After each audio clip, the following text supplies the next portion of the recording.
wonder why YouTube like pins certain notifications and not others.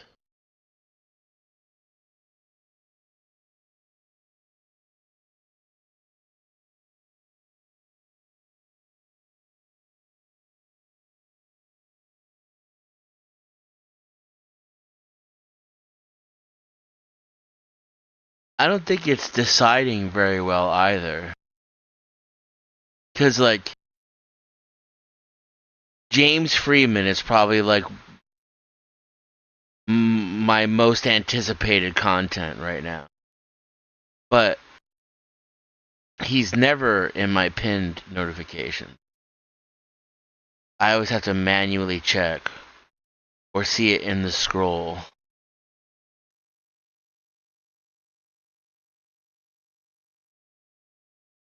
And the pinned ones stay the same all the time.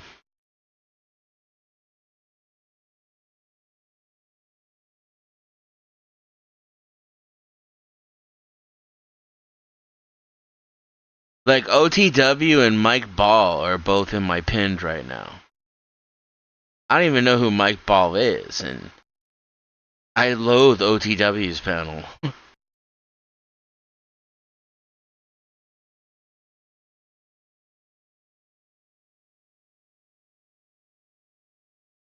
You're in the scroll.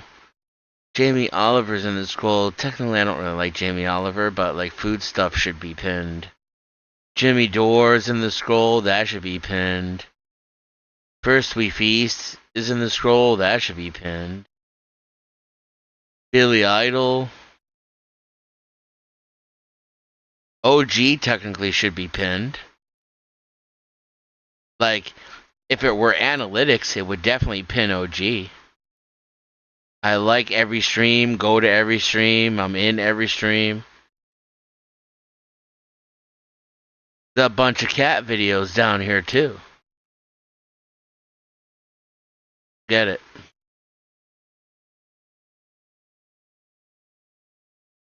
Mexican Einstein.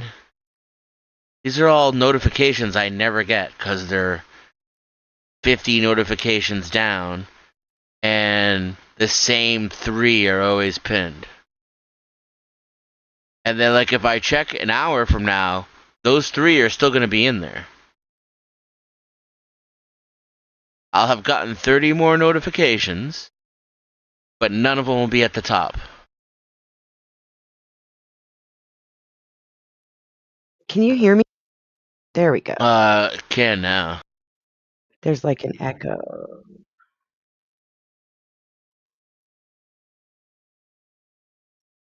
Let's see, is that better yet? No, there's still an echo. What the heck?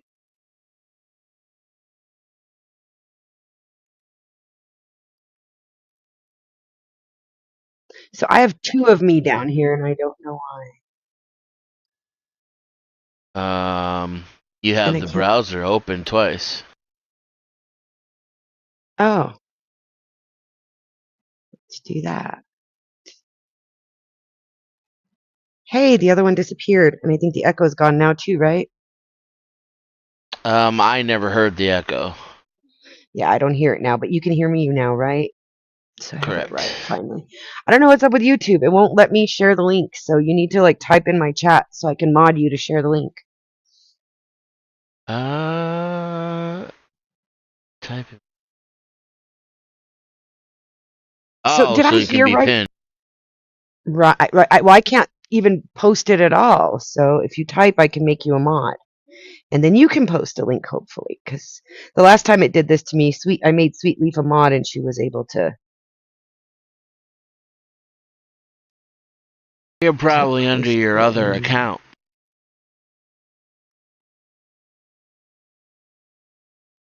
Okay, you're a managing moderator now. You should have been anyway. But did I hear right this morning? Did I hear Casper defending me against Avarice? Does he hate Avarice that much?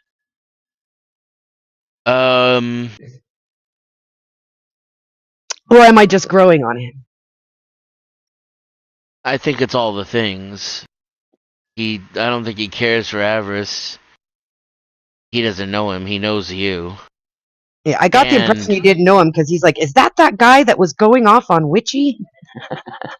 there's an objectivity too there that people aren't going to give Casper credit for, which is like, okay, so when you debated Emmett, he was embarrassed at Emmett and disappointed in Emmett because Right. Emmett was acting like an asshole. Well, and Emmett should have honestly, being that he is Christian, he should have been able to wipe the floor with my argument, and he didn't address it at all. He actually ceded my argument that they do craft at church.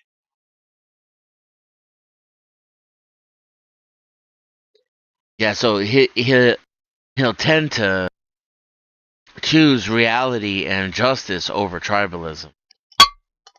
Yeah, because He's that not was perfect, definitely a fucked up situation the way Avarice was behaving. Like, I wasn't even addressing him, and he took it personal and then tried to make it like my argument was false because it didn't apply to him, but I wasn't talking to him. It was Emmett's panel, and he acted like I was at his panel talking to him when I was talking to Emmett about fake Christians. And then they were like, "Why do you even let her stay in your chats to Emmett?" And Emmett's like, "I've had good conversations with Witchy. I'm not banning her." He's like, "Shit, she's even given me money. You've never given me money."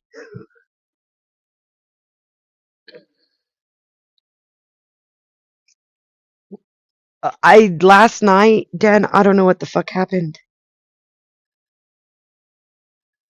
Like, we had such a great day, and then I don't know, yeah. she was upset or something about something else, but I couldn't fucking She leave. kind of bailed on me too. Like, I was still talking to her, and she left, uh, telling me to go to sleep because she didn't like one of my arguments.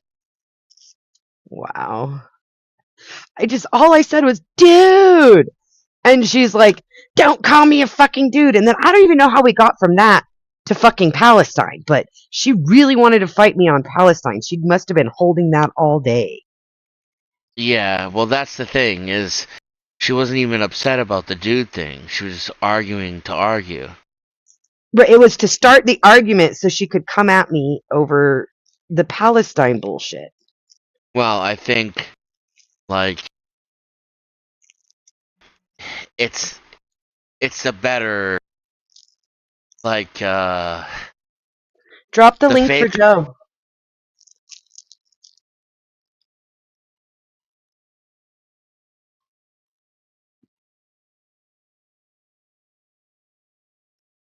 No, I don't think Kat got laid. But arguing she sure gave about me an earful. dude is frozen yogurt. Arguing over Palestine is Haagen-Dazs. Right. And it's almost like she had to start a fight because we had such a great day. Yes, it was like she was holding it back all day, and then once we were in private and not public, she was like, "Oh, I can finally let go of this." Yeah, all that's above my pay grade, but it does seem like I did, like she wasn't. I could hear the trolling in her voice when it was the dude argument. So I know for a fact at least that part was disingenuous. So then that raises questions. But it opened the door for there to now be an argument, which we hadn't had all day. Like, we had a whole Yeah. stream, which was lovely, and that's what I want to promote if I'm going to stream, is not yelling over each other, not calling each other names, disagreeing respectfully. And we did that yesterday. It was beautiful. It wasn't an echo chamber. It was just courteous. And I don't know what happened afterwards. The Well, I was only trying thing to I do could that think in the of, Discord. I I know, and the literally only tried to let her define what Zionism was. She refused. I think that's what pissed me off the most is that she wants us to accept her definition of Zionism, and then She won't accept the dictionary definition, so we can agree on a definition, but she won't give us another definition to work with. Like, I'm willing to work with whatever definition you want to give for a word, and that's what we use the word as in the conversation. But you have to give me a definition. It can't just be everything I hate is Zionism. Because that's ortho bro shit. Everything I hate is other.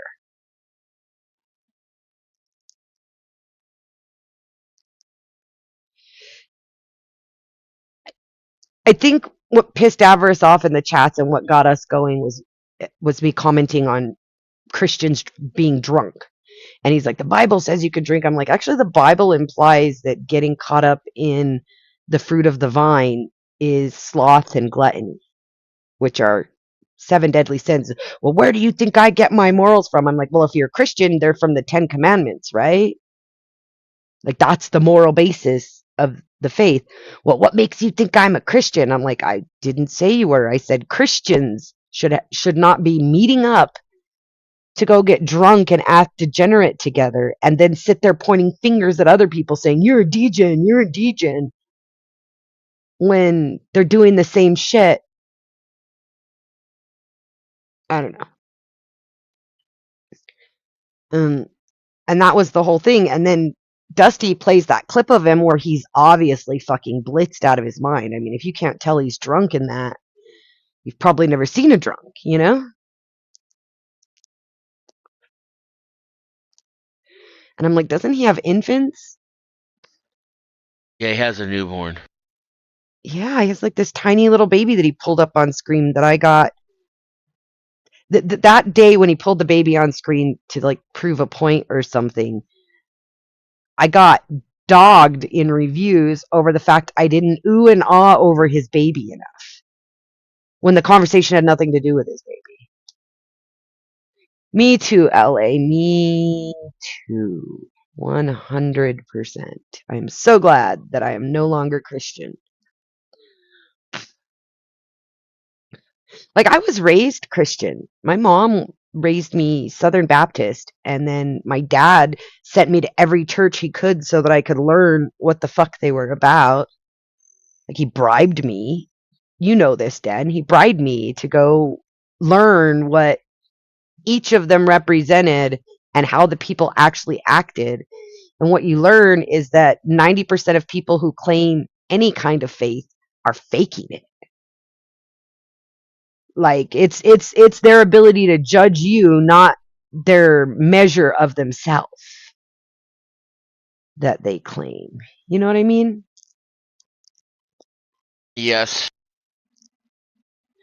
Whereas my faith is about a measure of myself. Am I measuring up to what God wants? I don't give a fuck if you measure up to God. I have to measure up.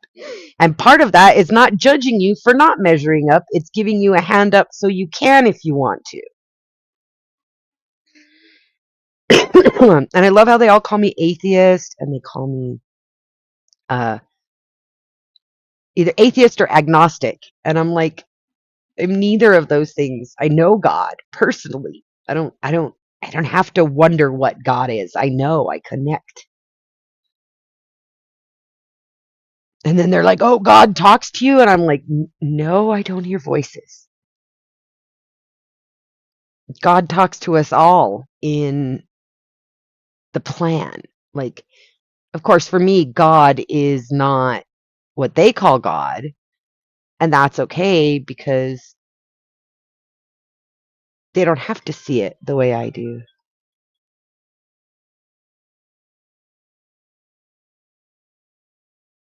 Be right back.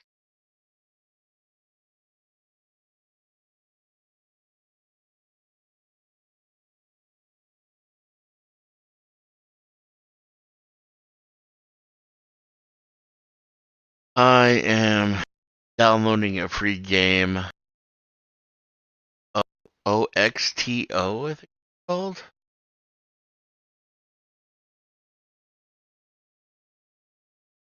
Yeah. Say hi to everyone. Let's see if they can hear you. Did you hear the mister? Yes, a little bit. He said just a little bit because I put you up to my mic.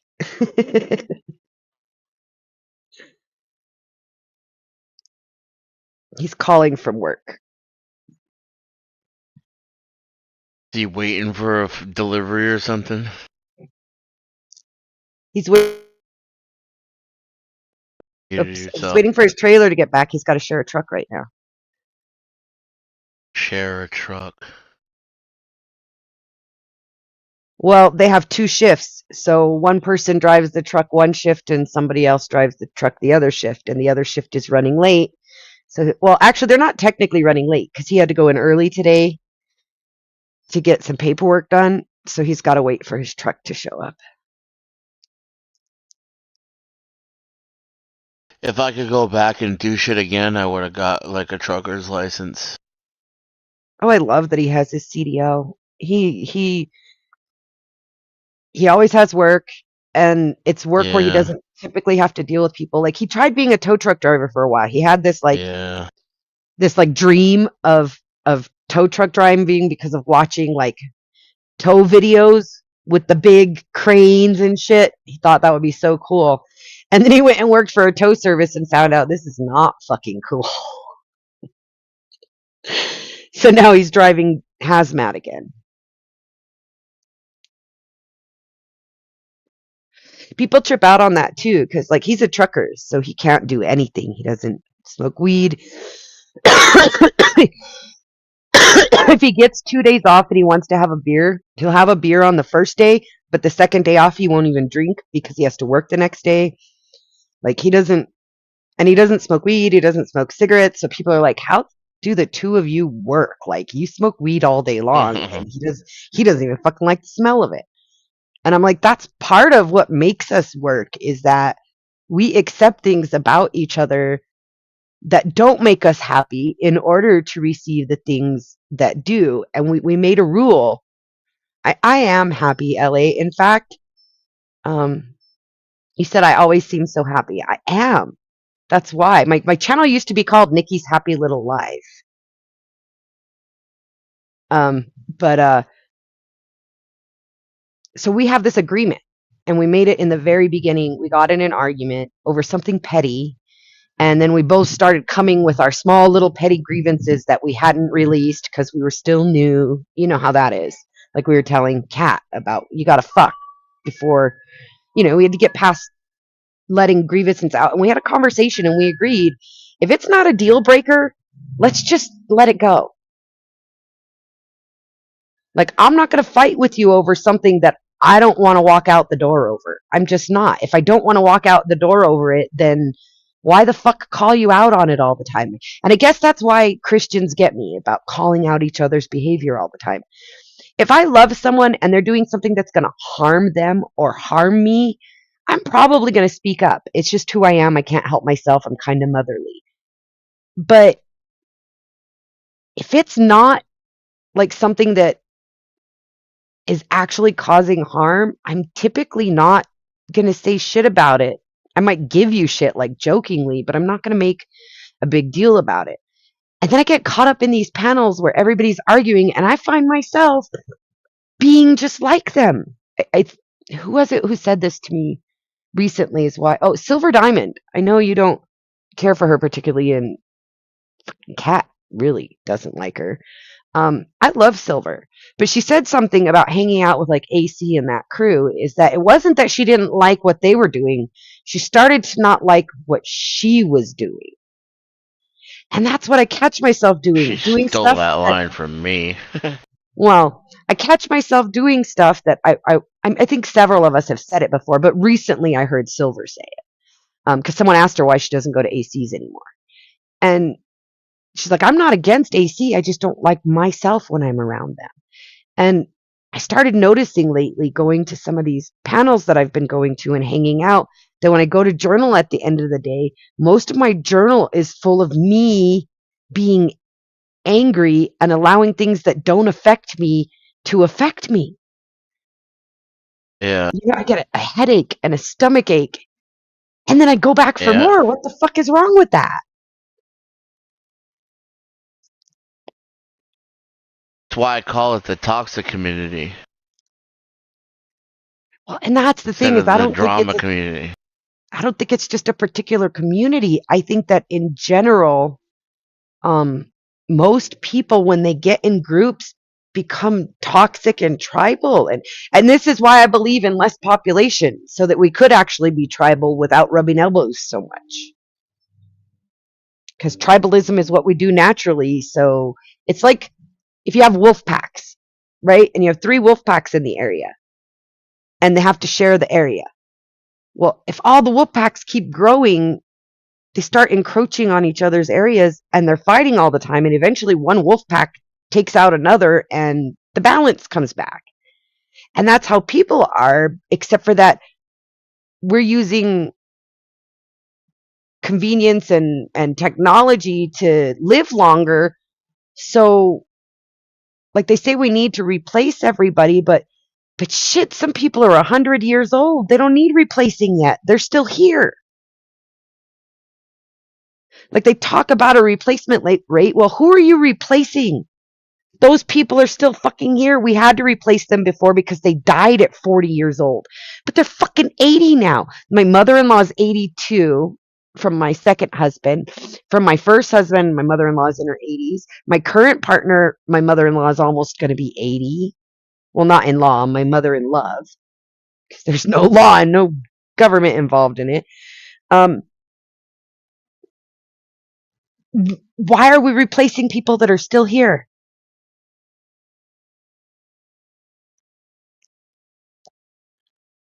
Oh, the The replacement rate is economy is going based down. on exponential growth.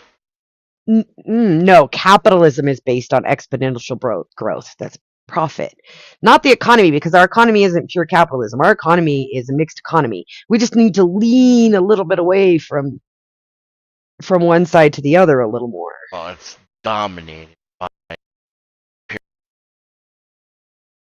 You're breaking up, Dan. What did you say? You didn't push your button enough.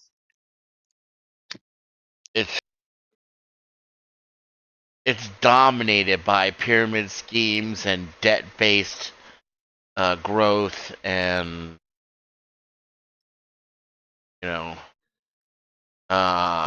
planned obsolescence. Like, yeah, that's. I get that Go ahead. I get that it's mixed, but the mentality and the modus operandi is I mean, capitalism is a great term for it, because that term doesn't mean free market, and it describes private ownership of the means of productivity, but it emphasizes the fact that the money itself is what gets worshipped and has control. We don't. You know what I mean? Like, it's the weirdest fucking religion, and yet you try to talk smart people out of believing in it, and they get vehemently defensive, right? Like, we're not even talking about free markets. Flo, for example, this morning, so defensive. Yeah, no, that's our. We have a truce, Yeah. Yeah, that's why we have the truce. But he's so smart and so educated, and he's educated like I am in finance, and he still doesn't fucking want to see it. He even has creative thinking. He can even do abstract. He doesn't like it. He thinks it's boring. But he even can do creativity. And he still can't. The brainwashing is too. Now, part of his brainwashing, though, is he's over 6 feet tall. He's good looking. His parents are economically successful, and so is he. So you know what I mean? Like, the system is sucking his dick. You don't want to, like. The irony that he has more net worth than most of the people who donate to him. Welcome to the show, LA. Right. Hi. Yeah, this is a term that we talk about with in anarchy, because we call it the free market, not the free market. So it's like there's a difference, because there's no such thing as a real free market, because like Dennison was saying, it's really based on them using whatever their currency is So the government has a monopoly on currency, which is the unit of exchange that everyone has to engage with, and then they manipulate the currency to basically interfere with free trade. These third world countries are kept in perpetual debt because they can never pay it. They have to sell their goods and services.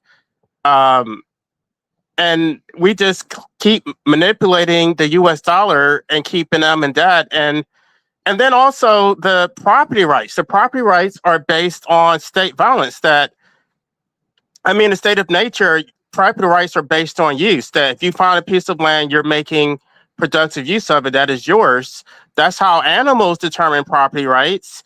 And of course, you have to defend it yourself in a state of nature. But under this capitalistic system, you may not even be using property, but you have legal title, and the government will deploy force to maintain your illegitimate property rights. So the reason why property rights are illegitimate is because in a state of nature, you would need property in order to maintain your life. So if they're monopolizing property and you basically have to rent from someone who owns it, who has legal title, then you basically become enslaved to the so-called property owner.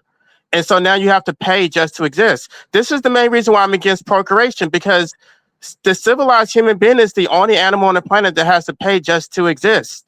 You have to pay just to live, just to drink water, just to And live. then they call it voluntary. It's not voluntary. None of this is voluntary. It's worker soft coercion. So here's Yep. where a lot of them will come from with it, though, is that they feel, and this is where it always comes from, is feelings, not thoughts. They feel like they can't do it on their own. They have this feeling of inadequacy. And then they project that on everybody. I can't do it on my own. That means you can't do it on your own. And so then they believe, well, if we can't do it on our own, we have to do it together. And unfortunately, that it builds up and leads up to these tribes, and then governance and laws and regulations and all of this stuff, when really, if people would just leave each other alone, like, the pull yourself up by the bootstraps bullshit, if they would actually just leave each other alone to do as they will, I don't think there would be any of the disproportionate distribution of resources, because those who couldn't get would die off. And I know people hate hearing that, but if you can't do it, if a wolf can't hunt, if he can't pull his weight in the hunt, they're not going to keep feeding him. If a person can't participate, well, that's their problem if they can't participate in their own survival. But I don't know if it was Christianity or if it was before that where we got this idea of I am my brother's keeper, Well, but then we're raised in this society where most people have service-oriented skills where they just do paperwork or something. Like you don't actually produce your own food or hunt or build your own shelter. So they made this whole dependency where you don't know how to do anything. You can't become self-sufficient. Not in a major city, like in an urban city. If you were to go and live off the grid, maybe you can learn to develop those skills. But you have to go through such extraordinary measures to try to undo the bad child rearing that it's just too dangerous. It's too dangerous to just go off on your own, go out into the wilderness and try to figure out how you can survive. But that's not the way we should be raised. If I had I don't have any children, but LA, where's the wilderness you could go off into, though? Like you were talking about property ownership. Well, the state owns a lot of property in my state. The federal government, the state government, but the state in general, like the government, owns a lot of property in my state, and you can't just go off into it. It's somebody else's property. Right. So where would you I don't know. You would basically have to try. I don't know if you have some Native American blood, go live on some Indian territory or something. I don't know. You can't even do that. The reservations are fucking strict about who uses the property. They have a government too. They have a president in each of these tribes. Well, I mean, I'm saying if you actually are Indian, if you actually do have Indian blood. Yeah, but their people control them just as much. Like, so if you go to the reservation right now with the casinos, they're building up new housing and stuff. But the tribal elders, as they call them, the people in power, some of them aren't so elder, um, have these big, huge houses, whereas the regular tribal members have little houses and they're built close together. They still control who gets access to use the land, even if you're Indian or Native American, whatever word you want to use for it. First Nations. Here, they don't like being called any of those things. They want you to ask them what nation they're from, and then they'll tell you, and then you call them either Akuma or Dine or, you know, Picuris. And those are all Spanish words that they were named by the Spaniards anyway, so it still fucking trips me out. Well, I do like the Free State project that they're trying to do in New Hampshire. They've been doing this for, I don't know, what, 20 years or so, trying to get people to migrate to New Hampshire and just basically capture it and take over it and make it libertarian. I don't know if they'll ever have the numbers to do it, but I mean, maybe they can at least take over a county or something. And I propose similar things too for, for my community that they always claim about how they hate the government and that, we're such a small minority, we don't get representation. Maybe we should capture a state. But I don't know. I mean, I did present real solutions and they just flat out rejected it because I guess it's too difficult. They don't want to, they don't want to actually put the work in. Most And people don't want solutions, LA. Like when I talk no. eugenics, it's because I look at solutions to the major problems in our society today and where they stem from. And people don't want a solution. They'll tell you, well, what's better than what we have? And then you tell them, and they're like, no, that'll never work. Because they don't want a solution, because then you take them out of their dependent victimhood that they've been stuck into. And then they start thinking, oh shit, I'm responsible for myself. Everything I've done is my own damn fault. And it's the reason why I gave up a long time ago, because I was an activist for many years. I was, like I said, I was a part of the Occupy movement. I've run for office. I've litigated lawsuits thinking I could change things. I've tried to organize. I've, gone out and talked to people, and I'm just like, people just don't care. They don't want to do anything. And I'm just like, so where does that leave you? It leaves you a sitting duck. You can't change anything because they don't care.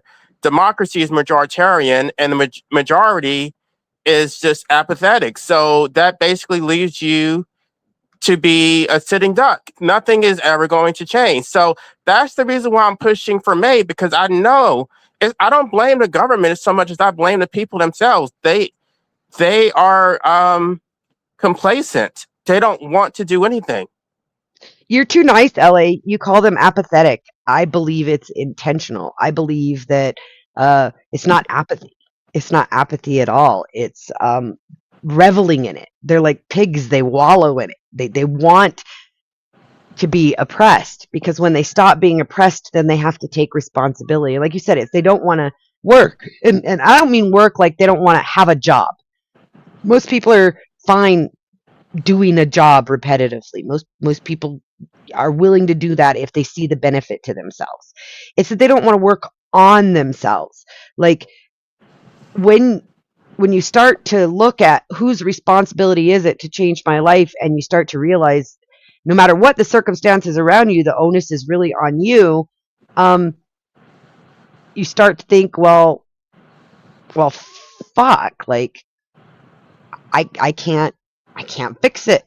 So I'm going to blame somebody else. And it's fine if they don't want anything better for themselves, but I think it's completely unfair for them to do that to their children. That they will have children. They don't want a better life for their children. They want to enslave their children just because they're okay with being enslaved. They don't want freedom. I just don't understand. Like, a lot of these It's so people. bad, LA. It's so bad, LA, that they will say, well, I had to go through this, as though if you don't have to go through it, you're not worthy. Well, yeah, and they just sort of numb their minds. Like they'll just sit around playing video games or just distracted themselves, or they'll just get laid and get drunk. Which, I mean, there's a time and everything should be done in moderation. It's not like I'm some kind of prude who doesn't do those things, but that's not. I mean, at some point you have to get serious and not just. That's not like everything, you know. Like it's a distraction to take your mind off of the reality of life. But if you just do that day in, day out, just play video games and shit, I just think that's kind of, it's pathetic. It's not for me. It's not about me being judgmental, but especially if you have children, you should want something better for your children, the ones that you actually created.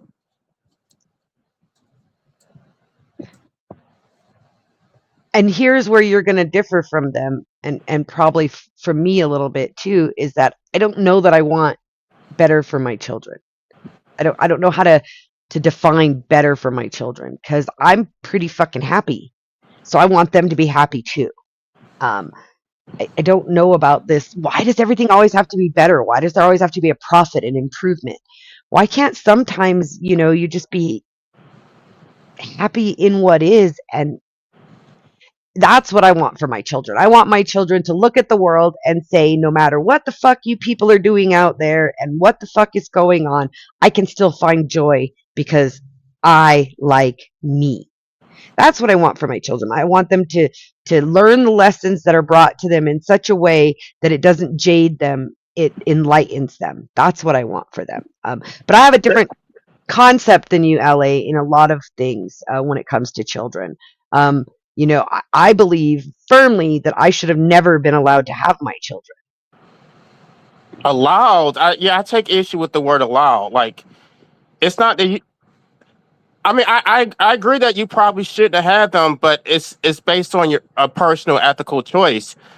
I wouldn't force you to abstain from procreation. Like, I don't support the state having that much power. So I would Well, allow, quote unquote, allow you to have your children, and then I would just try to convince you not to do it. so I get that about you. You don't you're also an anarchist, which I'm not. I'm a statist. So like people will say that my panel is calm because it's an echo chamber. I love LA. LA is a wonderful young man and I respect him. However, we do not agree fundamentally on most things. LA is uh, a life abolitionist. He's a anti-natalist. We're both pro-mortalists. On that, we can agree. Um, but we can still have this conversation because there's mutual courtesy and respect. And this is where I'm going to give you some pushback here is that you say by choice and ethical choices. Well, we're able to procreate at an age before we're able to make ethical and moral choices. I mean, that's true, but at the same time, I think parents should take their role seriously. If you're a parent and you have a young, even if they are a young adult, they shouldn't be making decisions on their own. You should be involved in that and helping them to make good decisions. I think So that, again, even if it wasn't the state, my parents shouldn't have allowed me to breed at the age I did. Like somebody has to step in when we've got teenagers with hormones running wild who are able to make babies and make that not happen. Let them do what their bodies are going to make them do, but without bringing in an innocent child into the world who has no choice, who's going to suffer due to the fact that the parents are insufficient. yeah, I'm okay with that. I'm okay with the parents interfering and getting their children to procreate a little bit later in life. I just think that so I have young life kids who are adults now, and I have later life children who are in middle school and high school now.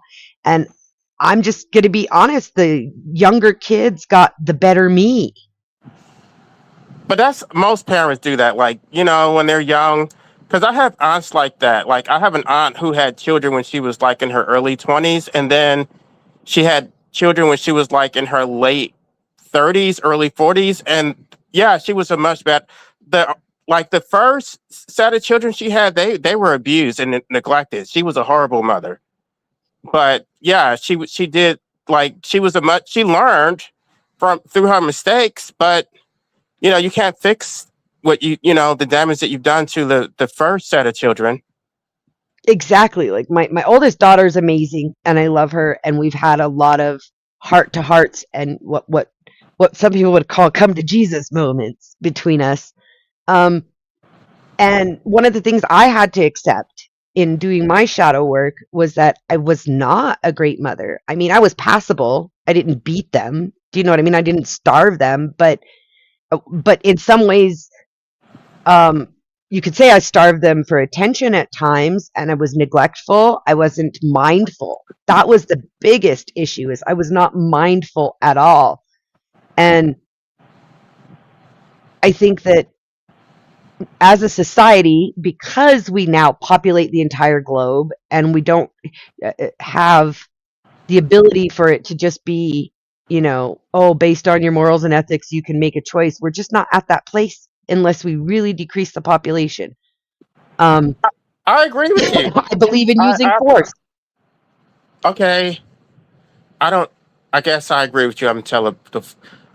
I agree that they're not going to do it voluntarily.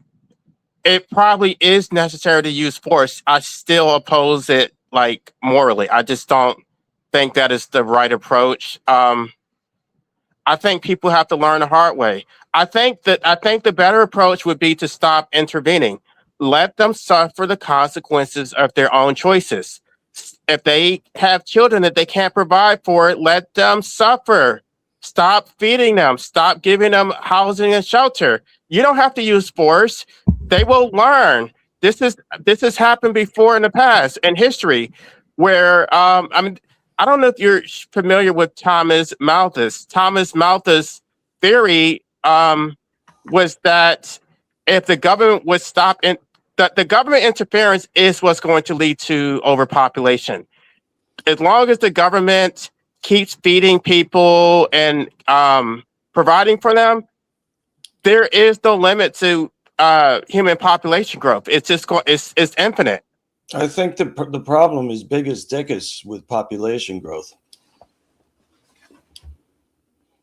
Well, yeah. I'm sorry, I didn't hear what you said. Don't worry, it wasn't worth repeating. He's saying that, like, with population growth, the problem is biggest dick wins, like biggest stick wins in life, and we've taken that out. Now it's just so soft, and I agree. I had an actual debate saying that they should stop giving Narcan out to junkies. Like, I think so too. I think that certain people who can't make, but I'm Spartan, if I were born in the time where it was allowable and I had a child with, an arm that's never going to function and only one leg, I'd leave it in the woods, dude. Like, well, that's what they used to do because they had better sense than we do. But these people, like you said, the bleeding hearts are like, but the children, and I'm like, yeah, those children are going to grow up to be an issue. Like, and then they bring up this replacement rate, and I was saying it earlier. Who are they replacing? We're not dead. Well, not yet, but when we are dead, then they're going to have a problem with manning the slave force. Right. That whole replacement rate is so misleading because it's not replacement. It's not like you have a child or you have two children, you die and then they replace you. No, you're living to the second generation, the third generation, and maybe even a fourth generation. So there may be 8 people out of those 2 parents, 4 generations down the line, and it actually leads to population growth. If you actually go by the what is the 2.2, what is the 0.3? What does that even mean? It's so retarded. It leads to population growth because there's 3 factors. It's the lifespan of humans, which we're living longer, the death, the mortality rates, which, and then birth rate. So when you factor, well, then there's a third factor, which is also migration, because a lot of our population growth, especially in America, is not even due to birth rates, is due to migration. So all these people do immigrate to America, and they do because we Americans do overwhelmingly procreate at replacement rate, so-called replacement rate. Yeah, because they get benefits from the government when they do that. Well, and that's the thing is they talk about like encouraging having kids and being married in order to using, you know, the state to encourage being married and having kids in order to raise the birth rate for their capitalistic profit. But they already do that. Like it's highly encouraged in our society. Like they'll say that welfare discourages people to get married or to move forward and procreate in a healthy way. But what people don't recognize, they'll talk shit about the single welfare mother. What they don't realize is that like somewhere in the neighborhood of 60%, I think it was just under when we checked it, of the families who get like SNAP benefits and Medicaid benefits are two-parent households where both parents work and they still can't afford to support their kids. I know someone like that. I know a lot of people who get food stamps who both parents are in the home, both parents are working, they're married, and they still fall below the poverty line. These two aren't married, but you know they both make fucking serious money, and they're still raping the system. Well, some of those people, they are not married and they don't report that they both live together and they're stealing, they're fraud. But I'm talking about people who do it legit, where there's actually two parents in the household raising the kids and they're still getting benefits. But that is like self-inflicted poverty because they act like, oh, they're victims. Like you did this to yourself. You have 5 children. You know that you know what your income is. You only make $15 an hour. And so basically the government has to make up the difference. So now you're dependent on housing assistance and SNAP benefits. And you're saying is they've encouraged procreation already through government subsidy. And it's not doing the effect that these people think it would do if we encourage it. Well, like when there was a government shutdown and they temporarily stopped their SNAP benefits, those people literally could not feed their kids. They would just like, I don't know, they would I guess they would try to stretch it, whatever their budget was, and they would feed their kids, and then the parents just would not eat. I'm just so you are saying. There's an old saying, don't bite off more than you can chew. You know? And if you have any wisdom, you know that sometimes things are plentiful and sometimes they're scarce. And that's just the way it is. Ups and downs, black and white, cold and hot. And well, that's the point. You know, it takes wisdom. So we need to stop them from making babies when they're 16, 18, 21. Yeah. But their plan is to depend on the government. They don't have a plan B. If the government does not provide for them, they're just going to perish. Right. Like that, I think that's just retarded. Like, well, that's the way it is, though. I mean, you know, in every race of being, there are losers and winners. You know, I mean, even if you're an ant, there are some ants that are assholes, and there are some ants that are breadwinners. You know, like.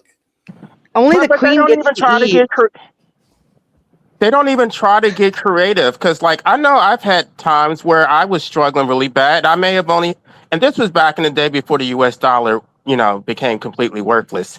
I would go to like the Dollar Tree with like $10 or 99 cents store, even better, and I would get like $10 worth of groceries, and I could make a stretch for a whole week. You know, my first job after law school was I was working at 7-Eleven making minimum wage. And I didn't waste any money. I look at these people who talk about how they're so broke and they waste so much money on bullshit. Yeah, like Starbucks. Starbucks, their Monster energy drinks, they smoke. And I'm sorry, I know you're addicted, but that is a luxury. If you can't afford to smoke, maybe you should quit or cut back. Well, I don't know. It depends on if they have mental health issues. Weed can be a necessary medicine as opposed to a luxury. But anyway, if your kids don't have food, are you literally going to choose cigarettes over feeding your kids? Yeah. then there's something wrong with you. Then I don't feel sorry for you. Then you should starve. Then that's your own stupidity. I'm only kidding. I don't have kids and I So- quit smoking, so don't blame me for that joke. No, No, because there's this guy at work who does this shit. He has 3 children and he's talking about, oh, I don't have money for this and that, but I see him waste money on all this bullshit. I don't feel sorry for you because I see where your money goes. So let me take that up to the grown-up level from what I see in my peer group. I see my peer group running up credit, buying ATVs and boats. I mean, we're in a drought. No, that's and insane. RVs and having tattoos, and which are expensive as fuck, and wearing $300 a month worth of makeup and all of this shit, and then bitching about how they can't pay their bills, like literally coming on Facebook and saying, I don't know what I'm gonna do, I can't pay the rent next week and I'm already a month behind, he's gonna evict me. And I'm like, you have 25 fucking tattoos. It's called prioritization. Like, I would love to go get more tattoos. I have 2. I would love to go get more tattoos. I but have my none. daughter needs jazz shoes. Speaking of which, I got to figure out how to drop my fucking. I'm the Cash type link of at some I'm the type of guy that would have tattoos, but I don't, and I didn't ever get one because of one single reason. It's because when I read the book 1984, I said to myself I would do whatever it took to fight against totalitarianism, and I said to myself, if I get a tattoo, I'll be easier to identify. And I know that I look like a lot of other people. I've been mistaken for other people so often with the goatee and the short hair, so it's like fucking, if they don't know who I am, they don't know what I've done.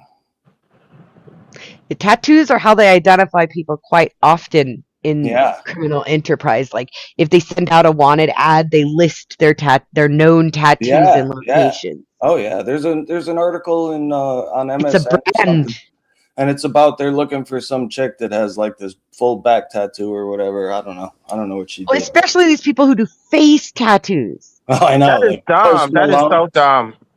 Like, It's what the just- fuck are you doing? Do you You hate just- yourself that much? You just look like a piece of shit when you do that. Like a piece of graffiti, like a wall with graffiti on it, like just trash.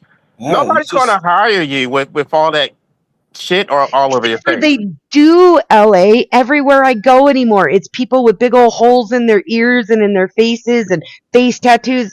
Everywhere I go that people are serving me when I have to go into the city where I live, everybody's covered in face tattoos and face piercings. And I'm like, it was so funny because Zato even said that he got his hair cut again because he's going to be looking for work soon.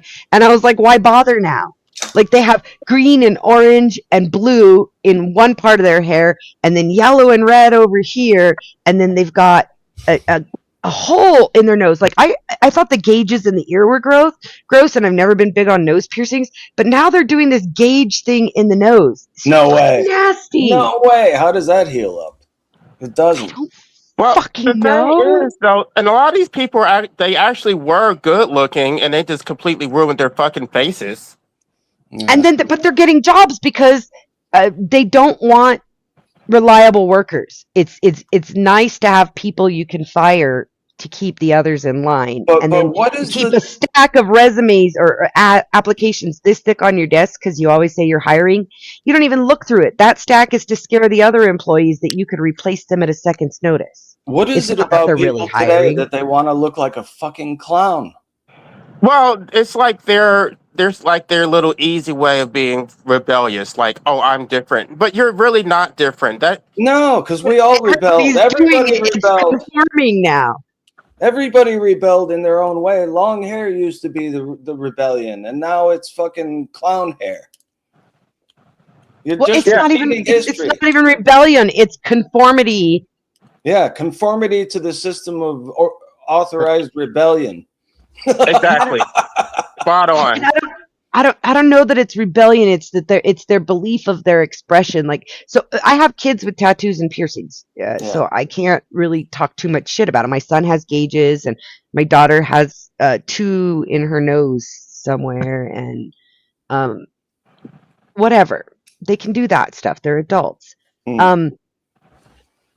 What I don't get about it. Like for my kids, it wasn't about rebellion. They think it's attractive. They like the way that looks. Yeah. So, but when I look at it, I think, how did they get a job? But these days, that is the norm now. So it's It doesn't matter anymore. you're Not still for a going to get the professional, job.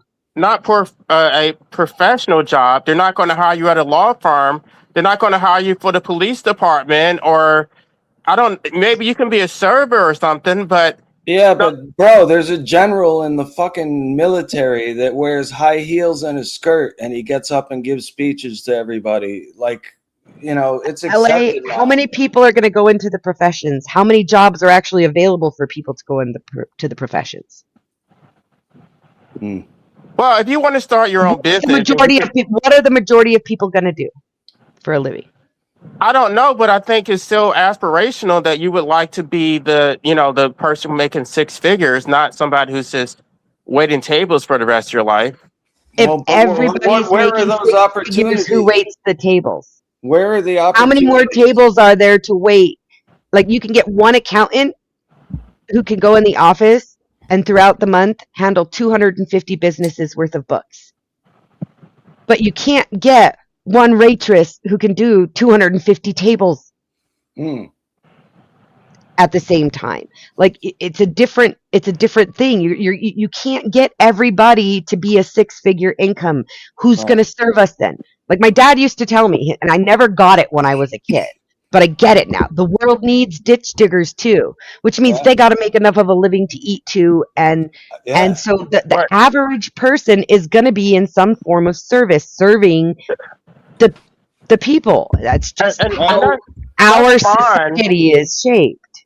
That's fine, and I'm not judging anybody for that, but I'm just saying that you basically pigeonhole yourself. That you basically limit your choices. That's if that's the life you want, that's fine. But if you decide to change your mind later, then not only that, but you may not. Even if you're not going to be the successful lawyer, maybe you would want to date a lawyer, and he's not going to be able to bring you to those office parties with your fucking tattoo. I don't know.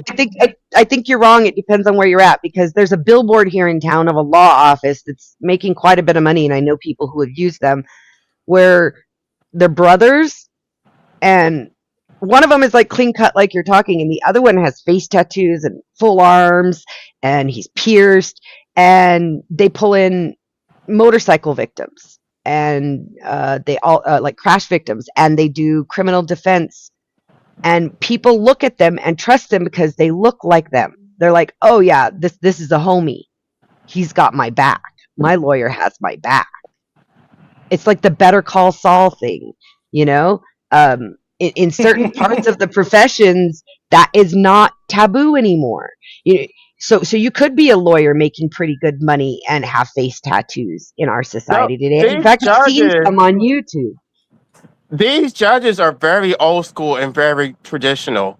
And even though they act like they're so progressive, if you go in your courtroom looking like that, they will absolutely take it out on you and your client. I'm curious, LA, what part of the country do you live in, like directionally, like southwest, northeast? Well, no, I'm originally from Philadelphia, but I don't live out there anymore. Maybe I am biased just because I've been in the Southwest for so long that I don't know that the rest of the country is like this, but they're very conservative here. They don't really play that shit. Are you a white, black, Puerto Rican, Chinese? What are you? What do I sound like? You sound black a little. Okay, well then, yeah, that's accurate. Okay. I thought you might have been from farther south than Philly, because you have like a southern twang to your. Well, I live in Texas now, but I mean, I'm not originally from here. Okay, Texas. Now I get where you're coming from. Now, I live in New Mexico, which is the Southwest also. And it's a very liberal state. Even our governor has a tattoo. Really? And she's a woman. Oh my God! Oh yeah, we're right now about to elect. I really think we're about to elect our first Native American woman as governor, but she's got 3 fucking DUIs. Excellent. She's a firewater drinker. What do you expect? I would like a Native American to run for president. I mean, Have you But ever heard of somebody Deb just, Haaland? She's a senator. Deb Haaland. She's running for governor here. I don't think I know her. Man, this is a fantasy, of course, but if J.R.R. Tolkien were still alive and if he could somehow become the American president, I wonder what the hell would happen. I would just love to see that scenario. How about L. Ron Hubbard for president? No. I'm just tired of all of these nativists like Republicans who are talking about this is our country. It's like I would want a Native American to tell them all to shut the fuck up. Like, no, this is our country. Hmm. Well, it's actually not. They got the casinos. But it's not their country. They didn't build the Okay, society the but way it is. They wouldn't claim this country, honey. They'd be like, this is your country, but we gonna fix it. Because okay, they but call this is themselves a nation within a nation down here. okay, They're like, I ain't an American. They don't even want to be called Native Americans down here because they're not American. They don't want to be associated as American. okay, but they would still claim it as their land. This is our land. Nope. This land is my land. Right now, This they're land is arguing in your court land. over some land, and they're not arguing that they should have ownership. It's that they're arguing that the U.S. government has had stewardship over the land and has not maintained it, and it's sacred land, and they're asking for stewardship back, not ownership. That's the thing, is like they don't consider America their home. Their home is wherever their tribe is, and there's since we wiped out so many of them, they're not as many left of them, and they interbreed a lot. Like if you want to talk about like interracial marriages, Native Americans top the list. I thought So Dutch did. in the United States, it's Native Oh, Americans yeah, top in the the list United States. for interracial marriages. And the thing is that if you got a Native American, if you could convince him to run for president, he's probably not going to be very pure to his roots because they don't believe in that they're Americans. Why would I run for president of America? I'm going to run for president of my tribe, like Navajo Nation. Not well, they call themselves Diné now, but they're not gonna acquiesce to bowing down and admitting that the American government has any sovereignty by participating in their elections. If they elected an American Indian as president, he would go, hey, what's the matter with your party and your heart and your... Do you get that reference? Are you even here, Den? Or are you just listening? Redbone was the name of that band that did that song. They were all American Indians. They were like the only Native American band to ever have a big hit. Buenos dias, Nudie. I wonder how many panels Den's on right now. He's probably like passed out in his chair with a needle in his arm. I don't know about the needle, but he might be passed out. We did a 13-hour stream yesterday, and then he stayed up all night at Dusty's. Yeah. So he might be asleep, and I wouldn't blame him. I don't know, man. I just I don't get into the whole debating thing because I don't consider myself smart enough to know enough to sound authoritative about anything. I find your contributions to conversations to always be enlightening, Zato. Well, not always, because sometimes you just say shit to be fucked up, but Yeah. and that actually helps sometimes too. You gotta break the tension. I have to be honest, I don't agree with most of the people I surround myself. Den and I don't agree on a lot of things. Me and you, Zato, don't agree on a lot of things. Hippie and I. But we don't typically, most of us don't resort to like name calling and screaming and hate. Why does it have to be an automatic reaction? Oh You know God, what I mean? last night, Zato, the stream was so great. 13 hours. And then Kat couldn't get on the stream anymore because her internet connection, so we switched over Discord VC, and she went off on me, Zato. You went for 13 hours? 13 hours yesterday. Holy shit. Are you okay? I'm tired. Look at the bags under my eyes. Yeah, but I mean, like, is everything all right? Oh, well, see, here's the thing is I've been trying to hang out in panels while I'm doing stuff. And I did that yesterday, but I did it on my own panel. And I'm surrounding myself with stuff that doesn't make me happy. I'm like LA said, I'm typically a happy person, and I get in these rooms and I get angry because they're filled with people just being hateful to one another. Arguing, yelling, fighting. And even if I don't draw a crowd, at least I could, some of my friends would come over and talk to me, and I could hang out with other people while I'm doing my shit and not have to be somewhere where I don't like me. Mm. And that's no offense to those people. I like those people. That's why I go there. That's why I care. It's about me. It's a very selfish reason. I don't like me when I go into those chats. Well, I think the biggest problem is that on some of those channels, you don't even get a chance to speak because they'll just, like on that one channel we've been talking about, they just overtalk you or whatever. And so when people are allowed to get their thoughts out, then it's less combative because they're responding to an argument that you're not even making because they don't even hear you out. It's just they're just looking to jump down your damn throat. Yeah. And then there's times when you get on panel with Cerrone and you're confronted with the most phony human being that ever existed and you don't know what to do. But that's true of so many of them that they'll be disingenuous in an argument just to feel superior to you. Like they will say things they don't even believe. For the gotcha. Flat out lies. I don't like being gaslit. What's that, Ellie? I don't like being gaslit, and that happens a lot where they're just making these arguments that are just so nonsensical. And they're just they'll just throw out these straw men, these hypothetical scenarios. Like I was debating, what was that guy's name? Max Stout.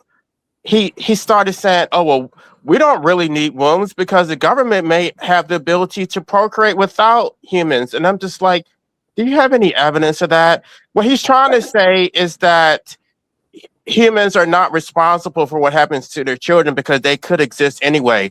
The government could just produce these children without humans. That's a little sci-fi right there, Right. And so I can't respond to it because you don't have any evidence that what you're saying is true. You're just trying to make up some scenario where you can absolve parents for creating their children. Like, to me, that shit is just bad faith. I don't even want to entertain that.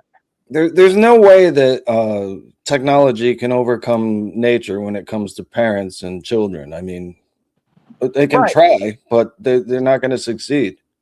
At the end of the day, we're all here because we had parents who procreated. It's not we weren't created in some damn lab. Well, speak for yourself, brother. So I just don't want to entertain shit because stuff like that does annoy me. I'm just like, okay, yeah, I think we're done with this conversation because you don't have anything to contribute. Who? Yeah, I know what you mean. They do get like that. Wait, so LA, have you met Zato? Zato, have you met LA? Today, just now. So Zato goes by creature. So I call myself an alien all the time because I don't think I'm like most people, and I'm okay with that. You're not. Well, none of us are. I'm better than them, but I'm definitely not like them. I don't think like them. I get confused by them a lot. And Zatoichi, his favorite nickname throughout life has been creature because he sees himself like you said, you're not made in a lab. And so I met LA at Finding Gnosis where he was being horribly abused for people's pleasure. And I've been over there. Yeah. And I found him fascinating. So I bought his book and read it. And I still find him really fascinating because he agrees with a lot of the things I do, but he takes it in a different direction. Yeah. Well, this is the guy you said wants everybody to stop having kids, right? Yeah, you two would get along. You don't have any kids. No, I don't. It's not by choice. It's by necessity. I mean, I could have had kids, but then I would have had a baby mama instead of a wife. And it would have not been good because then I would just be working my whole fucking life just to pay for the stupid kid that I didn't want, Well, but at least you were rational because a lot of people in your situation would have had the baby anyway. No, I never had an abortion or anything. I always used protection, or if I didn't, I made damn sure that someone else was. You know,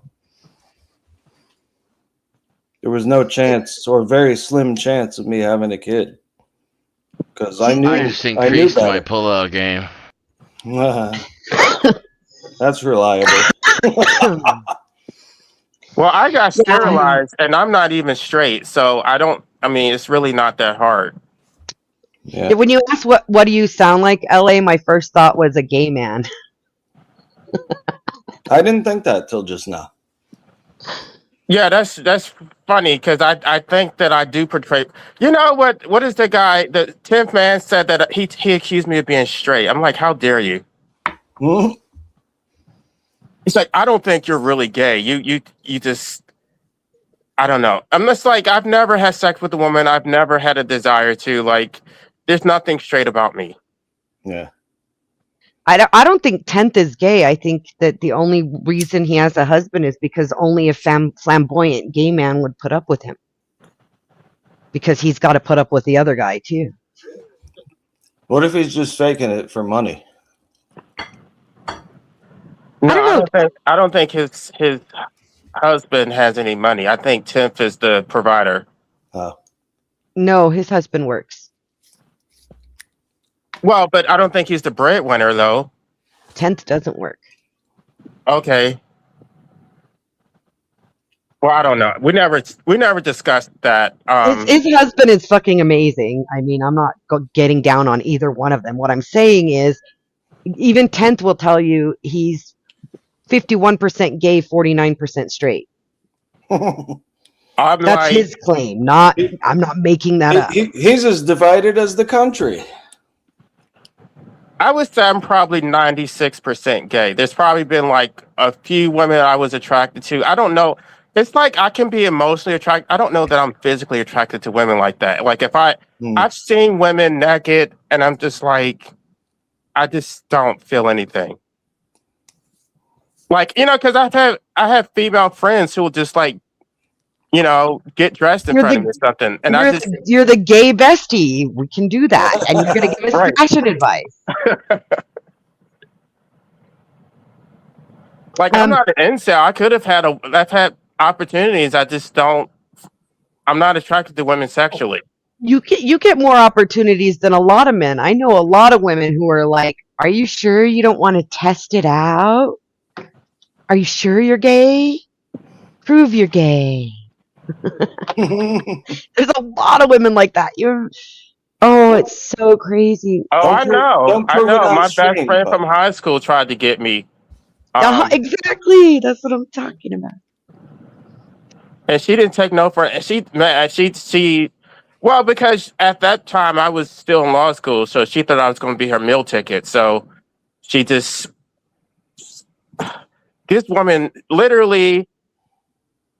She's like, okay, well, first of, I don't know how graphic you want I can be on your channel if you don't care, but I'm not monetized, so it's not like I'm losing anything. first she offered to let me fuck her up the ass, and I said, well, I'm about it. She said, oh, I don't care. I'll get a dildo, and I'm just like, what? Like, I don't want that. Like, what the fuck?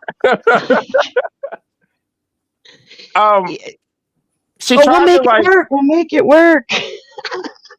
yeah, like I stayed at her house for the weekend, her apartment, and she like climbed in the bed naked with me, trying to get me to like impregnate her. And then when I didn't like have sex with her, my brother came over later because you know we all went to high school together. So I mean we were friends, but she knew my brother too. And so while I was in the next room sleeping because I had to drive home in the morning, she was trying to have sex with my brother. I mean, you did tell me that your parents disinherited you, right? My father did. My mom is still alive. Okay, you said that your father disinherited you. Maybe, she was thinking, I can't get one brother, but I'll take the other. One time, because you were her meal ticket. My dad used to do stuff like like she had this baby by this guy in high school, and like, you know, we were friends, and so my dad like gave me his credit card to go buy her a crib, and of course she got the most expensive crib she could find, and he would do stuff like, and first, and not even talk about my dad, because my dad did a lot of nice stuff for her, but I personally did nice things for her. We every time we went out to eat, I would pay for it. I took her out to concerts. I bought her clothes. I did all kind of stuff. We were just friends, but she always said that I was the only guy who ever did nice things for her without expecting anything in return. But when I look back, she has never done anything nice for me. She Typical. does. She doesn't. She never. I don't celebrate my birthday, but she didn't remember my birthday. She didn't know anything about me. She Yeah. just took. Yeah. Even the gay guy got to experience what it's like to have a girlfriend. I figured that out about having girlfriends. I have a friend who lives nearby. We've known each other. I think we were like 6 years old when we met. Our parents were friends, and like she always calls on me when she needs something, and I'm always down. I'm always there. I help her out with money. I've paid her phone bill before in between marriages. She's also the one, like I've told you guys about, who's convinced two of her husbands to take her last name when they got married. She's been my friend in my mind like for years, and I never needed much from her, so it was easy. But then we were moving, and I had just had a hysterectomy, and I needed help. And she said, "Well, I don't have gas money." So I sent her money for gas and a little extra, to help out. And she still didn't show up. And I realized that I'm a giver. Like I started looking back at friendships. And this is one of the reasons I kind of stick to myself mostly is I'm a giver. And when you're a giver, receivers will latch on. Yeah. And these are people who don't know how to give back. It's They like only know how to take. It's like the thing, if you Vampire. feed a stray cat, it'll keep coming back, Yeah. Yeah. And I recognize that. So now we're still friends. We've gone out to lunch a couple times, but now we go Dutch. Like I don't offer to pay. And when Yeah. she complains that she can't pay her rent, but I see a new tattoo on her arm, I don't offer to help pay the rent. Right. Because she never outright asked. Do you know what I mean? I think they call Yeah. it dry begging. Yeah. Like So pour me. Yes. And I've had so many friends like that in my life. It's like a pattern for female friends. Here's the thing, and I don't want to sound like some kind of woman hater because I'm not. I've never had a male friend like that. All of my male friends show up when I've had to move and other things, and I needed help. The male friends who I've helped, they fucking show up. But then when they call me, I show up too. Like my homie needed somebody to keep his chihuahuas a few years back. I fucking hate them, but I kept them.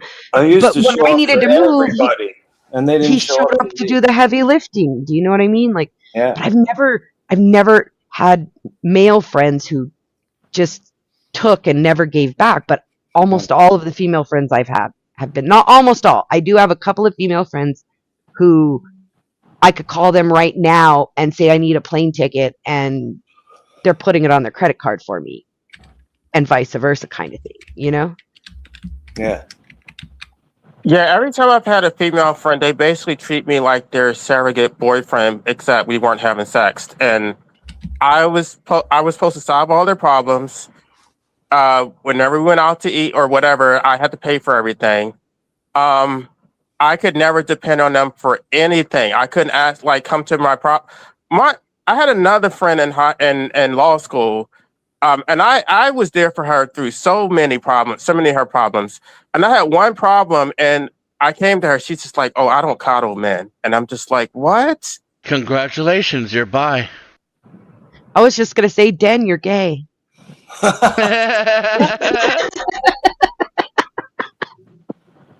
You know exactly what it's like to be a heterosexual man. You don't even have to put up with the. And he's not getting paid. Not that he wants to from them, but you know what I mean? Like, he's not even getting fucked. You don't even have that added benefit. Yeah, I'm like, what am I getting out this? Like, I didn't realize that that's how she saw me. I'm just like, so I'm just a man. So yeah, basically, pussy is kind of dope. Like, you can fuck the shit out of it, and blowjobs are definitely key. Like, I dig a blowjob. A blowjob makes my day. Hmm. Then again, I guess you can get that from a man. Yeah, I guess I'll leave that one alone. I can't. I'm I too think hetero. LA's I'm I not think open-minded LA's more enough to like me, even Den. experiment. I think LA's more like me, Den. He likes having something put in his mouth rather than sticking something in someone's mouth. Oh, well. I'm with Oh, Ben. He did say he was a yeah. bottom.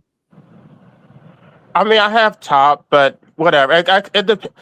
Let me just put it like this. I could probably bottom for an average guy, but for me to top him, he has to be above average. Like I have to actually be legitimately attracted to him. So I don't know. It's just I don't know. I've had it done before, but I'm not really crazy about all of the like spit and all of the noise and shit. I don't know. It's just too much. And the beard hair.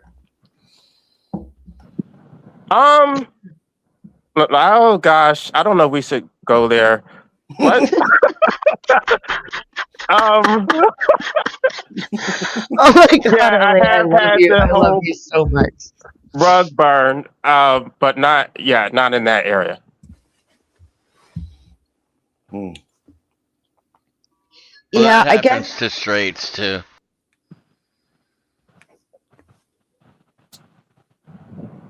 I'm lucky because there's like no shame in my game. Like I think sex is natural and beautiful, and I like to fuck. I mean, it's not me like being sarcastic or trying to Whoa, throw you're shit back going at way out people and on want a to get limb there. I mean, arguments and say I that I'm do a talk about 304, it. but I don't give a fuck what people think about my sex life. I like my sex life. And people tell me all the time that I look happy and I seem happy. Well, yeah, because I'm not uptight about myself. I do talk about it, but generally don't talk about it to straight people because I don't. I think like the dynamics that go on in like gay, like it's so foreign, and I don't like having to explain everything. Well, I think too, LA, and this is even people who consider themselves to be allies. When you actually get into the nitty gritty of it, they start to make faces. They start to even unintentionally shame you for it. Like, because I've seen it. Like, you'll go to the Gay Straight Alliance, and you'll have straight people there who call themselves allies, and they're fine with everything until you get into the nitty gritty. If you're talking about, having rash or something, an irritant, or if you're talking about like whether you should use numbing agents or not, and you start bringing up those things, even amongst straight people, most straight people get a funky face. Like I used to host toy parties. Have you ever been to one, LA? They were No, inviting all the women that I worked with to one time. I know what it is. I no, I We, haven't. I haven't personally been to one. but you know what I'm talking about. Right. So I used to host toy parties, and even in that environment where they know they're coming to talk about it, the look of disgust when you mention lube, like you're implying she's dry, like, so you have to show them like, well, if you put the lube on and then use the toy on your finger, feel the difference between the one that doesn't have lube and how much the vibration moves. And like, you have to make it scientific. You can't say, everybody needs lube, because then they're insulted. Like, and so if a gay man brings up his sort of relations to straight people, you just see that even in the allies, that look of, I want to say disgust, and it's shaming. It's awful. Why would you want to talk to them about it? Right. They can sort of be okay with it if you just have this loving relationship, but once you start talking about sex, it's just like they just lose interest. But it's like, but we have to listen to straight people talk about their sex. Like we just have to sit there and tolerate it.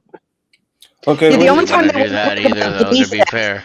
what do you think the only about time they want to talk about gay sex is when they want to emasculate each other by saying that they want to get fucked in the ass. What do you think about pronouns? I mean, I don't get into that whole thing. I refuse to play that game. I don't know. I mean, if someone, I'll just try to be respectful. If you want to be called a woman or whatever, I don't really care. I'll say she, even though you're biological male. Yeah, I mean, I'll call you by your woman name. Like, let's say you just became Sheila last week and you want me to call you Sheila. I'll say that. But I'm not going to be like, they, them, and all this fucking nonsense, Like, I'll call you he, her, or she, him. Like, if you're going to be presenting as a woman, I'm going to use female pronouns for you. If you're going to be presenting as a man, I'm going to use male pronouns for you. But I'm not playing the pronoun game of they, their, and she, shim, and ze, them, and all of Yeah, that. oh my God. Shit. Forget all that. That's I'm nonsense. cool with if you present as a woman, but if you walk in with a beard and trousers and a fucking tie, my nature is going to be he, him. Yeah, what's up, dude? That's what I would say. Oh my God, not dude. I got in so much fucking shit last night over dude. Really? Oh, we had such a beautiful 13-hour stream Zataway too, I was saying, and then it ended, and I don't know what the fuck happened to Sweet Leaf. She went off on me because I used dude as an interjection. And she's like, don't call me a dude. My pronouns are C, Papi. that's just somebody who's insecure. Like I just don't need external validation. I'm not Right. going to get offended by something like That's that. what I mean, though, LA, is we don't cater to even needs and wants anymore. It's all about fucking who's offending who. And I don't care what people think fuck. anymore, and I don't care what they think of me. Like, fuck it. I am what I am, and that's, my reality tunnel.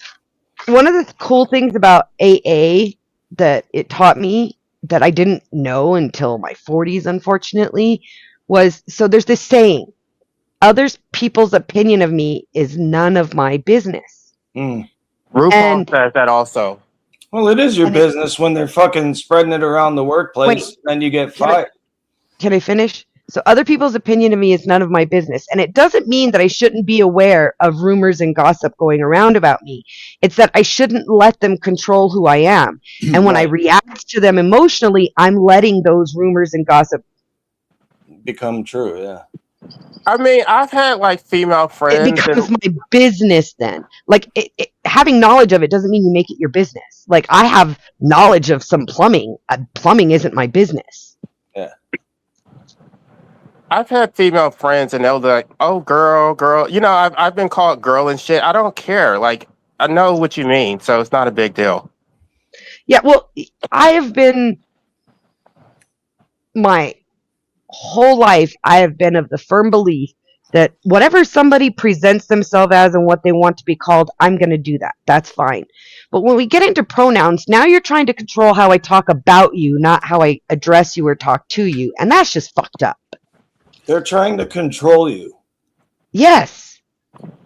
It's a control thing. And this is something we were talking about yesterday too, is that, like, it's not that people recognize what they can control and want to control it. It's that they're always going after what they can't control. People don't want to control themselves. They want to control everyone around them.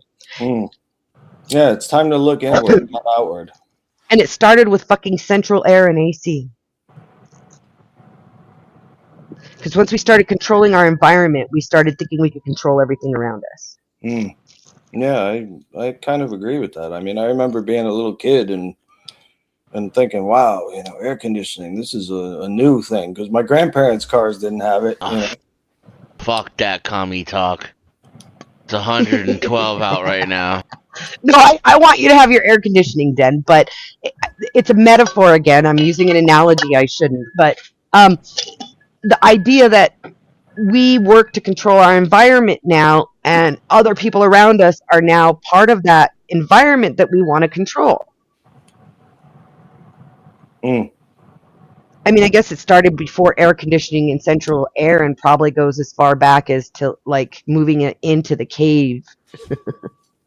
Well, I don't know. I think the whole transgender thing is unique because I don't think anybody else does that. Nobody else says, "I'm going to change who I am, and you must accept it." Like nobody, even gay people don't do that. I knew this guy. He was like 59 years old, and I used to talk to him at this dive bar that I would go to all the time. And one day I walk in, and he's wearing a Scottish schoolgirl uniform, and I was like, "Oh, because he's like talking to me and shit, and he's like, I'm still the same guy, and I'm like, yeah, I guess, but I just never knew that you like to dress up like a Scottish schoolgirl. I don't know. I met Well, a that sounds like a post-transition. transvestite. Yeah, that's what it was. Because then that bar got taken over by them, and then and eventually it closed. I came across a post-transition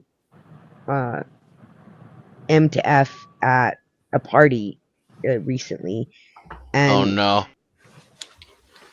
Den's gonna throw up. But I had opportunity, so I got to check it out, and holy fuck, it's not that bad. It's pretty close. What is this? Post-transition, male to female. Oh no, I can't because Well, I of know course you can't. You don't like female to begin with. no, but even aside from that, like they're very prone to infection. Like the transitions don't. Most of them are very The whole thing unsuccessful. is a big situation, and I agree. I've seen so many horror stories, and it's a whole thing. I'm just saying it doesn't disgust me what came of it. Well, that's not what you said, though. You said you couldn't tell the difference. I couldn't. So that's terrifying. Well, it is. Yeah, we're in a whole nother planet now, if that's... Because that's never been the case before in the history of mankind. Just from looking and touching, I could not tell you there was a difference. Wow. Fully healed post-transition. And this person's supposedly she's having a great experience of it. She loves her surgeon. She's more than a year post-transition, and everything is healed properly. She even claims to have healed properly. It's an open wound. When I say healed properly, do you recognize that they're like moving the ureter around and stuff like that? Like she could pee normally again and stuff like that. Jeez, Rick, I don't know if I like this. There's a lot of catheters. Oh, jeez, Rick. There's a lot of catheters involved for post-surgery and stuff, because like you're redesigning an area. There's inflammation. Come on, it just urethra, Morty. Oh my god, I love you guys. I'm sorry, that just and all you men over here are like grabbing your junk like, no, don't you dare. you women emasculated enough, you cannot have my dick. I'm covering it right now. Morty. I'm just covering it right now just in case a meteorite comes through and slices it off. I mean, Den, I'm scared. Is this how you guys feel when I talk about vasectomies for young men? What? No, I mean, I've had a vasectomy, so I don't care. Young men, how young are we talking? Old enough to procreate, not old enough to know what the fuck they're doing. So yeah, you're talking about teenagers. Yeah, 12 years old. Preteen. You're as bad as the LGBTQ people now with your mangling children? Well, I mean, we encourage mothers to give their kids, their sons fucking circumcisions. You don't know how much pressure the nurses put on me every fucking time. Yeah, well, I had one. My sons every time they walked in the room. Are you sure you're not gonna? No, you're not cutting a piece of my son off. Get out. I had one, and I didn't even know it until I was like 15. I do think there's a double standard because they will sterilize their pets, and animals don't give their consent. So, like, what the hell? And these vegans will tell me, "Oh, you should get those." I don't even have any cats, but I feed stray cats, and they're telling me that I should get them all sterilized. You should get a cage from the Humane Society and take them in to get sterilized. They're not my cats. I just feed them. They're feral. No, but that they expect you to take responsibility now that you're feeding them and Sounds put like a them in woman. a cage and take them to an office where they're going to be traumatized and put under anesthesia they don't understand and can't be explained to them. And then when they come out, they're not going to be whole. Yeah, I'm She's not not doing my that woman. shit. I just feed her. She's feral. I love you. Oh, and this Yeah, is why they I'm so literally happy. were attacking me for not sterilizing these cats. That I'm doing a good deed of feeding them. They're not my cats. Like, oh, you just don't give a shit about cat or animals. You only care about humans. This is what they do. I mean, I don't know if you're aware of the division between like anti-natalists and like ethalists, but ethalists are like pretty fucking extreme, and they're extreme like on the vegan side. Like they're like Yeah, no, animal. Ephelis freak me out. If you were an Ephelis, LA, we wouldn't be talking. Because I didn't know that word till high I levels met of you, by the way. protein, high levels of protein and fat are what make your brain grow. That's why. So when you're vegan, that's probably the first thing that starts shrinking. But your brain is fat, and we were talking about this last night too. Like, how the fuck do they Is it? not notice that they're in a brain fog? If your brain is fat, then I am going to get a prime rib as soon as I'm able. I mean, it's not that kind of fat. You really want to go for those omega-3s. You better go get yourself some salmon. Salmon? Nah. Well, I could do sushi. That's okay. And they say that you can get omega-3s from plants. No, you cannot. Those are precursors. Almonds do not have omega-3s or whatever bullshit they're talking about. Those are not omega-3s. They're precursors. There's no preformed vitamin A. There's no, well, you already know about B12. There's no plant source for that. But a lot of these nutrients, they have to rely on supplements. Magnesium and calcium, dude. Like, where the fuck are they getting magnesium and calcium from plants? They get Like, you have to magnesium eat from so fire. much fucking spinach every day to get a daily dose of the magnesium and calcium you'll get from beef. No, because Yeah, you probably give yourself kidney stones from the oxalates in it.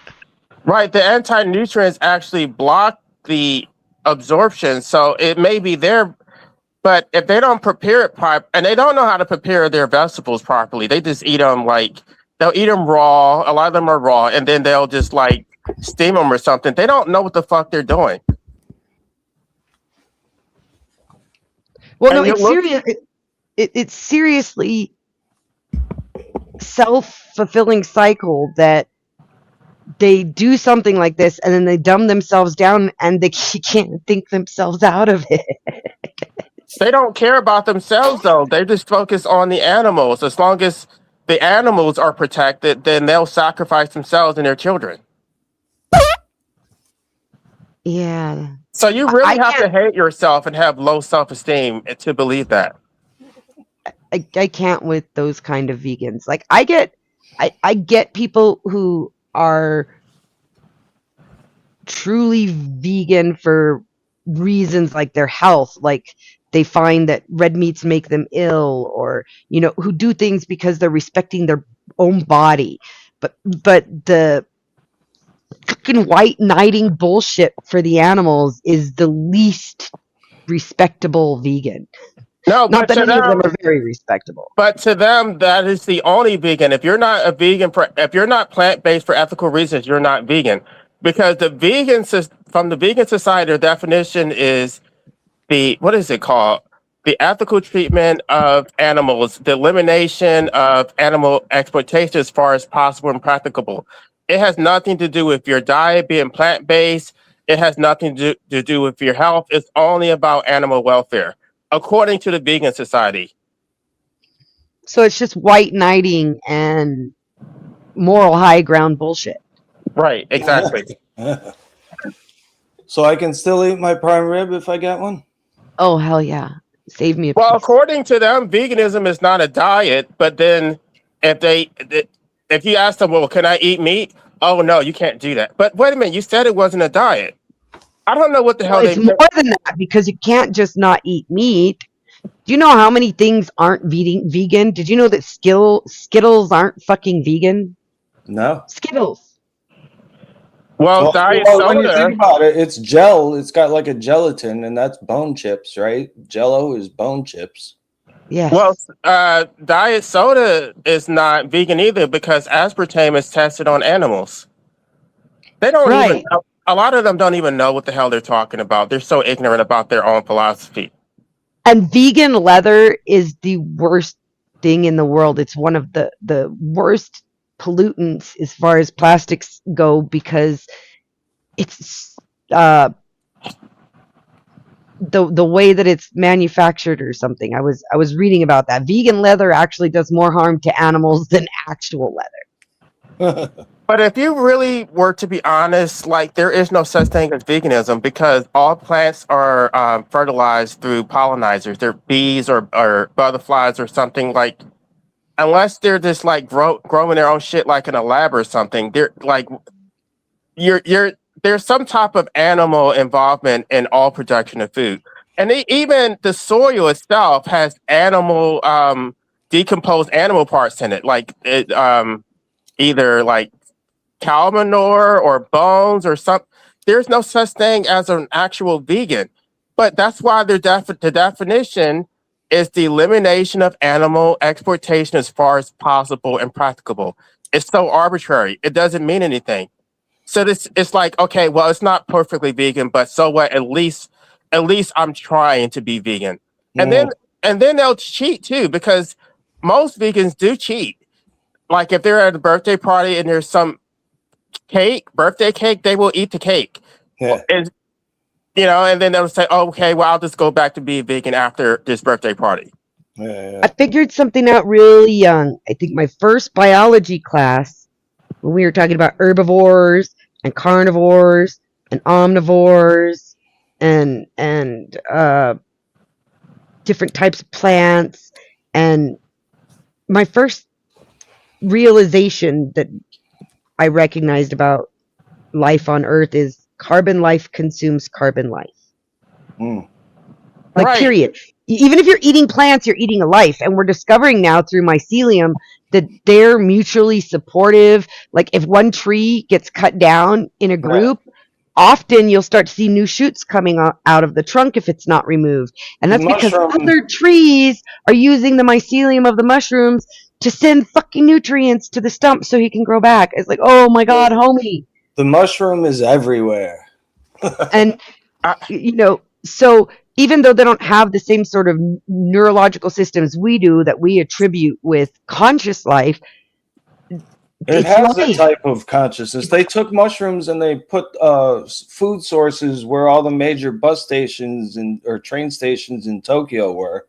And the mushroom at first, it did this thing where it was like it was exploring the landscape like you would do, And then eventually it created the most efficient routes between the train stations in Tokyo that were more efficient than the ones that actually exist. The mushrooms did this. Yeah, no, they're fucking. That's what I'm saying. Life eats life. Like, it doesn't matter what you eat on this planet. Even if you eat fucking plastic, it came from something living. If you're wearing plastic, what they call now, we called it pleather. They call it vegan leather to make it sound better, right? We call it pleather. If you're wearing pleather, well, that's the decomposed remains of animals from centuries ago. What about their rights? Okay, I don't know if you were there when I don't know if you were there when I did that live stream about veganism, but Joe Cool was actually considering. I talked him out of it. I talked another guy out of it because I exposed how it doesn't make sense. How you can't get B12 from plants. There is no plant-based source for B12. You have to take a supplement, and without it, you would die. And I also explained that there's no such thing as a natural herbivore. All animals are opportunistic. Omnivores, even horses, elephants, giraffes, cows, they all will eat other animals if given the opportunity. Well, squirrels and bears will eat their own young. Yeah, I was will eat birds. I was there like, 'cause I remember someone said that chickens were herbivores, and I'm like, you're fucking retarded. My chickens eat so many bugs.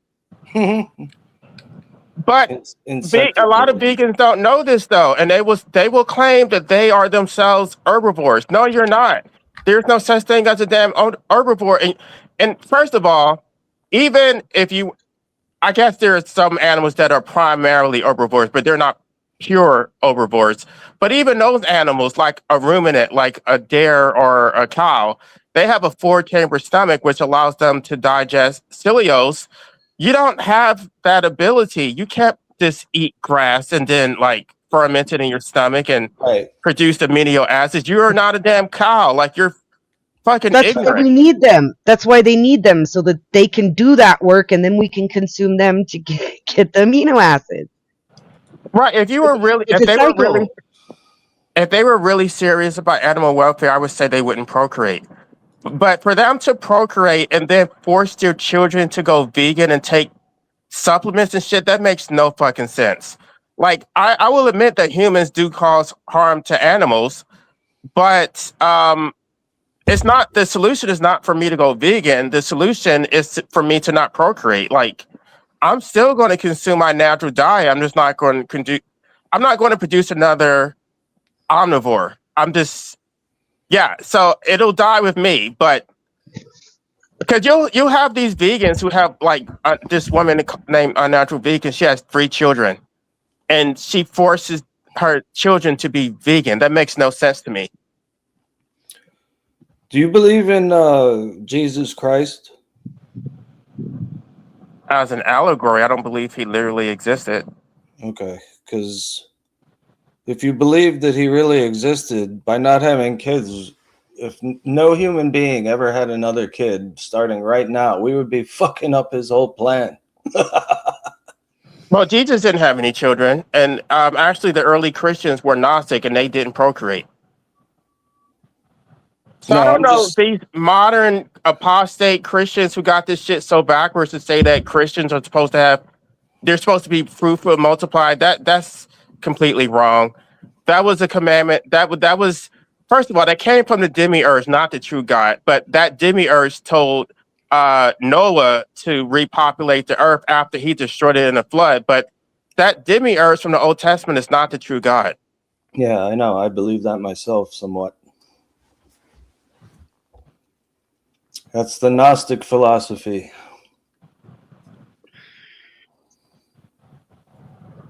Which I'm Anyway, thinking about starting a Gnostic church, not a real, maybe a ministry, not a church, because I really just want to spread the message of not procreating, but I want to do it with, with a church behind it. So it's more, it gets religious protection. Because if I just do it, as an antinatalist, it's just not going to be taken seriously. I don't know. Can you take anything seriously anymore these days? No, they take religion seriously, and they're more willing to donate to religions than just some philosophy or something. My new philosophy is fuck it. Who cares? I care. It's a I good care about a philosophy. lot of things. It's a good philosophy that I've come across because it absolves me from any responsibility for what other people do. Well, I will say that I have that mindset, but I guess I assumed that I was going to die young. I had this car accident, which it was a serious car accident. I just walked away with just a few scratches. So I guess I finally came to the realization that I'm going to actually live a full life. So now I'm just like, well, maybe I need to actually take this seriously and actually try to do something with it. I don't want to be here. I really don't. But until they decriminalize medical assistance, I'm not going to do it myself just because I don't want to fail and be stuck with permanent injuries. Yeah. Right. We were talking about that before. If you fuck it up, it ain't good.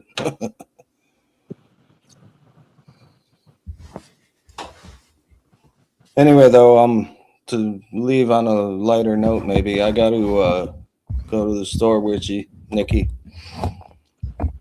Is she still here? Okay. So I'll come back if you're still up. I mean, there's a good chance of that based on yesterday's stream. So Well, that depends on Den and Kat and LA and others. Like, if I'm having good conversation, I can't shut it down. yeah, When people show up and the conversation goes, then it right. goes. And When you're and hot, you're hot, baby. that's not what I mean. I just really like No, it's like a chilling. showbiz. That's a showbiz term, you know. Ah, you would know that. Okay, well, be safe out there, and Yeah. I'm sober, so oh, it's I'm not one of those people who rode your ass about that, I Zato. Just know. be safe I out know. there, because it's a dangerous world, and you're leaving your house. Oh, I know.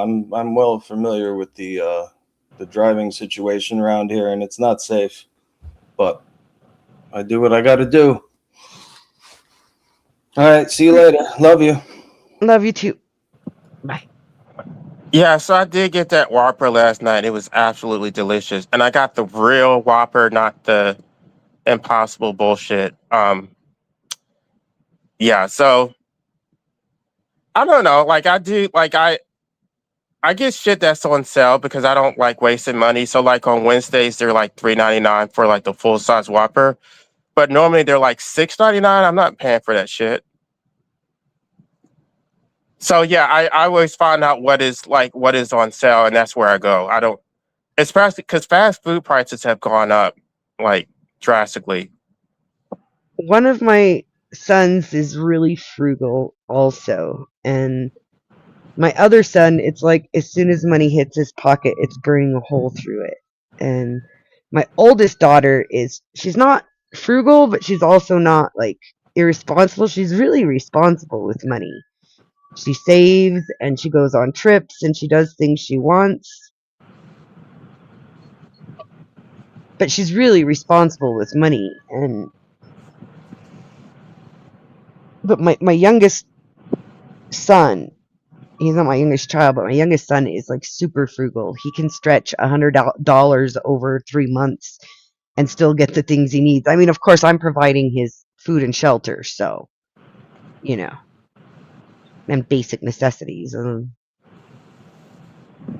He just graduated college and he came back home and he's looking for work, but I asked him what he's applying for, and he says, well, right now, just things in my field. He says, I don't want to right away give up on the idea that I'm going to go work in my field, but he's never held a job, ever.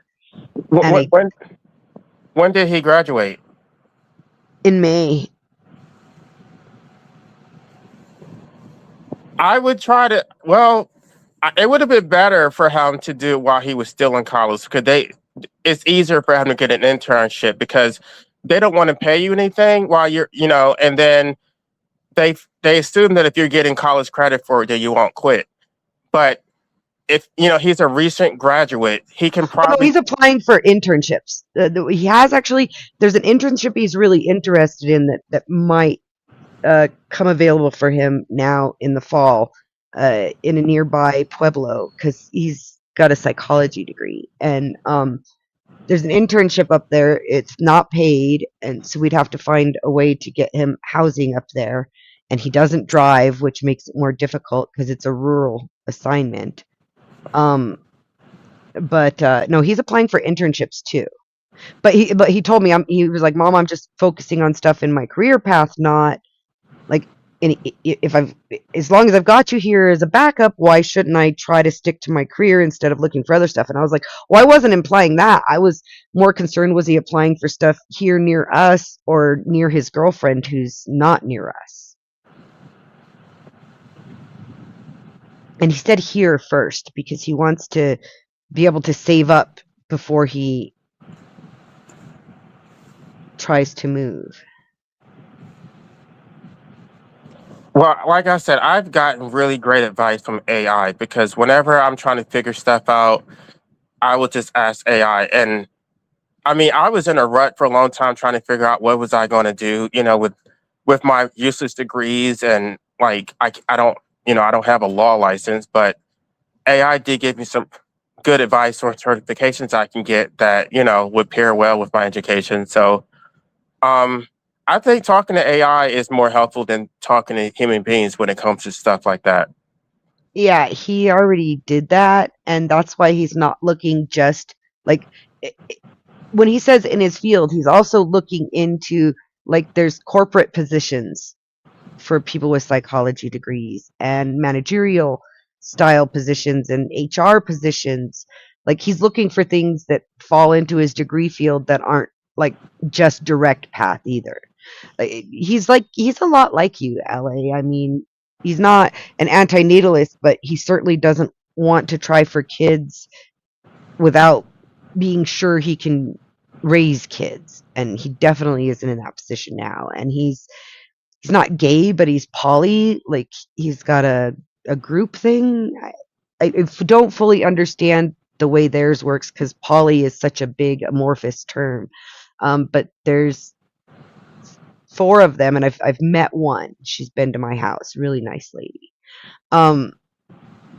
And he's really big on like the idea that tech should be used, not like feared.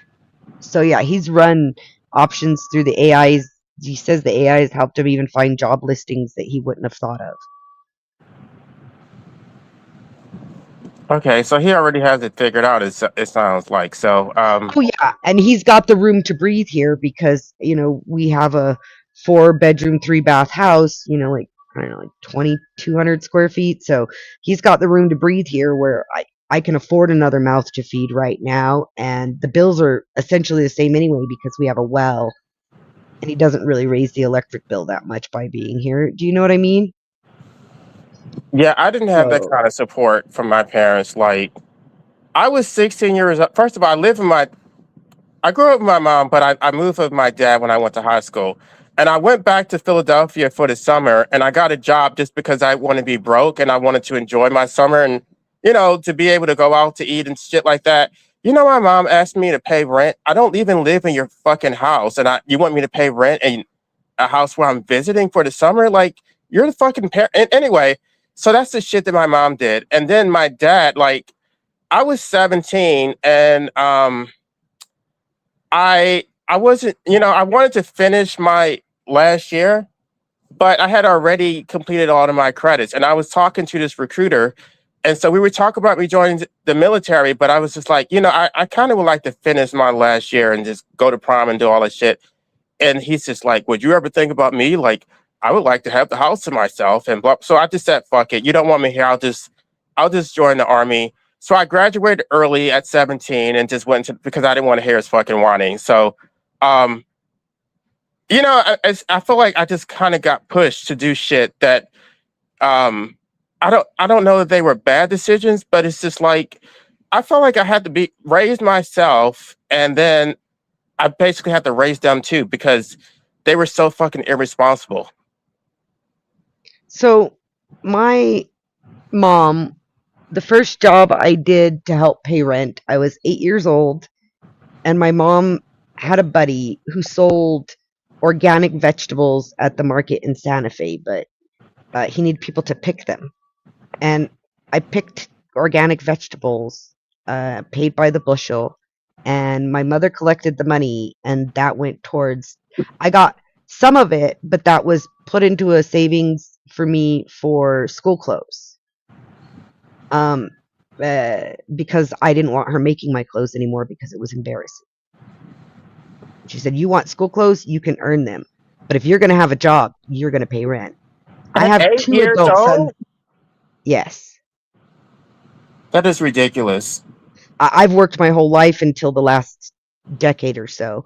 And I have 2 adult sons now who live at home with me and they don't pay rent. And when my daughter uh, had a living situation, she lived with us for a year. His adult children have all stayed with us. I don't, I don't, I don't think that I'm a better parent than my mother was because my mom taught me a lot of things that my kids I'm seeing as adults, the adult ones didn't learn. Um, However, I am saying that a lot of people, a lot of people who had bad parents still turn out to be okay parents. Like my mom was an alcoholic and a drug user, and there were men in and out of the house. Things happened to me. There was people in and out of the house. There were parties. I mean, I started my first experience with cannabis. I was 7 years old, and they recommended that my mom put me on Ritalin for ADHD. She said, "Fuck that shit," and started making me cannabis tea at night. Did you have any other like adults, like aunts or your grandparents or anything like that? So my mother, when she was 14, became pregnant with twins. She doesn't know if they were from her father or one of her brothers. And then she left home. And I've never met any of those people. And then when she was in her 20s, there was a car accident and all three of my brothers died. And the state took her two daughters, my other sisters, and then later she had me and raised me alone. It was just me and her. Everybody else in my life that I've ever known well, until I met my sisters, but everybody I had ever known in my life was what you call like extended family, people I didn't, or voluntary family by choice. It was just me and my mother, blood relation. And then I know two other blood relations now because one of my sisters found us as an adult, and I got to meet my sisters. They hate me, but that's okay. They got raised in a middle-class neighborhood by business owners who taught them financial skills. And when my oldest sister became pregnant in high school, they adopted her son so that she could still move on. And both of my sisters went into the military. Like, they had a completely different upbringing from me. But they're jealous of me because my mom supposedly kept me and not them, even though she didn't have a choice about them. And did you have a relationship with your father? No. In fact, You told me you didn't know who he was because it was. I did get one stepdad. He started dating my mom was when I was also 8, but he moved in when I was 9, and he was with us till I was about 14. But even when he moved out, he stayed my stepdad, and he always helped me out. And if I was short on something, he'd cover it for me. He gave me, when I started driving, he gave me a gas card and told me you can use, gas wasn't as expensive back then. He was like, you can use $60 a month on that gas card, and I got it covered for you. Like, he was awesome. My stepdad was way different from my mom. He rest his soul. He was one of the best things that ever happened in my life. I had other stepdads, but he was the good one. My mom was married 5 times too, and she did a lot of crazy shit. My mom was an interesting woman. But yeah, I mean, I always worked. The same guy who had those organic vegetables for us to pick was also a slumlord, and he was constantly evicting people and moving new people in and shit, and they leave a mess. When you evict somebody, they don't fucking clean after themselves, you know what I mean? And he would pay us to go in and clean out his rentals too. I used to do stuff like when I was little. We had like a little school, like a little store, like where we would sell like ice cream and stuff, and it was my friends and her brother kind of messed it up because he was eating our stuff and stealing the money. So we stopped doing that. But yeah, we had like our allowance was like nothing, and yeah, I just had a very miserable childhood. I mean, I'm just going to be honest. I had a better relationship with my grandmom. So when I went to her house, which we went to her house after school, we would play outside and stuff. But my mom she was just very neglectful. She just dropped us off at anybody's house so she could go to the club. I mean, even when she was home, she didn't really spend time with us. She would just stay in her room and talk on the phone and tell us to go like put like a frozen piece in the microwave or something. She just I mean, I'm not going to say she was like she was a good provider. Like she would like buy us toys for Christmas and shit like that, but she just wasn't very nurturing. She was just very cold. She never encouraged us. She just I don't know. My grandma was more nurturing than her, so that I'm not going to say that I didn't get it. I just didn't get it from her. So Yeah, my mom was a better grandma than she was a mom. Like my mom, rest her soul. I love her still. I miss her so much. My mom was physically abusive, mentally abusive to me, but with my kids, she wasn't perfect. Don't get me wrong, but she was so much better with them. She had so much more patience with them, and she treated them differently than me. Like, so I was a little blonde-haired, blue-eyed girl, and everybody always told me how pretty I was. So my mom would tell me I was ugly. When I got older, I asked her about it, and she's like, "Well, you were getting a big head, so somebody had to tell you you were ugly." Like, she grew up in the south side of Chicago and was abused by her own family way more severely than she ever abused me. So she was doing better already at breaking the generational curses put on her. So, like, I have forgiveness for her, and it's still true that she did a lot of fucked up shit to me. But she was so much better grandmother. And my mom was like a hustler. Like, she could always find ways to make money.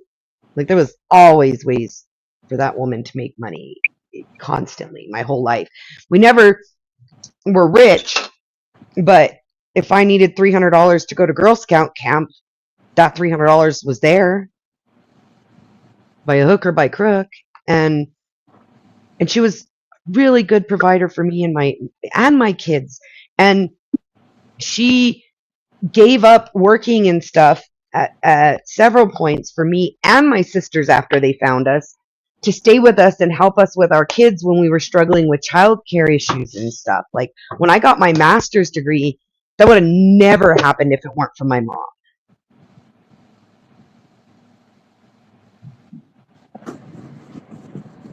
so you must have lived pretty close to her. No, she moved states. She moved states to come stay with me when I was getting my bachelor's. And then when I was done with my bachelor's, I was almost done with my bachelor's, she moved states to Nevada to help my sister. And then when I decided I was going to go to grad school, she moved states again to come back and help me.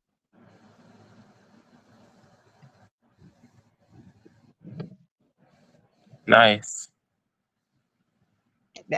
But at the same time, like, she gave me cannabis tea at night, and I watched people in our house doing mushrooms and acid from a young age. And the first time I did mushrooms, I was 5 years old, and my mom did this thing with magic mushrooms. She put them in her booze, and she called it blue juice, and she put it in rum. And it was my job to keep her rum and coke full. And I was kind of addicted to TV, so if her rum and coke wasn't empty when I went for a commercial break, I would drink the rest of it and then refill it because I wasn't allowed soda. And she had blue juice in her rum and coke that night, and I did magic mushrooms. And she told us, what is blue juice? well, she put magic mushrooms in her rum Okay. to get the psychedelic effect to go out into the rum, so she didn't have to eat the mushrooms because they're not tasty. And her friends were drinking this stuff, and I'm serving it, and I ended up drinking it. And she would tell this story at parties my whole life like it was some kind of cool thing.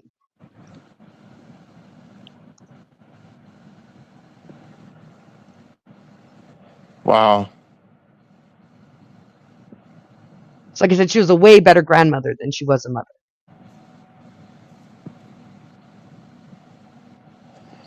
Yeah, my mom was just more physically abusive. She just beat us for every little thing. She was the queen of gaslighting. The things that were important to me, she just didn't support. I was into instruments and stuff, and I had to quit because she just didn't want to take me to the concerts, and it's so funny. She didn't encourage me to go to college. She told me to take up a trade. But then when I graduated law school, she made it all about her and she wanted to take all the credit. She wanted her sisters to come to my graduation, made it all about her. She stressed me out, just hyped me up. And I'm like, I don't even know if I'm going to pass the bar exam. Like, can you stop? She just wouldn't stop. Um, I had to cut her off because I mean, of course, she's not physically abusive because, she can't dominate me physically, but she still is the same person. She still doesn't have any empathy. She still wants to dominate. And so her tactics switch. She'll just try to manipulate you emotionally. Oh, you're so disrespectful. Oh, you're so ungrateful. Like, if you don't do everything she says, then there's something wrong with you.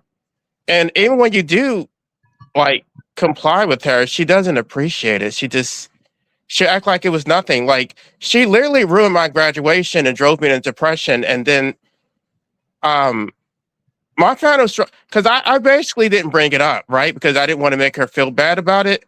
But then, like, years later, she sends me this photo from my graduation when I'm like fucking miserable. Like, to me, I felt like she was rubbing it in. Like, okay, I'm trying not to bring it up because I don't want to make you feel bad, but you're throwing it like fuck you. And I haven't talked to her in, what was it, 4 years now? Maybe going on 5 now. And now my brother doesn't talk to her either because he sees the same thing that I saw. I'm sorry to hear that. Yeah, my daughter, I homeschooled my girls quite a bit, and I've homeschooled all of my children some, and they've gone to public school some, and they convinced me to let them back into public school. And my daughter's starting high school, and she wants to do color guard with the marching band. And so for all of last week and the rest of this week too, I've been getting up at 6 o'clock in the morning so that I can drive her to band camp and make sure she gets up and gets ready. And then I take her to band camp, and then I got to go back to town to pick her up. And there's been team building stuff like at the skating rink and at the bowling alley last night that we have to go and pick her up and drive her to that too, and then get her home after. And last week she dropped her practice rifle, her drill rifle, on her toes, and I had to take her to urgent care. But I just do these things. And my mom was like that too, though, when I was in band. Well, she didn't actually participate, but she would find ways to get the money I needed. Because I started driving at a young age. I lived in a rural area, so I got myself to everything. But that was the other thing, is my stepdad, even though him and my mom weren't together anymore, he bought me my first car. He was like, no, you got to have freedom to get out of that house, girl, here. So No, even if it wasn't always support from the same place, I've always been lucky enough to have support in my life. Like, I've always built a good community around me when I was younger of adults who I could trust and who helped me.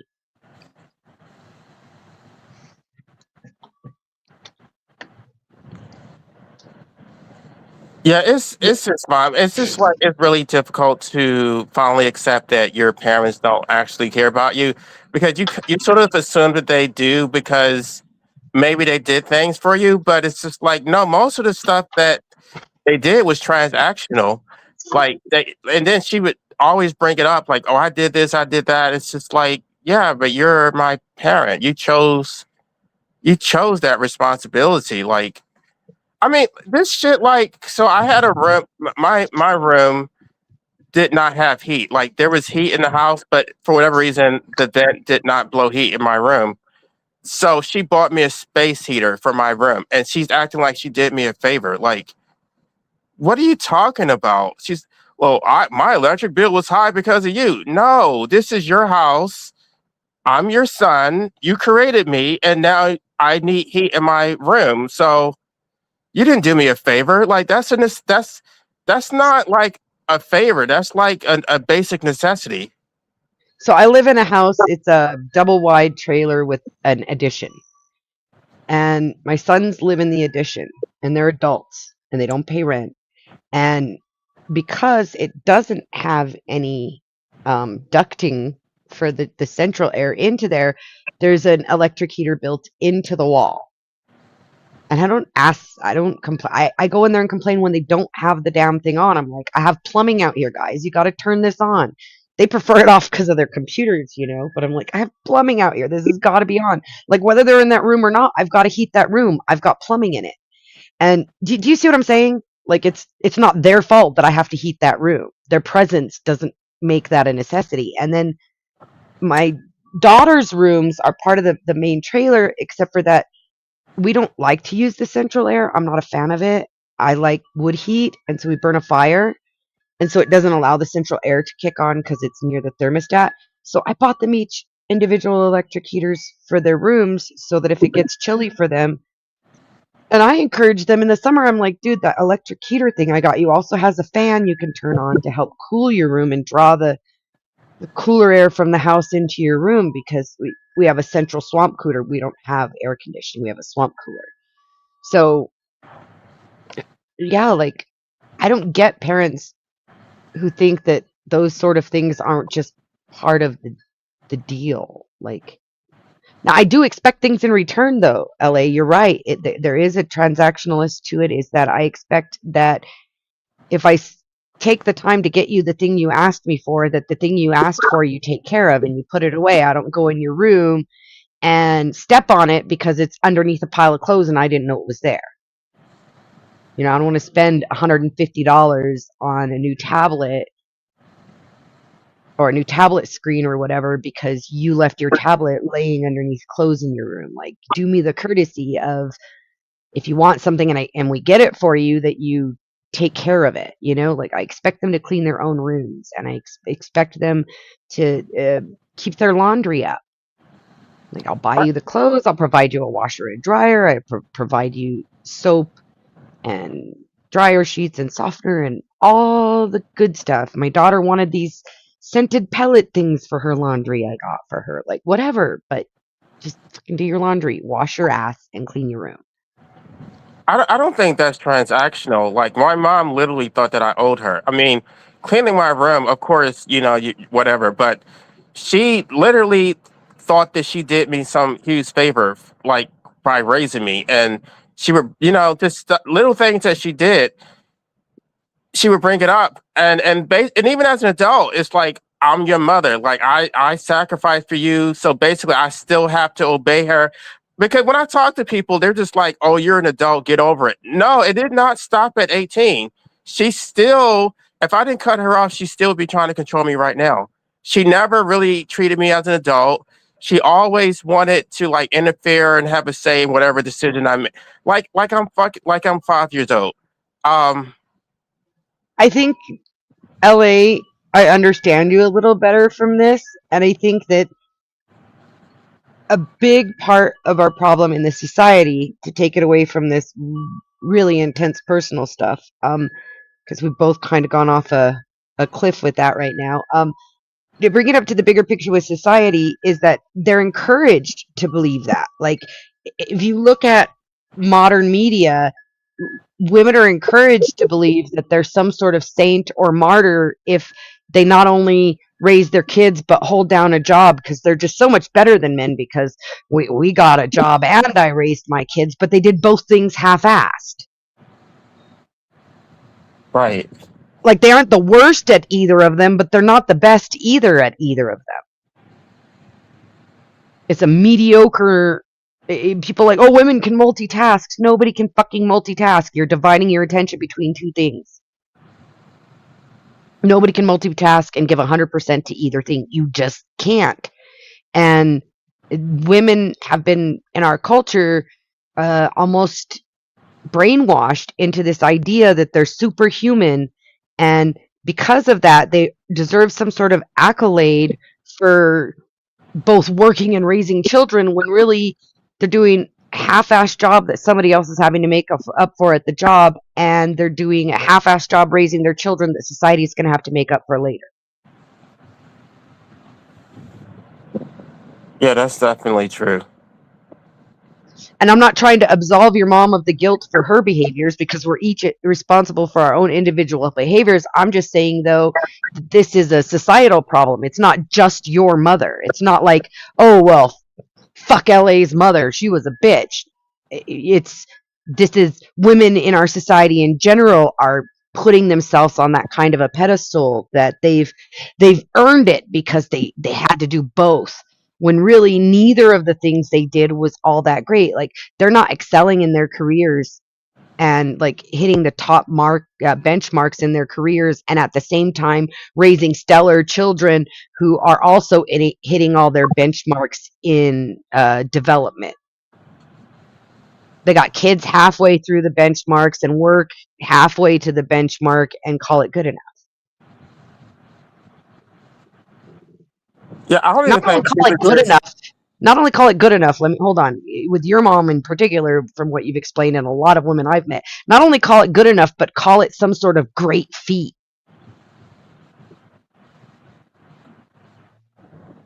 Yeah, Sorry, I don't go even ahead. think that it is good enough. I think that my mom actively sabotaged me many times where she wanted me to be dependent on her. She didn't want me to be successful. She like, and I didn't see it at the time, but I'm just like, yeah, you did that shit on that. What, they'll always try to make it seem like it was like, oh, I didn't know. It's just like, no, you did that shit on purpose. Well, whether they didn't know or they did it on purpose, what it boils down to is that they're convinced that it is good enough because they're told that they're doing it. If you make it to 18 and they pay the bills, then they're succeeding at both, producing for society and raising their children. And how dare you not appreciate that? Like, regardless if I fucked up, as much as I sacrificed, you should still be grateful. Yeah, They're she lauded that over my head like my entire life, and then when I did, tell basically, I don't think I ever used the word anti-nativism because I don't think she would understand what that means. But I just explained that I don't like. I'm not happy that I was brought into existence, and I'm against procreation. She just, I don't think she even comprehended what I was saying. Like she just said that I needed help. Like I was crazy. So you were saying that, oh God, that loud noise filled my brain. The truck, a really loud water truck just drove by. Um, so you were saying, I didn't get to hear you. Like I tried to explain to her that I was against procreation, and she just said that I needed help. Like I don't think she really understands that. I think it is unethical to force someone to exist. Like she literally believes that she did me a favor. Even when I tell her that I didn't want to be born, she still doesn't understand, or she doesn't care.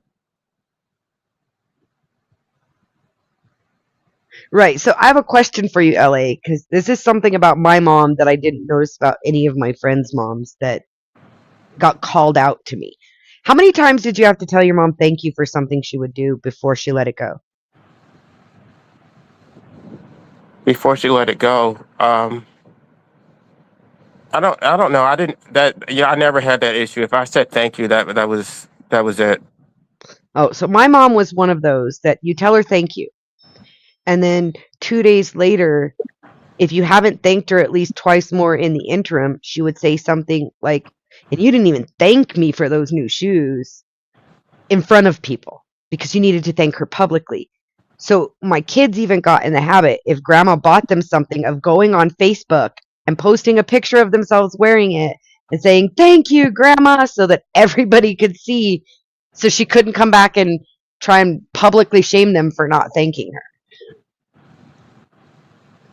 She did I mean, shame me for other stuff though. Like I went on a school trip when I graduated 8th grade, and my dad gave me money because we went on a school trip to New York, and he like gave me money to like buy lunch and stuff, and she just like tried to shame me because I didn't buy her a souvenir. I'm like 13 years old, and it's just my first time away from adults. I didn't know I was supposed to buy you and a your dad souvenir. gave you a little bit of spending cash so that you could enjoy yourself. And she's like, why didn't you spend it on me? Right, and she got on the phone and told all of her friends, and like, oh, he's so ungrateful, because it was my dad's money, but I guess she had to like loan it because he mailed it and it didn't arrive. So she's like, I loaned him my money. He that no good, ungrateful son. I'm just like, you're the parent. If I'm supposed to buy you a souvenir, you're supposed to teach me that. I didn't know that. Like like to me, I didn't get money when I was a child. So to me, buying a stupid keychain is a waste of money. Like Well, I was going to buy how lunch. many of your friends bought souvenirs for their parents realistically?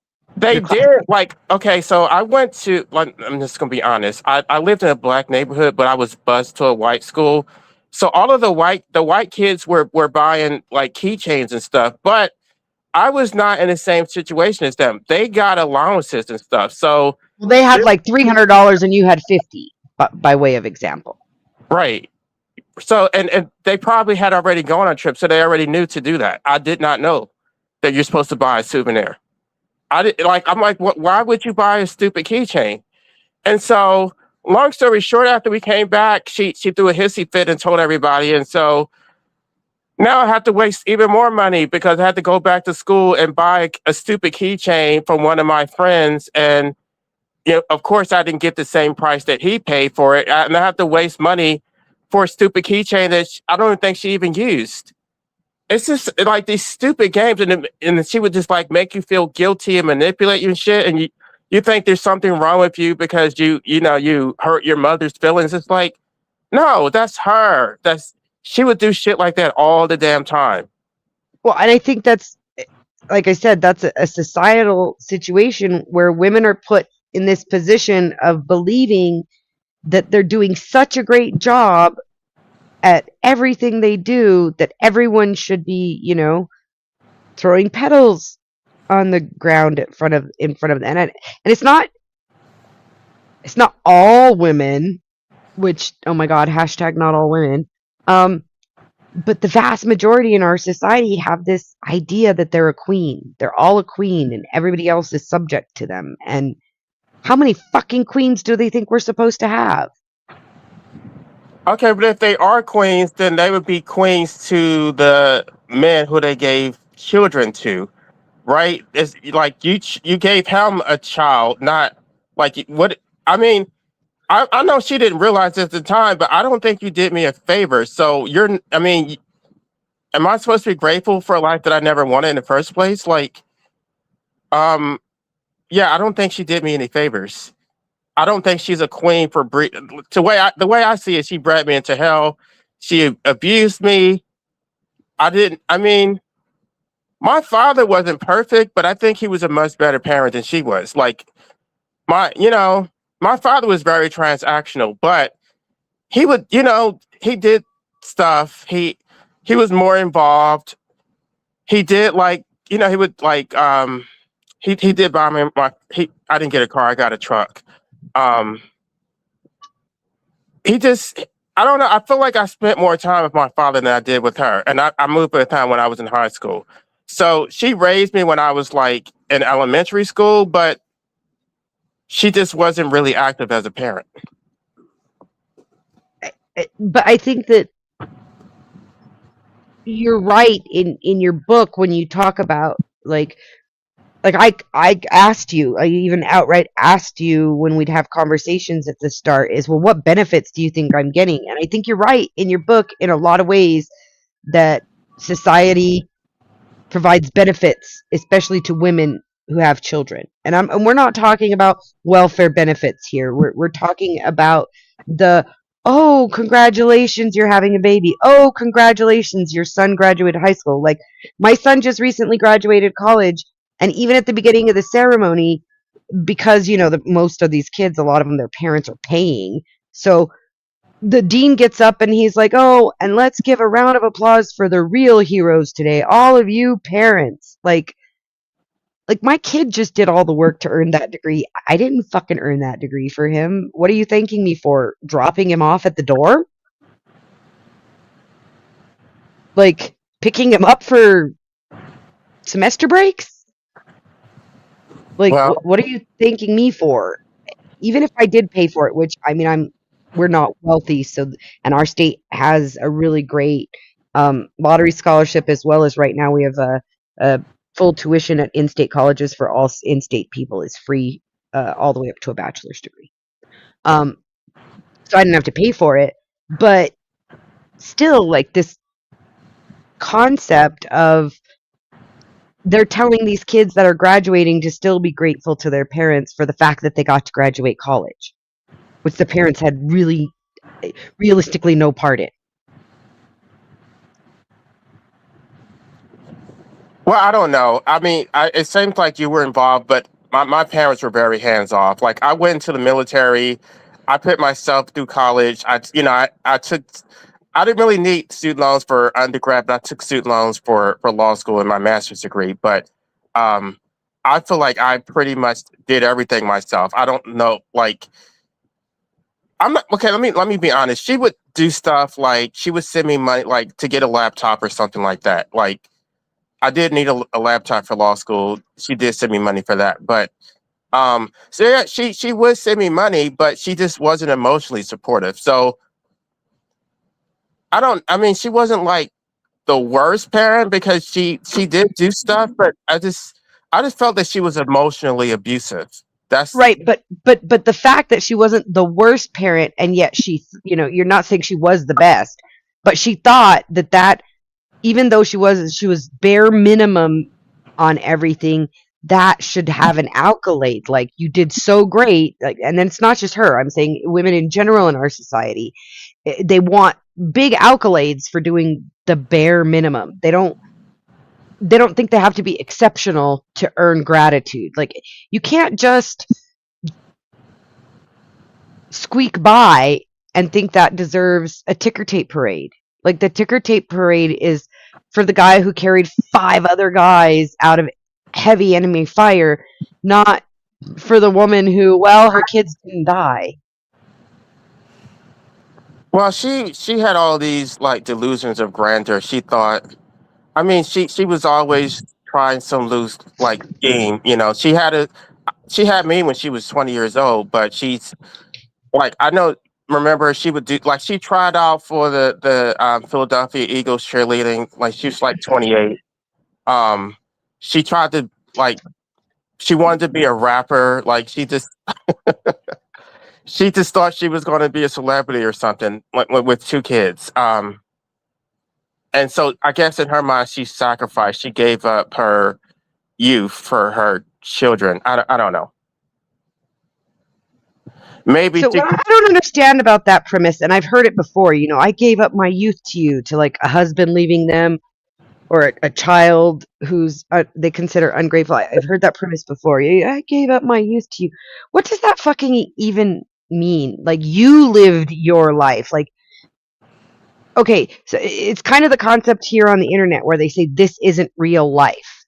Like, yes, this is. You and I are both giving up time to this. This is our real life in this moment. This is the time we're spending. We're having this conversation. It's real life. However, on the other hand, they will sit there and act like things that are real life that they're doing, they gave to someone else. Like, no, you were the one living it. Like, you don't give your time to someone else. You spend it with them, not on them. And that's our society, this idea of self-aggrandizement. Like, we're all everybody's special. And then you end up with everybody with face tattoos, and you're like, oh, fuck, I was supposed to be the only one,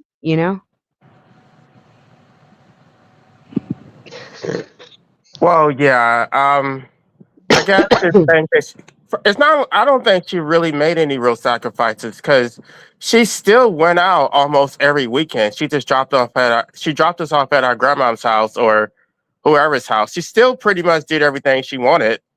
It's just during the week, she had to go to bed to get ready for work in the morning. She didn't even make our lunches. We had to make our own sandwiches, pack our own lunches. Um, she wasn't the adulting mother who just like, did all those extra things. Like, We had to iron our own clothes. We did that every night. I don't. When I talk to people, I'm like, "You didn't iron your clothes?" They're like, "No, we didn't do that." Um, she didn't do any. I mean, she paid the bills and she bought us food and clothes, but that everything else we did ourselves.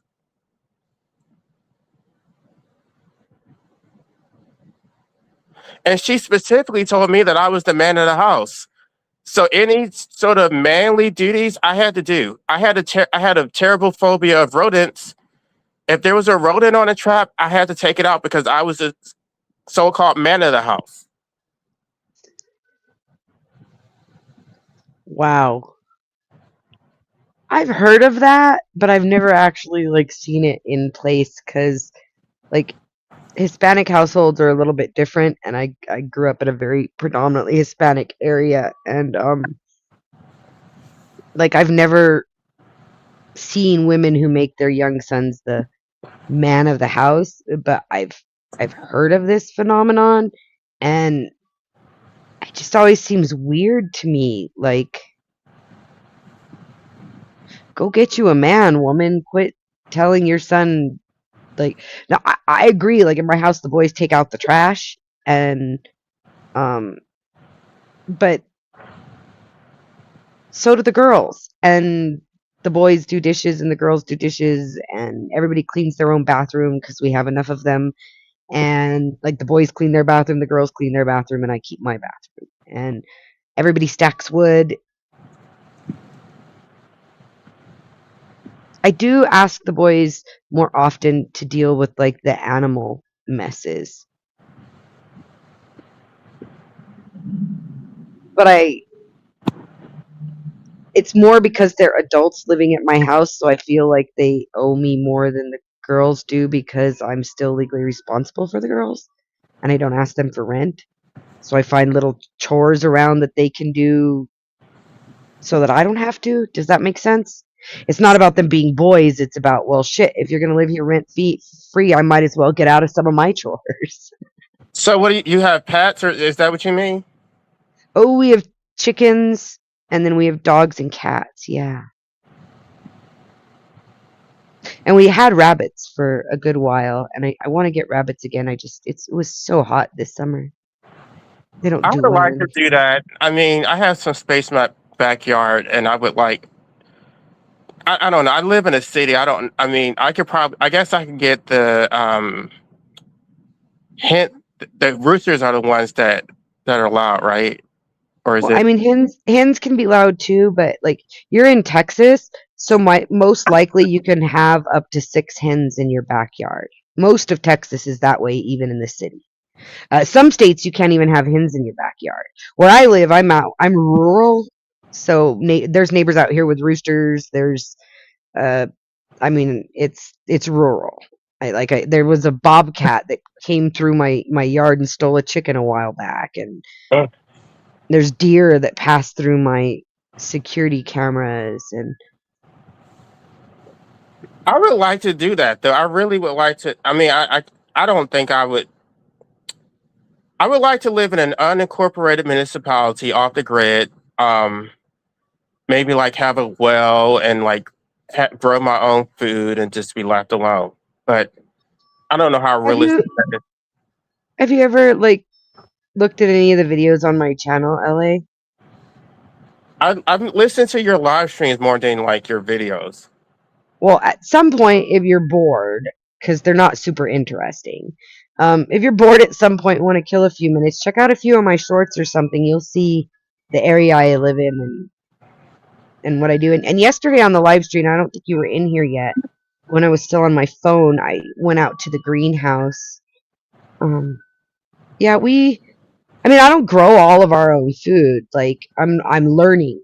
My mom was a green thumb. My husband was a green thumb, and I was an assistant to them and helped. But I am nowhere near the point where I could say I even grow all of our vegetables. We like to buy meat from the rancher as much as we can, and like we have propane for cooking. However, we use wood for heat, and my wood heat stove could be used for cooking, and I could quickly get a wood cook stove in here. My partner's dad is an antiques collector, so if I didn't have propane to cook, I could cook on a wood stove. I've done it many times in my life, and we have right now. We just went and got lucky, and we got a permit for Dead and Down close to home, so we didn't have to drive halfway across the state. And it was already cut down by forestry. They were clearing for roads, and so we got a bunch of really good oak and pine, and it's split and drying on the yard already for this winter. I don't know, maybe 5 or 6 quarts worth.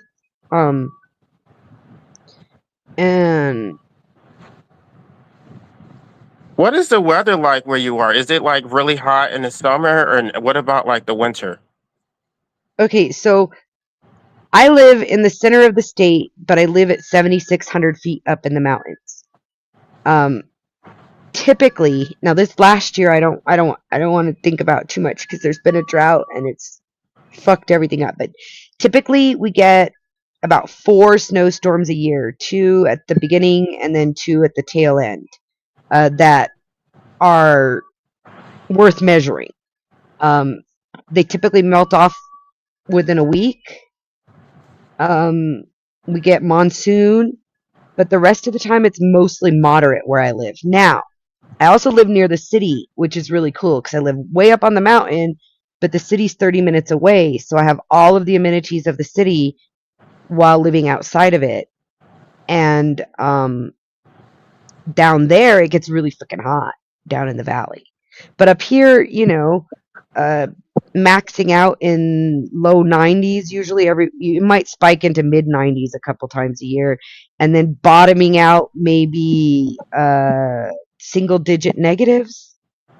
Every once in a while you'll see like an 11 or 12 negative. So you And don't ever get like triple digit weather? You don't get like 100-degree weather? down in Albuquerque they do, down in the city they do, but up here I think the highest we've recorded on the home thermometer was like 98, and that was like last fucking week too. Like this year has been really bad and dry and hot. And what about the soil? Do you have good soil in your like yard? So we do have decent soil, but the issue I had up here is these thing called voles. And they would just take my plants right out from under the ground. So we built a concrete slab and put a container greenhouse on top of it. So I have above ground grow boxes in a enclosed. There's just too much wildlife here for me to be able to just grow, but it's very fertile. Like if I show you where like all my wildflowers grow and my herbs that are native to the area, even though it's been dry, they're still growing. I didn't get any of my currants this year. They didn't. I mean, it's not harvest time for them yet anyway, but they didn't even flower my currants this year because it was too dry. My soil's pretty decent. I put soil from my property into my containers. Like I didn't go purchase soil. I put soil and rabbit poop from my property and straw to fill my containers. But yeah, the wildlife is the bigger issue. And I have a 6-foot fence around the house, and the bobcat still got in. So wildlife is more the issue out here than the soil. And it hasn't been heavily farmed because it's up on the top of a mountain, so the soil's pretty nice. It's had years and years of decomposition from the trees. Yeah, we have really hot summers here in Texas. It's like 106 or whatever it's supposed to be today. And then our soil is like compacted clay, so it doesn't absorb well. It doesn't penetrate the roots. Like the roots can't really get deep unless you like amend it. You have to get like compost and mulch and like work it in. My soil is absolutely terrible, but I use a lot of mulch, and some of it has loosened up, especially in the front. But my back is still unamended completely. It's just hard, compacted clay, and like trees will actually fall over because of the clay. May I ask, are you a homeowner or are you renting? I'm a homeowner. So my advice, if you live in uh, a part of Texas where it's that really bad clay and it's horrible, my advice is to invest in a small tiller. It's really worth it. Or even just rent one every year. At the beginning of spring and at the end of fall. You till it before you plant, and then you till it again after you're done for the year. Or it'll just keep settling back, and you'll lose all of the shit you're putting in because it doesn't. It like my experience with clay like that, because we have similar places here in New Mexico too. Is the soil just fucking uh, sucks all the nutrients out because it's so desperate for it. I do have You a don't keep tiller. it tilled. I do have a tiller, and I used it like the first 3 years that I was here. Then I just started using chemicals because I just couldn't manage it. No, I get that. And then again, you're also doing it alone. Like, see, that's the one of the things that I don't own anything. Like I talk about my place, I don't own anything. Like nothing. My car isn't in my name. The house isn't mine. I live with my partner. Everything's his. But one of the things that we're lucky about is that we're both of a like mind about things. So when we have a project, we hit it together. And this is again the benefits of children that I didn't think of it that way. And then we recruit our kids into it. But it's more in a family time way, not I'm going to sit here and watch TV and you go out there and till me a garden. It's hey guys, come help me out with this. And we hang out together, and then we'll take them out to eat. And except for stacking wood, I refuse to stack wood. They don't go with us to collect the wood. And I stacked so much wood when I was a kid. I say I refuse, but I do stack wood like when they're not available and we process wood and it needs to be stacked. I will stack it. But in general, I think stacking wood is their job. But most of our projects, we do them like all together. So there's many hands make light work, you know? So I know you're not legally married, but do you basically see him as your husband? No. No. No, I don't. I do no. I mean, people will call me his wife or him my husband, and we don't necessarily always correct them just because it's irritating. So my marriages were not positive experiences. And I'm widowed, not divorced, but they still weren't positive experiences. His marriages weren't positive experiences, and we don't want that in our relationship. We are partners. We're building a life together. It's a completely different concept for us. Like I get that it's just a word, but marriage has already, through experience, ingrained a negative connotation for both of us. I don't I ever want a understand husband that, again. but like, if something were to happen, like, I mean, I assume you would want to get the property.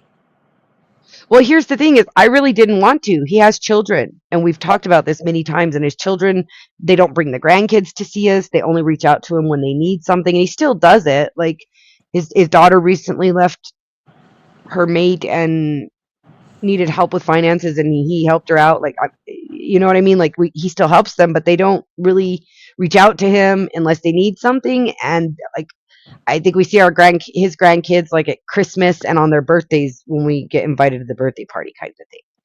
And so we had this discussion, and yeah, I'm the beneficiary on everything if something should happen to him. Okay. And the reason I'm the beneficiary is because he already knows me, and I'm going to make sure that, things are taken care of, his expenses and whatnot, if that happens. And I'm not going to like stiff his kids. Like I love his kids and his grandkids, but we're not going to leave it where they're fighting over it because we're not rich enough to really need a will. He just needs the beneficiary line to be someone he trusts, so that it doesn't just automatically go to his oldest son who's in prison. Do you know what I mean? Yeah. Um. Okay, I'll leave that alone because I don't want to get in your business. But I No, wish I wish I had talked about these things with my father before he passed because I just made a lot of assumptions and um I so wish I had all the information. gone and I got nothing. My mom didn't have anything to give me. I got her altar. Do you know what I mean? Her crystals and shit. But she didn't really have anything to leave me. But my stepdad, when he died, he had adopted me. And when he died, his family cut me off completely. They didn't even list me in the obituary. They didn't even tell me he was dead. I found out on Facebook that my dad was dead. He was supposed to come see me and he didn't show up. And I found out that he died the day before he was supposed to come and visit. And nobody told me. And I'd been calling, and his new girlfriend, calling herself his wife, wouldn't answer, and nobody would talk to me. And when he passed, he had properties, he had life insurance, and my uncle went to the probate court and said he had no children and took it all. And I could have gone and fought it, and I just didn't. It wasn't worth it to me. What they did was right because uh, the properties and the businesses are all tied up in the whole family and their brothers. And when my other uncle died, it kind of reverted back to all of them. And so with my dad, the same thing. And the house went to his new girlfriend wife, which makes sense because she'd been living in it with him for 15 years. Do you know what I mean? I didn't want to go kick her out of her house. But they should have let me have some of his fucking books. He was a bibliophile, and he raised me to be a bibliophile and a historian and a researcher, and that's what he was. And he had a bookstore, and he had a collection of books that they should have let me have some of. Do you know what I'm saying? Yeah. And they just cut me out completely. They did the same thing when my grandma died. So whatever. But with like, I've lost two husbands. And with the first one, I learned my lesson because his parents hated me, and he died while he was with them. They didn't even tell me he died. They put an obituary out that didn't even list him as married or list our son. I didn't find out until 2 weeks later. I kept calling the house, worried, scared. We didn't have the same kind of tech we have now. And his sister finally picked up while I was talking to the answering machine, and she's like, "Can you please quit harassing my mother? Lon's been in the ground for 2 fucking weeks. Leave us alone."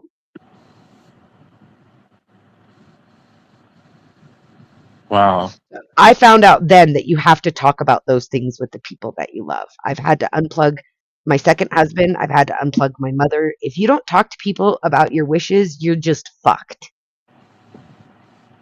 And I've seen so many families because I come from a place where people used to have 11, 13 children just 2 generations ago, not that long ago.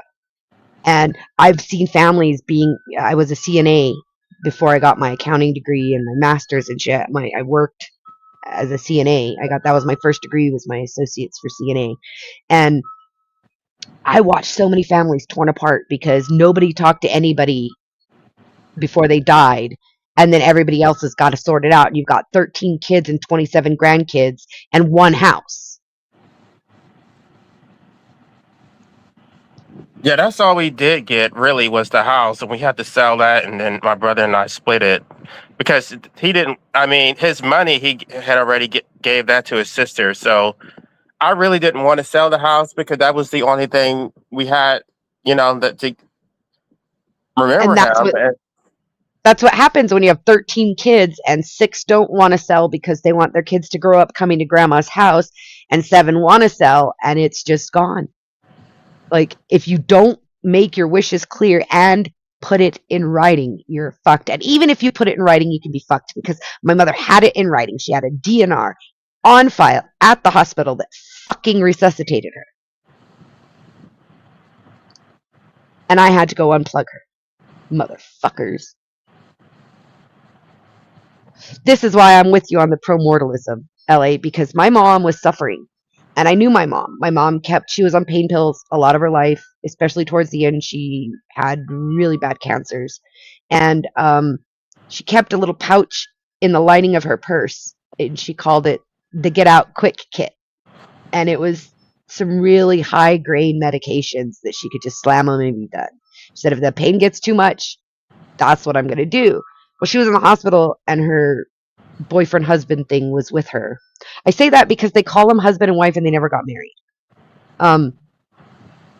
Was with her, and she sent him away, and I knew. And then the next day on my birthday, I got a call and I thought they were going to be telling my mom was gone, but instead they were telling me my mom was on life support. And I'm like, why the fuck do you have someone with a DNR on life support? Was that the hospital's call, or did somebody else do that? A nurse did it, a fucking nurse, because nobody was there. She wasn't familiar with the file, and my mom coded, and so she brought her back. And she brought her back, and they even told me themselves that she wasn't there. Like, she was completely brain dead when they brought her back, and her kidneys had failed because she OD'd because she didn't want to deal with the pain anymore. They didn't tell me that, but I knew that because the pouch was gone from her purse when I got her belongings. And she did it on purpose. Fucking bitch did it on my birthday on purpose because that's exactly like her. She always ruined my birthday to make it about her. Wow. And I had to fly to Colorado and fight with these fucking people to take her off. Well, no, I'll be honest. I thought I was going to have to fight. I went in there all pissed off, ready to fight. And then her doctors who knew her were like, I don't know why they resuscitated her either, Nikki, but we needed you here to sign the papers or we can't take her off life support now. And it took 4 fucking days of watching the echo of that fucking respirator leave her lungs for her to actually get her peace. Motherfuckers. And then at the hospice, there was a nurse who wanted to deny her medications. She was on midazolam and, I call it bedazzling. Midazolam and, what's it called? Percocet. Prescribed by her doctor to ease her through those last days. So that if there was any remnant of her, it wasn't suffering. And they tried to argue with me that she couldn't exhibit she was in pain, so they weren't going to give her pain meds because it might make her demise faster. It's like, aren't you a fucking hospice nurse? What the fuck are you talking about? This is palliative care. That's why these laws need to be decriminalized, because it leads to, like, basically torture, because everybody's afraid of liability. They don't want to do anything. They won't even respect their witness. Even in palliative care, they're with this hero complex of saving the life. Palliative care, this is just making her comfortable. There's no longer a goal of saving her life. Period. The girl got a lecture. I never saw her again. She was never in my mother's room again. And the manager, the director came in and apologized to me. She's like, no, your mom is on strict palliative care. We will get her meds now. I was like, I can see it at the corner of her eyes, the tension. And if it only makes me feel better, who gives a fuck? Give her the medicine. But that's the whole gotcha, because the whole excuse is we don't need medical assistance in dying because we have palliative care. So, like, nobody's going to have to suffer because we have treatment to ease people's pain. No, even in the palliative care, those bitches think they're there to save a life. They're all Captain Save-A-Ho. Like, dude, this woman has a DNR that was already violated. She's definitely not coming back from this. Her kidneys aren't working at all. They had a catheter on her, and nothing came out of it, and nothing was going in because I made them take the fucking feeding tubes and IVs out of her.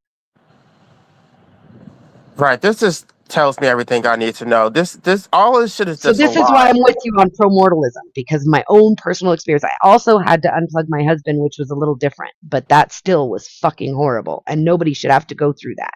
If someone wants to make the choice themselves, it should just be accepted. He had it in writing that if he were to come incapacitated at that sort of way, that these were his wishes, and they still had to come to me as his wife, and I had to sign off on it. Wow. I could have kept him alive as a vegetable against his wishes if it's just what I wanted to do.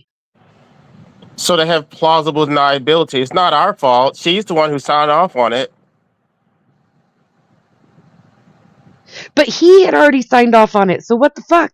Yeah, but he's dead. He can't sue anybody. They're off the hook. If anybody's mad, they can come sue you. The only person who has the right to sue would be me. So I've got to give my consent. Right. It's just about them protecting their own assets. They don't care about the patient. Well, and in some cases, like with this one nurse, it was just, barely post David, COVID or whatever. This one nurse was, I met her and she was like, she didn't apologize to me. She wanted me to thank her. She thought I should be grateful to her for resuscitating my mom. Because I was like telling somebody, I was like, I don't even know who fucking resuscitated her. And the lady was like, oh, it was me. And I was like, really? Well, fuck you. And she just looked at me like I had slapped her across the face. Like, fuck you. Didn't you read her chart before you touched her? I'm like, right there in her chart on the computer.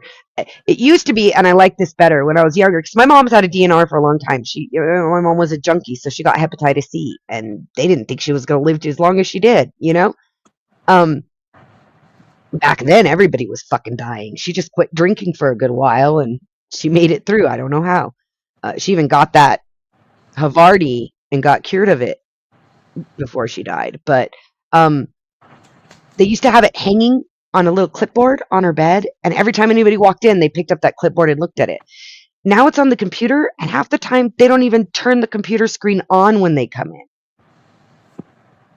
So they're completely unaware of what's going on with the patient other than what the last nurse told them when they took over the shift. And who's going to bring up every single DNR on the floor?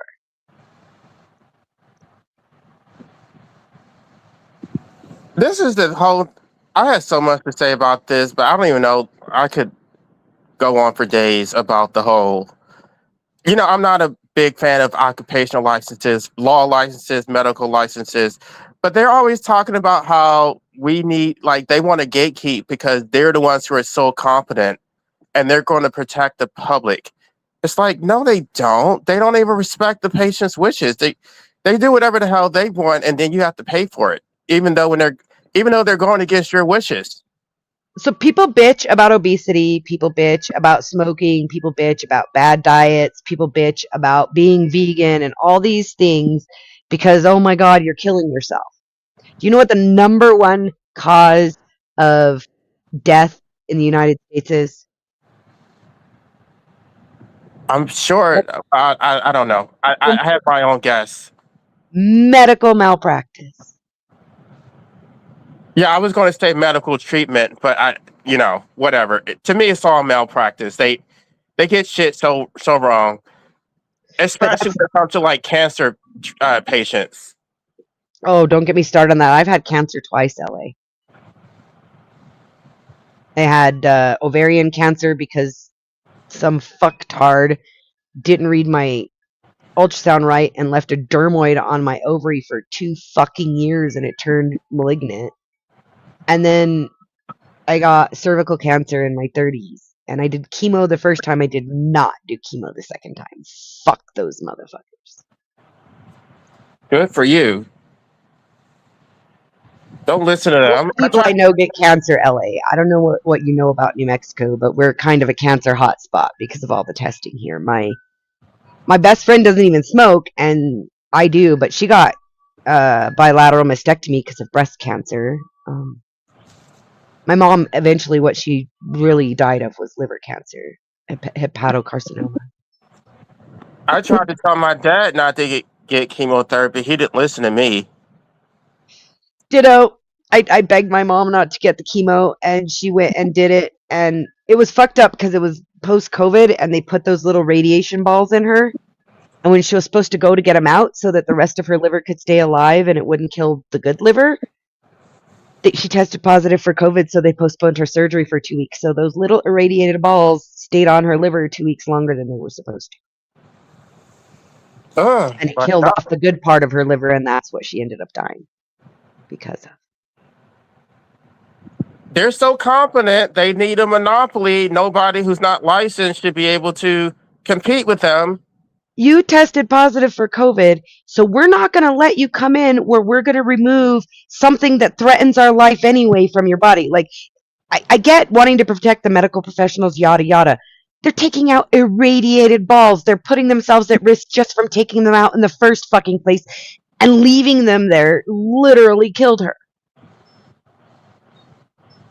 But when I went to medical malpractice lawyers, I didn't have a case because it was considered an experimental procedure, and so she signed off that there might be complications. But the thing is, if they didn't have a monopoly, maybe she could have found somebody else who would have been willing to take them out. There's that, and then there's the if these companies were actually competitive as opposed to cooperative, there would be people looking for better ways as opposed to people what's the word I'm squashing, that's not the word I'm looking for, but like oppressing, no, opposed to people like trying to stop people from finding better ways because it cuts into profits. Like, they're not competitive medical companies. They're cooperative. And they're not only cooperative with each other, they're cooperative with the government, which makes it even worse. Right, because They if it's not, control the licensing. And I get why you don't like licensing the way we have it, because those same people who have a profit motive also control the licensing. So if you want to become a doctor, but you want to profess, don't get on pharmaceuticals, they are going to suppress, that's the word. They're going to suppress your ability to get licensed. that's why there was so much collusion with COVID, because all of the doctors who wanted to tell the truth, they couldn't risk losing their medical licenses. The doctors who want to help people with medical assistance denying, they would risk their medical licenses. So everybody just toes the line and repeats the same nonsense. And this is the only way that they maintain their livelihood. I don't think the government should have that much power. I think that there should be a free market where people, like the public, has a choice on who they want to assist them. So can I tell you how selfish I am, LA? Okay. I'm so selfish that I hope in your lifetime you don't succeed, because as long as you have this goal, you're not going to do it. But as soon as you succeed, I'm going to lose you and others like you and the experience that I would get from them. That's how selfish I am. And I I mean, get that you say you suffer. I'm not even arguing that you suffer. That's how selfish I am. the only gotcha is that I don't even know if I would succeed. I mean, I'm going to try as long as I'm around, but I don't know. And then it's like, if let's say I do get it started and then I don't finish, is anybody else going to finish where I left off? I don't know. Like, I feel like, But I love that you have that thing that you have that goal to reach before you throw in the towel completely, because that gives me the advantage of getting to have you here and have this conversation. Does that make sense what I'm saying? Like, yeah, I get it. the things I know about you and you've said about how you feel about life and the world, this goal of making it more accessible for people to safely exit, it gives you something to get up and be motivated for. And so I would hate to see you lose that motivation, because I fear I would lose you. And not because you should want to live and your life is grand and how dare you throw away the gift, but because I, as a very selfish person, don't want to miss out on this experience. But here's the thing, though. Even if it were to, like, if I were to change the law, I would not necessarily use it right away. I want it available so when the time comes, I don't have to jump through all these hurdles. I want it to be available on my timeline. So it's not going to be next week. It could be when I'm like, it could be when I'm 60. It could be 70, 80. I don't know. I don't want to be a sitting duck. If I get cancer or something, I just want to go out. I don't want to waste away like my father. Well, you just eased this old lady's heart, because I'm a lot older than you, so I'm, statistically and probabilities and all that, I'm more likely to go before you. So you eased my heart, because I'm not going to hopefully not going to have to suffer through you making that choice.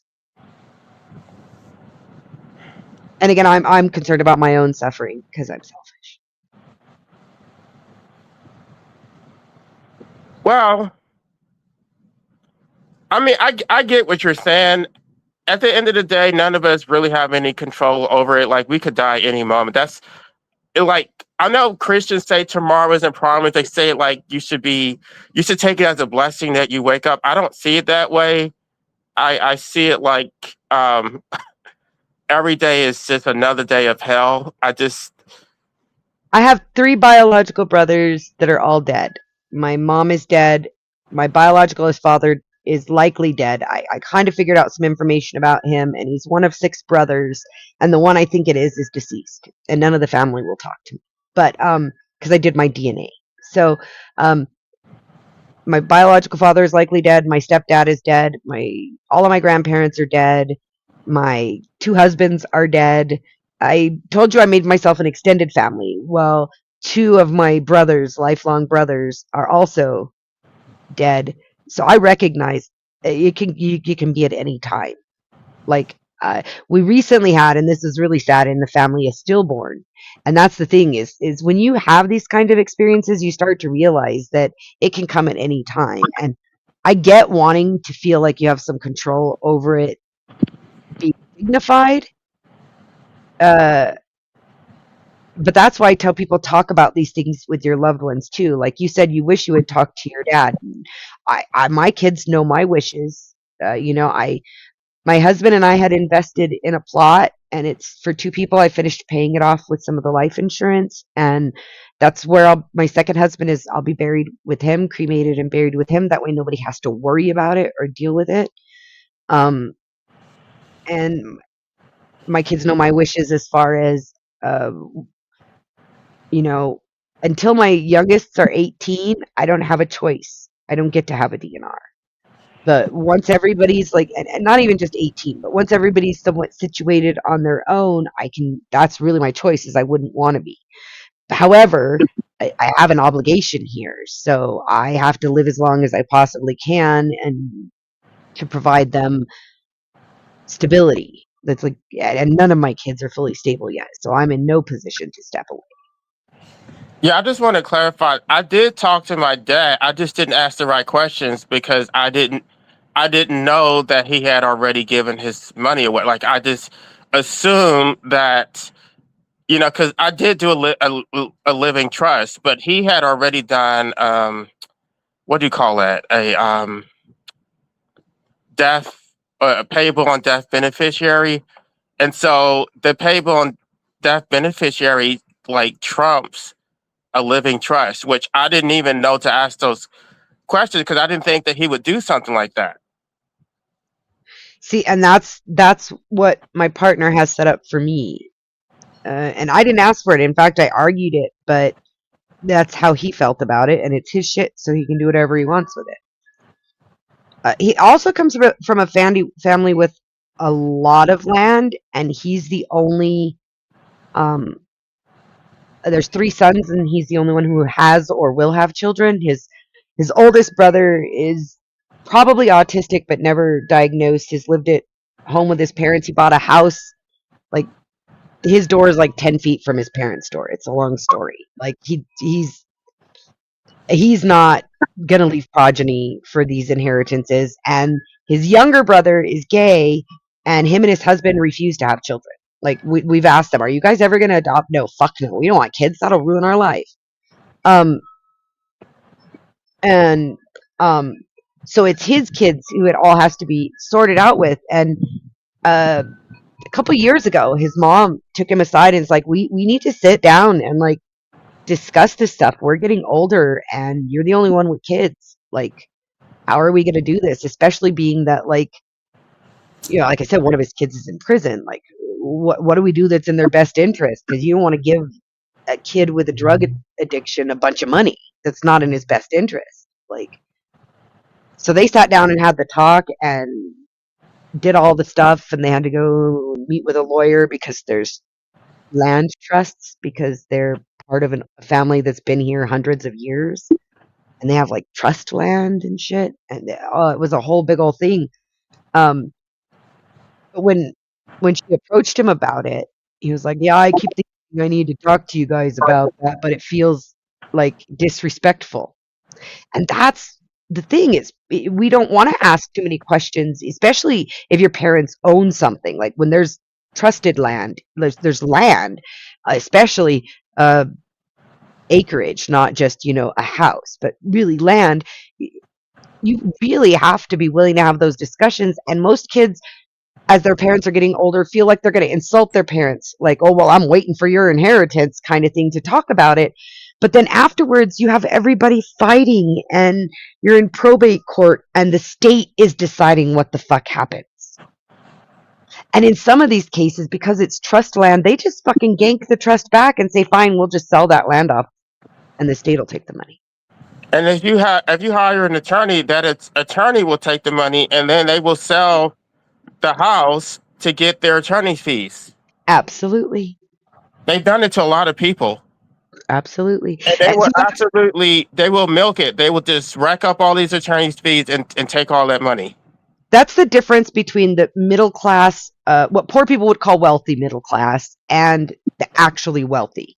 The actually wealthy have financial planning and they aren't embarrassed to talk about it. They aren't embarrassed to tell their kids what they make. They aren't embarrassed to tell their kids what they save. The kids aren't embarrassed to ask about those things because it's in their culture.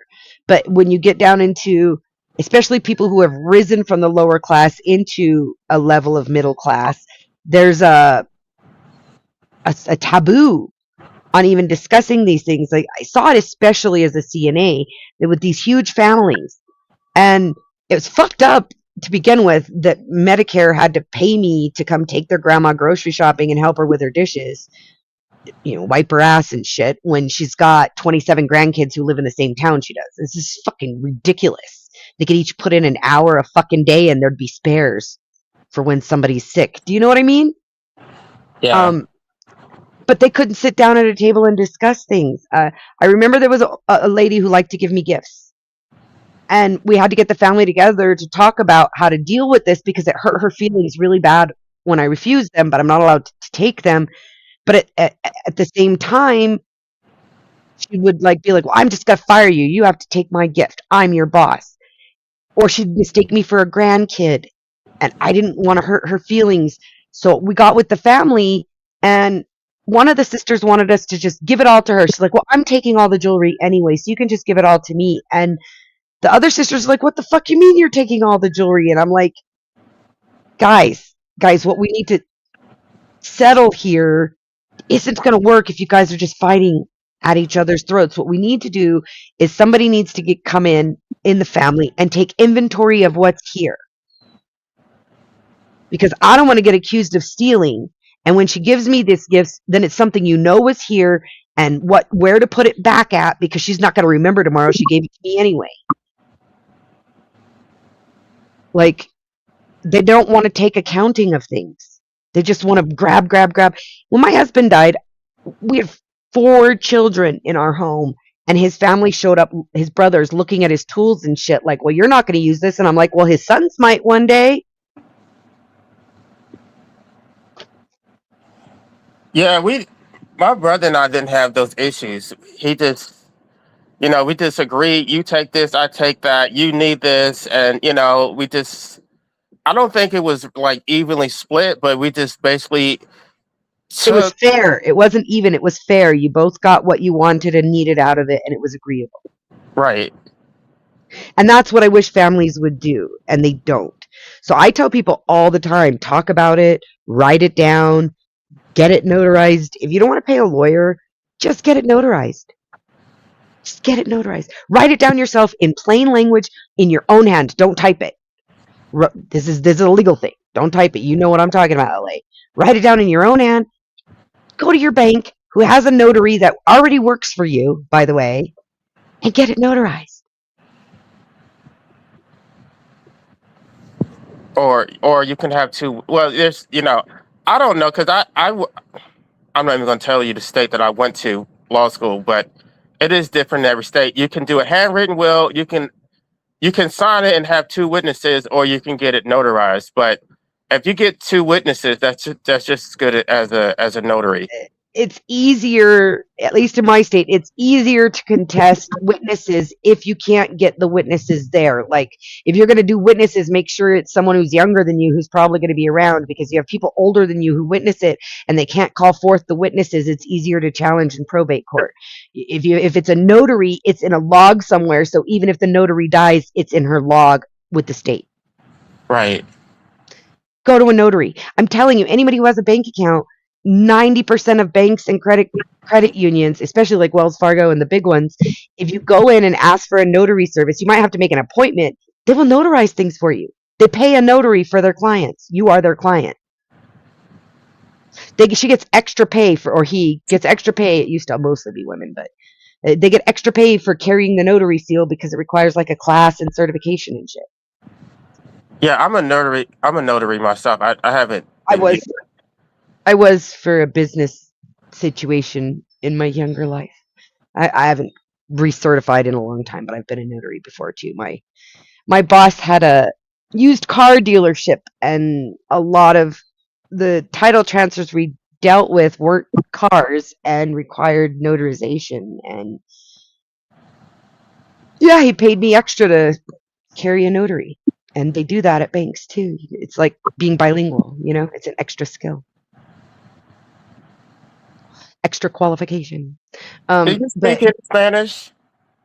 Me habla español, pero no hablo perfecto porque no practicar mucho y por esto estoy perdido. So what I said is I speak Spanish, but not very good because I don't get to speak it very often, so I'm losing it. But do you understand it when they're speaking it? Me comprendo más que me hablo. I understand a lot more than I say. I don't know. Hell, I don't know a word they're saying. It's like they may as well be speaking like, I don't know. I understand cats and dogs more than I understand Spanish. So I got a benefit from cancer, and this is why you and I have a different philosophy on what suffering is all about in life. So I told you I got cancer when I was 16. I should never have gotten this cancer. It's almost impossible to get cancer in your ovaries at 16. It's just not a heard of thing. It wasn't because of my ovary. It was because of fucked up medical practice. But so I got cancer when I was 16, and my tia, my auntie, she really wasn't my auntie, but she was married to this Mexican guy, and his mom got cancer in Mexico, and they went and brought her up, and we all lived together. So her and I were doing chemo together. And she didn't speak any English, and I didn't speak any Spanish. And she taught me Spanish. She taught me to make tortillas. She taught me how to knit and crochet.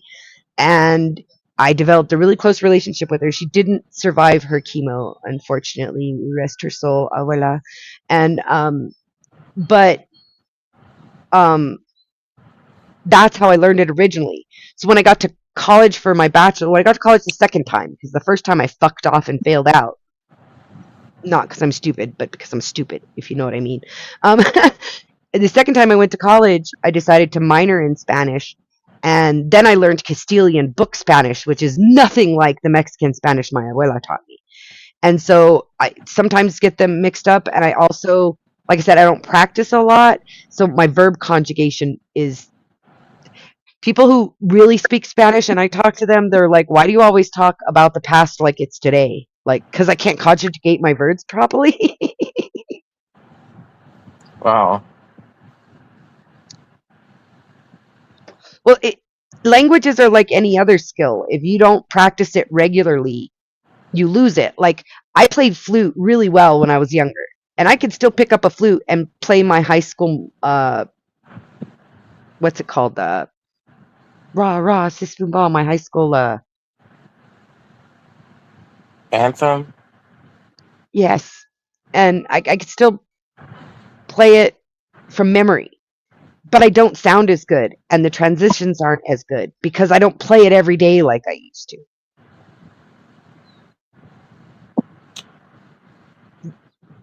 The runs lack their luster, because we had the Notre Dame Victory March, so it's all runs for the flute. Yeah, I used to play I played the flute, but I also played the violin, and I mean I was really good, and I had to quit, and I don't know. I just wonder if I didn't have to quit, would I still be doing it? I mean, I don't know. It's no point thinking about that. Well, muscle memory, if you picked it back up, you'd still be fairly decent at it. But the thing is, you wouldn't be as good as you were, and you probably never could get as good as you could have gotten had you maintained it at that point in your life. I agree. Right, and I used to know how to read music. I don't remember how to do that. See, that's what I mean. Like, if you don't practice something, so like my crochet, for a lot of years, I didn't crochet. I had so much going on in my life. I was raising kids. I was going to college. I was working. I had my mom's health issues to manage. Like, there was just so much on my plate. This sort of shit just wasn't going to happen. And when I picked it up again, I was rusty at it. But now I'm better than I was even before. But who knows? If I had continued crochet, maybe I'd be one of those people they're paying $10,000 for a crochet wedding dress to. Because when you practice, just stay practicing something over and over is how you stay good at it. Your brain moves on with things. And this is what the ominous they have latched onto in advertising and media is. So we've been going for 3.5 hours, LA. You and I are fully interested in the conversation. And if Den hadn't been up all night and wasn't sleeping or somewhere else, he'd be fully interested in the conversation too.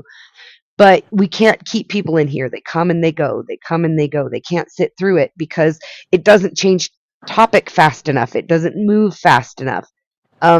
Most people can't do that anymore because that gratification thing was figured out and used against them so that now their attention span isn't enough to participate. And so you're going to see the skills decline. You're going to see more people like this DSD chick who calls herself creative for prompting an AI. Like, she calls the AI production her creative, copyrighted, licensed property. Like, that's what you're going to end up with in the future because nobody's going to spend the time practicing things. I was in band in high school, and we had a 350 member band in a small town. My same hometown has grown in population and children, and the marching band had like less than 70 people in it when I watched it march the last time.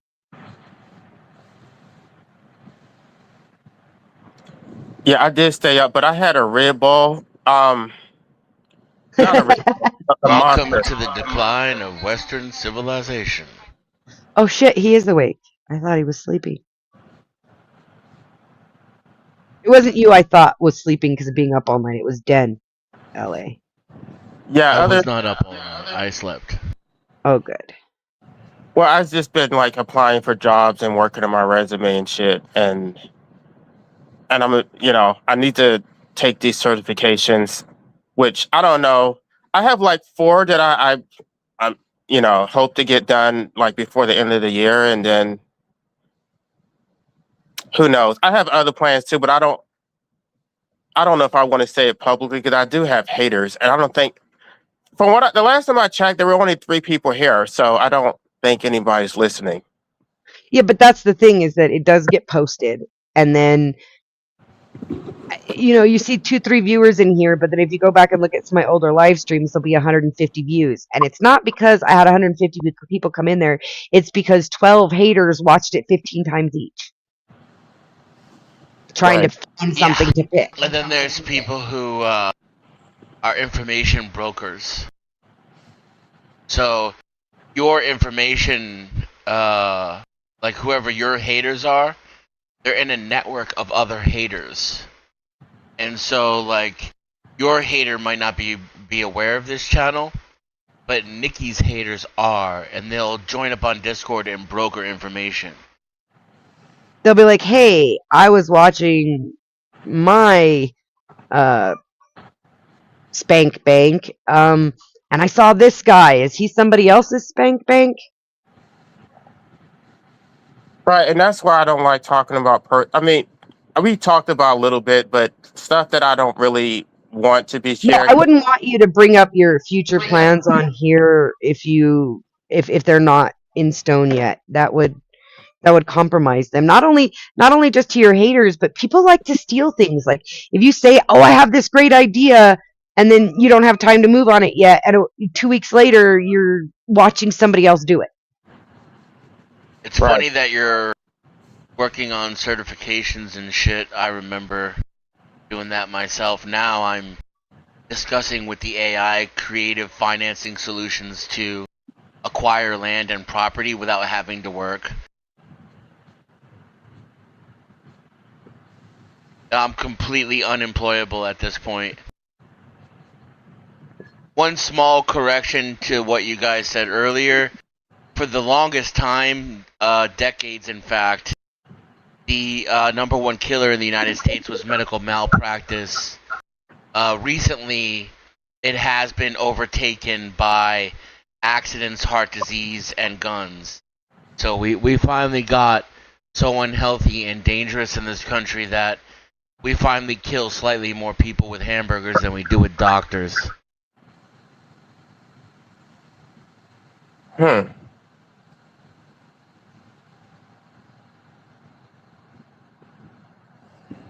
What she said was true for a very long time, though. And it's still in the top 5.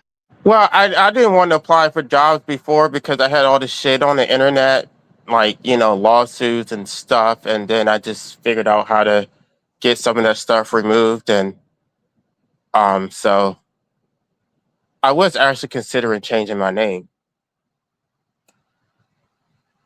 When I was working, I had really good credit, like a 790 score. I couldn't get it up over 800 because I didn't have any mortgages or anything. I didn't even have a car loan. And so I ended up accruing like $65,000 worth of revolving credit. The credit card companies just kept throwing credit cards at me, increasing the limits, increasing the rewards. And I was extremely responsible. Like, I had cards that I used to pay for everything, and then I would pay them off every month to avoid interest. And then I had other cards that I would, like, deliberately leave just enough to where I could service the debt and make it look like, I was using it, but I didn't really need it. And so I would, let it lapse 15 days into the billing cycle and then pay off and then load it back up so that the balances that got reported every month were consistent, but I still wasn't really paying interest. And anyways, long story short, when I got fired from my last job and decided I didn't want another one, while I was learning on making alternative sources of income, I just used different wiring services and financial products to convert my revolving credit into cash that I could use to pay my bills and pay my rent. I just put like all my rent and bills and food and gas and everything on my credit cards until they were all maxed out. And so I have like tens of thousands of dollars in debt that's about to fall off my credit report in the next 6 months. I'm trying to make some moves here in the next 16 months to get out of the rent game. Once and for all. I wish I was doing that. I could have been using that money to pay my student loans, but I don't know. One of the reasons why I didn't make decisions like that because I didn't think I was gonna live long enough to ever have to pay it. I just didn't make long-term plans like that. Yeah, but dude, if I could go back and redo my teens, I didn't think I'd live to be 30. And now if I could take back what I learned back with me as a kid, and this is why rich people's families are not equal to us, because they teach their kids this shit when they're like 5 years old. And they talk about money. And they're not ashamed of money. Like, poor working class people, we're taught to be ashamed about money. We don't even bring it up Don't you in worry discussion. about how much I make. You have clothes on your back. You eat. Right. And they certainly don't talk about, like, the fact that, hey, by the way, if you're fucking 18 years old, you can go get a job at McDonald's, bust your ass off for 18 months and become the manager, be a manager for 18 months, and then after 3 years, have enough cash to where you could literally live off that cash for the rest of your life and retire in your early 20s. Nobody in a blue collar family is going to tell their kid that. They can't even fathom these things.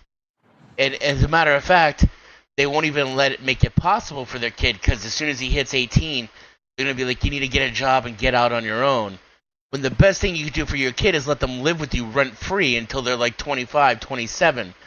Because then all the money they make it goes straight into their future expenses in their retirement. Yeah, but you also have to teach them how to save to get that to happen, because my kids live rent free, and like my son, my oldest, he can't save to save his life. If he gets it, he spends it. Yeah. Or, well, you could charge him rent and just like save it for him. Probably Yeah. too late. That kid, though, he'd probably be like, fuck that, and then leave. That's possible If too, it's but his- no, I think the If it's the bigger son I'm problem, thinking of.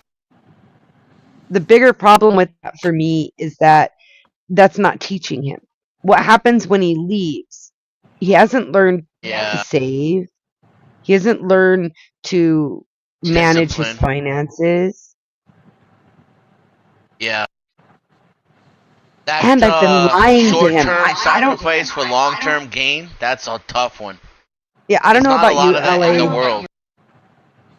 but I can't do that lying to my kids thing. Like I'm not built for it. So I couldn't lie to him and say, yeah, pay me rent, and then be stashing it aside. I Well, could, I don't. thinking about the future date in which I gave him all those tens of thousands of dollars back, you know?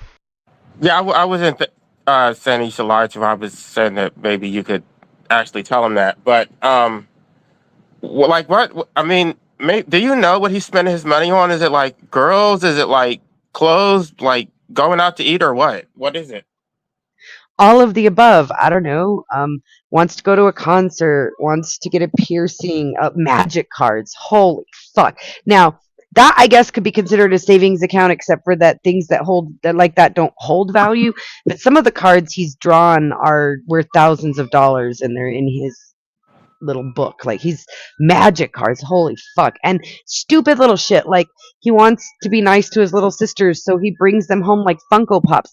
These girls have rooms full of shit, and they don't need more. And I'm not mad about the stuff, but $25 on a full-size Funko Pop is $25 that could be in his savings, so that he can, instead of moving out and worrying about finding a place to rent, he could save up and have a down payment and go find a house. Like, For some strange reason, stupid little shit. I've been having the feeling that I should play the lottery, and I don't know why, but I don't know if that's a waste of money too. But I mean, there are lottery winners. It's not like they don't exist, but you're more likely to get struck by lightning twice between your house and your car today than you are to win the lottery. There's probably systems for like the smaller ones where you win like $5 and $20. And if you're an extreme minimalist, you could probably feed yourself off that. Maybe if you have a good winning streak, you could hotel room. But you're not gonna win the big buck. You're not gonna be able to live lifestyle. Well, I'm not saying you won't, because somebody will, but it's the number of people who do, and the other thing is the majority of people who do don't have any idea what they're coming into. Like, you don't see people who have really good financial literacy winning the lottery, typically. no, I'm not talking about the big one. I'm talking about the scratch offs where you get like 300K or something. Like Oh people. yeah, those get won a lot. Those are a lot. Yeah, if you're thinking like just play some scratch offs, I don't know. I'm not much of a gambler, but some people find that it's fun. I have won on scratchers before. My mom used to like them, and she'd buy me some when she got her some. But I'm There's not. multiple people who claim to have a system. My mother had a system with slots, and it worked. I mean, she made not a huge income, but enough to buy the extras she wanted in the end. Just playing slots, penny slots. Yeah, I went to Atlantic City and I did the slot machines. I didn't spend a lot of money though. It was just something to do. No, my mom was like a gambler. Like gamblers have a system. She made she made sure it wasn't enough to cause her problems with her social security, but it was enough to supplement her and make her happy. And she enjoyed doing it too, so it, win-win-win. But yeah, some people are really good at that stuff, and there's a lot of older ladies who keep their cigarette money by playing at the casinos, because cigarettes are fucking expensive, right?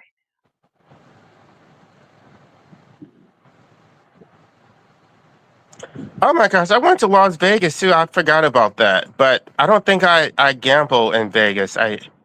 We just went out to eat and we shopped. It was anyway, this guy that I was dating who was so stupid. He got mad at me because this is when I first became an anti whatever. I told him about it and then he got mad because I told him that I had just had a vasectomy. He told me that I was selfish and did you ever think about your partner wanting to have children? Like, but we're gay. Like, what are you talking about? He has sperm, you could just use his. And besides that, because you're going to have like assistance if you're going to have kids anyway, like you still produce sperm with a vasectomy. It's not like you're not, even now, if you change your mind in 30 years and they can't reverse it, LA, and you change your mind and you want to father a child, you still will be able to. Your body produces sperm every fucking day. Yeah, I don't know what his thing was. I don't know. He was very upset about that. You made the decision without him. Can they extract it from what a the lady. balls? Yes, Dan. But that's not how they do it. No, sure? They don't do that if you can jack off, because why do that to you? You're men. You don't want a needle in your shit. If you could just go jack off, that's easier. That's less invasive, and more likely a man's going to be willing to do it. I don't know why men are so sensitive about shit like that. Like, it's just like when you think about the stuff that I'm not trying to cape for women, but even giving birth, like, come on, that's like getting a vasectomy is nothing compared to having your uterus stretch out over a child. Yeah, I don't want to do either one though, LA. So you know how I convinced the mister to get his vasectomy? It was before I got my hysterectomy when we first got together. And we were talking about it, and I was like, I did get my tubal ligation again, and I did get my ablation again. They refused to give me a hysterectomy, even though I'd had a tubal ligation fail, and I already had 5 kids, and I was widowed. It was stupid fucking medical. Anyway, so we were talking about it, and I was like, so say we don't work out, and he makes decent money. What if he attracted himself like a 20-something girl? I was like, you just got finished paying child support on your kids through the state. Are you ready for some pretty girl to put you on child support for the next 18 years again? And he was like, make the appointment. And it was simple. I mean, he was sore for a couple of days. I'm not going to argue that, but I babied him too because I respect it was a big thing. And I went with him and I watched it happen. It wasn't okay compared to what I went through with my tubal ligations, 2 of them, and my hysterectomy. Vasectomy, I'm sorry, I watched it. They literally make an incision this big on each side. And they use a cauterizing tool. It's numb. They use a cauterizing tool and it stinks. And then that's it. It's done. A couple of dissolvable stitches. You don't even have to go in to get the stitches out; they dissolve.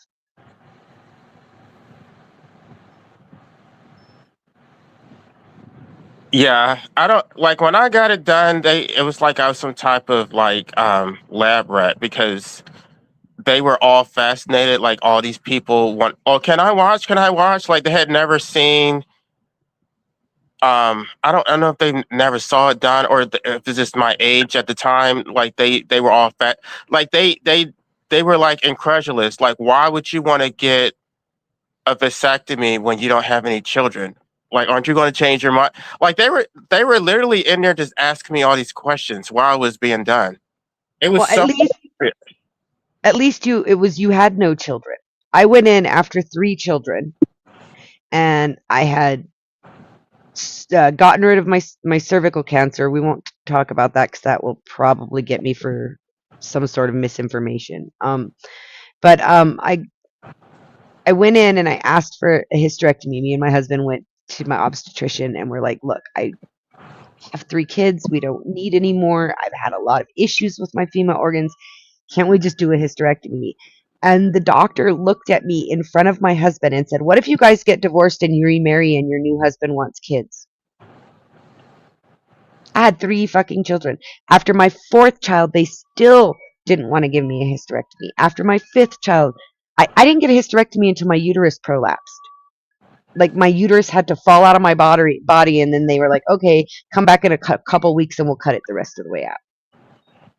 Yeah, And I had to live with it prolapsed for 2 weeks. I hear they give women a harder time than men because I guess it's more difficult to reverse or something. I don't know. Yes. And here's the thing is I had their tubal ligation and it failed me and I had another child. Like, not that I don't love my daughter, but I didn't want more. Obviously, I had them tie my tubes.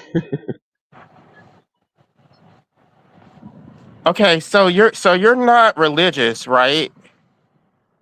I'm not religious, but I believe in God. I have faith. I am faithful. I'm spiritual and eclectic, but I am not religious, so to speak. So you think that abortion is murder? I believe in breath of life. Okay. But I mean, but I know you said you didn't believe in abortion, so I'm just trying to figure out why. So with my 4th child and with my 1st child, my 4th child, and my 5th child, those were considerations. I couldn't do it. Just I couldn't do it. And again, like you say about selfish reasons, I couldn't live with myself knowing that I have had a miscarriage. I've had 6 pregnancies, 5 children, and I have had a miscarriage, and between my 3rd and 4th, and I don't know why. I can't tell you like a definitive reason. Like this is the logical decision making point for me. I just couldn't do it with my 4th child. My husband and I had an appointment scheduled to go and have an abortion done. And we woke up that morning and we both looked at each other and like almost in a jinx moment, we're like, I can't do this. And that was the end of it. We took the kids out to dinner and we'd been fighting and the kids thought we were going to tell them that we were considering divorce because we had said we had big news. And instead we told them they were getting a sibling and they said that was almost worse. Wow. Okay, so are you against other women doing it, or is that just a No, I'm actually pro-abortion, not just pro-choice. I'm pro-abortion. Like I'm a believer in eugenics. I think abortion is a useful tool. Like, so my bestie who had her mastectomy, she has a son with Down syndrome, and she did that. What do they call it? The in vitro thing where they test for things. Amniocentesis. She had that done, and they told her everything was fine. And then her son was born with Down syndrome, and she went to a lawyer because they misread what was going on and didn't, said, oh no, he doesn't have the markers for that, and then he has it. And the lawyer told her you'd have to tell a court that if you had known, you would have aborted the baby. And she's like, fuck, I can't say that. He's alive. How can I tell him to his face that if I had known he had Down syndrome, I would have killed him? And she's different than me in that belief. Um, the breath of life thing. So, my feeling on that is she shouldn't have had a choice. I think, just like a paternity test should be mandatory, I think amniocentesis should be something that's provided to every woman, and there should be limitations for what society allows to be born. If it's just going to be a person like, and I believe this also because of what my son does. He takes care of people who have mental and physical disabilities where their families aren't able to care for them, and the state they don't do institutions anymore. They have these homes that are run by companies, and they call them home aids, but it's really the company's home that these people are, their social security is paying for a room in, which is the same as the institutions used to be. And the quality of life that they have, I'm a quality over quantity. The quality of life they have, I think society needs to, some birth defects don't need to continue to be born. But I'm Spartan. I've told you that. So yeah, I'm all for abortion. I couldn't do it, and I wouldn't want a woman to have to choose. That's where the problem is, because I couldn't make that choice, and it might have been better not only for me and my younger kids, but even my older kids if I hadn't had more kids. I don't know. I'll never know because I had more kids. But I had to make that choice, and that, like, it was easier to let my mom and my husband go because I knew their wishes. I didn't know if this child wanted to be born or didn't want to be born. I had a kid who told me when he was first learning to speak that he said something, and I said, "Where'd you learn that?" And he said, "Oh, in the school." It's like, school? Yeah, the school before where I picked you and Dad to be my parents. So I didn't know if these children wanted to be born or not, and putting that kind of pressure on me to decide, I more chose not to decide than chose to have kids, if that makes sense. And you said that one of your daughters agreed. Like I'm trying. Like I don't remember what you said. Like she agrees to part of it. So I have a teenage daughter who's somewhat nihilistic, which most teenagers are, but a little bit more so sometimes. And she doesn't want children. And not because of your reasoning, but she doesn't want children because it's all about her. Like, she's like, I have 5 siblings. Somebody will give me nieces. You know? And she's just, and then my youngest daughter, I mean, from a very young age, she's professed being a lesbian. So unless, they use medical intervention, she's not likely to give me grandkids. And my oldest daughter, she's not my oldest, she's my second oldest, but she's my oldest daughter, and she says she's not having kids until she's married and settled down, and none of these boys want to get married. They talk a game about it, but nobody really wants to get married, and she's just not having kids until she knows she can raise them in a full family with good morals. And my oldest son, I don't know. I don't trust doctors because they told me I'd never have kids, and I have 5, but he's been told he's likely not to have children. And then my other son, he's in polyamory, and he says they've talked about kids, but his thing is also like my daughter is, I don't have the means. Like, he lives with me right now. He just finished college. He's not even thinking about whether or not he's going to have kids yet because he doesn't know if he's ever going to be able to afford them in this economy. So they agree with you that this world is fucked up, and they've all told me in various ways, like, sometimes I think it would have been better if you never brought me here because everything is so fucked up and beyond my control. So yeah, they agree with you on it being a personal choice thing too, that it's not something like society should say nobody should have kids, but people should be more responsible in choosing when to have kids, especially my oldest daughter, because she has friends who have had kids. She's in her mid-20s, and she's had friends who have had kids, and they're not doing what she considers to be a good job of it. And she's like, I don't know why they didn't just go see a vacuum specialist, Did you watch that debate between me and AVG? I watched most of it. I had something else going on, and then I went back and rewatched the rest. But I watched most of it live. Yes. I won't even say because I know we're live and whatever. I mean, I guess you can say whatever you want to say, but um, I just don't. I don't. It's almost like You were talking past each other. right. I don't think she got.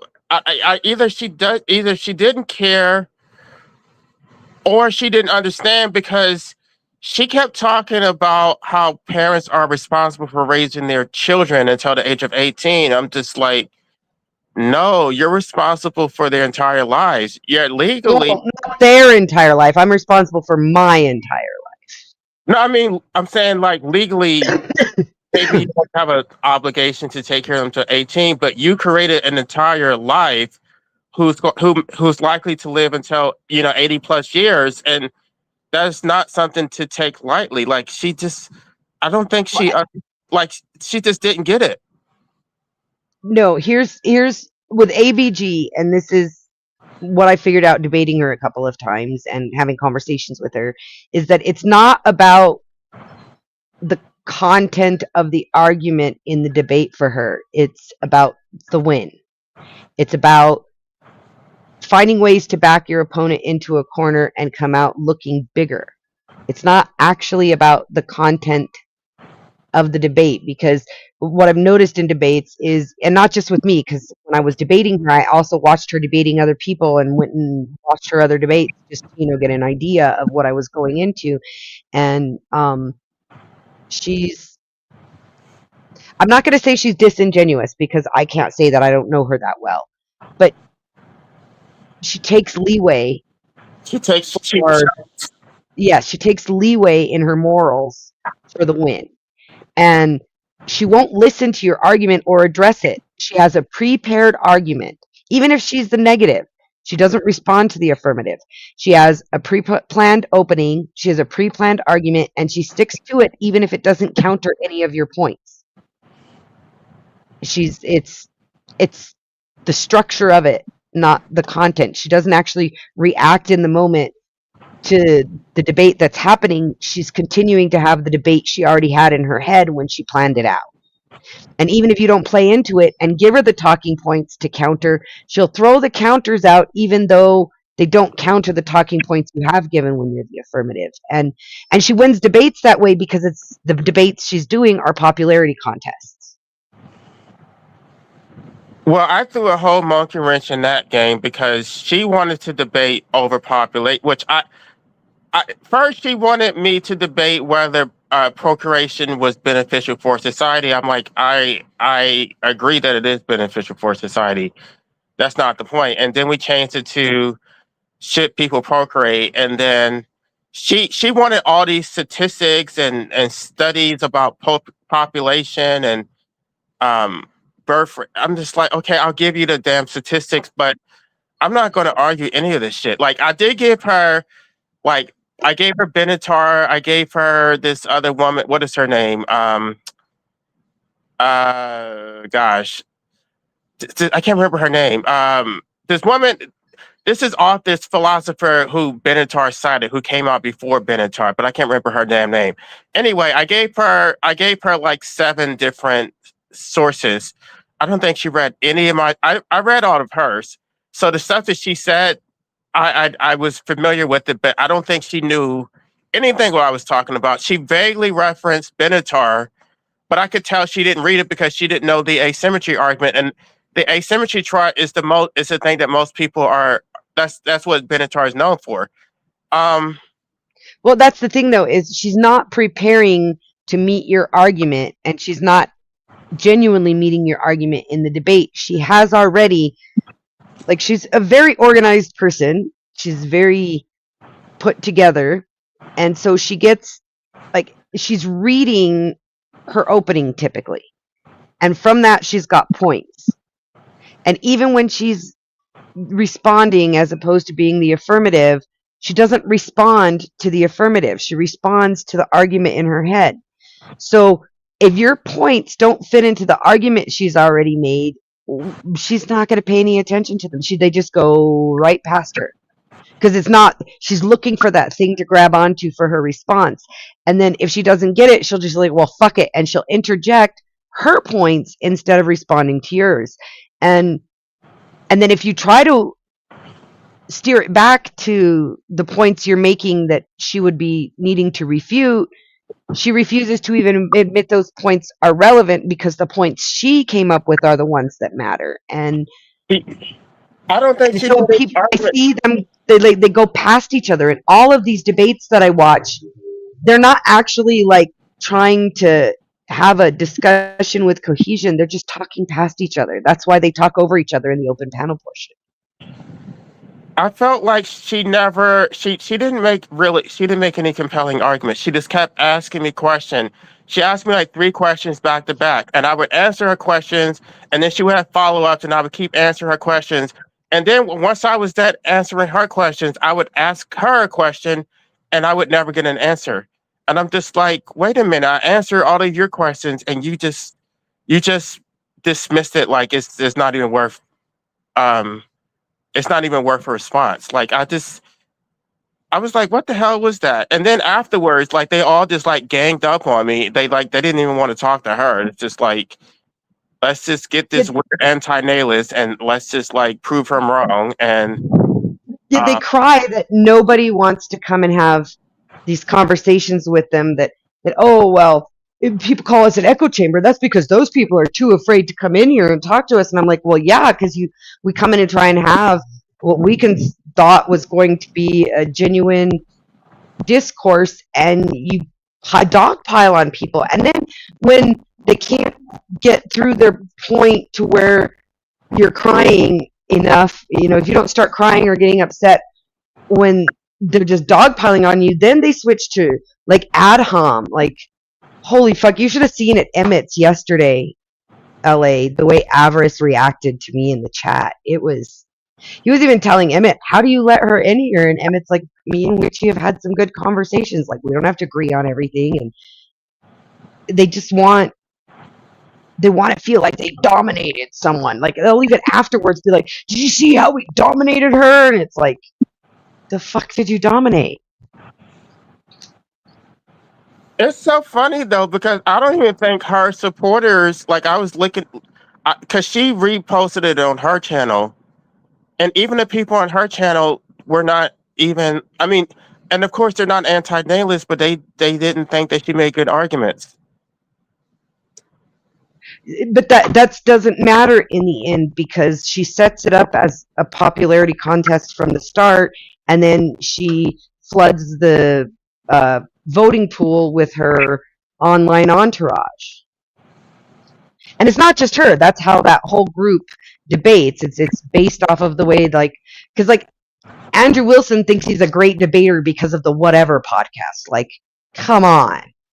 All they do is line up women to degrade. They don't actually debate any of these women on the topics. They're not open to having their mind changed about anything. They're just there to point fingers and call names. And that's how they do their debating too. And especially in the after panel, when it's supposed to be open discussion, it becomes a pile-on, a dog pile. It's happened to me a couple of times. And the one person I will give credit as a moderator was Emmett, because he was like, no, we're not going to do that.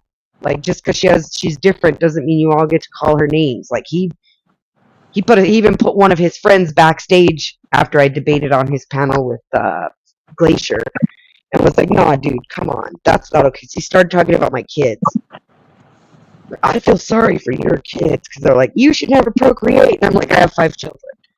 I'm like, oh, I feel sorry for your kids. And Emmett's like, nah, dude, that has nothing to do with the conversation. They're trying to say that women, the whole debate was they were trying to say that women should be forced to have at least 2 children once they're married. Wow. And they voted for that. They voted for her argument, because they like Glacier better than me, that women should be forced to have. All of these fucking Republicans who say the government needs, they're fucking conservatives, they call themselves, say the government needs to stay out of my life, say that women should be forced, every woman should be forced to have at least 2 children. Who's paying for this? Because they're against socialism, right? They don't Uh-huh. want any social benefits. So this is at your own expense. Well, and they want the government to stay out of their lives. They don't want to pay taxes. They don't want the government telling them what they can do or regulating them. They're conservative values, less government, smaller government. But yet they're voting for, and I don't think any of them agreed that you should force women to have children. They voted because it was Glacier versus Nikki and didn't even pay attention to the debate because we were women talking. I like when Chick Man moderates because he tries to be fair and he really doesn't like interfere too much. He just sort of like somebody takes a low blow, he'll say something, but he really reserves his commentary until the end. So Which is really amazing for 10th Man. And even at the end, what he did was less than I expected from 10th Man. I agree, he did way better than I thought he would because he tends to like to monopolize the conversation on panels. And I know it bit him in the ass. Like he was having a hard time. He had to bite his tongue to not jump in with his own argument because that's how he panels. well, yeah, for a regular panel, but not for a debate. And that she made Right. He did a really good job of reining himself in. I was very impressed, but I know it was killing him the whole time. I think he even said as much, but knowing 10th as long as I have, I know it was killing him not being able to just talk over both of you.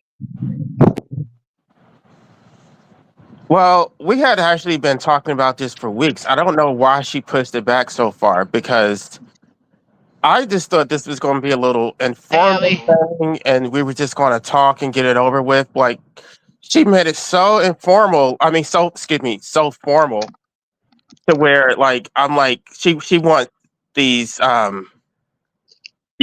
sources exchange and the pro, like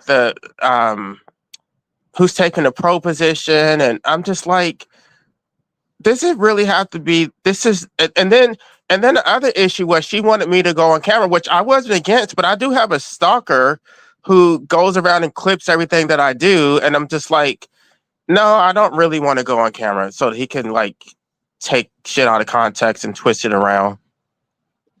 So their thing about going on camera, just so you understand it, is, hey, Ellie, I love you, lady. Thank you for coming by. Their thing about going on camera is that they've had people feeding the debate into AI to use the AI to formulate their responses. No, I think I was responding so quickly. There was no time. It wasn't going on. Like I was. No, but that's why they press for it. And more than that, you're not just responding quickly, but the AI is not going to come up with your argument. Like if you even listen to you know that no AI, you would have to fight the AI and retrain it for days to get it to admit to your argument. Right. Yeah, I can't even get it controlled because the AI is controlled by people who don't want an argument like yours out there. Yeah, AI does not support medical assistance in dying. That's for damn sure.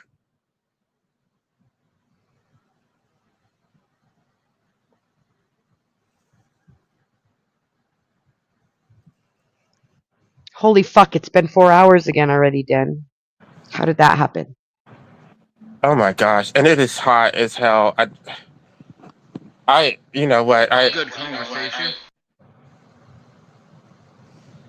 I do appreciate you for inviting me on. I think I'll probably. I mean, if you do another live stream, I can participate again. But I do. I have so many things I need to get done today. Oh, I know, and I'm really grateful for you, to you for coming on and being willing to share all of that and open to have conversation. And it's been really enjoyable, LA. And I hope to see you again soon. And yeah, I'll probably gonna try and figure out Streamlabs because after this stream, I probably won't have any hours left on my free StreamYard, and I'm not in a position right now with the beginning of school and band and everything to pay for StreamYards. So Den had said something about helping me learn Streamlabs, so hopefully I'll be streaming again soon. No, StreamYard is unlimited. All you got to do is delete your older ones and just leave it up on YouTube. Yeah, you can still use it. Just delete it on StreamYards and then leave it up on you. Yeah, it's I have I actually have a sponsor, so I don't have to pay for mine. But well, anyway, I don't know if I should. Yeah, we'll talk about it some other time. Let's not talk about that now. I'll let you go, and like I said, maybe I'll learn Streamlabs, and then I won't even have to worry about it anymore. And just well, there's another one. I think you've used Restream before, haven't you? I can't stand Restream. Okay. Well, I just wanted to throw that out there. Yeah, no, I'm aware of it, but there's a few other ones too that are out now, but we'll get into a long discussion of that now. Maybe we'll save that as the next topic. All right. Well, I appreciate it, and both of you have a good day. It's good to see you, LA. Be safe. All right. Bye. Are you awake, Den? Yes. See, this is when you need a soundboard. When I accuse you of sleeping and you can play a snore.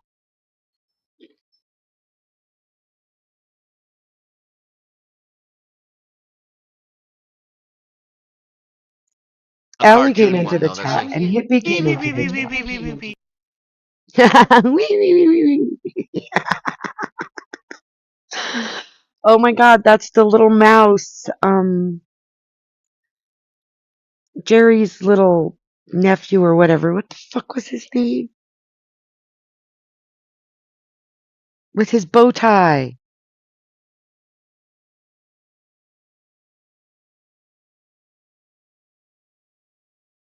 Anyway.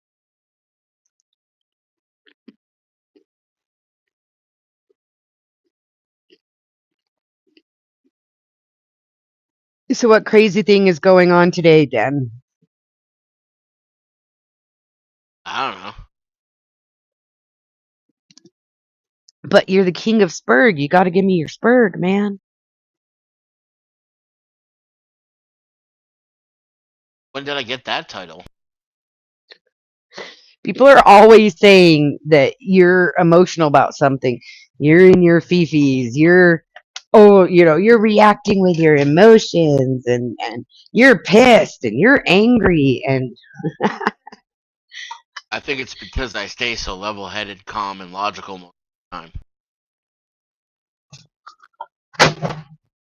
well, I'm just saying that people like to say that you go on panels and you just spurg out on everybody, and I'm like, he's never spurged at my panel, and it's not spurging when people are yelling over you and you get tired of it, like, and you just want to like say your piece, but then you have a nice peaceful quiet moment and you don't want to say nothing. You're like, what's going on? You're like, oh no. It's not even about saying my piece. I'm not even that interested in what I have to say. It's that I'll sit here and wait my turn and listen to people say boring, stupid, incorrect shit for fucking a half hour. Then I talk for 5 seconds to correct the record, and 8 people are jumping in and screaming over me.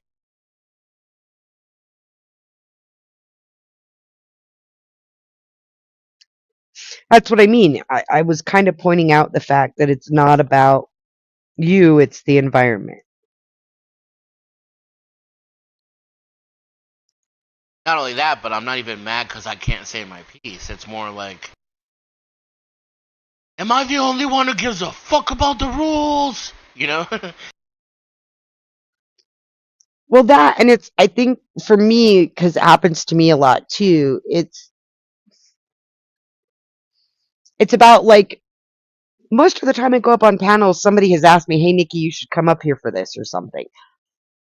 And I'm like, well, if you wanted to hear what I had to say, then shut up and listen to it. Or they ask me a question and then they don't want to fucking hear the answer. They're like, well, you're not answering my question. I'm like, I haven't even fucking got half a sentence out. How could you know if I'm answering your question?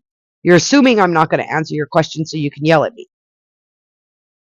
Or yell over me, even. But I'm lucky. One of in two things. I get girl privilege, and my mic is really low on most panels. So the hosts, trying to appear magnanimous, will tell people, "Shh, shh, listen. We can't hear Witchy unless you shut up. Listen to her." You don't even get that. They pick on you about your mic settings. With me, they're like, everybody's like, the chat will say, Nikki needs to turn up her volume. And the host will be like, oh, no. We know her volume's low. It's just what it is. And then they'll shut everybody up for me to talk every once in a while. So, but that's girl privilege. And I think, like, I give them the opportunity to be magnanimous to me. Do you know what I mean?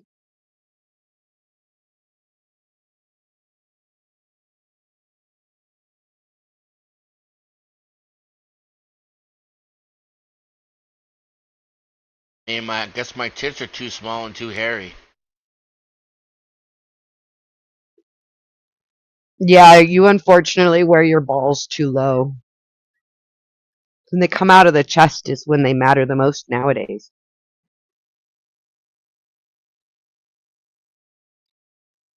I And you definitely can blame have women for that all you want, but that's your own damn fault. I You definitely want have those balls too boobies. low.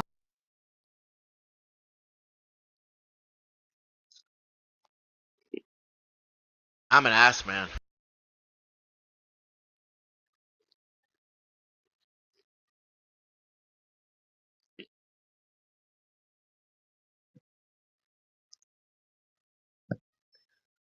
Ugh.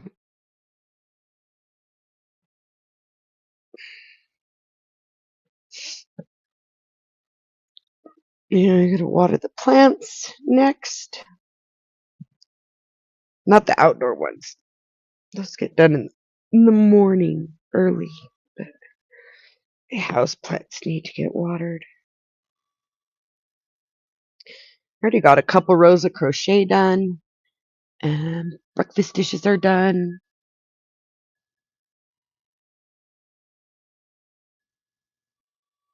I didn't have a lot to do today. Today's a mellow day.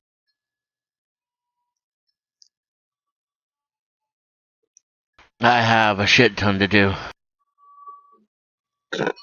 Tomorrow's a busy fucking day. You have a shit ton to do, as in things you're going to do, or a shit ton to do, as in things you keep putting off? Things I keep putting off. Okay, so what's at the top of the list? What's the most important thing of the things you keep putting off that needs to be done?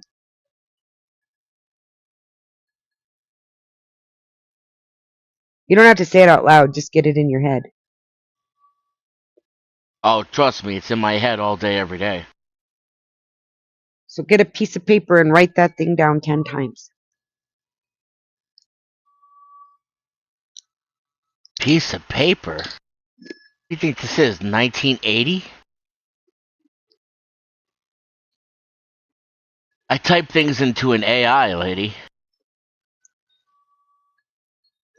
Then my computer goes off and says, hey, fat ass, you're supposed to be doing this right now. And I click snooze. I don't know how to write a spell with the AI then.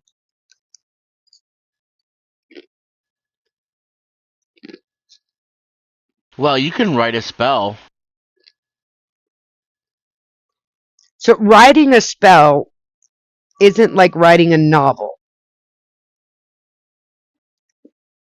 Like you can write the spell, like come up with the wording for it, and that could be writing a spell. But I mean physically writing a spell. I don't know how to translate the power that comes from physically writing it down into the digital age. There's something about action being an important part of magics and involvement and direct contact and something about the human brain and writing things down on paper and how it changes manifestations. I don't know. I just don't know how to take a spell that part of the spell is the act of writing it and making it into something the AI can achieve. Somebody will come up with it though. Well, yeah, Elon's working on it.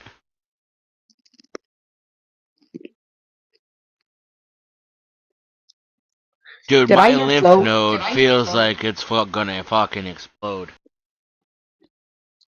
Did I hear Flo say that he believes in remote viewing this morning?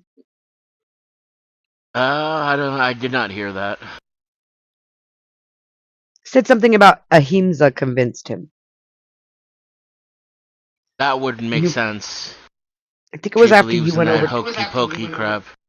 It was like at the end when you went over to OG, I think, because I wasn't near my phone, so I was just listening. I didn't go end up at OG until Dusty sent everybody over there.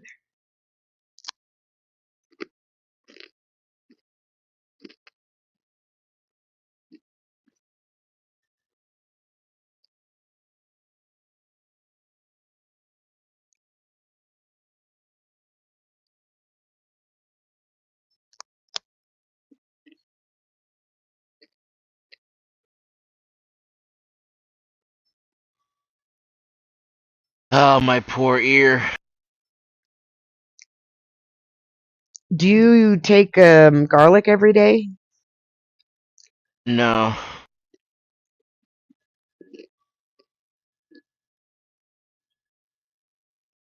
I do.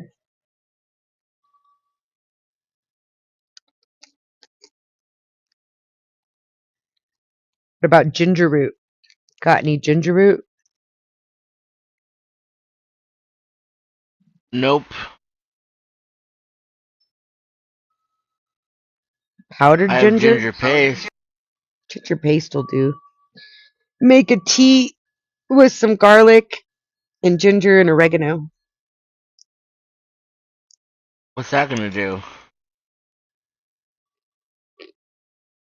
Boost your immune, and all three of those have antibacterial, natural antibiotic properties.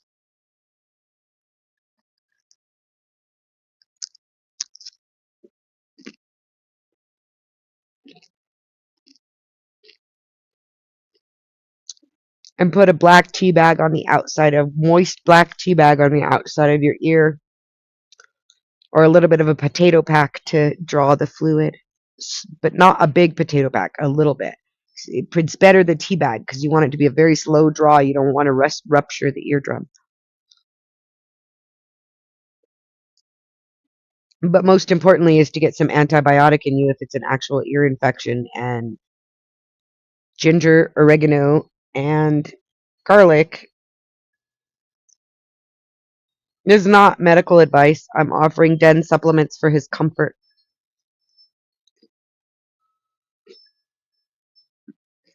This is palliative care at the best. Palliative. Sorry. See, you get my sense of humor. I say shit like that and I offend people somehow. Like, oh, gee, like he reads what I say and he's like ready to fight me. And then he comes back and he's like, wait, are you trying to be funny, Nikki? I'm not trying. I'm laughing. Yeah, the problem is that you say crazy cunty shit all the time when you're not kidding, so. Well, I'm a crazy cunt. So, like, what do you want me to do? Be something I'm not? Can't take it for granted that it's a joke, in other words. No, I get that.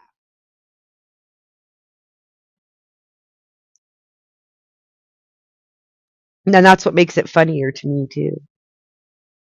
Because everybody thinks they can define me, and yet they have no idea when. Not everybody. There are a few people who know the difference between me being serious and not being serious, but most people can't tell the difference because they think all my ideas are pretty fucked up. So I can't blame them.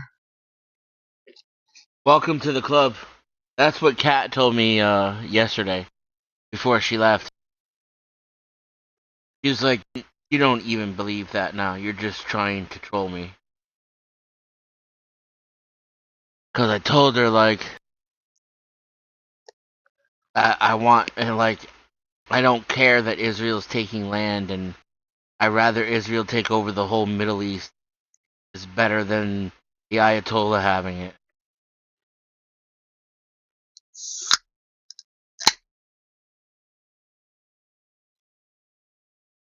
That's one of her go-tos with me too, is to tell me that I really don't believe what I'm saying and I'm just doing it to piss her off. Like, lady, I love you, but you don't matter that much to me that I'm going to put that much effort into pissing you off. The only time I like to troll people and trigger people is if they're easy to trigger, because that makes it funny. If I have to work for it to trigger somebody, if I've got to like make shit up and not be me to trigger them, why? Fuck off.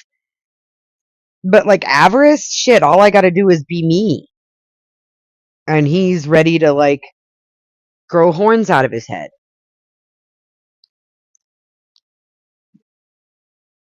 To be Like, that's fair, what I that dude is What's that? always ready to grow horns out of his head. Well, that's what I was gonna say. That's what I see when I see him everywhere, is like somebody who's like doesn't quite have his horns, but you can see them trying to break through.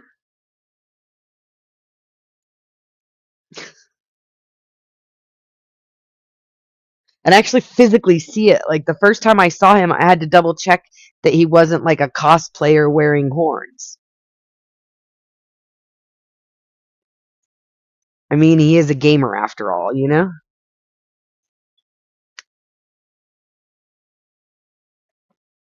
Or so I'm told. We do not claim him.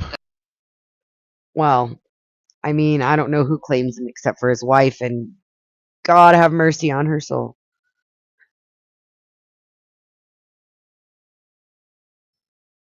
That's the weird thing too about this group of people being tribalistic against me, is like Emmett's part of their group to a degree, but he doesn't act the same as them, like especially like towards me and whatnot. I don't know. With you, I'm not going to get into that. I don't even understand it. You can get into that if you want. I don't understand it. I just know there's friction there, but the rest of that group, they're not even accepted by the people that they're supposedly doing all this white knighting for. Like Flo, who they attribute me as, this is, all my life. Oh, you're part of that group. No, you're part of that group. You're not part of us. And so you must be with them. And I get attributed to like the Flo entourage. Really funny. Like I used to get attributed to the AC entourage. Like, fuck. So they have beef with like Andrew and Sarah Tomato bullshit. But Andrew and Sarah Tomato don't even like claim these people who are coming at people like me who they think are like a way to get at Dusty. Like, they wouldn't give a fuck about me, except for they think that if they talk shit about me, Dusty might review their shit and more people will see them. But they don't get that Dusty doesn't give a shit about me. Yeah. Yeah, they're not very good at it. They do the same thing to me. Even if I was his own, Dusty's not going to review them giving one of his people shit when he's got them giving each other shit to review, which is better content. Like, yeah, they are going to fuck around when two of you guys go at each other to the point where you're calling each other the same names you call the rest of us. But he's not going to review you talking shit to one of his chatters who barely gives him, I think I've given him money once. Do you know what I mean? Yes.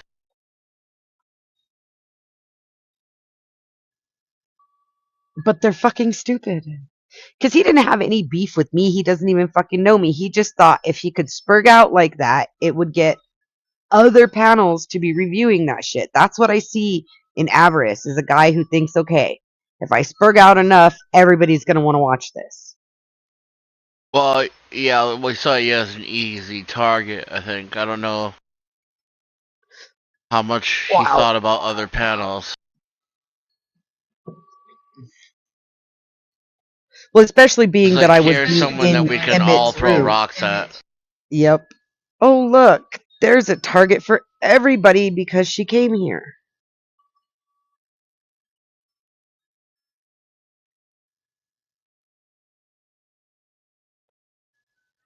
Here's a checklist of all the positions you're supposed to have. Oh, look at that. Have opposing positions on every single checklist. Well, in that case, What? what? Did you just glitch, Den?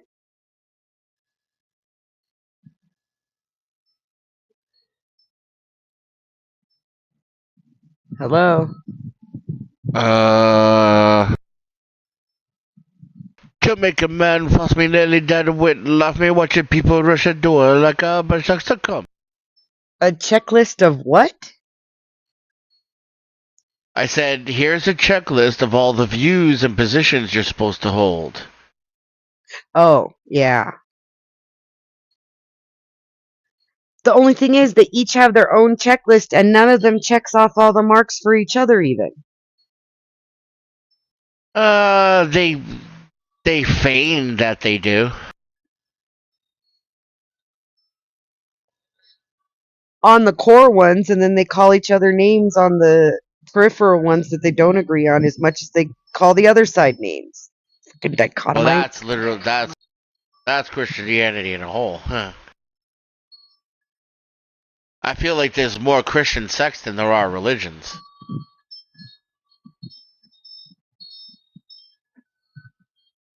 So I think people mistake religion too. Like they call things a religion because it has some recognition as a religion.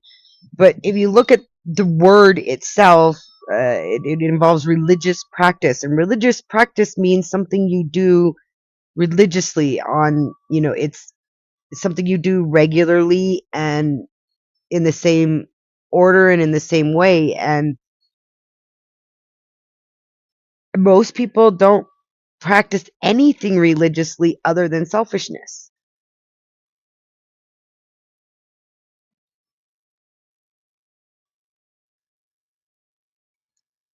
They are the religion of me. Me.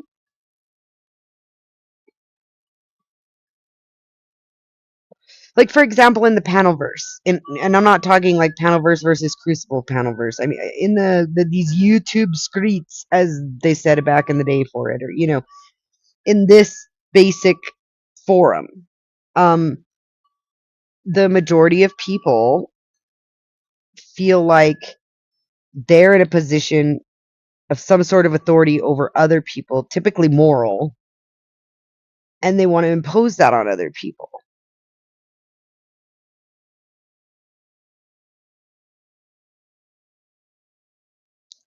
But they don't hold themselves to that standard.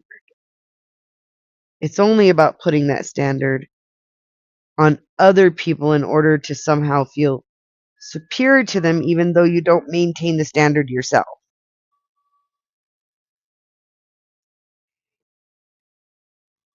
And God forbid somebody call you out on your hypocrisy, because then they must be, demon possessed bitch whore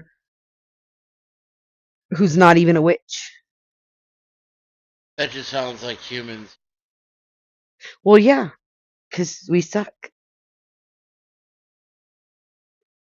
Yes, but some of Maybe us that's also lick and nibble.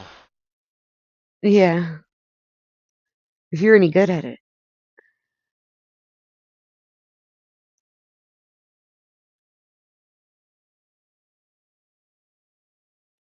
I'm so I've fucking been called to hungry. tease on more than one occasion.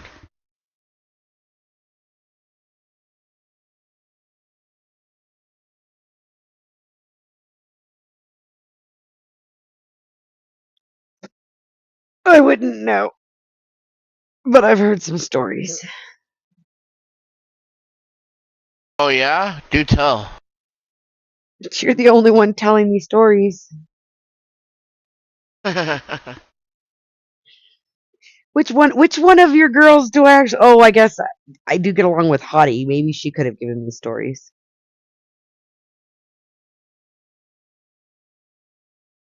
Well, there goes that rumor mill. I heard she's single again. I don't know if it's true. More rumors.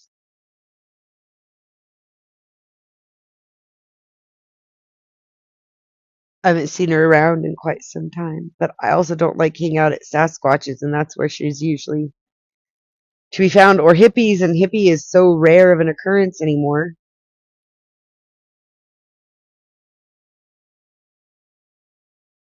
Yeah, hippie's like one of those exclusive restaurants that Pop they ups? pop up, yeah. Yep. You gotta be at the right place at the right time and in the right know to catch hippie. You have to be on the invitation list, and if you don't catch it live, then that's it until comment comes around again. Bow's like that too, though, and I've heard he hasn't been live much lately. Like I said, I don't know. And maybe he's just on other platforms because he has Twitch and Kick and Rumble and all that shit too.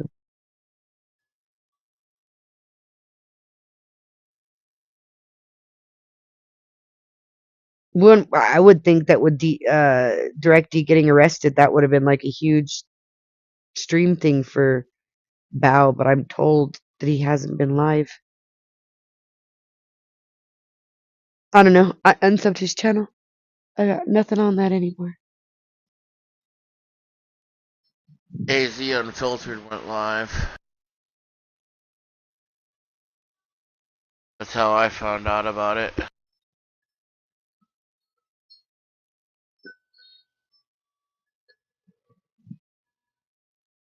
Yeah, that's how I figured out. I was like, how do these people that I know always find lives to go on? Like, and then I started clicking on ones in that, and the weirdest thing happened. Almost every live panel I went to, there was somebody I knew there. Like, I went to this UK weed channel, and there's Neo up on the panel. And then I went to, like, just randomly off of the live filter, and I went to another one, and there was Joe Cool. And I was like, how the fuck did Joe Cool get to LA even? Like, what the fuck?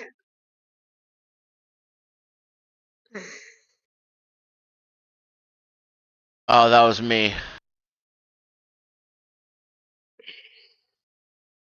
I restreamed Finding Gnosis, and Joe went up there.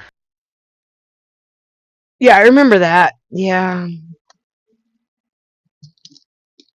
I mean, to be fair, that's how I found LA too, was you restreaming Finding Gnosis. So that was before I figured out the live filter thing, and you could find people all over that are live. Yeah, I realized I'm responsible for a lot of the crossover from my restreams. Yeah. I brought a lot of people over to Flow and OG that I'll never get credit for too.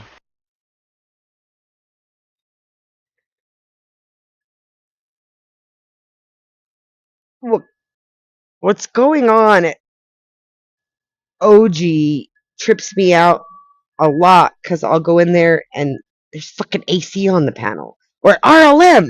AC was at RLM the other day. I'm like, when did Full House do a crossover with Roseanne?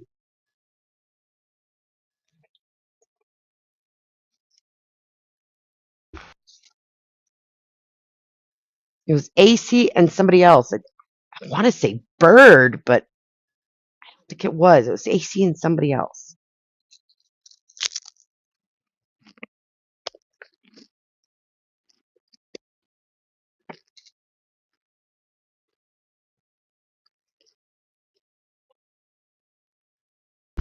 Yeah, I saw Bird recently too. I can't remember where was that.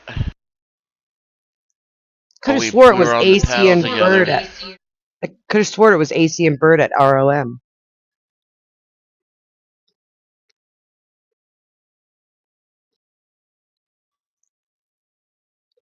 Might have been at OG's, I'm not sure. Might even been That at too. 10th man.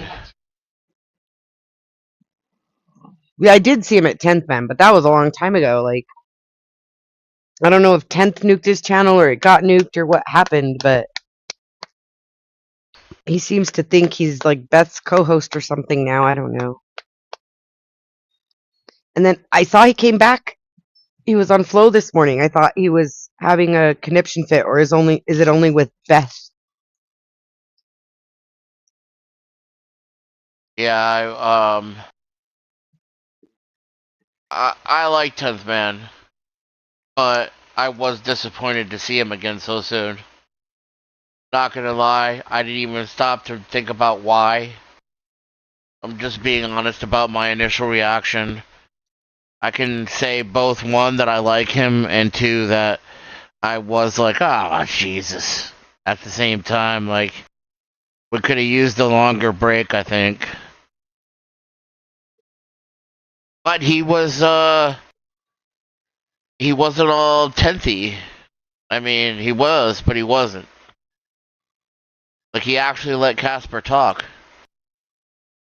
Well, and that I think that's the difference is whose panel he was on. The 10th definitely sees there's in his mind, and I don't know if it's real or not, a form of hierarchy. Like, he's on Dusty's panel. If Dusty's not going to stop it, he's not going to tell Dusty what to do. But if he's on OG's or Beth's panel, he's going to tell them what to do. He's going to be like, how do you let this shit go on?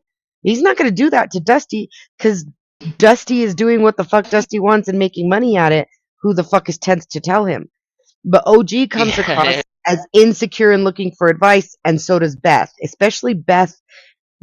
Like interpersonally with 10th, she always seems to be looking to him for advice, so that's put him as a feeling of being a mentor over them. And so he thinks he can tell them how to fix their shit, but he sure as fuck isn't going to tell Dusty how to fix his shit. If Flo was about to kick somebody for something, and you said that he would just kick you instead and then let it happen. Like, even if he was gonna do the thing that you're saying, the fact that you're gonna call him out on it means, well, now he's gonna allow it. And on top of that, I'm gonna kick you instead. Well, yeah, and that's the thing though, is like 10th will allude to somebody should kick that person at Dusty's, but he's not going to tell Dusty outright, how the fuck do you let this happen on your panel? But he will tell OG and Beth both that. And I'm not saying it's that he thinks he's better than them. It's because the dynamic that they created by going to him for advice in the past. There's a different dynamic between like 10th and Beth, especially versus 10th and Dusty. And Beth does this thing with everybody where she looks to learn from everybody. And in doing so, everybody thinks that she doesn't know shit and they get to teach her everything when really she's just looking to you for the advice on the one thing she saw that you did good. And she's going to go to advice from somebody else doing the other thing good. So they get pissed at her because she goes to them with advice on one thing, and then the other thing she goes elsewhere, and they're like, well, why aren't you following my advice now? You asked me for advice before. Well, yeah, because you did that one thing good. This other guy does this other thing better. I want to get the advice from him on that. And she's really good about that, like being open to learning and looking for everybody to teach her something, but not anybody to teach her everything. And then you get out here with all of these people with narcissistic traits like us, and they're like, what the fuck? I'm your mentor. I'm your guru, you know? I'm too used to nobody listening to anything I say. So. Oh, I'm not anybody's guru. Some people will sometimes call me wise, and I laugh because I don't feel like I'm wise. I feel like I'm jaded, and there's a difference. I mean, not much of one. Realistically, you're probably right, but I think I need more gray hair before I go from jaded to wise. I'm not that old yet. But I'm not saying that a lot of people call me wise, by the way, and I'm not like, oh, I'm so wise, and people think I'm like, but some people will say that, like, Why? How come you say things like that? Sometimes you say the wisest things, Nikki, and I'm like, I'm not good at saying things of my own thought. I've said this a billion times. If you ever hear me say something smart, I read it or heard it somewhere. I'm just not smart enough to remember who said it first. That's an original Nikki, and it's true. Wise Alec, maybe. Oh yeah, I'm definitely a wise ass.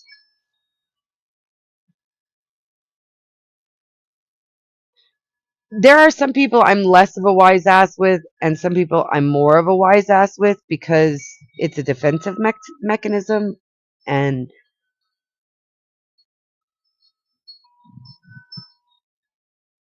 the people who are in the middle are the ones who often have a hard time being able to tell what my sarcasm actually is. Oh my goodness gracious. What? My poor ear. Non-stop Pain and pain comfort and relief fucking would. thump. Yeah. Have you put a warm compress on it at all? Like just a warm wet rag? No. Well, there's a good start. You got to have a washcloth in your house, right? Probably somewhere. Probably Or packed still, honestly. or a hand towel or a wad of paper towels that you can wet with hot water or napkins from the food delivery. Just if you use napkins from the food delivery, make sure you use tea kettle water that's boiling so that you kill anything on it and let it cool a little before you put it on your ear. If you have a clean wash rag, you can just wet it with warm water from the tap, hot as you can tolerate.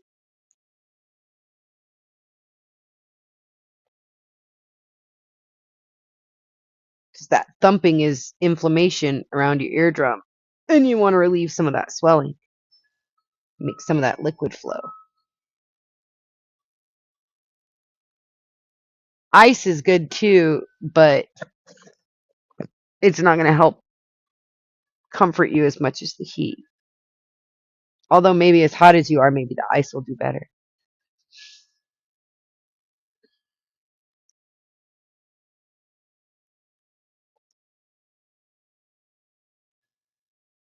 I don't know what it is about the human body that it reacts to what it considers extreme temperatures the way it does, because I'm not a medical doctor or anything. But I've read a lot of books that exhibit studies that show it.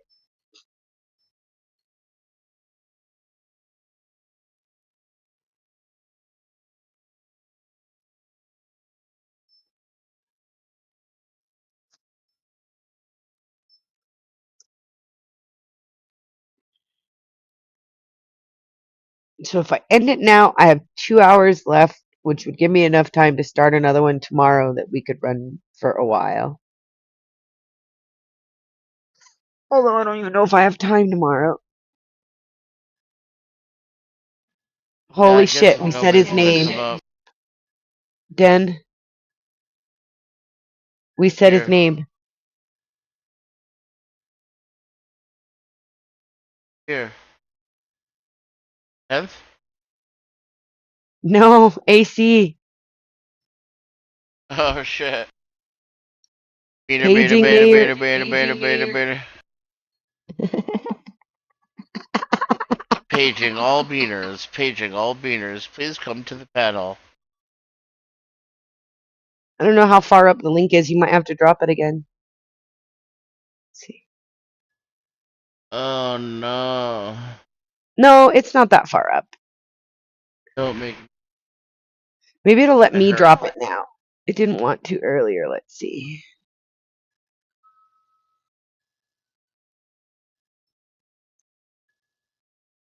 Nope, YouTube rejected your comment. It doesn't fucking like me.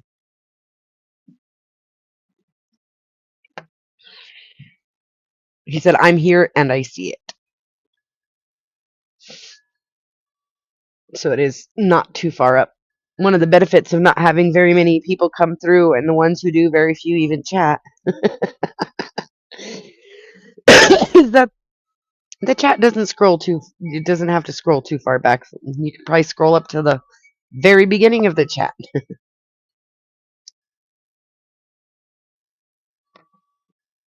I was daydreaming about playing with a kitty.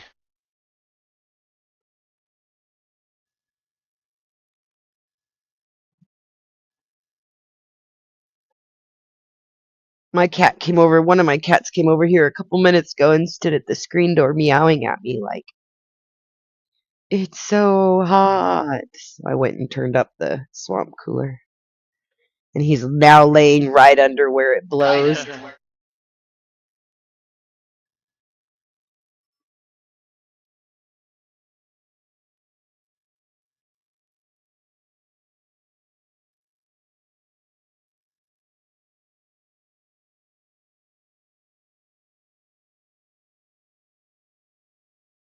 I wish I'd got to finish my discussion with Mexican Einstein yesterday.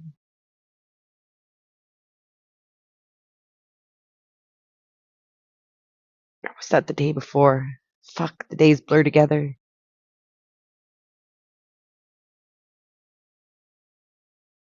It just would have been interesting because we were talking about, like, what gives life.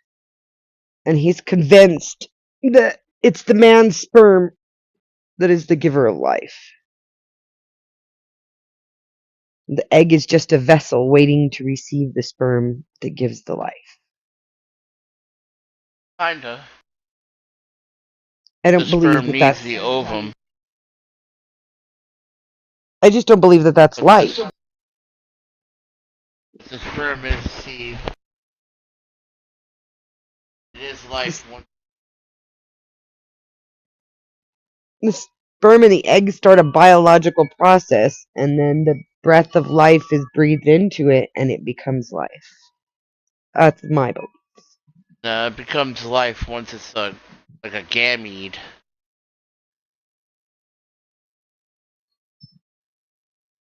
Right? That's when it has its own DNA, isn't it?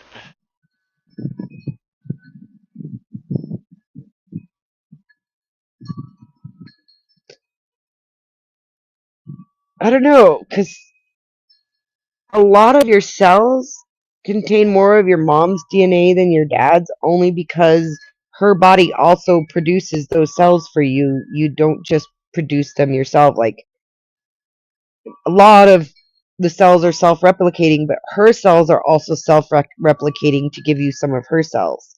And you lose them in the first year. But in the first year after birth, a lot of the cells in the baby are actually made by the mother and contain her DNA, not the baby's.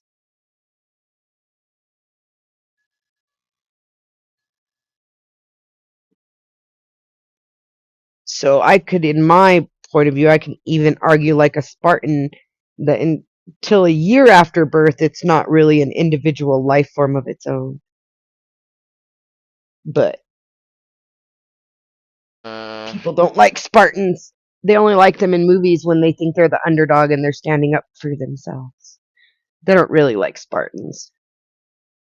That's a political argument, though. Scientifically, it's at conception.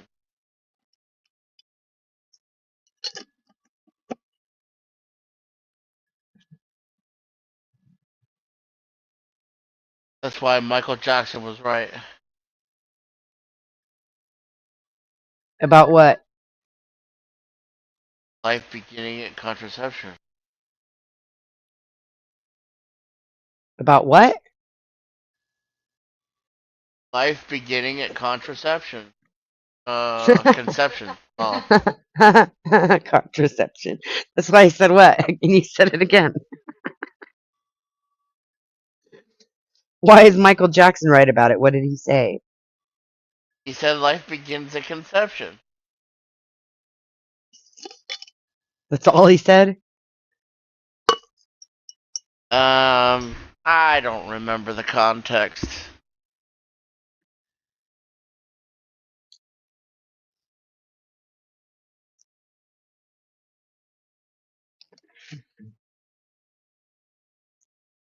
How much you want to bet if Cat were up here, AC would have already been here?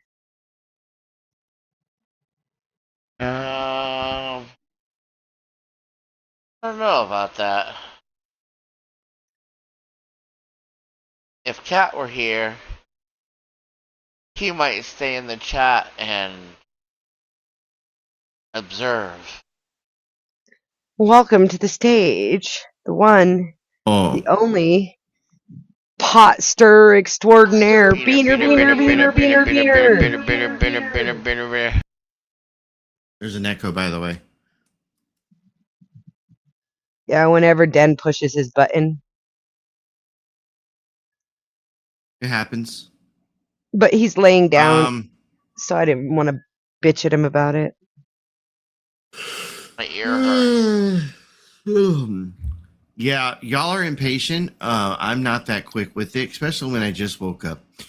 I woke up because I had a delivery at the house, and I was trying to make sure everything got taken care of correctly.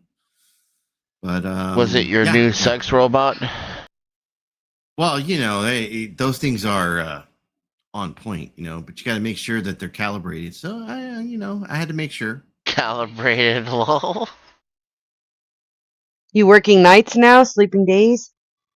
No, I work whenever they need me to work. So I'm 24/7, 365.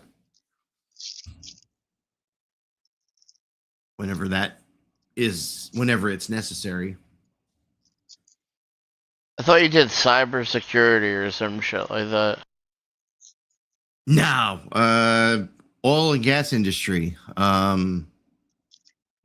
Fucking port work though. What'd you call it? Port work. Work? Holy Port work. shit, my fucking ear is throbbing. I can barely hear anything. You sound like you're about to pass the fuck out. Sure. What's going Probably on over wishes here? I he don't could know. right now. He probably wishes he could right now, AC. He has an ear infection and his ear is killing him. Is this like an Eminem video? I got an ear infection. Whatever. Eminem. And I can't finger it out. Swimmer's ear. I get really bad, painful swimmer's ear. I don't know why. Maybe my tubes are too narrow. Or misshapen. But yeah, like, any drop of water gets in there and it gets trapped. So a birdie told me that Rebel's mom passed. Is that true? Yes. Aw, poor Ellen. She Well, gone. maybe lucky Ellen.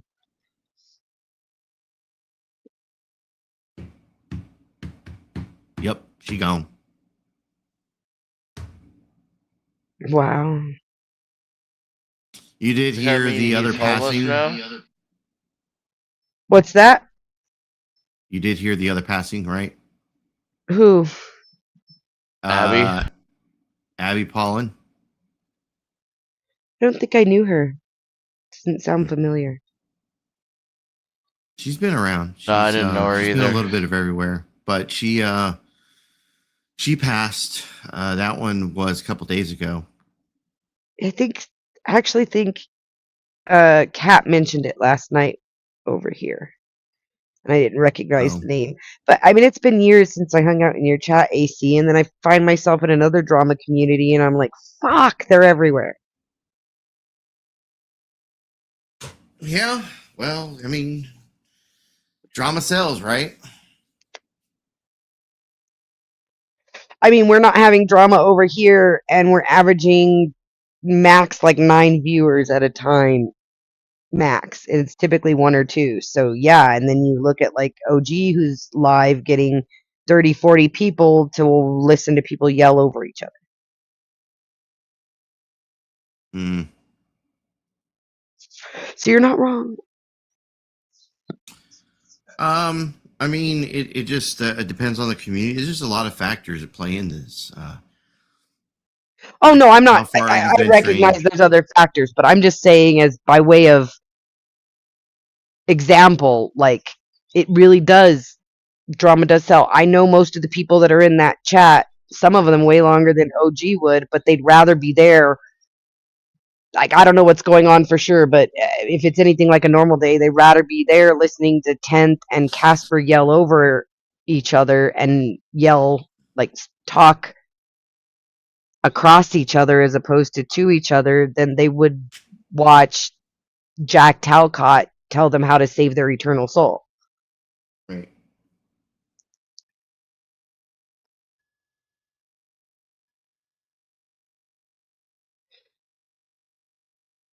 And that's why Talcott even has a bunch of drama in his streams.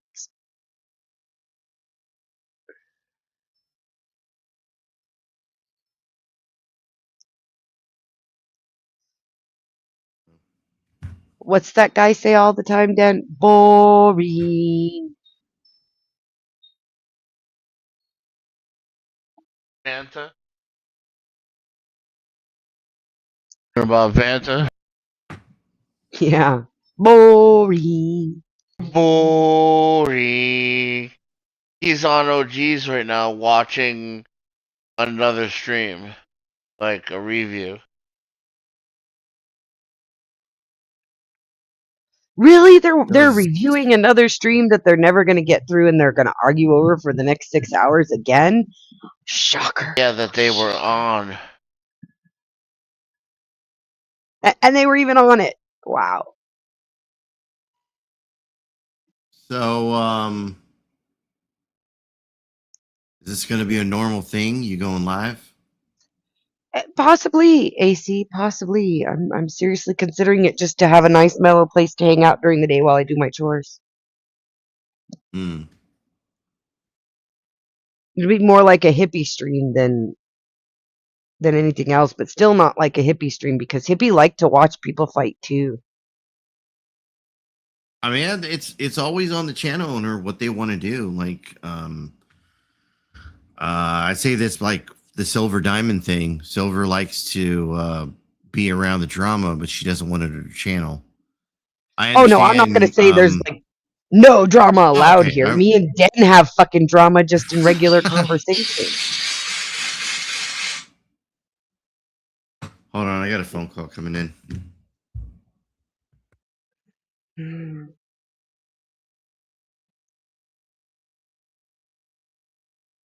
It's so fucking hot, Dan.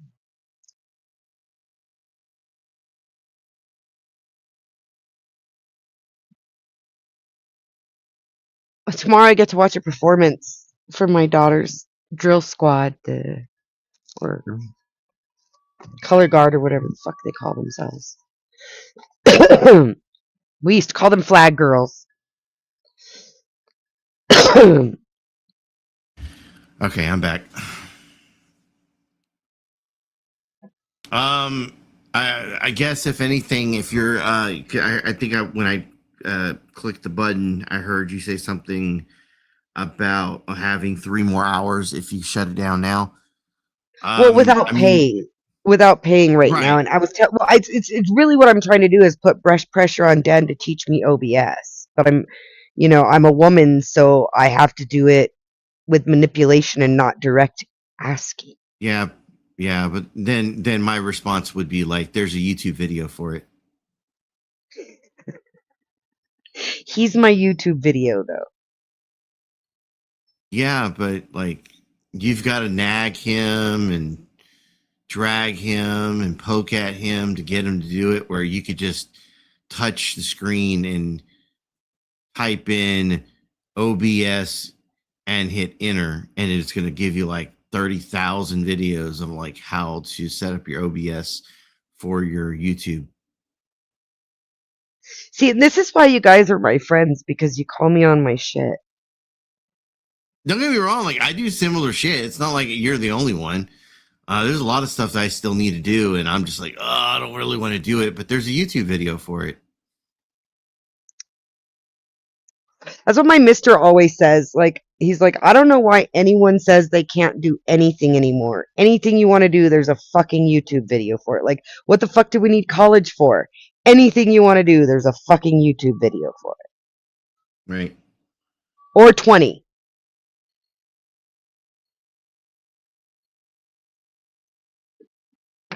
And he's not wrong. Like, people ask me if I could teach them to crochet all the time, and I used to try, but it is so frustrating to try and teach someone to crochet, and I just refer them to a couple of my favorite tutorials on YouTube. Like, listen to her. Because you can rewind her and make her repeat herself. I get tired of fucking repeating myself.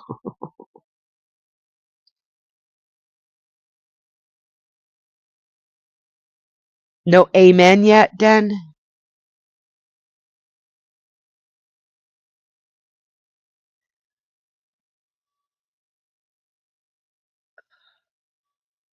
Joe Cool rolled through yesterday, and Ellie's been stopping by when I go live. It's been pretty cool getting to see people I haven't seen in a while. Joko was here for a while last night. Yeah. And Joe played a cop watch video for us. That was nice. Oh yeah, that's badass.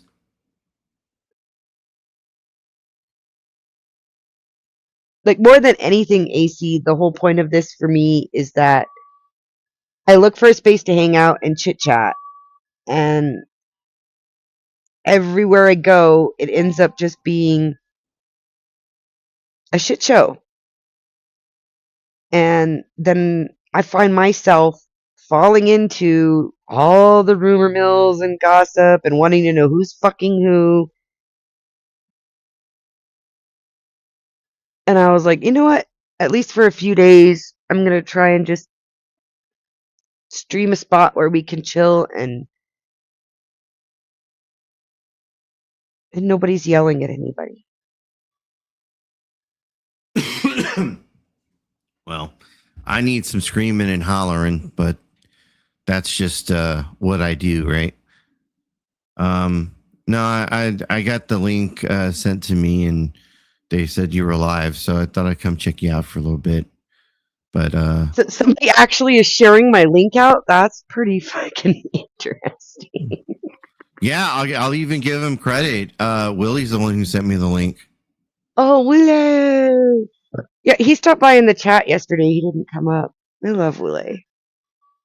Yeah, I mean, if I can manage I it. guess now if that anything, like if you're gonna go live, I would, and maybe you want to do it free for a little bit.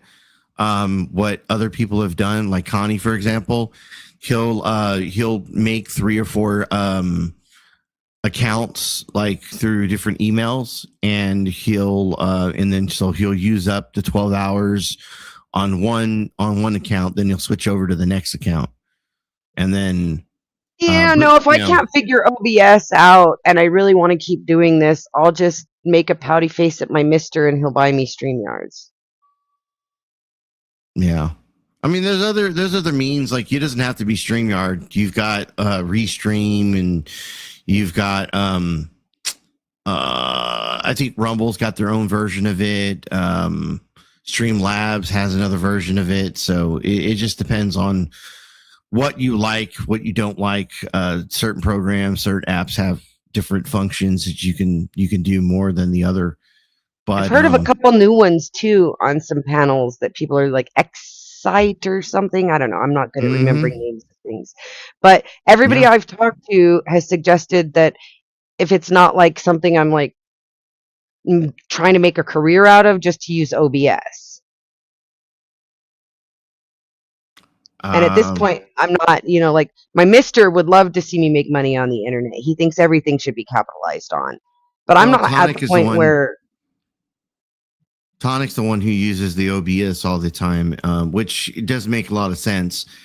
But like, for example, like I guess the advantages of having like StreamYard or something is like, say I start to fall asleep on stream. If I have someone else that has keys, they can come in and shut it down for me.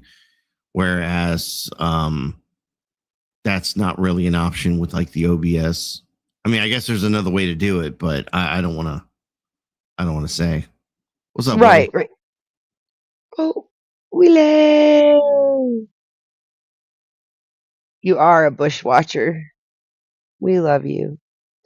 And I meant that in the royal sense of we. I won't speak for anyone else. But yeah, I think I'll check out OBS and see if that goes anywhere. But like, I know StreamYards because I used to pay for StreamYard. Remember when I used to stream? Right. So there's that familiarity of it, and most of the people whose panels I go on use StreamYard, so it's just that familiarity of it. But I've heard really good things about a brand new program. Like I said, I think Excite. I don't know, but supposedly it's like what StreamYard should have done. And because it's new, it's way cheaper. Yeah.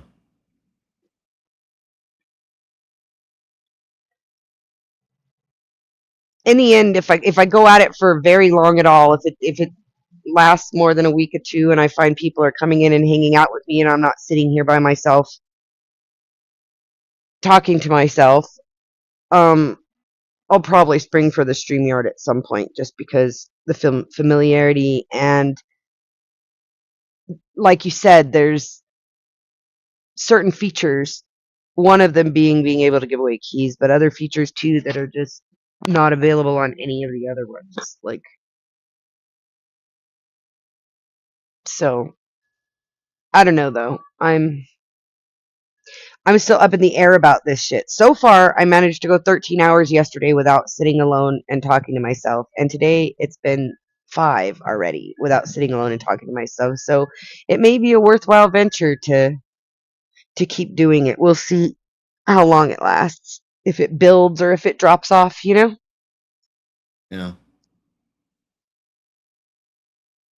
Okay. Well, I gotta run. I just wanted, like I said, I wanted to stop in and say hi. Jesus Christ, I can't fucking talk. Well, it's nice to see you, AC. You know, you're always in my heart forever and ever. You are eye candy, and around here we love you. Awesome. I love.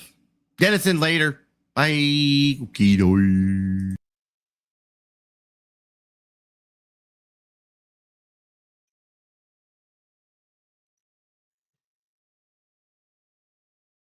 Well, that wasn't one I expected. Thanks, Willie.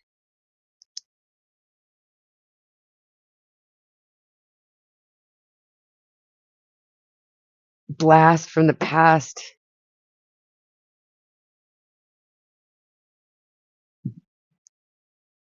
How many times did I stay up all night with you men? Oh my god, I am 304, not just in real life, but on the fucking internet too. There'd be like 5 or 6 of you guys, and it'd just be me because Ellie would go to bed.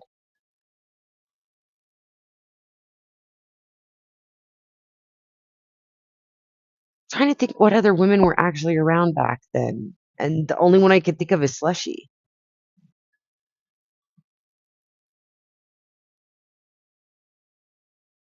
Well, and No Name, right? No Name. Oh my fucking god. And then Crafty Cat came around. I don't know how the fuck we had recruited Crafty Cat. That was an interesting acquisition.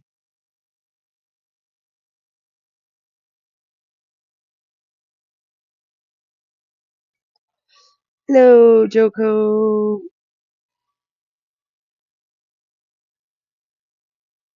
Yeah, Hippie just comes in to show support and give me a like with a hi bye at this point. I think he's mostly working.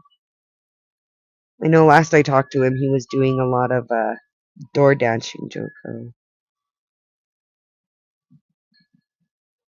You know it, Wile. You know it. Like, so we were there when the whole concept of the shit, even before it was the shit show, when it was AC Presents, when the whole concept, like,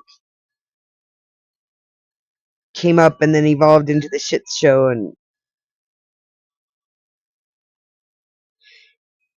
even if I don't agree with their formula for their show, like a lot of the people who are staples there are people I love. Like I care about them.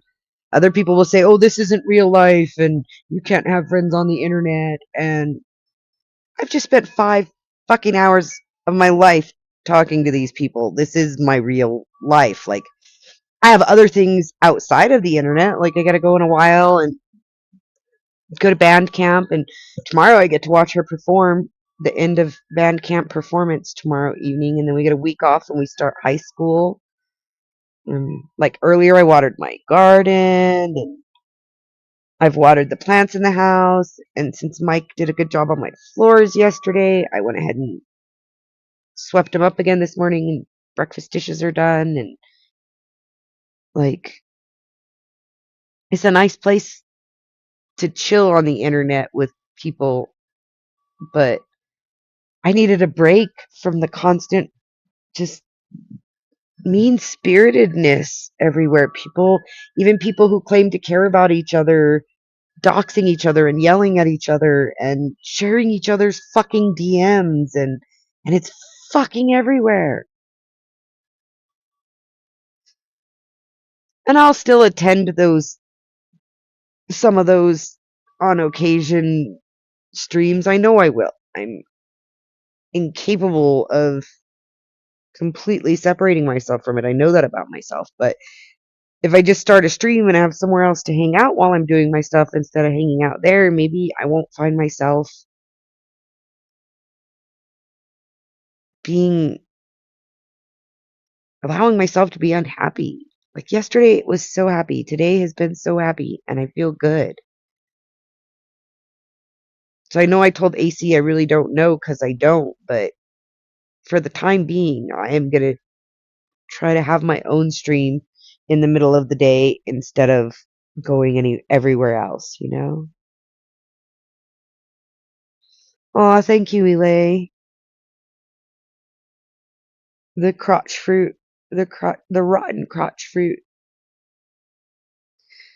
Gotta be careful so that the flies don't go over to my neighbor's fruit, right? They got their own flies to deal with.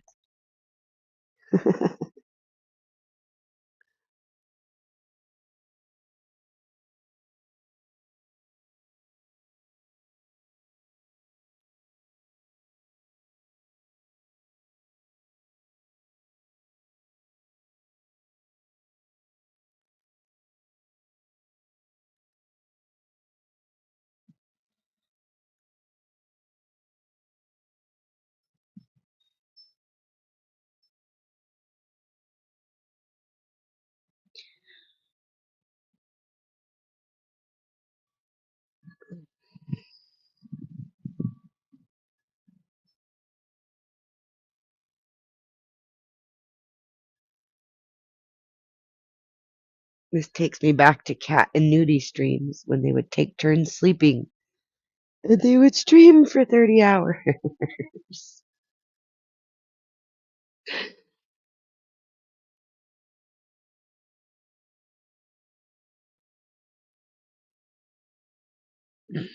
Yeah, I said the crotch fruit's just for you, Relay.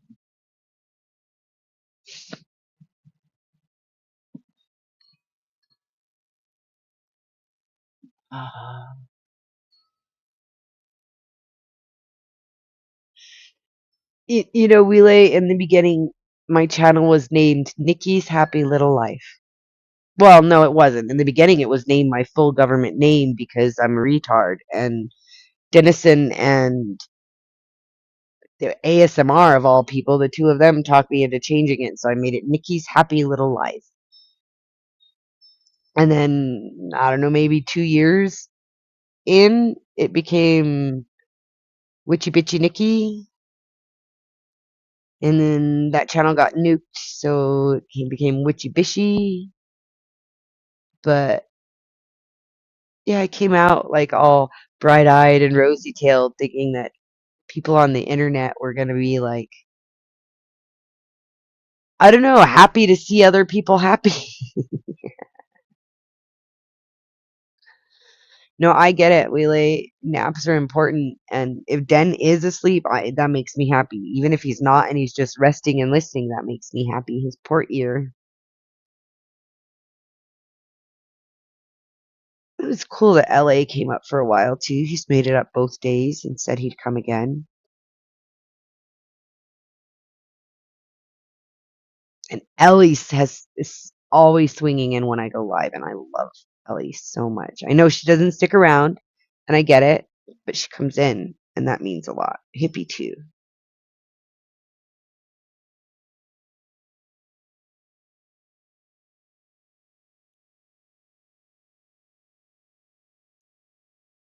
I don't know what happened to Kat. I thought she'd come up. I sent her the link, but oh well.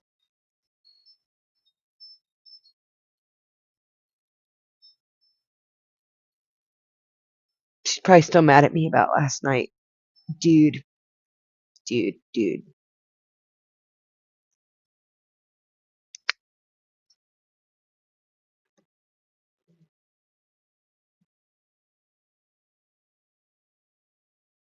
Oh my god, I just thought it makes me think of in Albuquerque at a GameStop a few years ago. This video went viral of this trans woman going off and tearing up the store because the clerk kept calling her a him. Yes, sir. It wasn't even him, it was sir. And she got so pissed off, like she trashed the whole fucking store, knocking shit over, and that's what I got last night for dude. Who was it that did that? You don't remember? It was like a viral video of this trans woman like trashing a GameStop for getting called sir repeatedly. No, I don't think so. Oh, it was viral. It was like, let me see if I can find it real quick because it's funny as fuck, and it was in Albuquerque of all places. It's ma'am. Yes.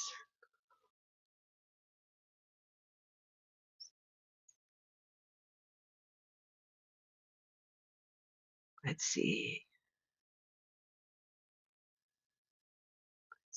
Pause. Here. Share screen.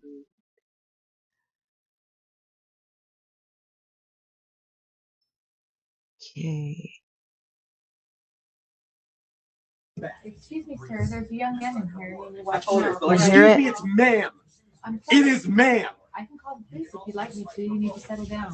You need to settle down and mind your business, okay? Ma'am, once again, ma'am. I said both of you. No, you said sir. Once again, it's It ma'am. is ma'am.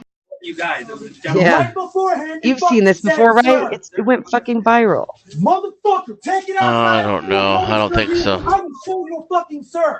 It went. It's used as an example of how feminine these trans I need women your are. corporate number because I'm going to call them and talk about how it's misgendered several times in this store. I apologize for that. I need your corporate number now. The worst part is. Oh wait, yeah, I remember the dude. Calm down and stop Yeah, cussing. the worst part is this person Give me your doesn't corporate even number. present. Well, I'm going to ask you for the 5th time to stop calling me a man because quite clearly I am not. Like, where does that person present as I'll female? get you that Pink? number. Is that okay? All kinds Yes, of men get it wear for me pink. now. I'm asking you to stop Get it cussing. for me now. I'm not cussing. I'm not cussing. Okay. Give me the damn number now, please. I'm not cussing. Give me the damn number now. I apologize, ma'am. I will get you that number right now. How dare you not validate me? No, you're just gonna keep bumping your gums. You're just gonna keep bumping your gums and disrespecting trans people in this store, which I plan on telling the entire LGBTQ community. You're going to lose money over this. That's so funny. He thought he was gonna like hurt GameStop. Seriously. He, she, they thought they were gonna hurt GameStop because their fifis were hurt. Well, he did have a pink purse. And pink shoes. Like, I don't know. That's the reaction I got. I felt like to saying dude. And I didn't even press it. All I said is, I'm not calling you a man. It's just an interjection, dude, like, dude, where's my car? You know, and you even told her, and she insisted that I was somehow, what's the word for taking someone's femininity away? I've heard of emasculated, but Ah, is there even a word? I'm going to look this up. ah. The double standard rears its ugly head once again.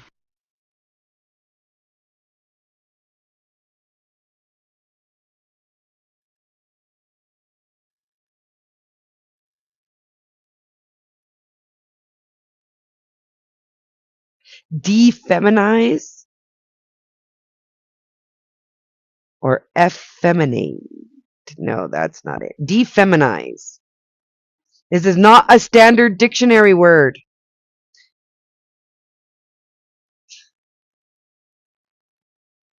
Like, that's the first disclaimer here.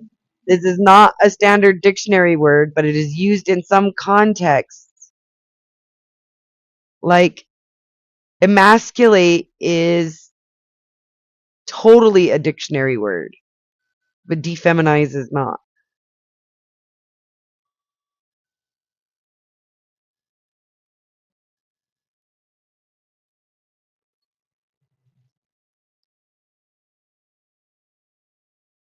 There is no single universally accepted word for the female equivalent of emasculate, and this is partly because of the concept of masculinity as a role or identity is socially valued in ways that are not mirrored for women.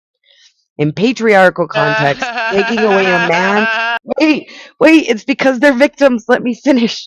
In patriarchal context, taking away a man's masculinity is seen as a major loss of power and identity, while taking away a woman's femininity is not often perceived the same way. In fact, being feminine is often considered the default expectation.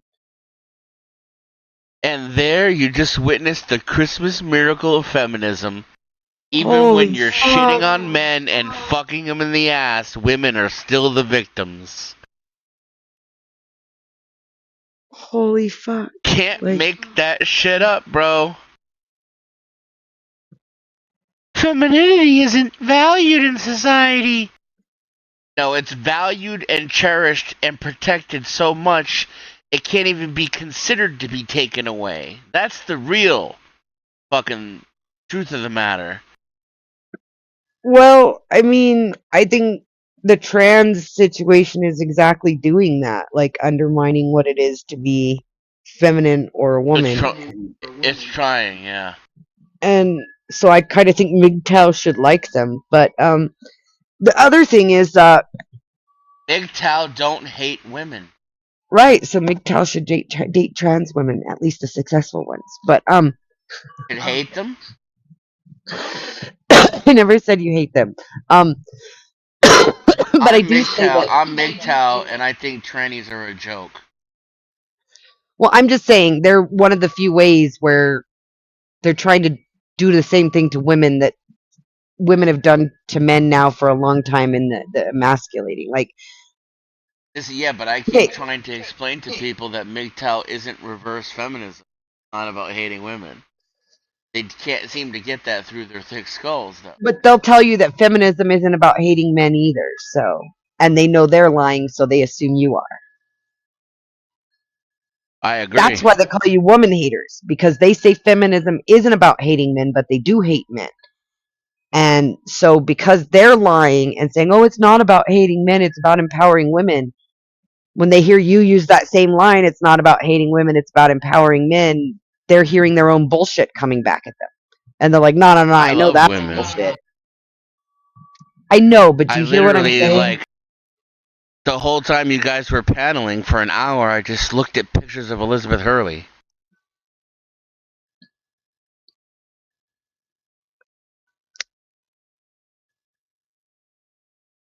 This is a perfectly acceptable way to spend an hour of my time, just admiring a single woman's form. Again, I don't think you hate women. I think that there are a lot of people who think you hate women, and it's because, especially for most of them, because they lie to themselves and say that feminism isn't about hating men. So if anybody wants to empower men, the one draws on their hate for men, and two reflects back to them their own lie. Like you know how like a cheater will accuse his girlfriend or her boyfriend of cheating all the time? Like somebody who's cheating will be like, I couldn't reach you for 15 minutes. Who the fuck were you with? Are you cheating on me? Because they know they're cheating. Well, these women will outright blatantly say, if you accuse them of it, that they don't hate men. But their behavior and the actual movement is very man hating. And so they assume if you say we don't hate women, you're just like them, lying about it. Oh, look, there she is. I said her name. I Keep speaking it had a into girlfriend that existence wanted me to today. cheat, and in retrospect, I'm upset I did not take advantage of that.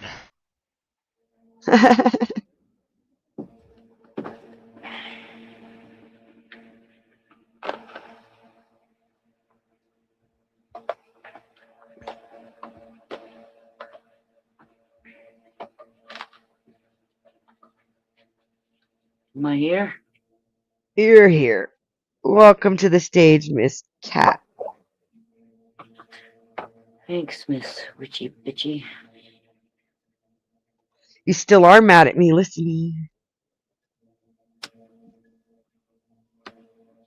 Actually, I wasn't, but then I was gonna go to my fifth appointment today, and I saw you were online for like an hour, so I rewound to see at the beginning, and of course, yes, you mentioned that we fought, and you're sitting there talking with Den, and Den's giving you a bullshit account of what happened after you left, and you guys are recharacterizing what I was doing, and I was like, fuck this shit, I'm out.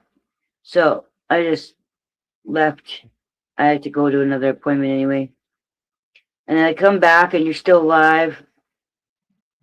So I don't know where I pulled it to, but I didn't sleep last night, so I had a little tiny little nap just for the last hour. So you were playing in the background.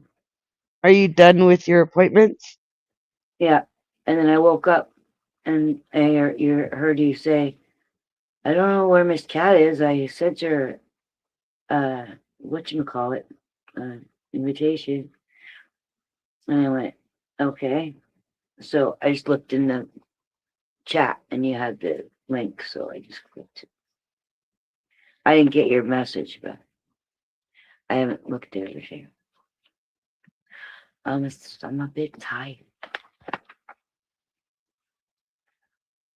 I got good sleep. I have to sleep or I'm useless. I don't know. I used to be able to like stay up all night because I could sleep all day. But I have shit to do during the day now, so I don't have that option. Like, I have shit to do can't. too. That's why I couldn't sleep.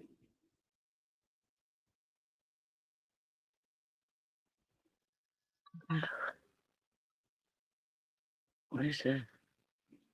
I don't know My if you lymph heard it. node is larger than the last time I bitched about it. What is going on? Am I dying? What have you done about it? I'm taking Advil and drinking water. What is it? What do either of those things do? They're both anti-inflammatory, and the water literally helps the blood circulate through the lymph node.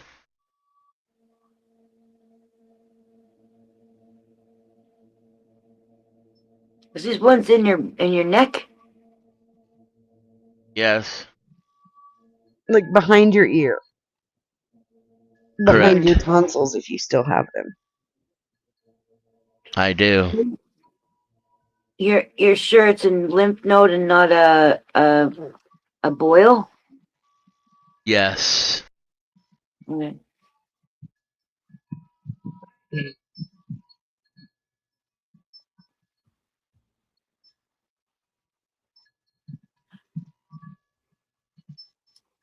Earaches are awful. But there's I'm glad I don't have to deal with them. Sure. I don't have lavender and witch hazel and whisker of the newt. I don't have any of those things.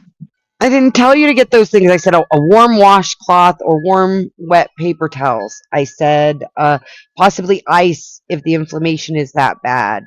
I Oh, suggested ice. That's a good idea. I'll be right back. eat a popsicle, Den. Eat 10 of them. What about oil of oregano? I told him to make some, because he's not probably going to have oil of oregano, but I suggested he make some oregano and ginger tea because I know he has those spices in his spice cabinet and garlic. And that's okay. If he wants to suffer through it, that's fine. And if he wants to complain about it, that's fine too, because pain fucking hurts. And we all get it. Yeah, you don't fuck around with ears though. Your hearing.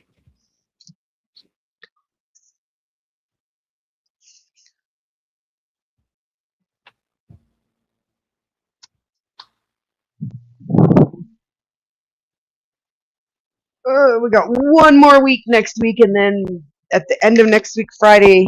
I don't know why they're doing it on a Friday. It's retarded, but they start school on Friday. Friday? Yeah, a week from tomorrow. That's because maybe what Monday, Tuesday, Wednesday, Thursday are all PA days? I think because the legislature voted to add more hours to the school year, and they had planned to start on Monday, but rather than extending the school year at the end, they added a day at the beginning. I see. Because just recently our legislature voted to extend the number of days required that a school provide classes to be accredited, which is fucking stupid because they keep extending the time and our test scores aren't getting any better. When I went to school started the first week of September. They're starting school the first week of August. Well, you guys get ripped off in the States. You go so early. And they let them out later too.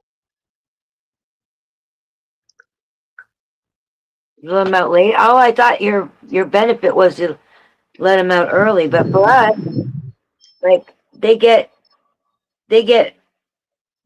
released from school about like the last week in June, which is like the first week of summer, and then they've got all summer. They don't go back till the Labor Day weekend, after the Tuesday after Labor Day. Yeah, that's how it used to be here. Now we go to school to the first week of June, and then they come back the first week of August. Oh, so it's not. You didn't get it extended then. It is. We used to have June, July, and August off of school. Oh. Now we just have June and July.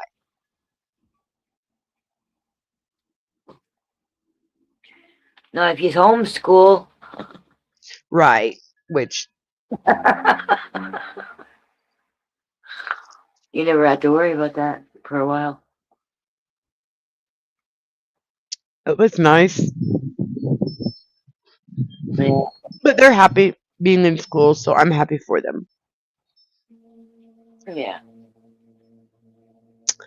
Popsicle does a body good in the heat.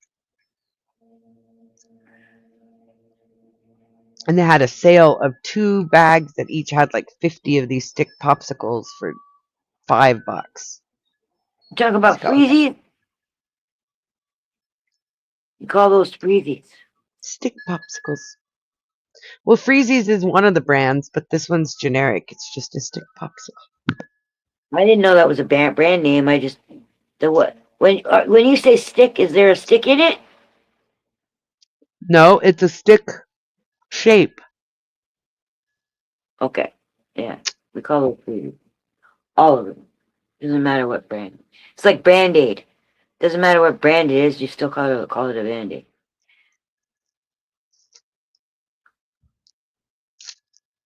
And But- that's how powerful marketing is. I know. Oh, I know. Tend not to do that. When Natalie was 4, she was in junior kindergarten, and we had 3 of her friends over, and I sat them all up on the terrace and gave them little sandwiches with the ends cut off the bread and some fruit and stuff, and then somebody made a spill, and I go, oh, okay, hold on, I'll go get something and wipe that up, and then the boy, Gabriel, he says, use Bounty, it's the quicker picker-upper. I was like, whoa, they're just so, like he was thinking that's the solution is to go get Bounty, right? I'm sure we had like the no-name half sheet paper towels. He say, you gotta use it because it's a quicker. And I thought, that's marketing. That's how strong marketing is. His brain is the real quicker picker-upper. Sorry? His What? brain is the quicker picker-upper. He's a kid. Oh, 2 all Right. beef patty, special sauce, lettuce, cheese, pickles, onions on a sesame seed bun. it's not fine, yes. They're a lot smaller all beef patties now, but yes. One more day. Less than one. Tonight. What's today? Thursday, right? Yep. Tonight, right after midnight. I'll be calling for my Big Mac. My fries. That's what I really want is a fries. So there's this girl comedian, and she does these shorts about Albuquerque isms. And one of them is she'll say, "Do you want a Coke?" And she'll hold a Coke. And then she'll say, "Do you want a Coke?" And she'll hold a Sprite. And she'll say, "Do you want a Coke?" And she'll hold a Pepsi. Because if you go to somebody's house here, what they'll ask you is, "Hey, do you want a Coke?" And if you say yes, they say, "What kind?" "I got." And then they'll list off Squirt and Mountain Dew and Pepsi. It's not a soda. It's not a pop. Yeah, It's it's a Coke. Mexican thing. I heard Mexican Coke is like the real Coke. Well, has it sugar in has it. sugar. No high fructose corn syrup. It's real sugar, cane sugar. Oh, that's what I have is cane sugar. I asked Nudu if that was good sugar, and then I described to him whatever was on the box, and he said no. But I thought it was good because I figured it was natural. No, all sugars are equal. Honey isn't. Yeah, it's actually worse for you. Because the only way that sugars aren't equal is fructose is worse because it can only be processed by your liver, and honey's pure fructose. Yeah, that's why you can't give it to kids under a year old. I Because didn't their know livers that. can't handle it. You can shut down their liver if you give them honey. I didn't know that. I just never. I don't eat honey. It's beast it. Honey is medicine, and like any medicine, it should only be taken as needed. Sugar is medicine. Like, Sugar. It yes, helps the medicine go down. Yeah, think about the risk profile in getting honey. Right? So how hungry do you have to be to take that risk? I know, eh? I know. And so then that is like the amount of, that should determine the frequency, right? So if you're about to starve to death and you find a honeycomb, that's enough food to like stave off death and get you to your next food source, which might be days away. You can eat sugar or honey as food. you've Oh, never hell yeah, had let's get a you've bunch never of had honeycomb. Oh, No, God. no. yeah. Honeycomb is fucking sex in your mouth. It's bee spit. So is honey. Is bee Wow. cum?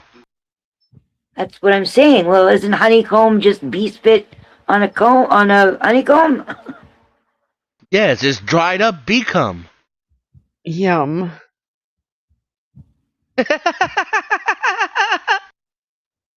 Ugh. Ugh. I'm fully aware and accepting of where my food comes from and what food is. And the thing about how lucky we are right now to have the variety of food sources that we do available to us, I don't know how people can still be so squeamish about foods. Like, Bee spit. and fish eggs and bull's balls and cow Bull's balls. intestine and pork brains and Gross. calf liver and chicken gizzards, rabbit liver. Oh, yeah. Well, I don't know about rabbit liver. I've never had rabbit. Somebody tried to tell me they bought a skinned rabbit and had to cut the head off of it. And I'm like, where the fuck are you buying those? Zato. Well, yeah, that was Zatalucci. Why are you finding it with the head on? That's creepy. But I know. rabbit's good. Anything Snake, with the I like head on is snake. creepy. I like snake. I like alligator. I like shark. Anything with the head on is creepy. Even fish. Half alligator shark, half man. I don't really like octopus very much. It's another smart Octopus one. just tastes like whatever you cook it in. It's not the taste for me, it's the texture. Like, Yeah. I had it made once where it was kind of like menudo and it like melted on my tongue, and I like that. But most people who have cooked me octopus in my life, it's come out rubbery, and I just don't like the texture. Yeah, they don't cook it right.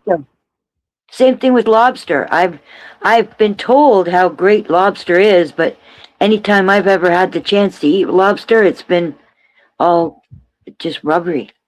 And Everybody so I'm- overcooks lobster. Like, they act like it's chicken, and you got to make sure that there's no pink left or something.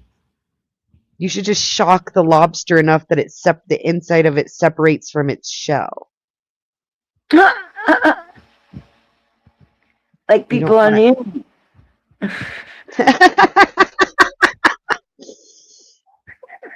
What'd you say? Like people on the internet. She said about shocking the lobster so much that the meat separates from the shell. Can't talk. Icing lymph node. Good, do that.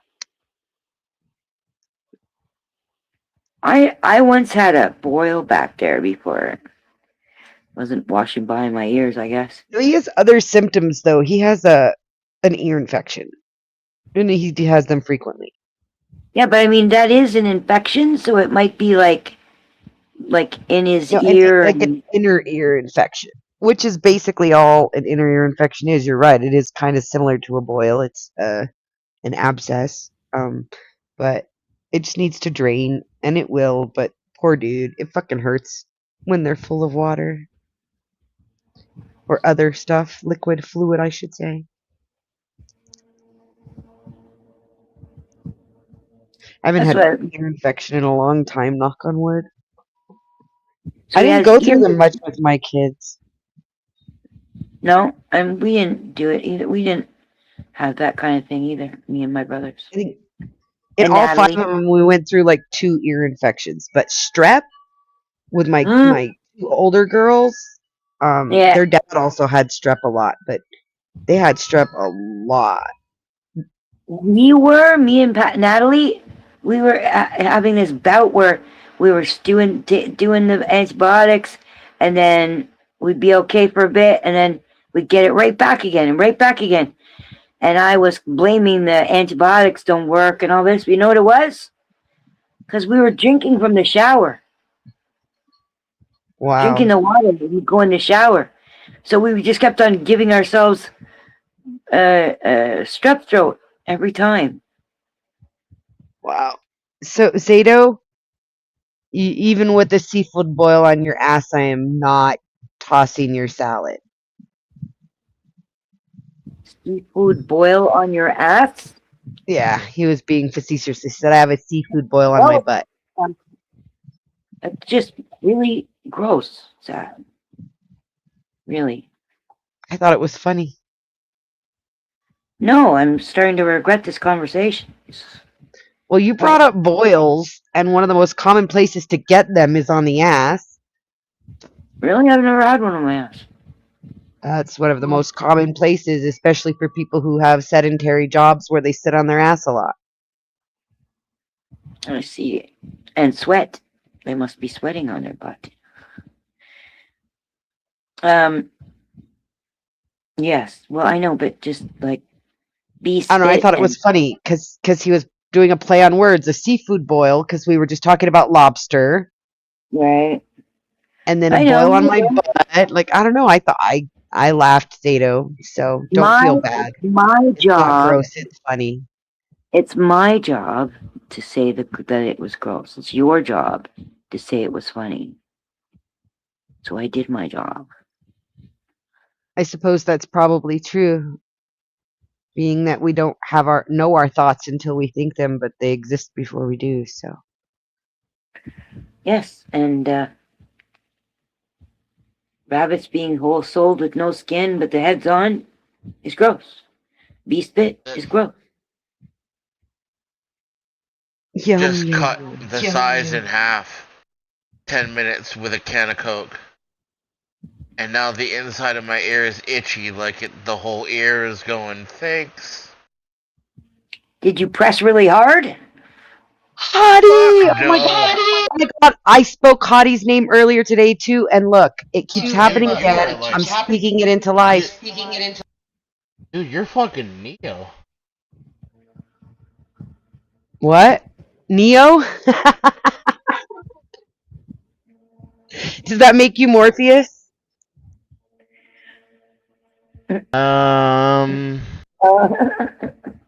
He's trying to see if Morpheus has any drawbacks. You're the one who taught me to turn the pill into a tea, aren't you? So I would take it. I think more accurately, I'm Neo and you're Trinity in the third movie.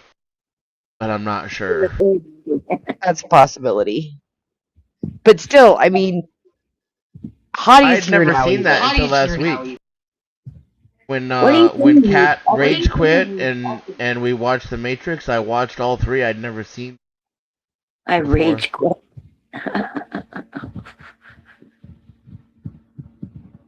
Did you know that Trinity I rage quit becomes? too, Kat, but for different reasons. What are you doing that's making the echo? I didn't hear what you said because it was echoing. It's when I don't hear Dan start talking, but he has his talk to speak pushed and I talk. Oh, what did you say? I said I rage quit The Matrix too, but for different reasons. Yes. Did you tell him that? Did you tell her that? I was talking to her. What? I didn't know you knew. Of course I know. You think she hides that from me? I'm surprised she told you. Why are you surprised she told me? Because she does a good job of keeping your private relationship private. Not when it comes to that kind of dismay.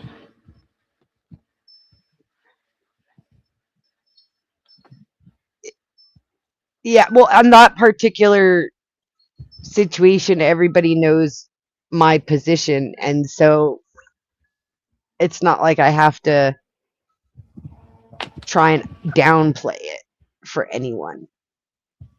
And it was noticeable. It's not like it wasn't noticeable. Anybody who was there, it was obvious, and I really don't care. It wasn't only if they knew that you don't like that person. Like, nobody would really know Who in that exactly. room didn't know? Who in that room didn't know that? I don't know. I don't know those people in the room. Nobody Oh. in the room knew it except for you guys.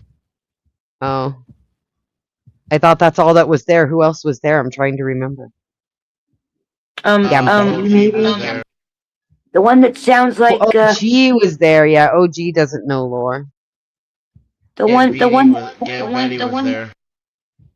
the one that sounds like Trinity.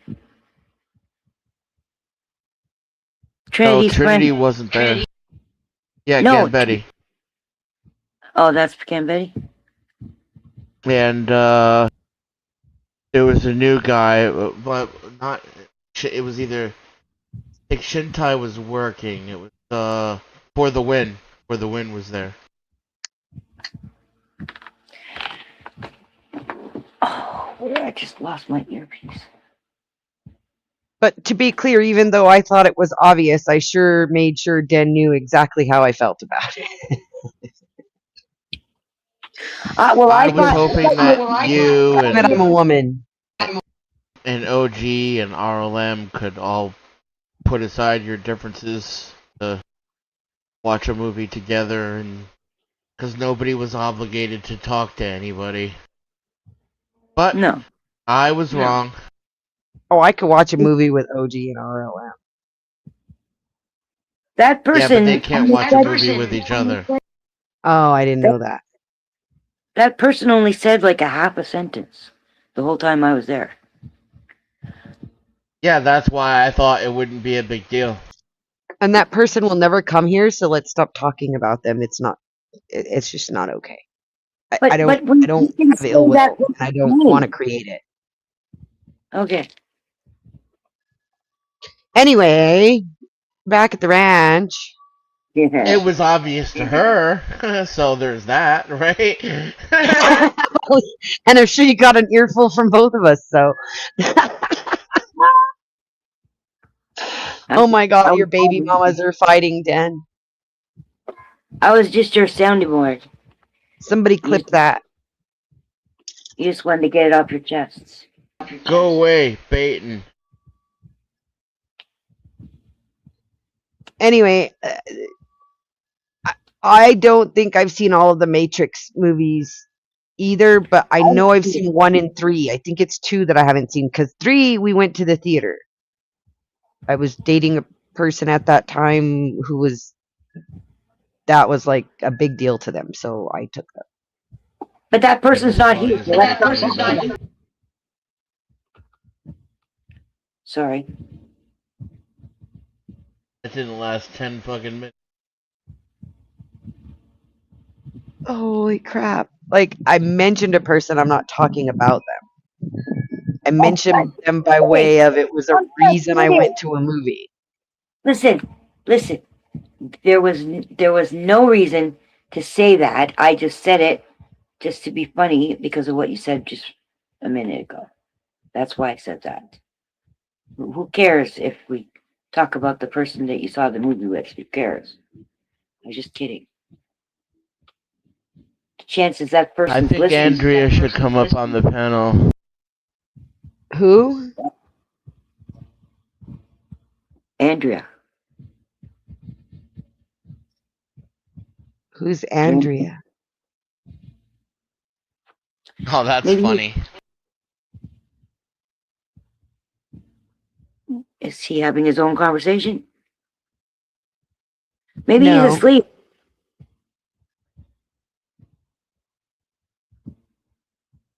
He can't be asleep. He just had a can of Coke on his ear.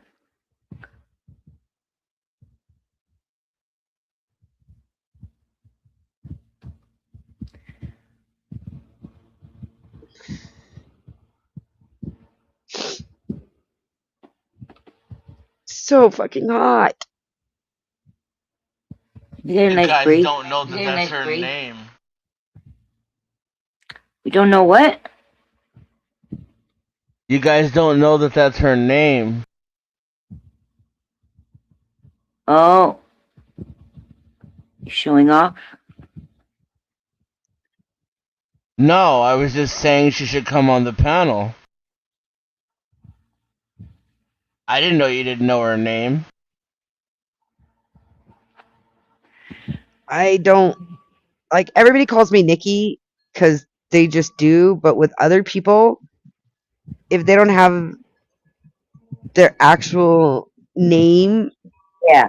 as their name, like I know Zatoichi's name because I've donated to him, but I call him Zato. And He I told me know, his name once, but I forgot. like, I know a bunch of people's names. I never fucking know Hippie's name, but I call him Hippie. Like, Is I don't there know. something weird like Gideon or something like that? Gideon. Like Gershwin or isn't it something weird like that? I mean, I guess it might be different. I don't know. It's just a name. And I only know his name because his dumbass put his paperwork on the screen with his full name and his wife's full name on it more than once without thinking about it. Who, Hippie? Yeah. Yeah. Fuck hippie.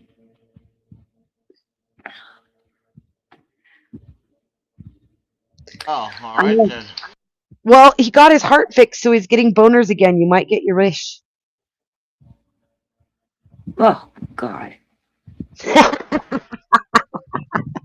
You're the one who keeps saying you want to fuck him. I've heard you say it about 20 times in the last couple days. I'm exaggerating, hyperbole. But Hippie? like you keep saying every time I say hippie, you say fuck hippie. Well, guess what? Oh. Good news. He's getting boners again, so you might get your wish. And yeah, I'm just kidding around. I was the first one to ask him about it too, and he almost didn't want to answer. I was like, so, like, you've been complaining for several years about boner issues, and now that your heart is flowing better and your blood is flowing good, have you noticed? And he was like, well, let's just say I'm it's not deflated all the time anymore, or something like that. Well, that's one of the things that people say happens.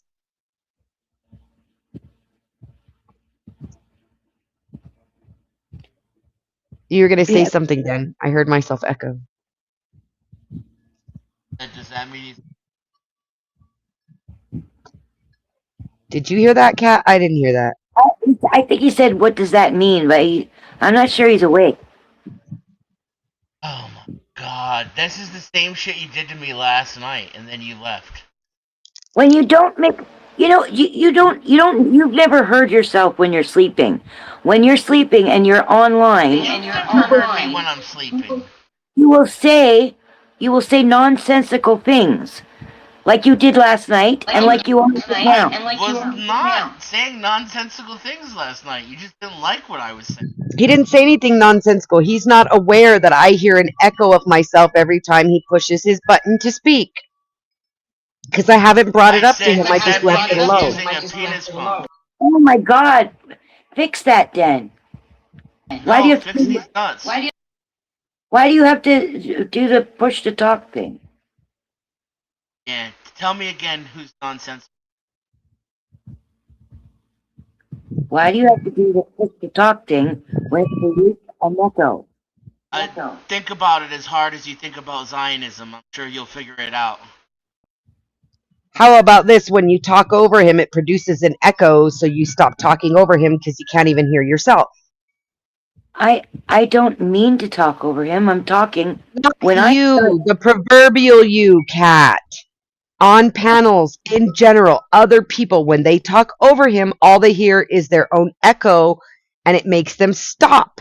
And then he gets to say what he wanted to say. Like I said, I heard my echo, so... I didn't even think of that. That's a good idea.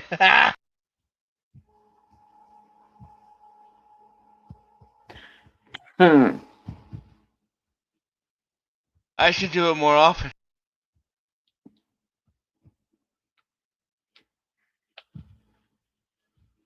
Okay, he doesn't know the irony of this, because how many times have I gone into you guys' lives when you've been overnight and I'm like, are you guys still at this? Yeah. So he doesn't know the irony of this, but it's perfect that it's him saying it. Because we are, what, 6 hours in now?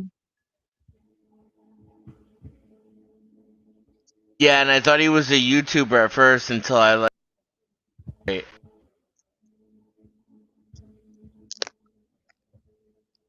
Yeah, no. He thinks I should, since I like doing it, I should invest more time in it to make it into a, he's a capitalist. Where's the profit? Yeah, you should monetize it. Right. He thinks I should find a way to capitalize on the fact that I like doing this and hanging out on the panel with you guys and stuff. I was about to stop doing it, and then people started sending me money. Because I can't see spending so much time in a day doing something that doesn't make me money. Not until I have my everything that I need purchased, you know? And that's the thing about hanging out at other people's chats all the time too, is they're sitting there making money and I'm just enjoying myself. And so if I did invest in streaming and like more of my time and my effort, it could make money, but then I'm trying to wait and see, like, the school year's about to start and my daughter's an extracurricular that almost every day of the week I've got transportation issues to deal with for. And so I don't know how steady or long term it could be, but right now I'm liking this better than what I've been dealing with lately. So who knows? Maybe I will invest time and effort into it. It's just, Yeah, but that you doesn't can guarantee literally money. make money just streaming, like, you driving the kid around. I don't like streaming while driving, Dan. You know that. I've had too many automobile accidents. I don't like to drive distracted, and I don't like people who do. No, you don't have to touch it.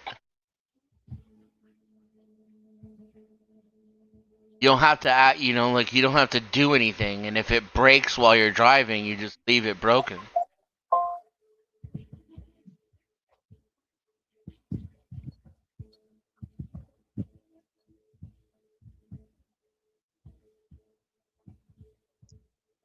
Almost like a Something's dash broken in cam, me, you know? Dan. Something's broken in me where that switch doesn't turn from enjoyable to profitable the way other people do. Like, I tried streaming. I've never really made money at it. This is my second time trying to build a YouTube channel, and who knows if they'll let it live. And I've never been monetized. I don't get enough subs. I don't get enough views. Everybody will clap back at me in chats, but when I invite them to my streams, most of the people who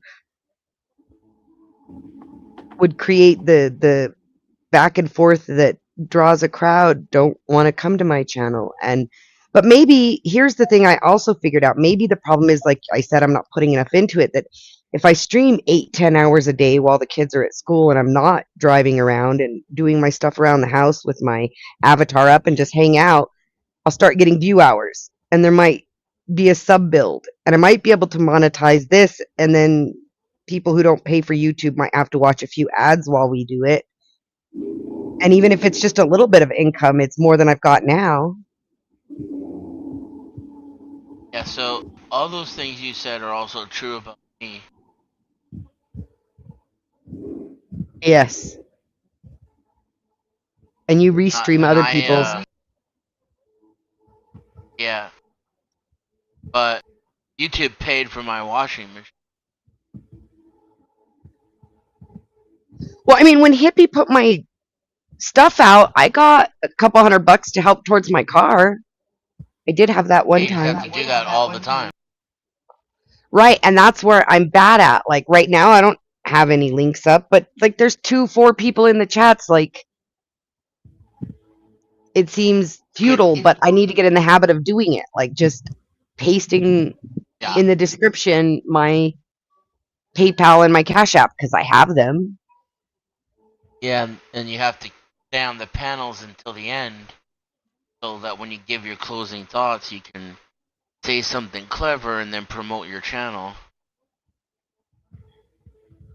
Or If you really have to leave, then you ask the host for permission to plug before you go.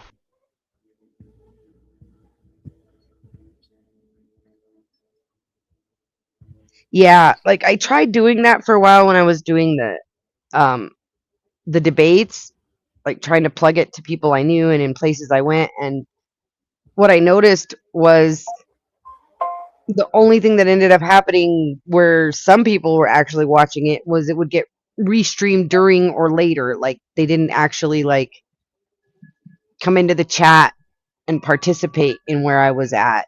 And I even put at the end of Dusty stream when he was sending everybody to OG, I was like, hey y'all, I'm gonna go live, come hate watch, you know, because there was some of my haters in there like Mitch. Because those are some of your best for engagement, unfortunately, from the chat. Yeah, but that's because they had too much. Too much what? Different when it's your stream. Right. He Like, cut they out. didn't even let me restream it like they promised. I was pretty fucking pissed. Okay, so in her defense, she doesn't pay for StreamYard. And I tried today to click the link to let you restream it, and it wants me to pay to click that little button. I don't know if that isn't how it used to be, but right now it says allow others to stream. And the first package, the $38 a month if you pay for a year, allows up to 3 restreaming destinations, and the bigger package allows up to 8. But they've made that a paid feature now, Dan. Even try though. Huh? She didn't even try though. No, she said No, she it's tried and not. it told her she had to buy a plan, just like it did to me. That is not how I remember. Because you didn't have to do that. You kept arguing with her that it was available on the free version, and she's like, not anymore. But we need to move on. And I didn't believe her either, but then yesterday and today, or yesterday it was, I tried it. Because I invited you here, and I was like going to click that when I started it, so that, well, if you wanted to, you could restream it too. And maybe even Kat, because she also I has a don't channel, remember right? any of that. I remember Oh. refusing to even look. He never even bringing up free version anything. Area 51 Okay. is on fire. Area 51 is what? On fire. Okay. It's in the middle of the Nevada desert. Why wouldn't it have fires? There's Well, I don't. nothing to burn out there. And There's the scrub brush and the tumbleweeds. Look, Even cactus will burn in a dry year. look, nothing. There's You nothing. see? Just a mound of dirt. That's what you see if you look closer. There's scrub growth there, and it's all dry because of the droughts. Yeah, but how quick, like how hard is that to, like, it's not Oh, like it catches and burns really fast, and then it spreads really fast because of the wind, and it just like And it's it's like out. yeah, and then it's out. It doesn't burn forever, but it burns across the desert there, like it's like a flash burn. What if they're burning aliens? Well, it wouldn't be at Area 51. Isn't that what Area 51 is? There's So Area buildings. 51 is known as the place where when they supposedly recovered a craft and possibly aliens in New Mexico, where they took them to. That was how many years ago? And that information is now fairly public. Do you really think there's anything still there? Sorry, did you said where a vehicle crashed supposedly, and what else? What was the second thing? So the crash happened in New Mexico, and supposedly they took the aircraft and some aliens to Area 51 to house them. But Right. that was, 50, 60, 70 years ago, something like that. Well, And I'm that's not public knowledge. That's public knowledge. Everybody knows Area 51. So do you really think they house them there still? Well, I know they you can't get in there, like, it's, It's a military base. It's a military base. You can't get on any base without having business to be there. I don't know. All I know is what I see on the internet. So People if they trying to were get in. actually to have those sort of things, they would be at other places and labs similar to Los Alamos that are like more segregated. And Los Alamos is a little bit more open now, but it's still a really tight, secure facility. But that's the thing is once these places are known as public, they're not doing the same shit they were doing there anymore because if the shit's still there, they're not going to tell people. They I'm not moved sure it I already believe. if they have it. If I'm they not sure have I it, it's believe. not there. I'm not sure I believe in the aliens to begin with. So, Well, that's why I said if they had it, they're not at Area 51 anymore. yeah, if they ever were.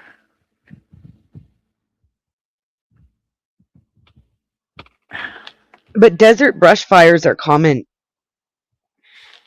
They don't last long, but they cover a lot of acreage because they move fast and burn out fast. Well, it was just a notification that came up. It was that EWU. You know, Zato said something about trouble on the moon too. I Oh don't know what yeah, the fuck that means, but he didn't come up, so. I'm not sure I believe in the moon either. Believe in the moon. I'm kidding. No, I'm trying to interpret that. Like, Just is so I reality only reality if we believe it? Well, I'll tell you one thing. When I was right before I got my spiritual awakening, I was exploring whether the Earth was flat or not. So I was listening to all these hustlers say all this shit, trying to pick holes in their math and shit like that. And then when I got my spiritual awakening afterwards, I sort of stopped caring. Like before, it mattered so much about whether the earth was really flat or not because we'd been lied to about everything. And, around 2014 to 2016 was when I was finding out all kinds of shit that I never knew before and getting my political awakening. And so to find out that the very earth that we're standing on would be flat and not round, and that they'd be lying to us about that, to me, that was the ultimate insult. I was just so upset about that, if that was the truth. And then I stopped caring because, and this is where it intersects with what you were just saying, as far as I'm concerned, I'm not sure it's round or flat. So I mean, I don't believe things that NASA says, so I don't know to actually believe any of the video or anything that I see. So, The moon is a Zionist conspiracy. I'm laughing at you, Kat. I'm sorry. My mister typed in the chat. They moved them to Area 52 now. LOL. Yeah. So, but I was thinking that when I'm finding out that everything is not solid, like nothing is solid, really, for real. Everything's all just atoms buzzing around, right? All matter is merely energy condensed into a slow vibration. So I thought, maybe it's just we make it what it is. Like, if we think it's round, it's round. The moon is a Zionist conspiracy. We're talking about the Earth now. The Earth is a Zionist conspiracy. Why are you trying to pick a fight, Dan? My kung fu is stronger than your kung fu. Well, my fart could blow your kung fu out of the water. Finally, we agree on something.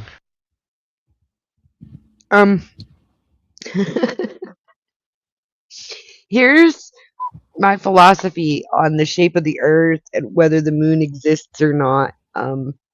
I was kidding about the moon existing. That was just a joke. I know that. But those sort of theories, all of them.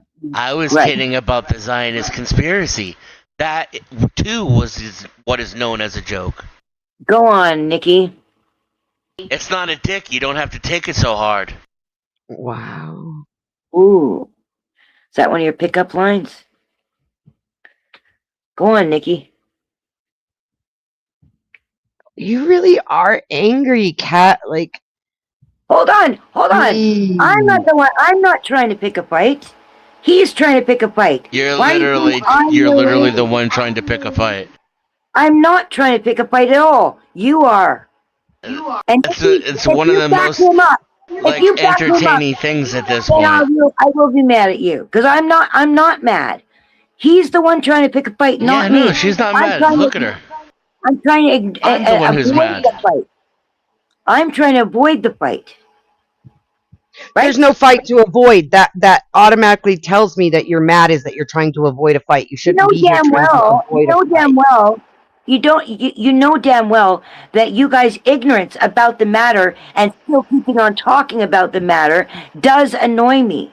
However, I am not trying Does to. it annoy me when people call me ignorant? I don't really Does that give annoy a fuck. me?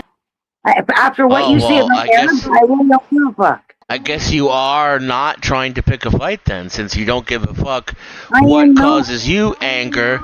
Why should I give a fuck what makes you angry? Well, okay. If this is the way it's gonna go, then you guys have a great time because that's not what I came here. Boo! Rage quit. Boo. I'm not Somebody gonna call beg Joe. you to stay. Like, she's like sitting there waiting like I'm gonna beg her to. I'm not gonna beg her to stay. She came up with a really bad vibe for no reason. She got angry last night. Oh well, we get over it. People move on. We did comment on it because, well, fuck, I still don't even know how we got to where we were because her and I had an agreement. We don't talk about Palestine because we are never going to fucking agree. And she still is holding out hope or something that I'm gonna Anakin's gonna unkill the younglings or some shit. We don't share the same view on that. Obi-Wan did do that. He kept hoping he could bring Anakin back. He did. He did. He tried really hard. But like I don't get it. Like she brought up some really crazy conspiracy theories and I wasn't saying she believed them. I was addressing them and she's like, "I'm not saying I don't believe that." I'm like, "I know that. I'm saying those kind of theories about whether the earth is round or flat, whether the moon actually exists, if it's hollow and it's a spaceship, if if it's the Anunnaki legend where the souls are recycled and sent back to Earth, I don't give a fuck. I like to eat food. I like to smoke cigarettes. I have children to take care of. The chickens need food and the eggs need collecting or the chickens will eat them themselves. And that's like important stuff. Whether the world is flat or round, who gives a fuck? I'm not going to travel the whole world. I have no desire to. So let other people worry about that. That's their problem. Do I care if it's a spinning orb and that's why my feet stay down on the ground, or if it's a flat surface, or like it's not definitely not a flat surface, you know, because mountains, I live in them, duh. But you know what I mean, like, and that's all I was gonna say.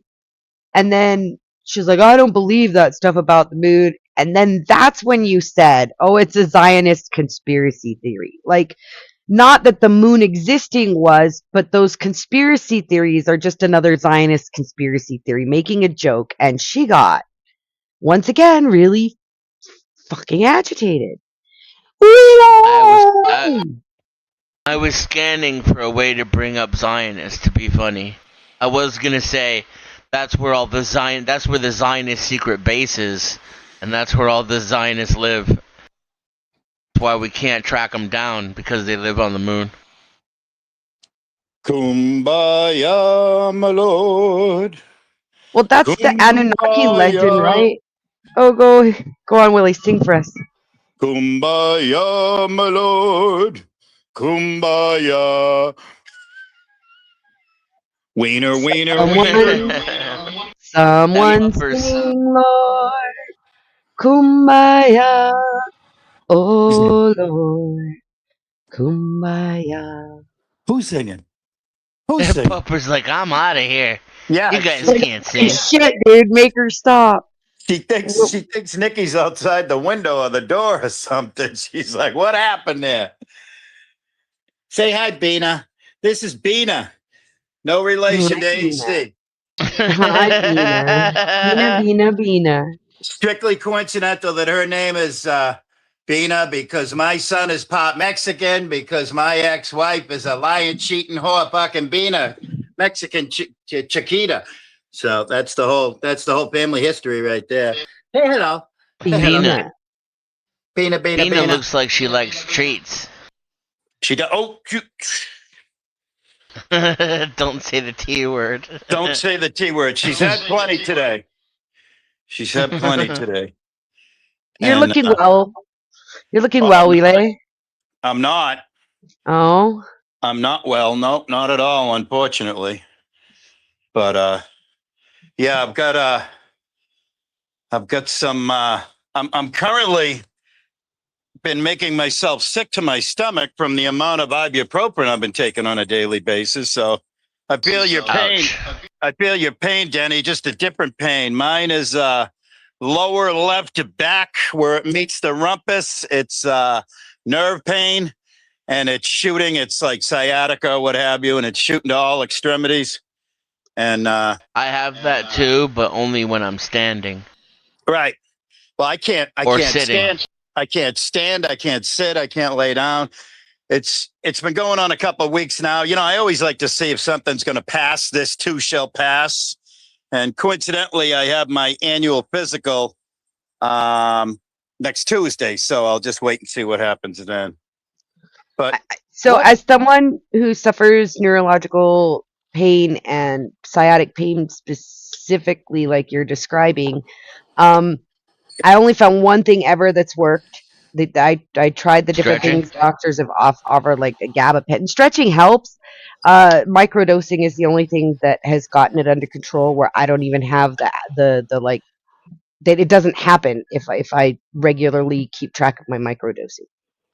well, It Yo, doesn't this what up, once Brennan? it's started if I miss, but if I keep myself on a regular regimen of it, I don't have the sciatic attacks. right.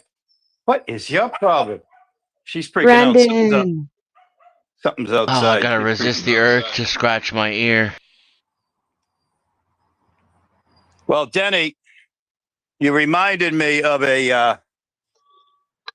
of moments, you know, when you were like 16, 17, 18 years old and you're out in the woods and you're sitting around a campfire. You're not supposed to be drinking, but you and your friends are all drinking. And all of a sudden, one of your buddies says, oh, and this is total masshole behavior. One of your buddies says, oh, I got a earache. I got an earache. Well, that over time progressed to he's got a hog in his ear. He's got a hog in his ear. He's got the whole hog in his ear. That's just silly adolescent-ish behavior. So there's that. Oh, Nikki said she'll be right back. Danny went deaf on me. Now I'm here all by myself. Only in one ear. Here comes the porn bomb. Hi, Brandon. Yeah, look at Willie's Willie. Oh, Here comes the porn bomb. All right, I gotta try and throw a harness and a leash on her if I can find out what the frig did I do with them. I thought you were talking about your Willie for a second. I was like, how big is that hog? I gotta harness it up and put a saddle on it. I'm talking about. Hi, guys. So, guys, I gotta mute while I pee, or it will be live porn. Yeah, right.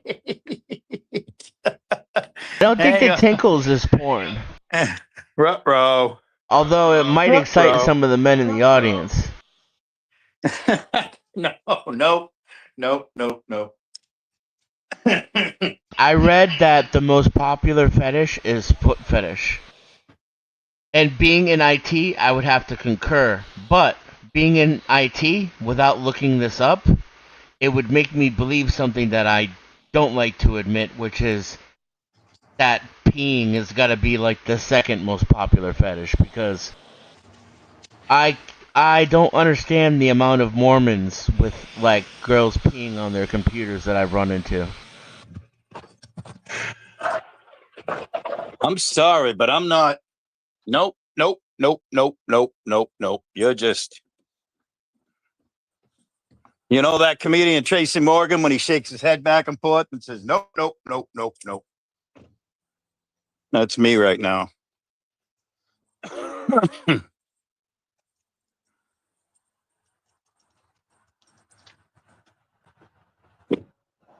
Yeah, that's right. Listen to what Rebecca says. Why it got to be the Mormons? I don't know. Isn't it everybody? Isn't it everybody? Everybody. Rock your body. A disproportionate of proclaimed Mormons. Wow. That could just be because of the area in which I had the bulk of my IT career. Gotcha. Well, that makes sense. That makes sense. I'm just glad I wasn't in IT now that you mention all that. That's for sure. Yeah, it's one of those things that, like, unless you do the job, nobody really talks about. Right. It's like, yeah, when you do computers, you end up unwillingly getting to know exactly the kind of porn that people are into. Yeah, no thanks. Nope. Nope, nope, nope. I'm pretty much at my age, I'm pretty much weighted out by porn. I think it's 99.9% human trafficking, you know? Not too cool with it. Now you're watching weird shit then. No, not well. I mean, if you just, I'm not a partaker and what have you. But if you just click on any of the regular old sites where you see stuff free and stuff, thing that you can tell that comes out of Europe, like Ukraine or friggin' Slovakia or whatever it is. I watch good old fashioned American girls doing solo stuff. There you go. There you go. No penis and no kidnapping. There you go. Yep. There was a girl, I'm trying to remember. Oh, she was on Theo Vaughn. There's a woman that covered. And custom made. Once you go custom made, buddy, there's no going back, let me tell you. Mm-hmm. Well, we were talking about this yesterday because we were talking about how fuck, I lost my train of thought. How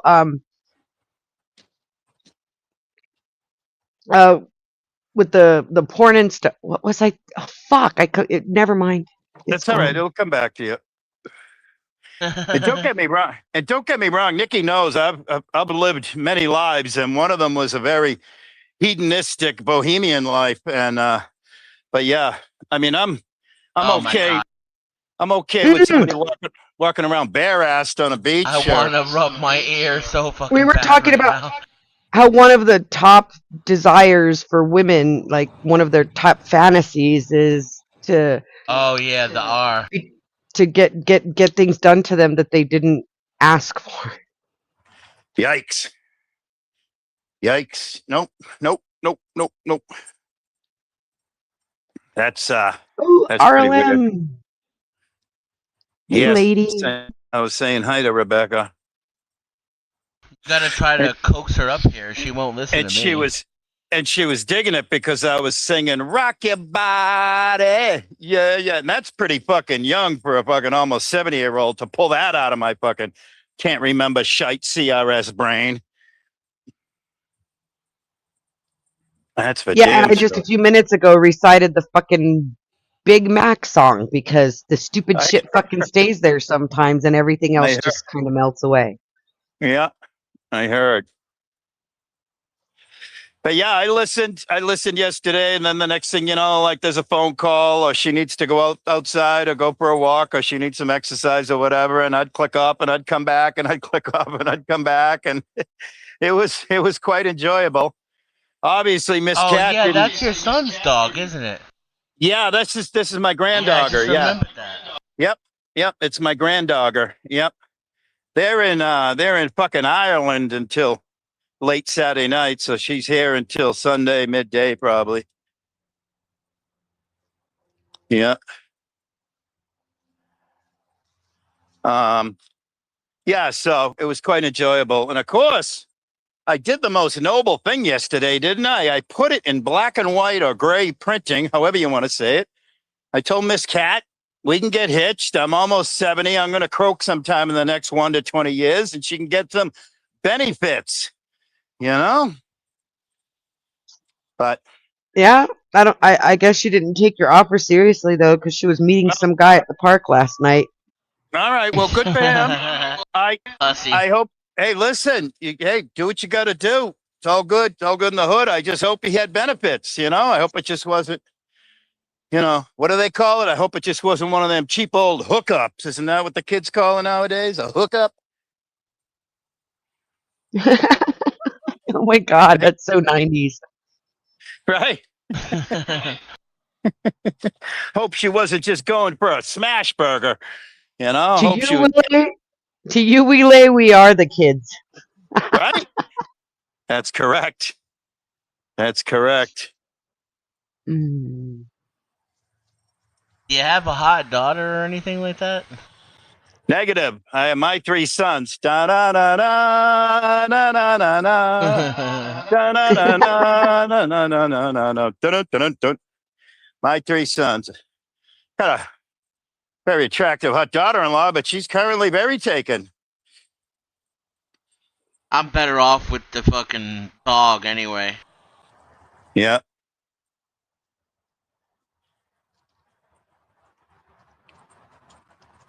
I've been thinking about getting a cat again the last several months. I have Since after 2. I moved. I have 2. I can't. Sadly, I can't get another dog because I don't have a friggin' support system, and you can't have a dog without a support system. You know, like especially at my age, you got to go in the emergency room. You gotta go do an emergency hookup smash burger at the park. You need somebody that can take the dog, and of course, it's a one-way relationship here with my youngest crotch fruit semen demon offspring, where I can watch his dog for fucking 9 days, but he wouldn't watch mine for a minute. Oh well, it's not about him and I. It's about her. It's about being a girl. That's all that matters. But yeah, I've been thinking about getting. The irony, Willie, that Denny is a cat lover and I hate cats, and I have 3 cats and he has none. Yeah, right. And I've always enjoyed cats. I mean, I don't believe in keeping pets. I've been like 50-50 when it comes to dogs versus cats. 50-50. Dogs are great. They're like toddlers, you know. Oh, let me make you laugh. Cats are like 42-year-old fucking 3-time divorced women. Fuck you. Fuck you. Fuck you. And I love that about cats. But you guys know Erica Suter, right? I know Denny does. Yeah. She's up in northern Maine. She's been working on finding me the perfect cat. She's been doing, like, I guess, lack of a better term, she's been doing research and what have you. She's going to find me the cat that loves both indoors and outdoors and doesn't mind, like, once a month hopping up on the couch and cuddling. You know?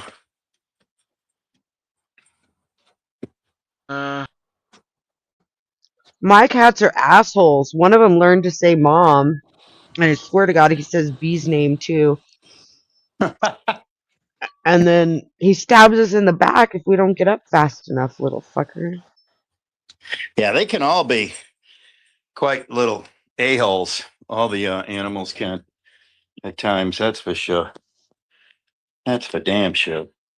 My dogs are easy. All they want is throw the ball, throw the ball, throw the ball, and scratch my ass, and then they're happy. Yeah. Cats are, wait, you're not petting me right. Bite you, and then, wait, I didn't tell you to stop petting me. You're just not petting me right. Right. That's correct. That's she's why if kind you're a of cat person, it makes you feel special. she's a little Miss Bina here, my granddogger. She's got some Chihuahua in her. And to be honest with you, Chihuahuas are like pod cat. They really are. I don't know about that.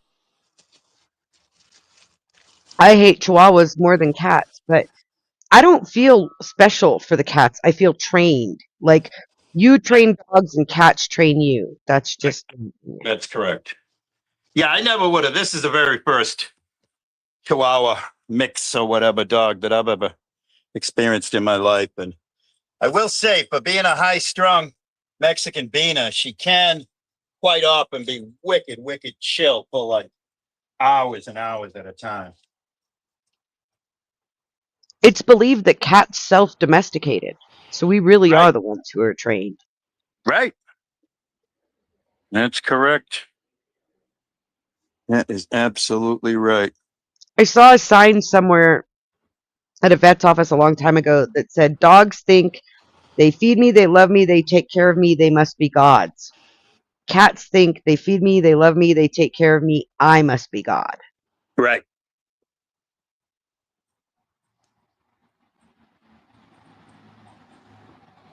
So you gonna let your cat outside? Oh, I've had many cats that have been inside outside cats. And the only problem with them is after about a year or two or three, all of a sudden one day they don't come home.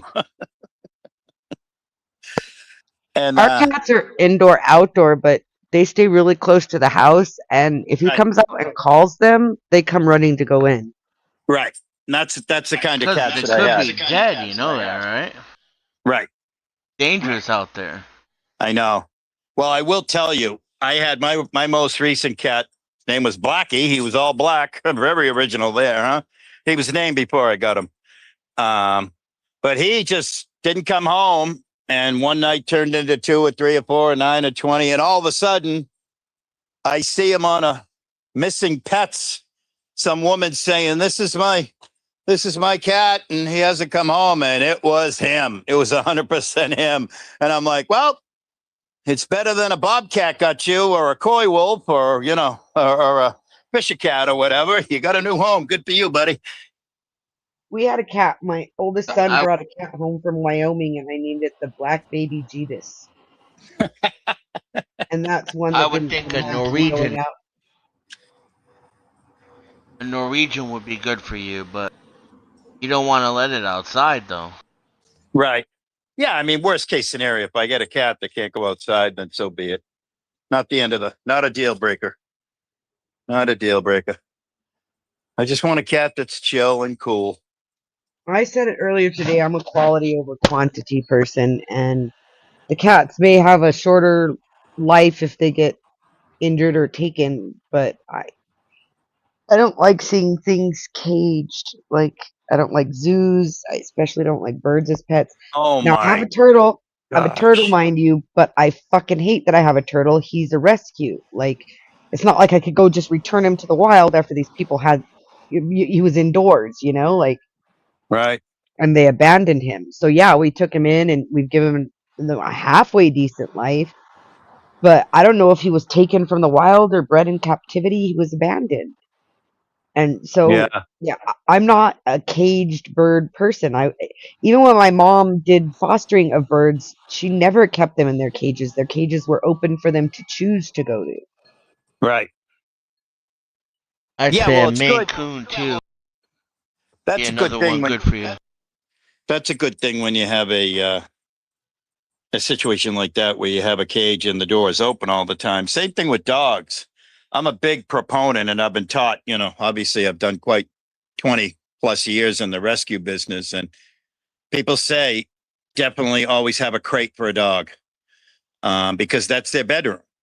if they don't have their own bedroom, that's their room. And Well, mine that's don't have a crate, but they have access into the house, and they have a section of the back uh, addition that's yep, sectioned off for just them. yep, Cats can't get there. Nobody, it's their space. And then they have a huge backyard. right. And a lot of times you'll set a dog up in a crate, and it'll be a good thing. Like what was her name? Rogue, the foster dog, my previous dog that I had, the foster that got adopted a year ago, January. Rogue loved her crate, and she didn't at first when I broke her. Because if I was going to leave the house, she was going to be crated. She cried like a newborn for 3-4 nights straight, and I just laid in bed on the other end of the house, and it just kept saying, "It's all right. I love you, baby. It's all going to be good." And then she was fine with it and everything. And then after a while, I'd look at her and I'd go, "Rogue." She knew she did something wrong. She'd run to her crate and get in there like, "I'm sorry." And a lot of dogs, you set them up with a crate in the beginning, and a lot of them just grow out of it. And they're just like, "Yeah, I don't want the crate anymore. I'm grown up now. I don't need that." Well, they just have to have a space, just like any Yep. human does. Animals are similar. They have to have their safe space, their space that they can Right. go to. That's their space. Be it a crate, be it a dog bed. In some Yeah. homes is sufficient. It just depends on Yep. where you live, or a dog house if they're Yep. primarily outdoor. Like Yep. every animal needs a space, but you don't want to lock them in too much. And Right. dogs, I have not because I think they should be any less caged than other animals, but I'm selfish and they're a defense. And I've learned that the cats are too because they do a really good job keeping the rodents down. Right. Oh yeah. Yep. Absolutely. And the cats have a cat door, but it's only open for, a limited period every day. And then they get called back in and it's closed because he worries about them when they go out to play. Right. They're his babies. Yep. He didn't used to let them out when we first met, and then he started letting them out in his patio at his old house. But he would chase them back in after a few minutes.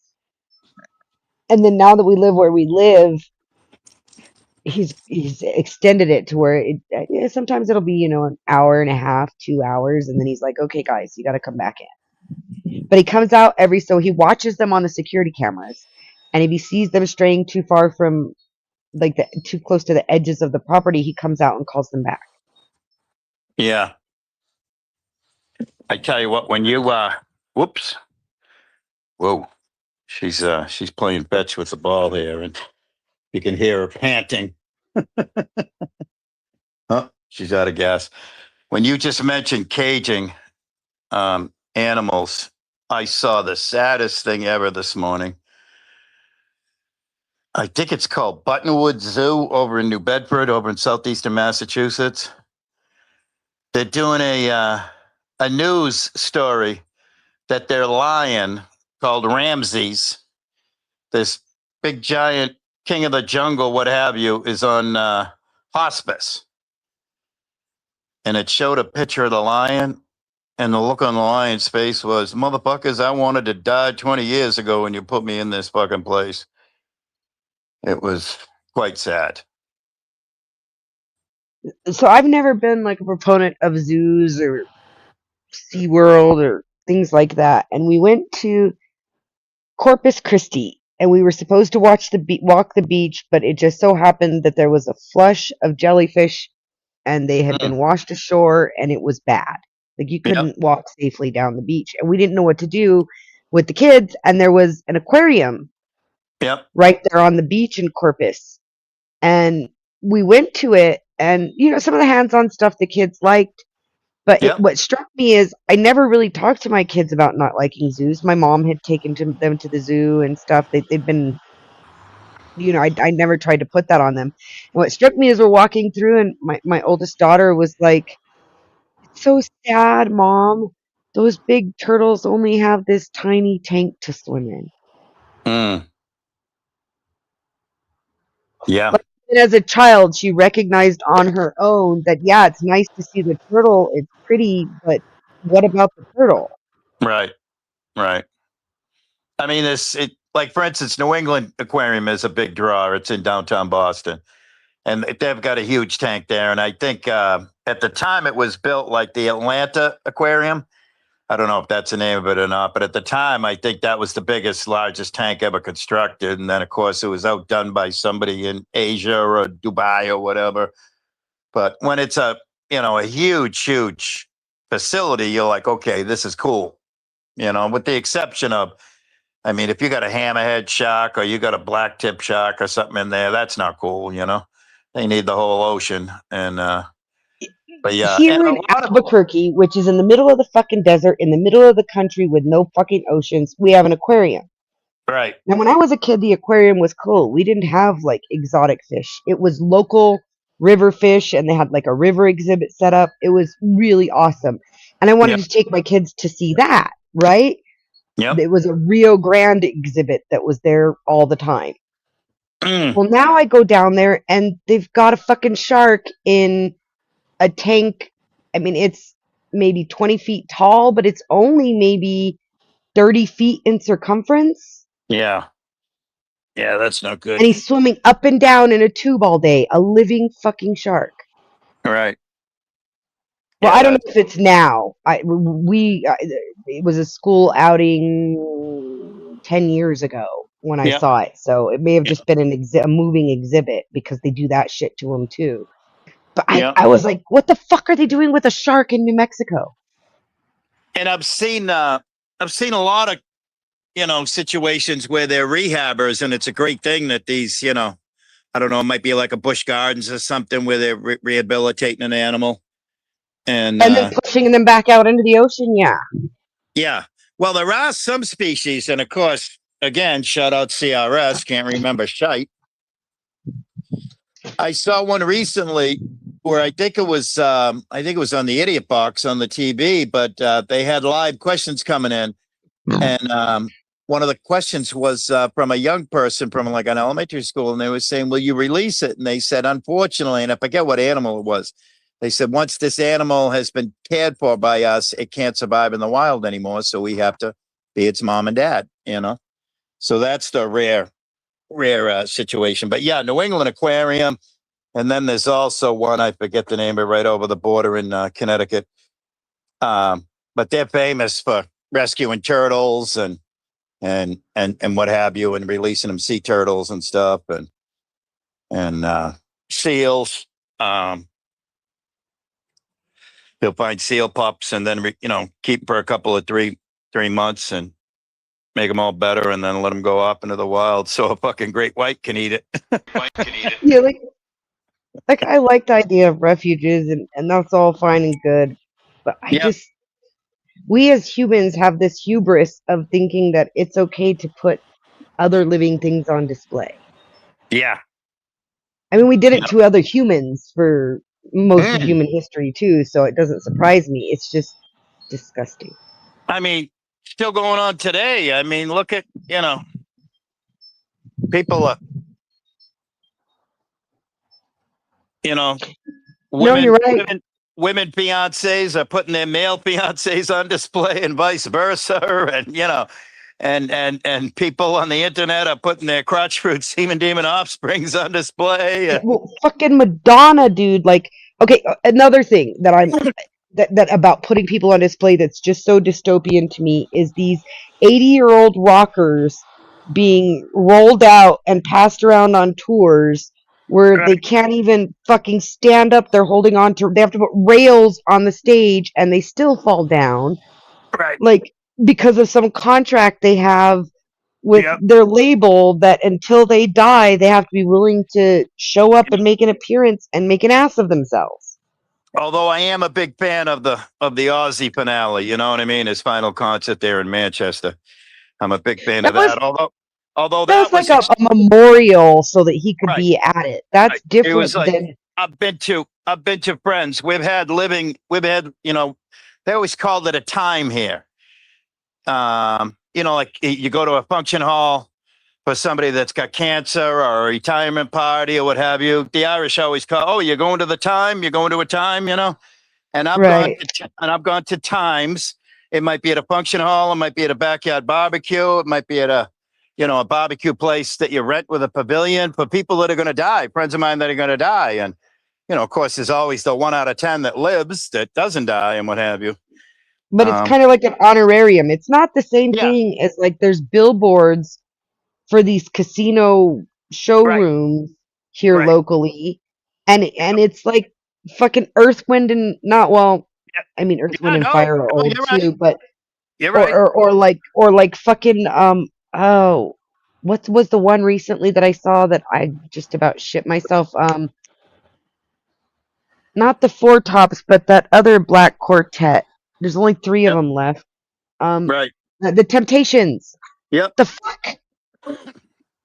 And the sad Like- thing is that the Temptations are playing like at a facility that holds like 3,500 people, and it's like, come on, man, you're better than that. You're right. You're icons. You're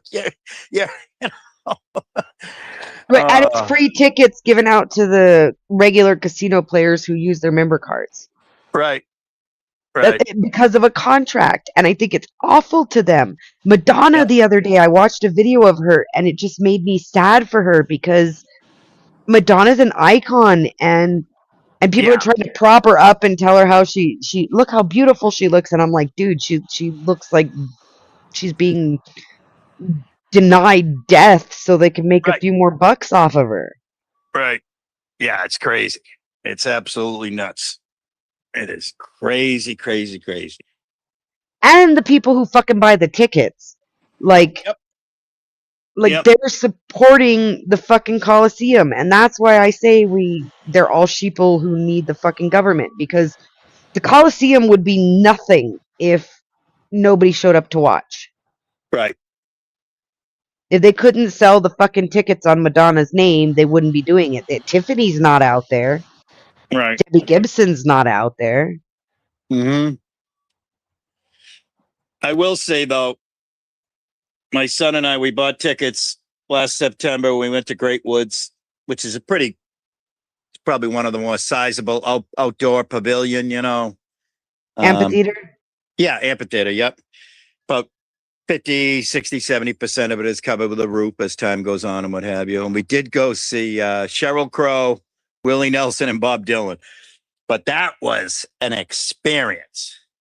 I mean, granted, Willie's projection is gone vocally, he doesn't have it like like Singing Always on My Mind. He couldn't shout it out. It was like, instead of MTV Unplugged, it was old TV Unplugged. He was just sort of kind of whispering it. But Willie can still make that guitar talk with his fingers. I mean, he was making the guitar make chicken sounds. It was like going, it was crazy. It was crazy. And Bob Dylan, that was just, I would never go to pay to see Bob Dylan, anytime in the last decade or 2 or 3 or 4. I mean, again, another icon, huge icon, but. Right, but he should be allowed to have his golden years. Like, he gave us everything. Right. And now he gets to move on with his life and not be. And I, of course, this is maybe they love it and they still want to do it, but I can't imagine at 80 years old you want to go on a 20-tour show in 25 days. I was just going to say that. I think some part of them, love it a lot. They love they're reliving their childhood. They're on the road again. I think some part of them does love it. On the road again. Right?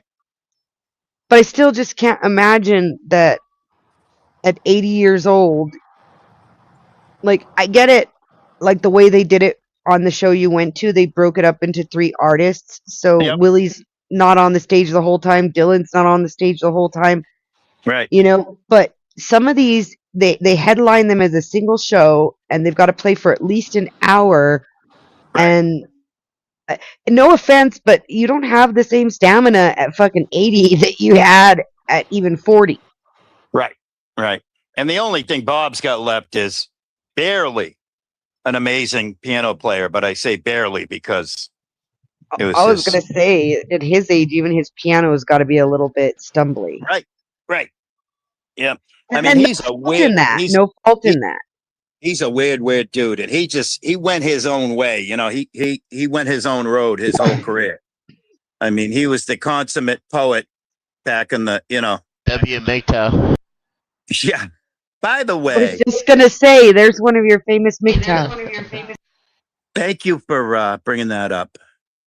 Why is it not pronounced Tao? There's no I in between men and go. Why is it Mig? Why is it not Nga? Like a caveman. Nga shaka. Nga shaka. Why is it? Ungato. Yeah, Tao. It almost sounds like un gato. There's two answers to that, Willie. Okay.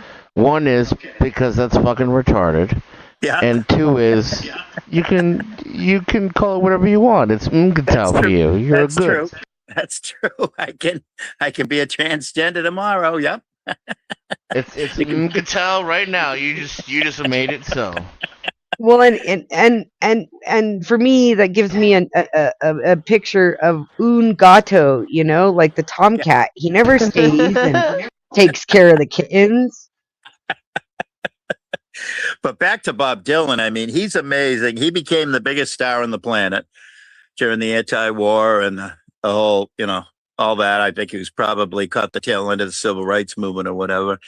And then as his, star sort of kind of started to fade off, he went and put out like 3 albums a year for like 30 years that nobody other than the purists listened to or caught wind of or whatever. He just did his own thing because obviously he's independently wealthy.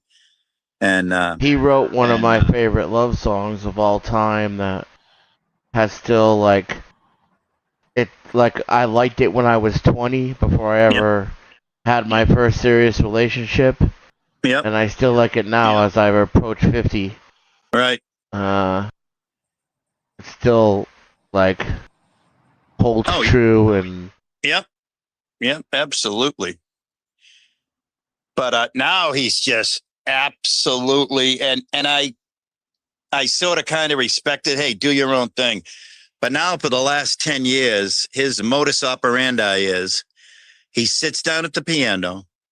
There's a whole bunch of like table lamps surrounding him. You have to prop him up. Yeah. But there's a whole bunch of table lamps strategically placed so you cannot see his face no matter what. I mean, I was at Great Woods and people were zooming him saying, I think I see a part of an ear. I think I see a little bit. He's like the mystery man now because he probably looks like, Madonna's great-great-great-grandfather by now. So it's just or weird. It's an automaton. Yeah, and you think he mumbled it's like one of those Chuck E. Cheese Bob Dylan things. Yeah, right. Five Nights at Freddy's Bob Dylan. And you think he mumbled back in the 60s when he was 20 years old? You should hear him mumble now. Holy Jesus. It was unbelievable. It was just...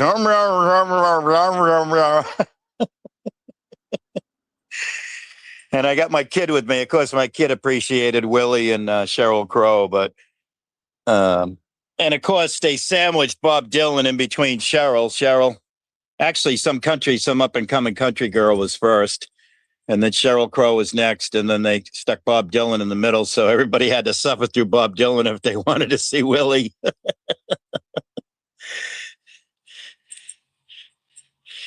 It was quite interesting, but yeah, it's wild. But I've known a lot of people that have been in a lot of bands. I got a buddy of mine right now. He's 60, and he's touring right now, and they just absolutely love it. And yeah, it's pretty interesting. So now, Nikki, you brought up the whole. I thought for sure you were a StreamYard paying member the way you're burning up the hours yesterday and today. But then I heard you talking to AC. Shout out Bina. Nikki, I had something interesting happen to me back around the 1st of June. I paid for my very first ever and only to date StreamYards. And of course, I'm such a fucking dope. CRS can't remember shite. I paid like $50 when everywhere you see ads for it, it's normally $44 or you can get 10% off or whatever. I forgot all about the coupon and everything, right?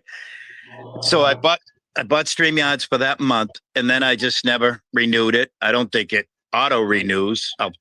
I should check my bank account, I guess, to look. But ever They since actually then, do auto renew if you don't cancel it. so they well, Yeah, I'll have to- 100% it auto renews. You better check that. Yeah, I'll do that. Yep. If I burned another 50, that's shame on me or whatever. But I will tell you that now I'm getting emails on my Gmail account that I have my StreamYards on. First, it was get 30% off. And then a week later, it was get 40% off. And now it's telling me by Sunday, August 2nd or Monday, August 3rd, get 50% off. Yeah, I got that same thing, the 50% off. They said it's a summer sale. Oh, okay. Yeah. Yep. I just But want you to have to make buy the whole. And you I have to buy haven't the paid whole in year at years. once. Yeah. And Yeah, I just you have wanted to make sure you knew of that. That's all. Because Back Yeah, in no, the if I day, do though, they it- used to have a $12 one. Right. Yeah, like everything and anything. Yeah. Fuck. So, like I said, if I get serious about this, I mean, I will just. I mean, the Mister thinks I should try and turn it into some kind of money making thing anyway. And if I really get serious about it and I'm going to put time into it, I might Yep. have him just buy the year of StreamYard and see how it goes for the year. Right. However, And then that'll sort of like AC said, Tonic's a big OBS, and if Tonic can figure out OBS, anybody can. All right. well, No that's what I'm saying. disrespect. Or I might just go with OBS, but I'm not even sure I'm serious about like streaming particularly, because Yep. like I don't have a theme, I don't have a plan, I don't have an idea about an opening, I don't have a good grift, I definitely don't want to do the bullshit of other Right. people deciding who's on my panel by putting people up or kicking them off for money. I decide if you come up or if you get Yep. down. It's my Yep. fucking panel. I Like, do and I love know that's I do love a good kickoff game, though. That's for sure. It's a lot well, of fun.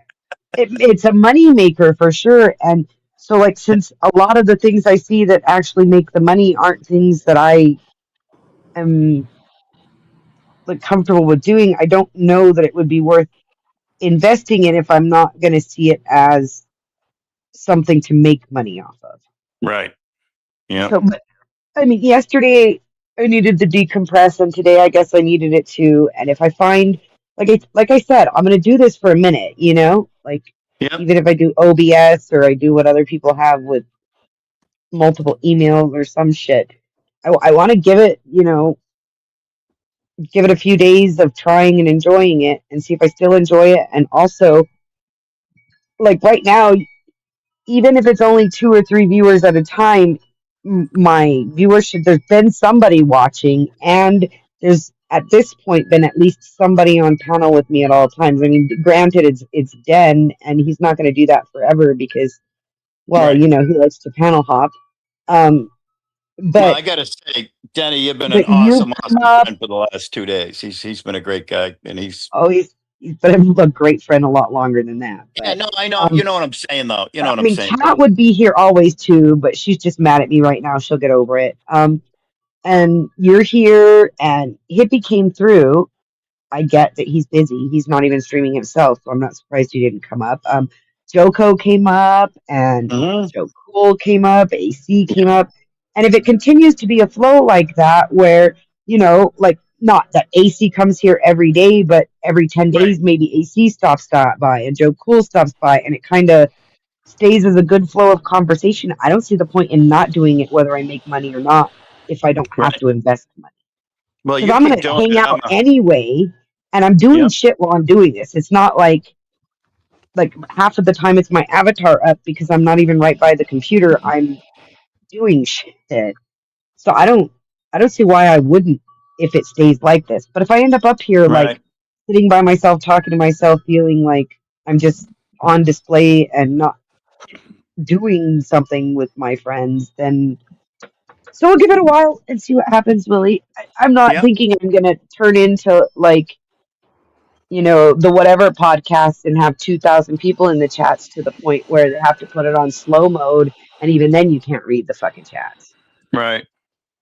And I I'm not may have listening. already told Denny this in the last month or so. He may have, and again, no apologies. It's just what happens when people get old. Shout out CRS. Can't remember shite. So everybody, hang on. I got to turn my camera on. Everybody's familiar with my studio, right? I got I think Gary Holt, one of the guys in Slayer, designed that shirt, and that's where it came from. Brett bought it, and he brought 2 of them, and he donated that to me. I got my settlement, Awesome. let's do lunch, what have you. All my good stuff, my dad's flag, all that stuff. But I was taking this down because somebody was coming over and I wanted to like make sure to get rid of the skulls and all that stuff and everything. And I was taking it down, and behind right there where you see that little whatever you call it on the wood with a little bit it's missing. I take this down and there's a I love Denny on a piece of masking tape. From like a year or 2 or 3 ago. It was stuck right here. And when I pulled it off, it was like, oh shit, it took some of the polyurethane with it. It was on there for so long. But I had to keep it. Awesome. That is some funny shit. That's always been my tagline. Whenever I see him, I always type in, I love Denny. Yeah, very, very cool guy. And I tell you what, you guys are like, I don't know how you do it. Because you're like so chill here, and it's my vibe, and it's what me and the Bean Dog love and what have you. And then I'll click on something else, and you'll be somewhere else. You'll be with, like you say, Beth or whoever, you know. You'll be with the what's it? The connection, the some culture connection, is it? You'll be doing debates, and Denny will be over on some panel verse, you know, having a conversation with somebody, and I'm like, I don't know how they're doing this, and yeah. Well, I think the thing for a lot of the people who actually are on the panels and in the chats regularly is that it's a social outlet, and that's kind of why, like, as long as I've got people to chill with, even if it's just one person to talk to in chat, Right. as long as I've got people to chill with, I don't see the downside of it right now. Right. But again, I want to give it a while. Yep.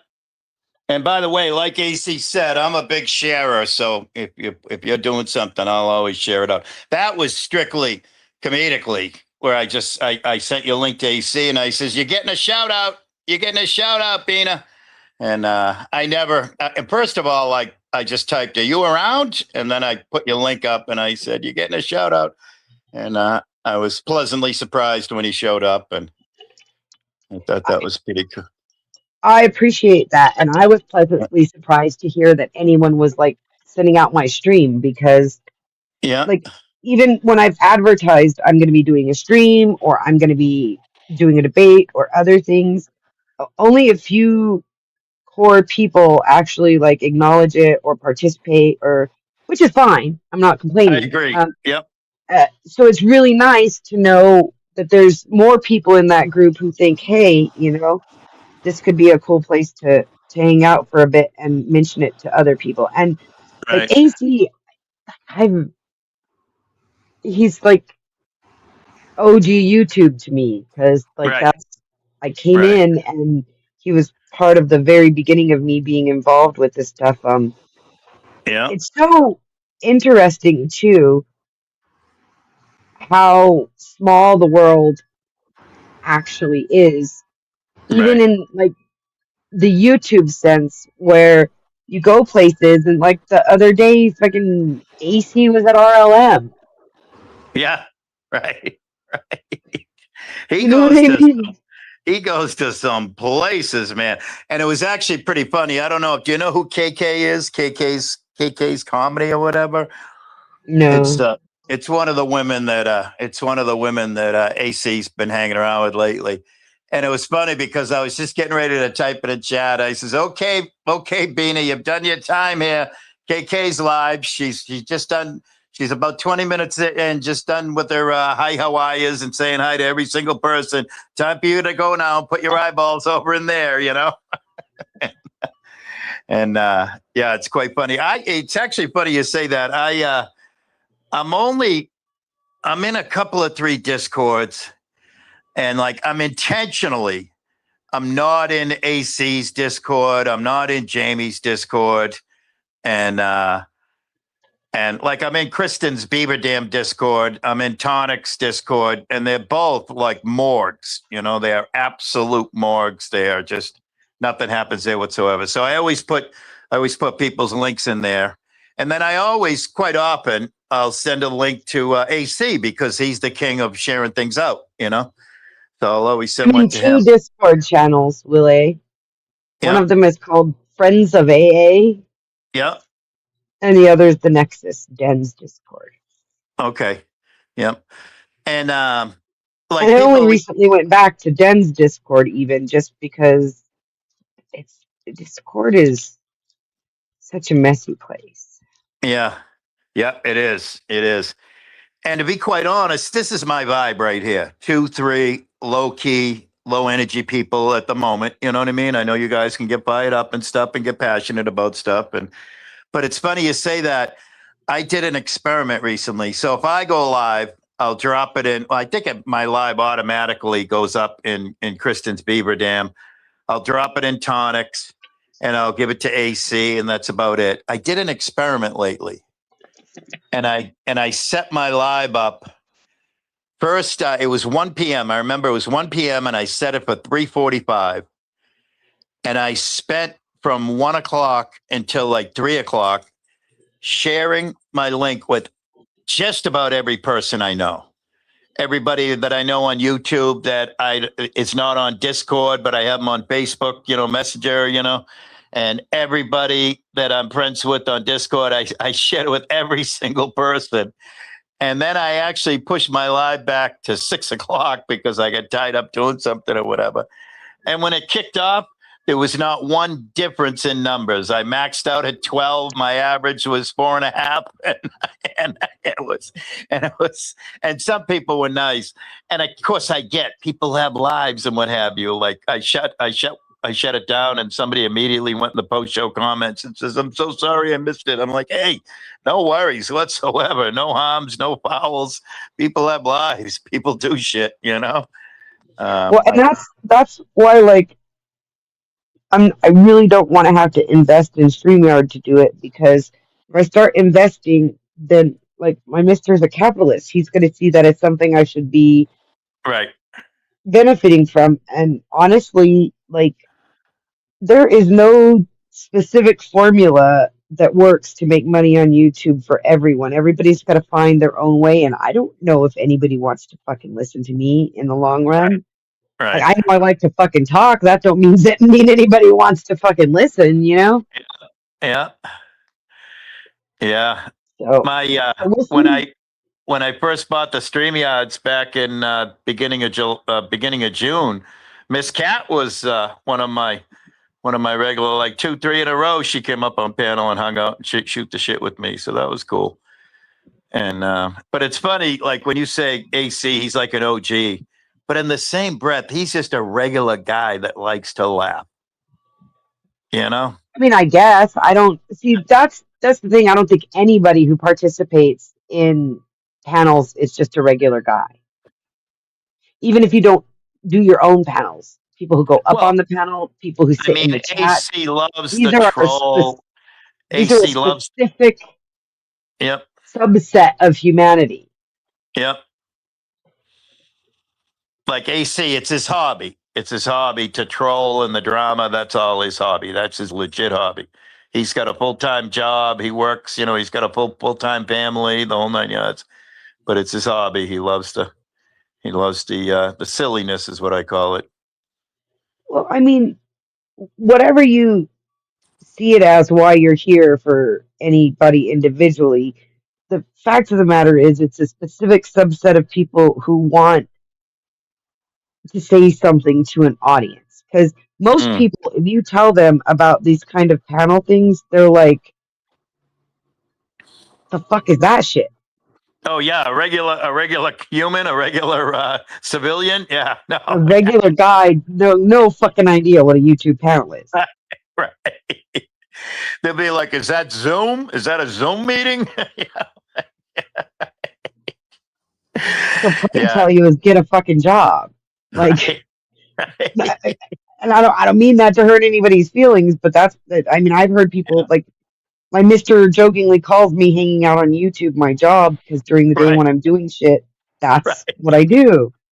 Yeah. And With my case, I worked nonstop for 40 years. So with my case, it's get a fucking life, dude. Get off of here. but I mean, I've been slowly driven away from YouTube. I just took a 45-day self-imposed healing, healthy hiatus sabbatical from chatting and commenting and engaging and interacting and paneling. And I just came back within the last, I don't know, week or two. And I'm getting turned off by it big time. I mean, I'm enjoying this quite a bit. I enjoyed all the time I spent listening to you guys yesterday and today. And I enjoy it chill. But I mean, like when I go live, it's like a fucking convalescent retirement nursing home. That's all it is. And I have somebody like Leggy, Leggy the lobsterman from up in Maine. yeah. Yeah, I have Leggy come up, and he's like a younger male version of Rogue Nightmare. He just fucking goes on and on and on and talks. Doesn't even come up for air. It doesn't even let me say hello to somebody in my chat on my own panel. For Christ's sakes, he just goes on and on and on and on. Cool guy and everything. Love him to death. Hard worker and everything. Family man, the whole 9 yards. But man, he can talk and talk and talk and talk. I think part of what keeps the mellow vibe at this point is that it's not like it's kind of an exclusive group at this point. Like we Right. had some strange weirdo come up last night and he started acting drunk and obnoxious, and I just put him back in the basement. I was like, yeah, no.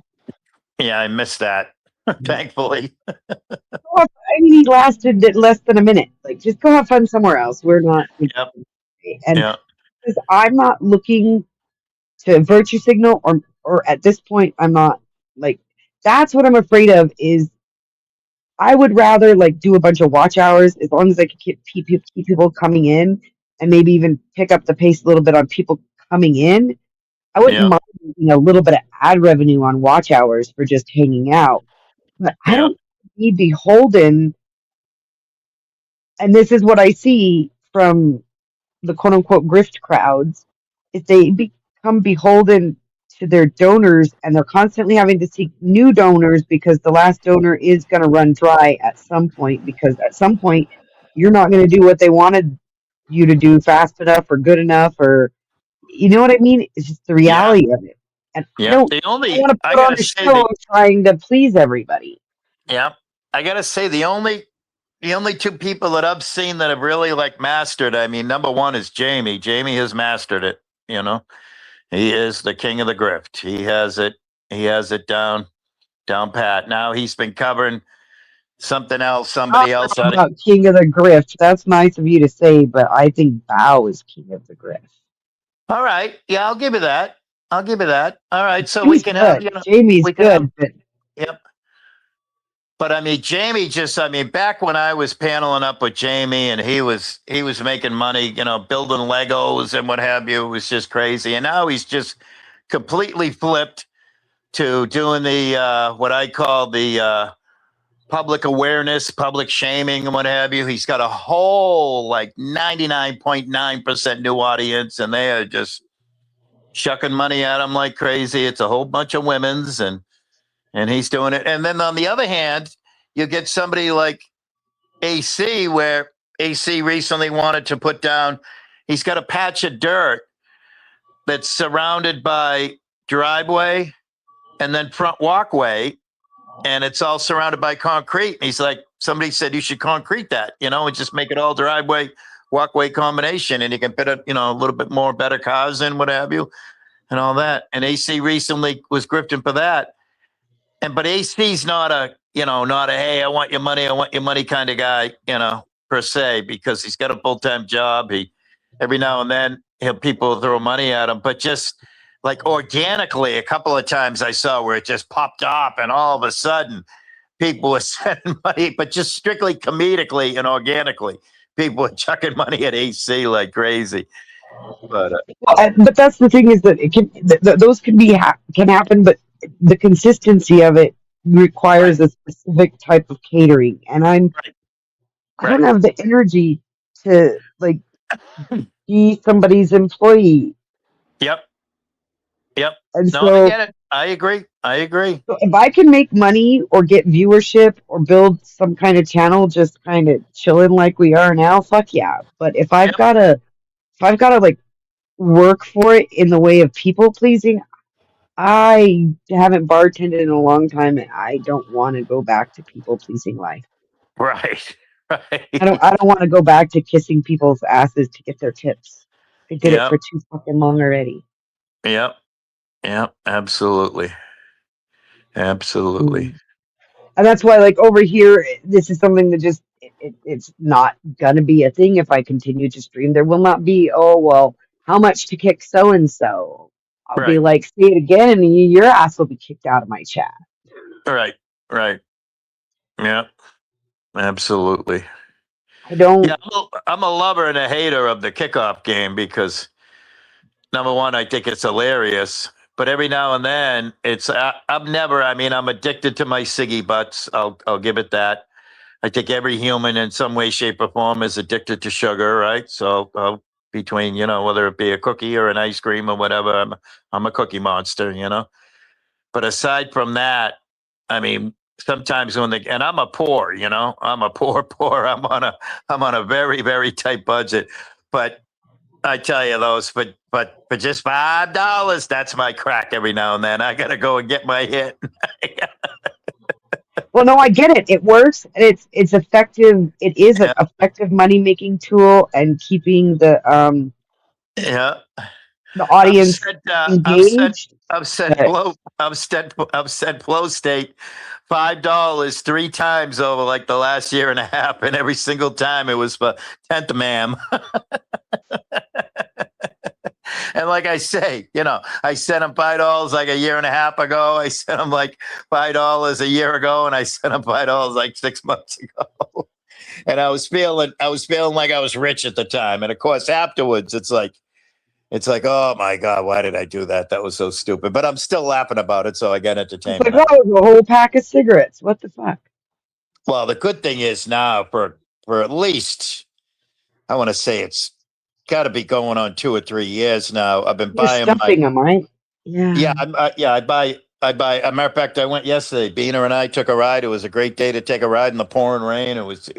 It started raining. What's today? Thursday. It started raining Tuesday night, and it's still looking like it's going to rain nonstop for but yeah, we went and took a ride, and I went and I bought 3 pounds of tobacco, 3 1-pound bags, and a bunch of tubes and what have you.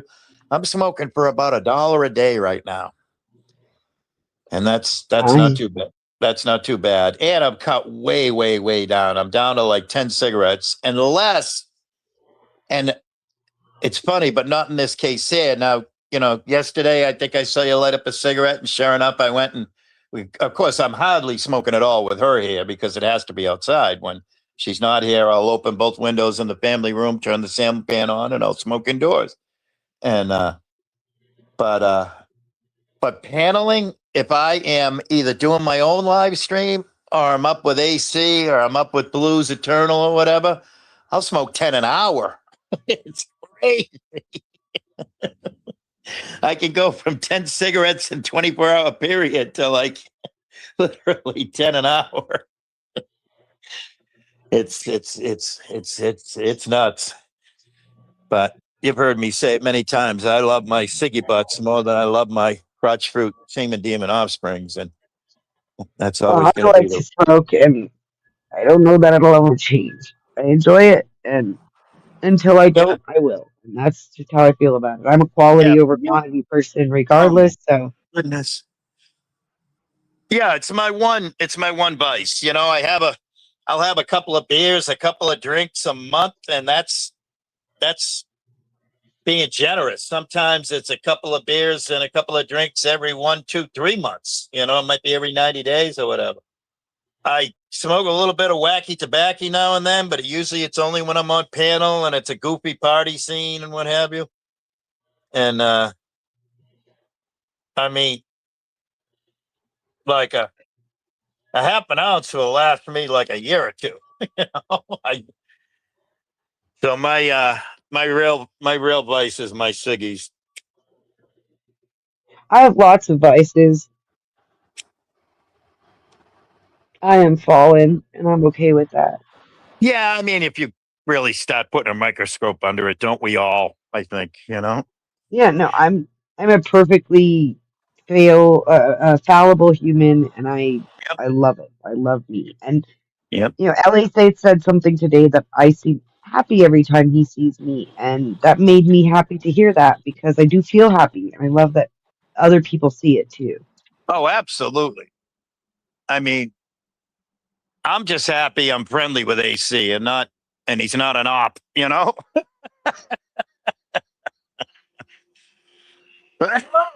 I would never want to be in his crosshairs. Yeah, I enjoy him when he's funny, you know. There's a lot of times AC's doing content and I go, "Oop, nope, I'm not even putting a period in the chat." There's a lot of times Brett will go live and I'll be like the first commenter and I'll, you know, let's go with a bunch of fire emojis and music emojis and what have you. And then the next thing you know, that's the very last thing I said in that show. I just didn't enjoy the subject matter or what have you. I was feeling lately that I was starting to like participate in things in ways I didn't like. Yep. I was, so I decided I'd just make a little other space for a little while at least because Right. I can't be that person. I'm not as happy and I don't like me when I'm, as much as everybody's calling each other out for tribalism, everybody's participating in it and I was falling right into it too. And it was like, no, those people do this and those people do that. Fuck that. People do shit. Yeah. Yeah, it's gotta be fun and funny to pique my interest. I love to laugh and it's gotta be enjoyable. Like, I mean, Denny has cracked me up more times than you can imagine. He's never even known it. You know, well, I'll be watching. I'll just be laughing my ass up. I'll just be bush watching and lurking. I won't type anything whatsoever. And Yeah. I have an idea of why, for me, I get caught up in those things. And so I assume for other people, some of them at least, it's a similar sort of thing. But what I don't understand for me is that I know I'm prone to it and I catch myself doing it and I leave and then I go back and find it somewhere else. So there's something there in the shadow that I'm still not seeing because I keep finding myself drawn back into, well, toxicity. right.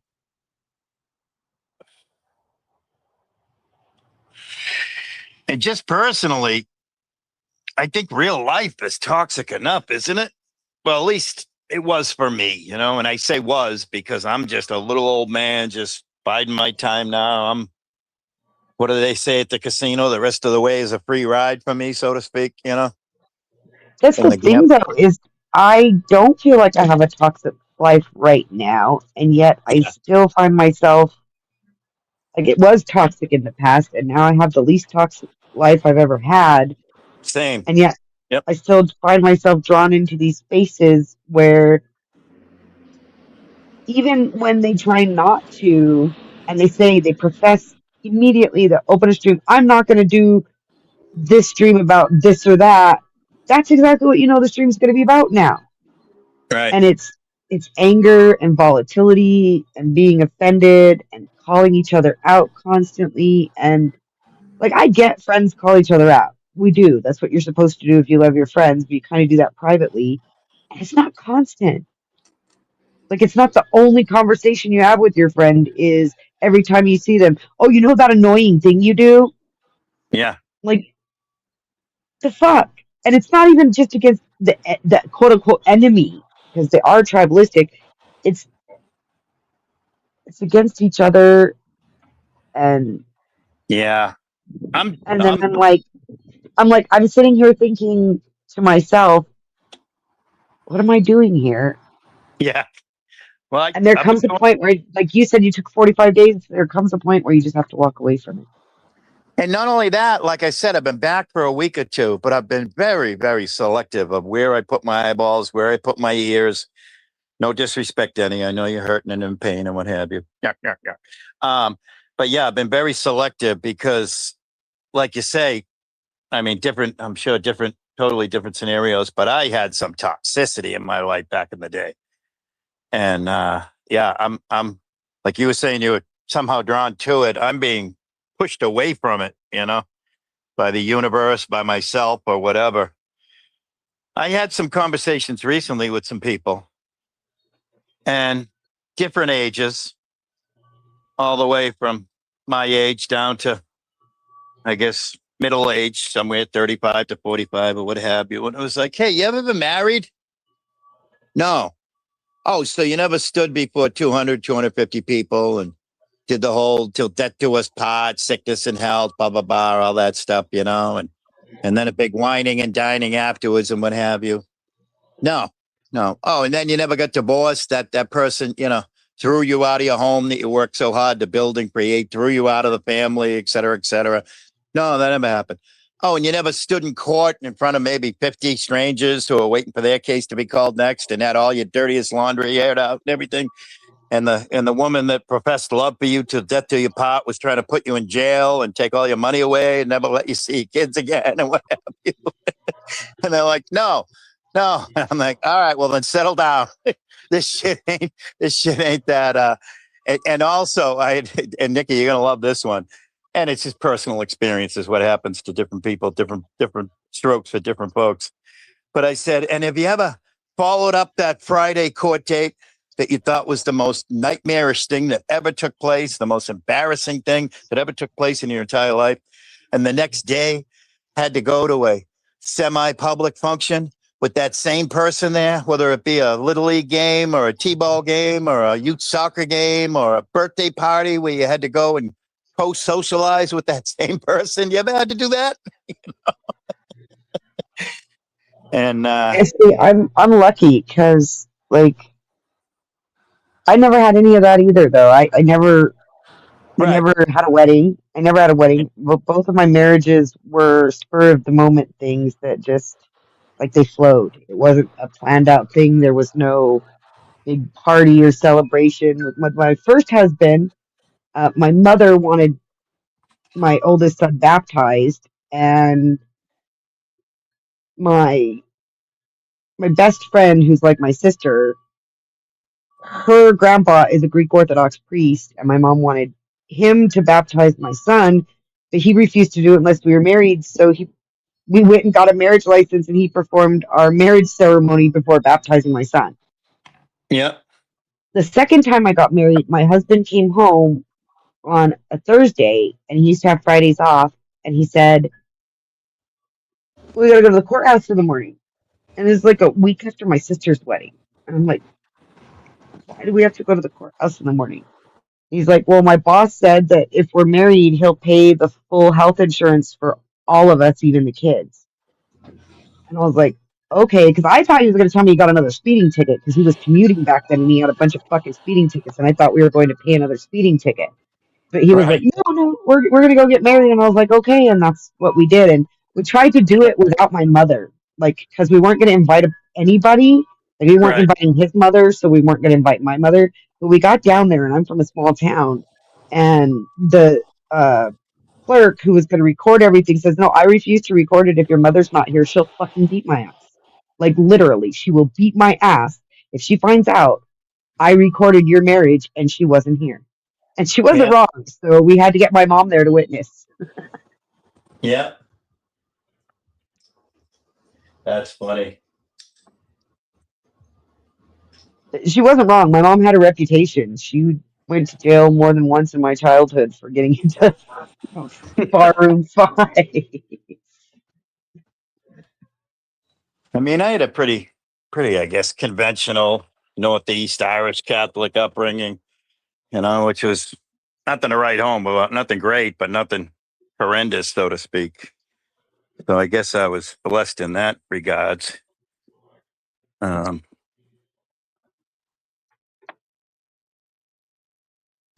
first wedding, that was, your typical, Big to do.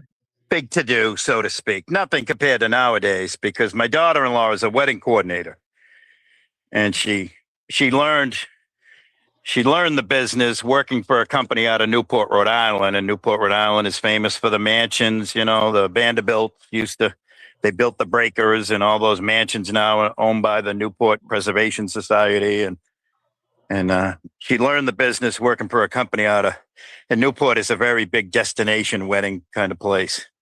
It's America's sailing capital, so there's that. And now she's out on her own, and like she just did a wedding where they did a $25,000, 25-minute drone show, which was amazing. I watched a video of it; it was unreal. But that was because it was a lot cheaper than the $43,000 real fireworks show. And I'm like, yikes. Yeah, the money that people will spend on certain things, like me and the mister talk about this all the time because we don't consider ourselves to be low income or, poor, so to speak. Like we live pretty okay. We're not, but we Yep. watch people around us who we happen to know through the ways people know things that make less than us, buying all kinds of shit and going and getting tattoos.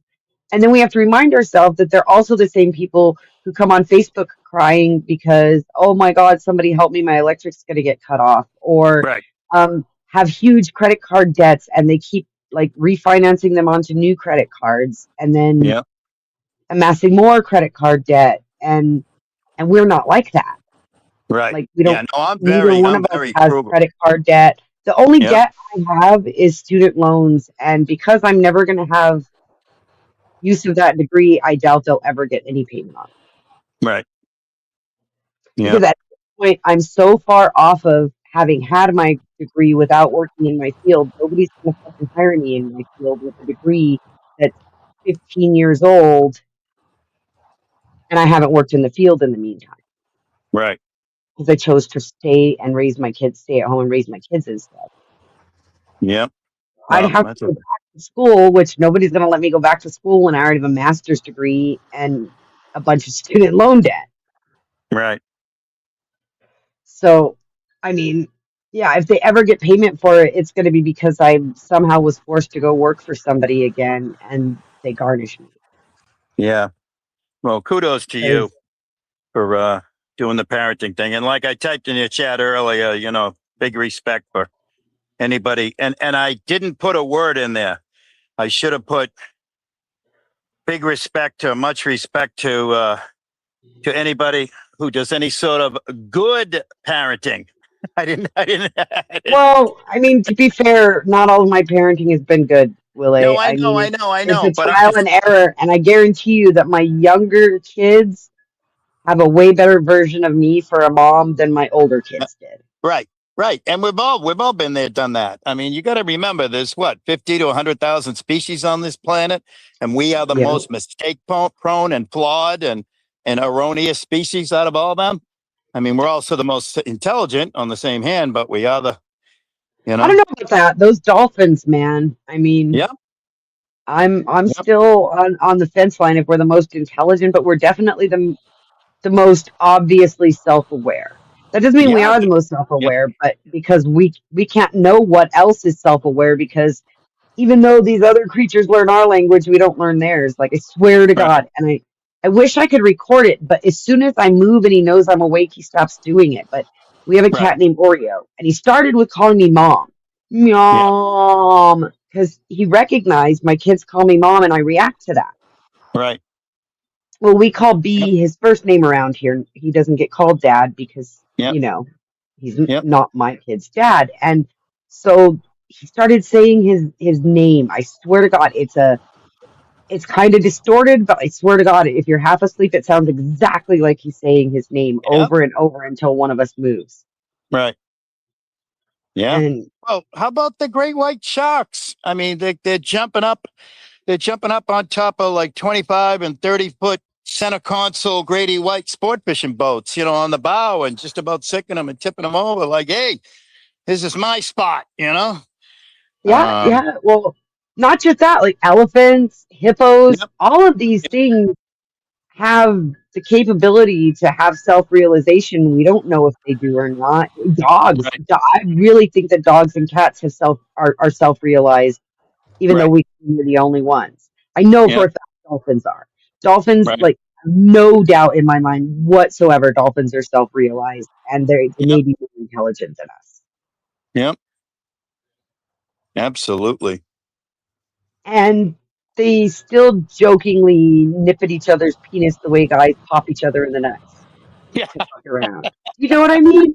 Yeah. You're right. Have you ever seen Yeah. it? Like, Yeah. you get a group of boy dolphins together and they're all like playing hide your penis before it gets nipped. Well, dolphins are the only other species besides humans that have sex for pleasure, right? That they know of. Right. Right. Yeah. That we know of. And that's the thing is like the more we learn, the more we know. And so Right. I've come to this feeling like it's all one.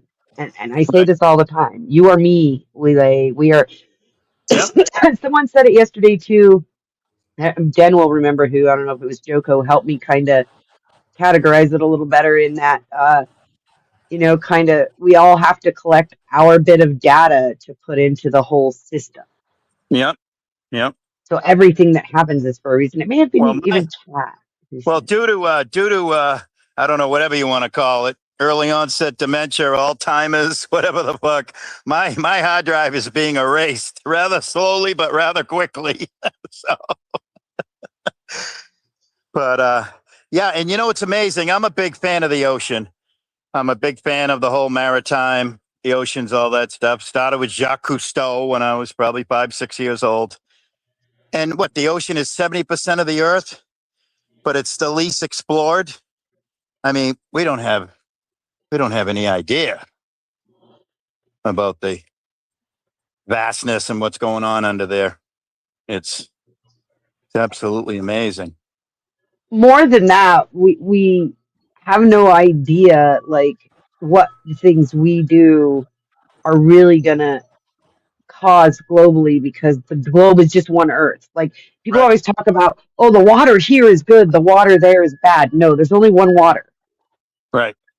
There's only one water. It's the water on the earth. It's one water. Yeah. It all intermixes through the water cycle, so it is really just one water broken up into droplets in different places. And the earth has Yeah. proven it. We know that geologically because like where I live, there's fossils in the desert of sea creatures because it used to be under the ocean. Yep. So like there's one water, there's one earth. It's just one very enclosed, very interrelated system. And then I read today that they released another fucking 22,000 gallons of the fucking Fukushima water into the ocean yesterday. Oh, great. Yeah. They've been doing it. They decided in 2023 to start releasing it, and they've been doing it in like batches. What'd you Mm. say, Dan? No, I don't know if that was Denny or not, or I said, oh, great. Well, I heard yeah. Is that what you Oh. said, Dan? Thought it was Den, but maybe. Denny's currently doing a who is the famous kid that got kidnapped and they cut his ear off? J. Paul Getty. Denny No, is he's J. staring at. Go ahead. Denny is J. Paul Gettying himself as we speak. No, he's staring at photos of Oh, by the way, thank you for women who were reminding me. pretty in the 70s. Yeah, thank you for reminding me. If you're going to spend an hour staring at a woman, there is all the respect in the world. Elizabeth Hurley, come on. That's a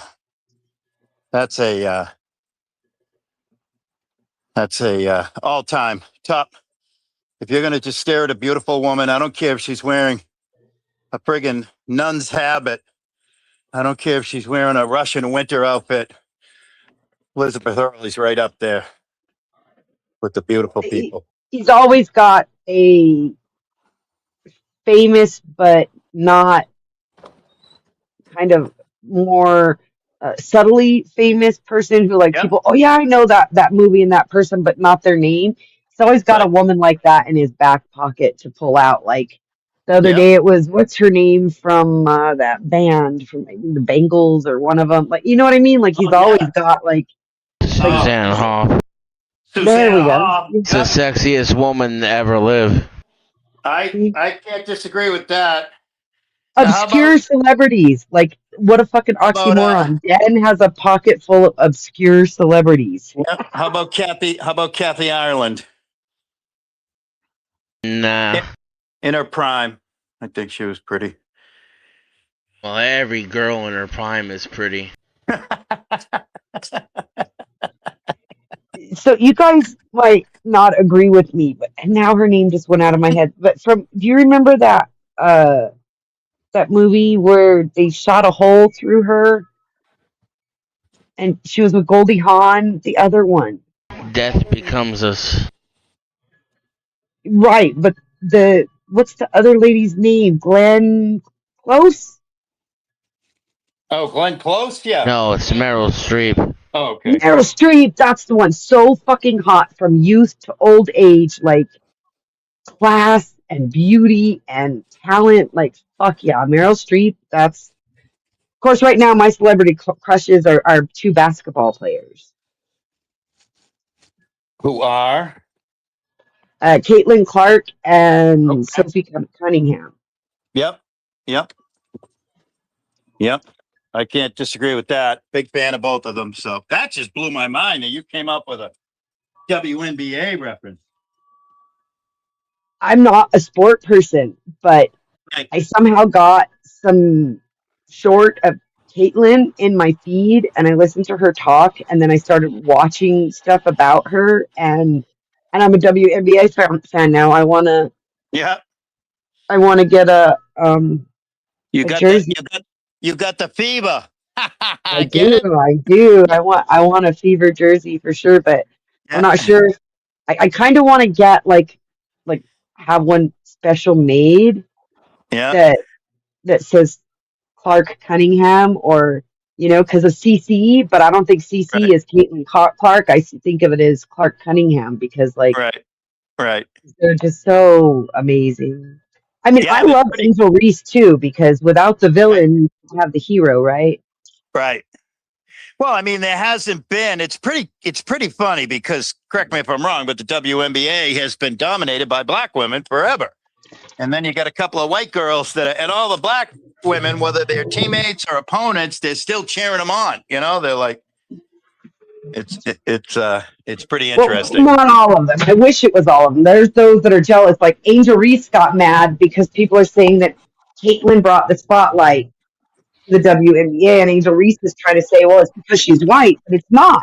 Because No. that girl can throw 3 points without ever getting near the paint all day. She can throw them from the fucking center Yeah, court. she's just a hustler. She's like a Pete Maravich, Pistol Pete Maravich. She's just She is a basketball player. And the only thing I don't like about the WNBA, and this is what had turned me off to it for a long time, that I didn't really explore it.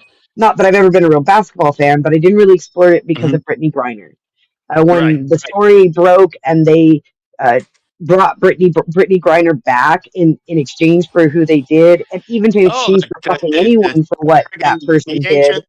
Yeah, they traded her for the agent of death or whatever the hell his name was. Yeah. And then they fucking let her play in the WNBA. And if you see the gameplay, it's obvious that one of these things is not like the other one. One of these things just doesn't belong.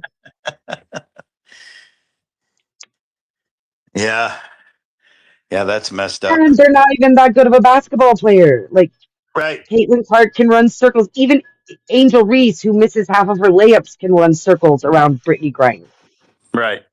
And correct me if I'm wrong, but you know, the WNBA after the whole Brittany Griner fiasco, it had a little bit of a black eye, and you know, Caitlin Clark and like you say, Cunningham, they've all, you know, brought a positive light to it all, and it's Well, they're not lesbians and they're not ghetto. It's not that yep, they're all black. There's a lot of really nice black girls in the WNBA, but the ghetto right, ones are the one who get the attention because they're making news for doing stupid shit. right, right, And they play kind of street ball yep, on the court, which kind of turns me off too, because street ball is street ball, but this is professional sports. And I think that's right, one of the reasons a lot of people wrote them off who did try to give them a chance in the beginning, is that they didn't play professionally and the refs yep, aren't that great, and they're complaining about their pay when they're not bringing enough revenue to justify it. And yep, like, why am I not making as much as the yeah, lowest LeBron or level whatever. on the Yeah, NBA? yeah, But and also there's this rivalry now. Like, again, the drama, the toxicity. Like, part of what drew me to it, and I like both sides of this particular rivalry, by the way. Angel Reese is a pretty great basketball player. She's just not as good as Caitlin Clark. Um, yeah, and the rivalry between them two also draws people in. Uh, but Angel Reese isn't a good heel because she doesn't swallow it. She fights right, it. Like, well, it's me too. It's me too. right, right, Like they need a producer from the old wrestling to remind them that these are you build rivalries between players and teams, especially between players, since players can be traded between teams in leagues. yeah, You build these rivalries up, and that's how both of you get all your jersey sales, and that's how you get this asses in the seats when your teams are playing against one another, when there's that rivalry there. Or worse yet, they put you on the same fucking team, and Caitlin Clark has to fucking guard Angel Reese, right? right, yeah, yeah, Like, that's you build those things up, and that's what they have in the NBA too. And you do it because you get the asses of the seats. And Caitlin understood that, and so does Sophie. They're there to see that it's a business, not just a sport. And these other girls are playing ghetto ball, where it's about getting one up over on you, not building the sporting empire. right, right, Like, yeah, nobody gives a fuck when the Raiders play the Colts, right? I mean, a few people do, but yep, the Raiders play the Broncos, dude, and there's riots. yep, yep, yep. No, you're absolutely right. No, you gotta know the sport. You gotta be, like you say, a participant in growing the sport. And like you say, ghetto ball's not the answer. No, it's not. Especially, I don't like also the fake nails, lashes, and fake hair on a basketball court. Like, I Yep, get when they're dolling themselves up to go out on the town, if they want long nails and big old lashes and hair pieces, fine. But I don't get it on the basketball court. Like, yeah, when it's not a I yep, was younger and you were involved in sport, you had to keep your nails trim. You couldn't, none of the girls I knew in college basketball wore makeup even when they right, played ball. right. Yeah, that's wild. Yep. Like, yeah, go have a fashion show afterwards so that, Right. Right. designers Well, will give you their clothes. that's what the red carpets and TMZ and the paparazzi's all for, you know? Not on the parquet floor, not on the court. Yeah, Yeah, absolutely. I don't think that it's that uh Caitlin Clark is white necessarily, but it does play into it a little bit because we were talking about this earlier, how wealthier people are raised with a better eye towards finance. And she Yep. comes from a little bit higher class background, so she's looking this as a business, that she's building herself a brand, Right. as opposed to I'm the baddest bitch on the court. Right. Like, she has a lot of fucking assists too. Do you know what I mean? Like, she's not Right. she's building a brand, and And that comes in part from a little bit of a more upper class raising where she got that education even at a young age where people were responsible with money and understood a bit about finance, Right. typically. But it's And funny, the part where you were saying with Ghetto Ball, the funniest thing I think that I've seen over the last couple of 3 years in the WNBA is when the girls like Caitlin Clark or Sophie Cunningham, the white girls go, "Oh, you want to get ghetto? I'll get ghetto." They don't come right out and say it, but just in their play, in the way they play, they're like, "Oh, I can get ghetto too." yeah, I have a favorite clip recently where this chick pushes one of Cunningham's teammates and she looks at the ref Mm, and the ref looks at her and she's like, "Are you going to do something?" And then, so on the next play, she just puts her arms around her and takes her down. And then, yeah, like, on a clip later on, Caitlin does the same thing. She, like, sees her teammate get pushed. She looks at the ref if they're going to do the foul. And then on the next play, she just fucking alley oops her, dude. She, like, puts her arms around her like a basket and falls back. Like, fuck you. right, yeah, Like, I don't give a fuck if I get a foul now because fuck you. You don't get to do that to my teammate. right, absolutely. But at the Well, same I just look, time, huh? go ahead. No, go ahead. You go. But at the same time, those rivalries are good uh for the franchise. Yep, absolutely. Yeah, that's a little bit of drama, a little bit of toxicity that people love. Yeah, whether it's on the court or on a friggin' YouTube live stream or whatever. Yep, you're right. I remember when Barkley and Bird had a rivalry. I was not really into basketball, but I remember that rivalry even though I wasn't into basketball. You see what I'm saying? Yeah. Well, the biggest was what's his name, Magic Johnson and Bird, and they had a huge rivalry, but they were also good buddies off the court, and later in life too. Yeah, I was never a wrestling fan, but I remember like Hulk Hogan had a thing with Rowdy Rick something or other. Yeah, Rowdy Piper. Yeah, that's That right. was right. He used to wear like a Scottish kilt. Roddy Piper did. Yeah. That's what I mean, though. But you remember those things even if you weren't into the sport because that's what got it into the mainstream for people to talk about it. And That's I think right. that's happening for basketball. And I do think it does have to do with Caitlin Clark and Angel Reese. And Absolutely. I wish 100%. that they would just clean up the b-ball a little bit now. Yep. Because once you get them in the seats, you got to keep them there. And if you're fucking stabbing each other in your eye with your false nails, people aren't going to stay long. Right. Well, maybe they are, but they're not the people you want. Yep. Absolutely.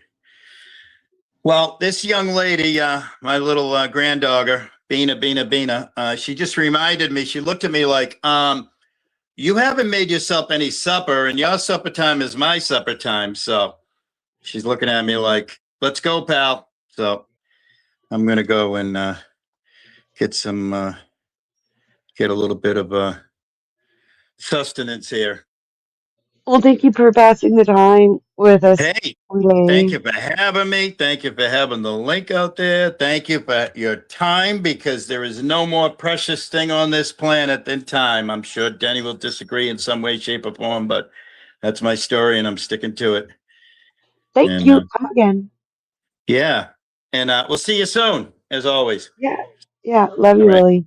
Be good. Love you too. Love you, Denny.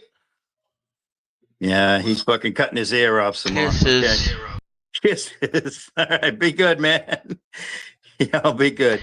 Take care. Thanks again. Bye. Keep your infection. Don't be kissing people. Typhoid denizen. I'm not dripping ear juice on him.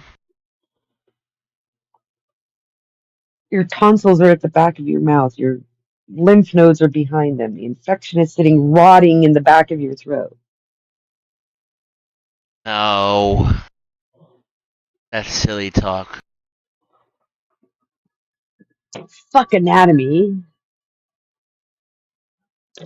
No. The infection's inside my ear. I thought you said your lymph node itself was enlarged.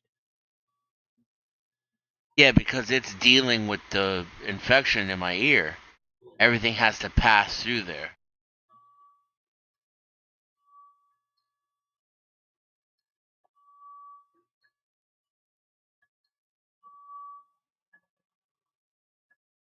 Well, the drainage has got to go through that sucker. 9 hours. We literally just hit fucking 9 hours. Holy. Easier today than it was yesterday. Although I took like 4 naps today. I was gonna I say didn't take easier. any naps yesterday. I say easier for you, but I mean it's easy enough though because the company I like to keep, they also like to talk and I like hearing them talk, so it's not hard to listen to them. Do you know what I mean? Yes. Like I don't have to make myself listen.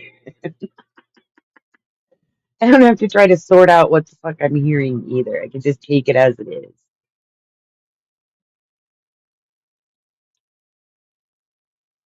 I'm not doing good. Do you have a fever?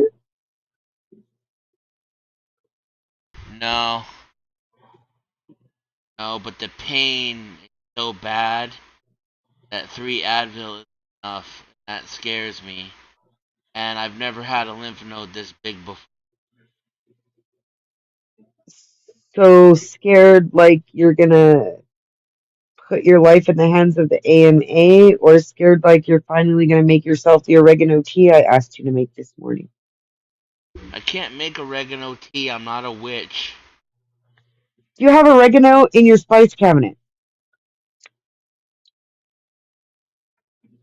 Maybe. Don't fucking tell me you don't have oregano in your spice cabinet, Dan. I know you have ginger too, and you probably have fucking garlic if garlic powder is all you've got. You make boiling water. You put all those things in it. You let it steep until it cools a bit. You strain it. You drink it. Oh my god, you have oregano tea. That sounds. And it's not gonna help me. Okay. How is that gonna help me? How scared are you? Scared enough to go to the emergency room and get their antibiotics, or scared enough to ingest some natural Antibiotics antibiotics is and hope it gonna. works? Funny things. Fear is caused by a fungus. Couldn't take antibiotics even if I.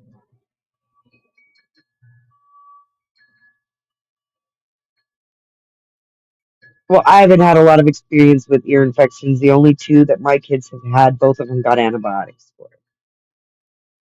Yeah, I'll tell you. Here's if I get motivated to do something weird, it'll be to flush my ear out with vinegar and alcohol.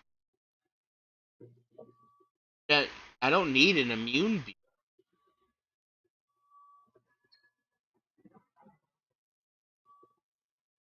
That fucking the air infection's giving me all the immune boost I need.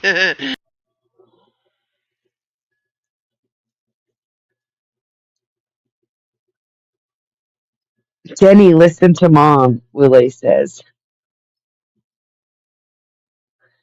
Apparently, it makes him laugh that we fight like a married couple or something. Mom and dad are fighting.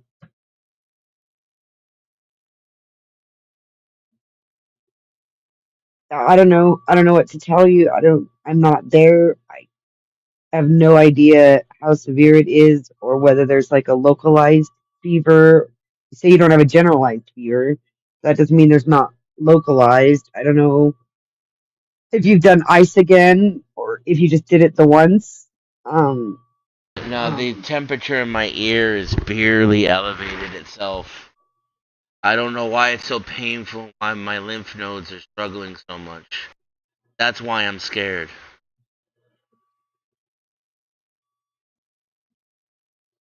I get like 3 Oh, earaches a year, right? So if something weird happens, then it's, you know, weird. how scared? That's was my question.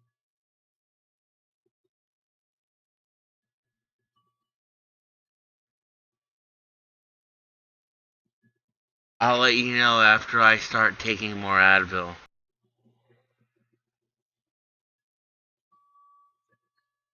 Yeah, that scares me. Too much Advil.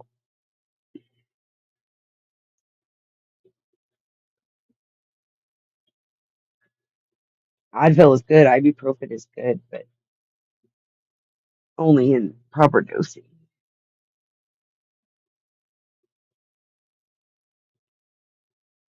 Try some ice again. You felt better after the ice, even if it's just for a few minutes relief. It's better than none. Yeah, I don't have any. I have to make more.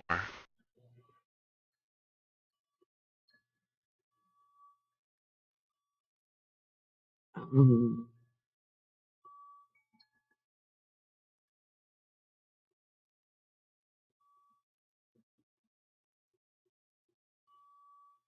What I'm gonna do as soon as I order this Advil, if I don't want to pay 3 times as much, I need to order it like right now. I'll get it by tonight. This bottle will run out by that time. And I won't wake up in the middle of the night needing it.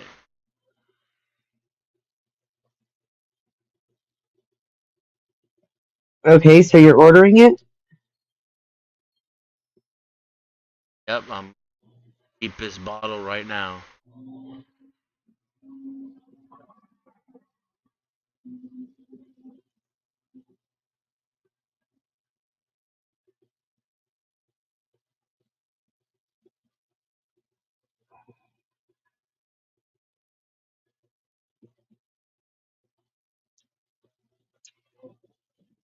Yeah. I have to go into town in a couple hours. Going to town? Yeah, I have to retrieve my child from band camp at 8 p.m. my time.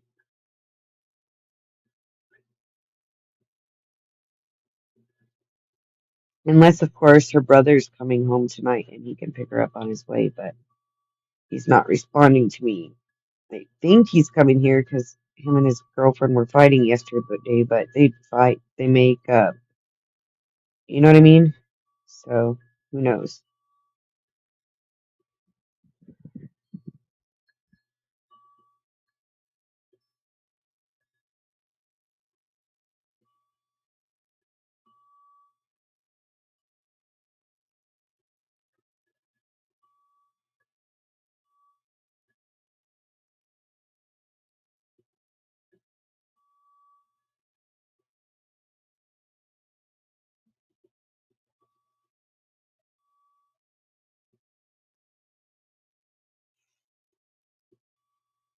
Because of me, my youngest daughter sometimes talks like an old lady. I have this habit of saying hard telling, not knowing, and she'll say that around her friends, and they look at her like, the fuck does that even mean?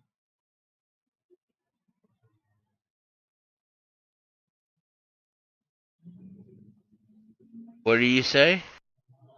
Hard telling, not knowing.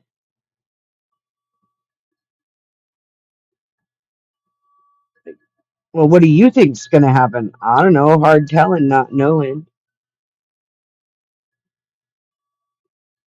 Oh, right. Sorry, kind of retarded. It's like Appalachian backwoods speak from like the 1940s.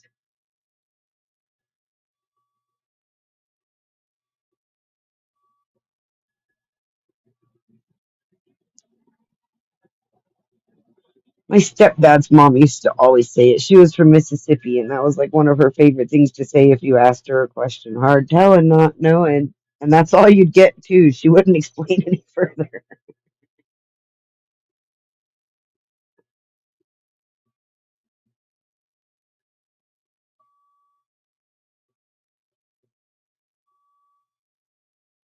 I was an inquisitive child, and I would ask her questions, and she'd be like,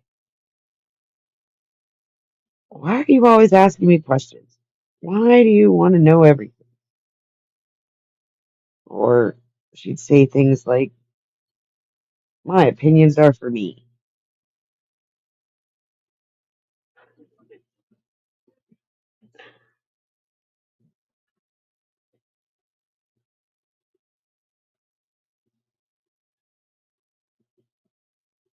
A lot of weird characters in my life now that I think about it. My cousin Precious, who told me, "No, don't swing on that swing." And I was like, why not? Didn't you see that little such and such swinging on it a little while ago? The fuck? My dad was like, well, you're in Mississippi. What did you expect?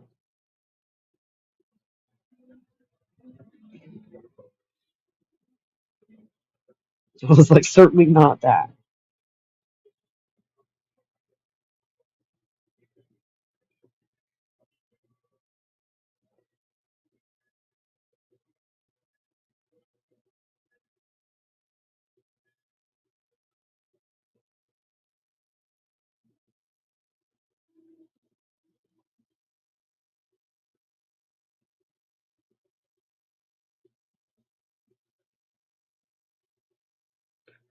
I mean, I guess, when we were kids, we used to say the boys had cooties, and if they touched something on the playground, we didn't want to go touch it either. Oh, wait, another example of how our childhoods were predisposed to us thinking poorly of men. You have cooties. You don't touch her. He touched her. Now she has cooties too.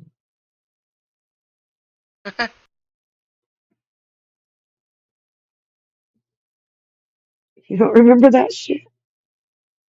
The boys never told the girls I they had do. cooties in our school. They always wanted to chase the girls. I remember when I started liking girls.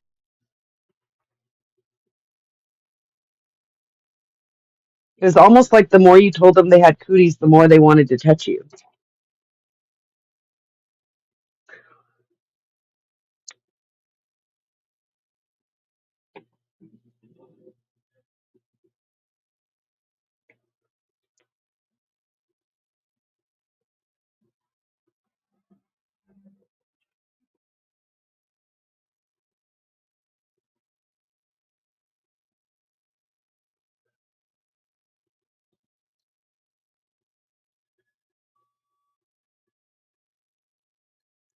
So if Boy Scouts of America is Scouts of America now, why do we need Girl Scouts?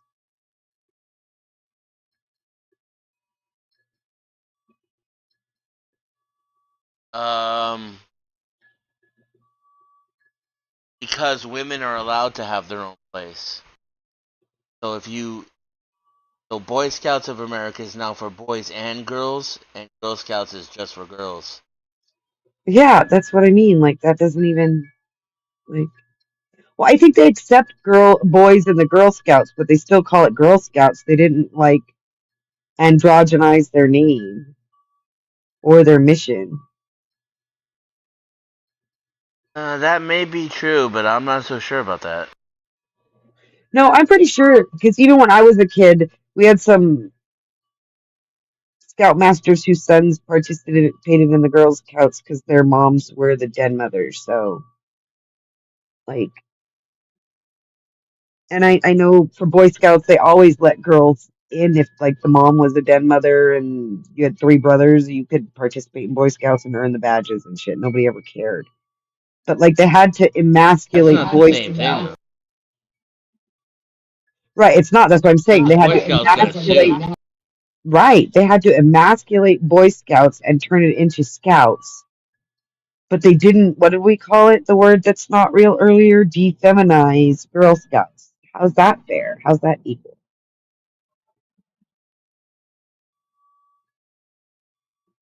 This is the word where the part where you use your 2-word magic and say it's not.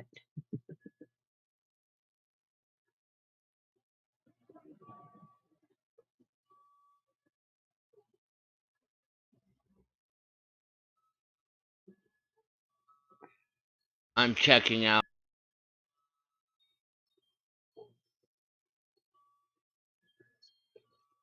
Well, good. I hope it helps you more than what you've taken so far has. I mean, if the pain is the main concern, hopefully you get some relief. 'Cause pain fucking sucks.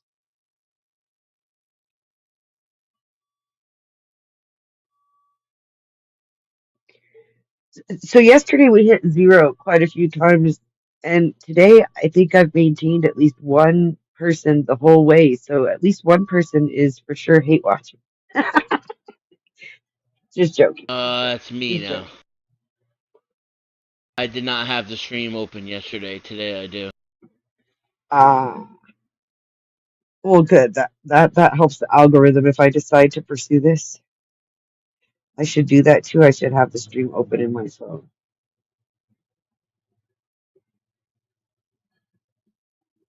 That makes sense. So I know for me, if I'm scrolling through lives and I see one or no people in a chat, I'm less likely to stop in to sit in the chat because who the fuck are you going to talk to in the chat if you're the only one there?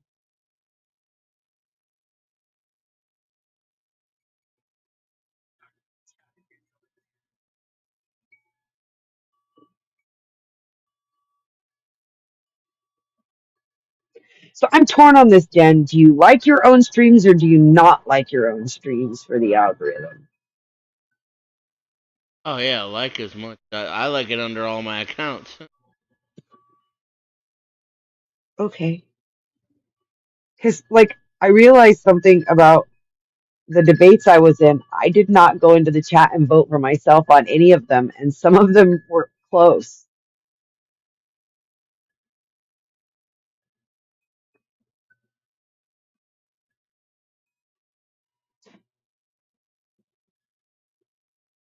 Like, I always felt like once you put yourself in the running, you don't have the place to vote. Is that?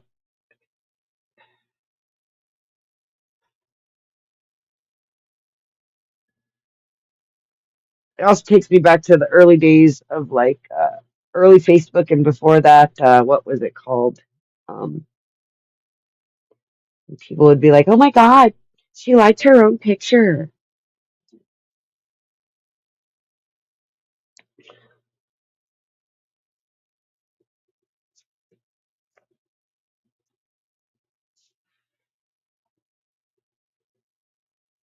Now that I think about it, presidents vote for themselves when they're running, don't they? Should have fucking voted on my debates, shouldn't I? I'm gonna go get another cold can of Coke and put some water in the. I'll be Good right back. idea. I should be here.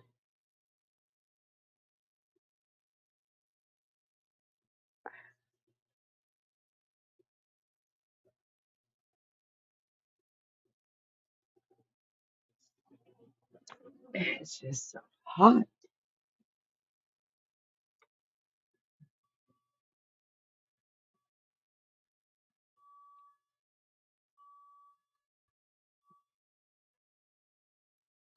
Oh, while Den's gone, I should talk shit about him. What shit should I talk about, Den?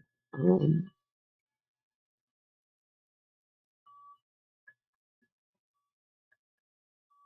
People think he spurs a lot. No, just joking. Um,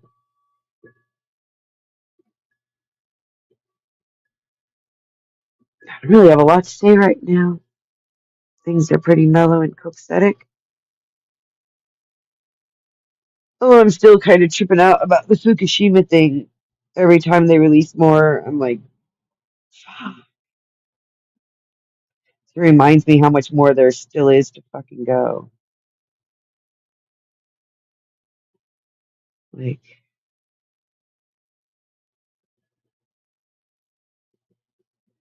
crazy. Just,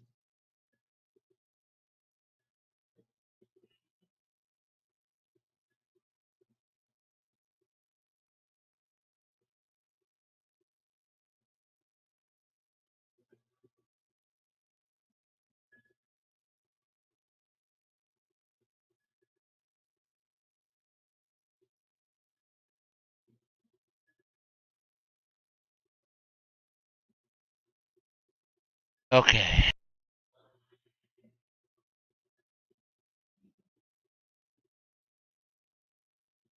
The fuck is Kush?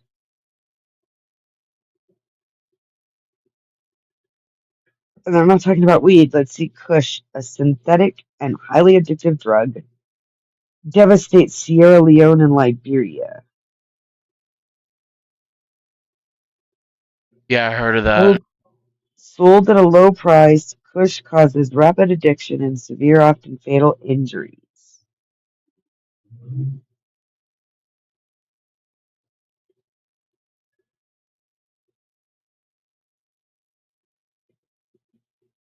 Doesn't really explain what it is, what kind of drug it is. It's a synthetic opioid. There we go. That can be 25 times more potent than fentanyl. With highly addictive synthetic cannabinoids. The mix is then sprayed onto plant leaves using chemical solvents such as acetone or formaldehyde, like cigarettes. At first glance, Kush looks like marijuana, and its harmless appearance is reinforced by its sweet. Oh, subscribe to continue reading. Fuck you.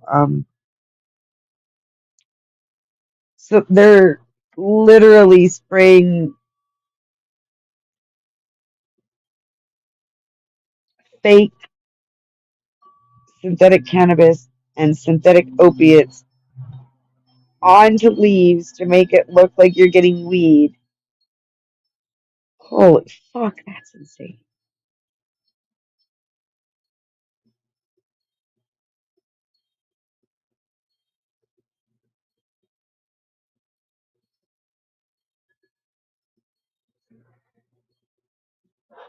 And they're even Yeah, it's calling kind it of funny, Kush. like legalizing drugs. It didn't stop the black market. It just made it worse. Yes. And it also led to higher concentrations of the chemicals, even in like legal sales and usage. Like poppy tea is not the same thing as taking fentanyl, right? And so we can agree that like smoking cannabis is not the same as like smoking wax or getting like Delta 9 synthetic shit. Like it's not the same experience, and that wasn't happening so much. And we had some concentrates, but they weren't what we have now for concentrates. And like most of the places I go to the dispensaries, they are always like, "Oh, I got great wax deals," and I'm always like, "Nope, flour, only flour." And they're like, "Mostly what we sell is wax. You should try this wax." I'm like, I don't want the concentrates. Like give me the poppy tea. I don't want your heroin. Do you know what I mean?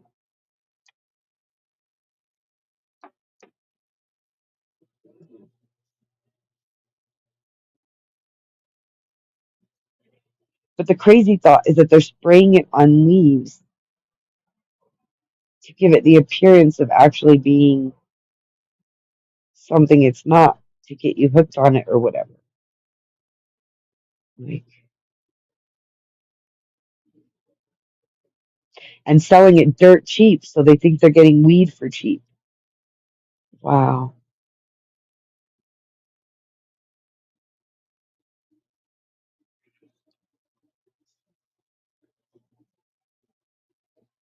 Whatever happened to that crocodilia stuff they said that was like making people's body parts rot off?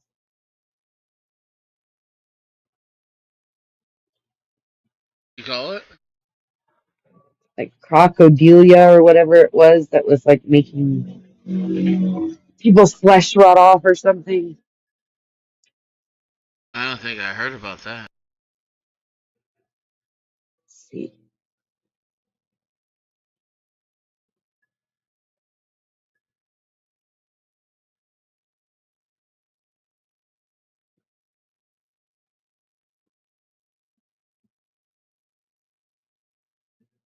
Crocodile, but it's spelled with K's, is the street name for a dangerous, illicitly produced opioid.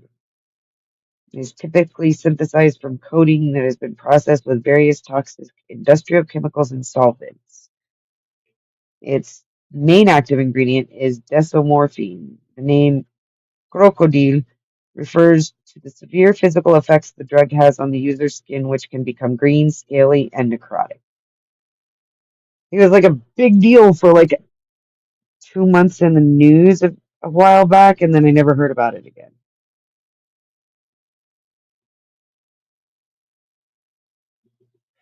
Like even these articles are old about it.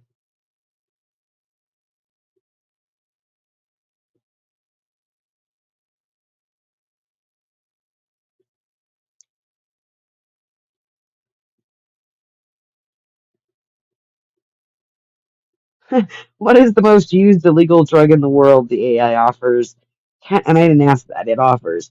Cannabis is the most used illegal drug in the world, with over 200 million users globally, followed by opioids and amphetamines. Oh, there's way more than 200 million. Estimated at roughly 244 to 250 million users worldwide. Estimated, because, not everybody admits it. Yeah, that barely covers North America, if you ask me. I remember in college in my 30s, I was doing this thing called tax team. It was, yeah, and I grew weed. Like my husband and I grew weed for the dispensary. He was a grower at the dispensary. And, like that was a big part of our lives. And I remember the first time one of the other teammates recognized the fact that I smoke weed, and they were like, "You smoke weed?" I'm like, and I thought about it, and I don't think I'm ever shocked when I find out someone smokes weed because I just assume that most people do, not that they don't. Is that weird? I'm more shocked to Um, find out people don't smoke weed.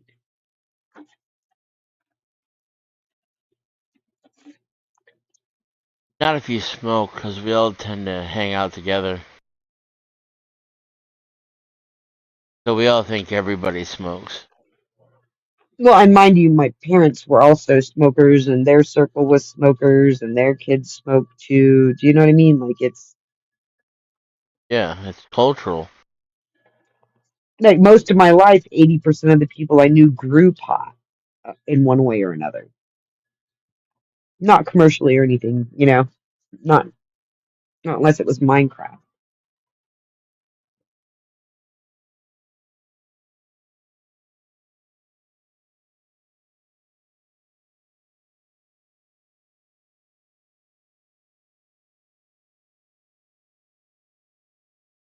Bro, my lymph node isn't even the same shape anymore, bro.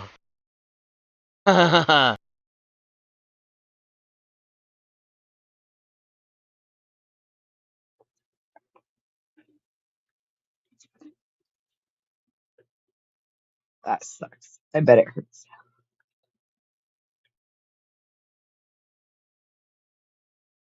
I just well, I'm starting to lisp now, but because like the swelling is pushing my face.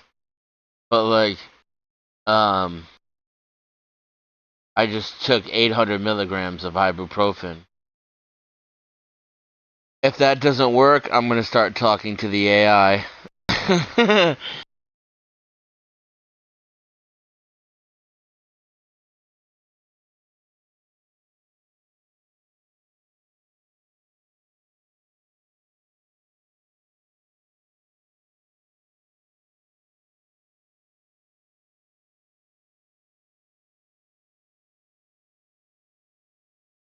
Yeah, I can hear every single heartbeat.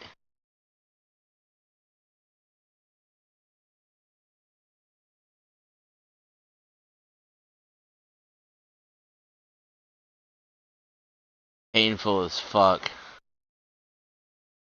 But it's kind of funny because if I try, I can lower my heartbeat with my mind. You ever do that?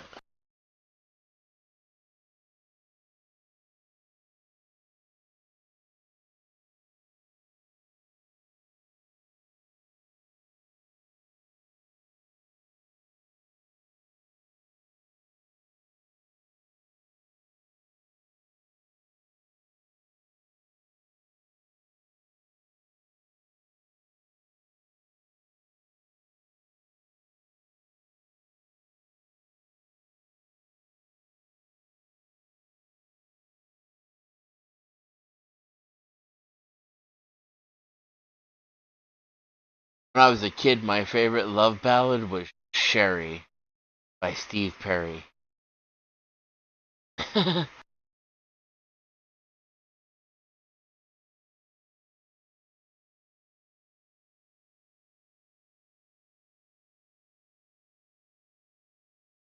Oh, wow.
Does it still say one in the chat?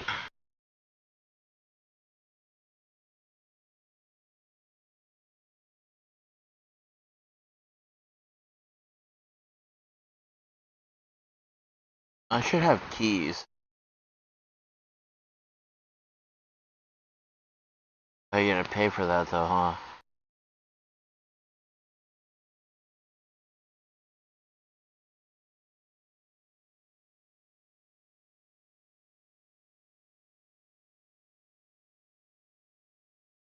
I'm brute forcing the Coke can on my neck. Try to hold it here for 10 minutes.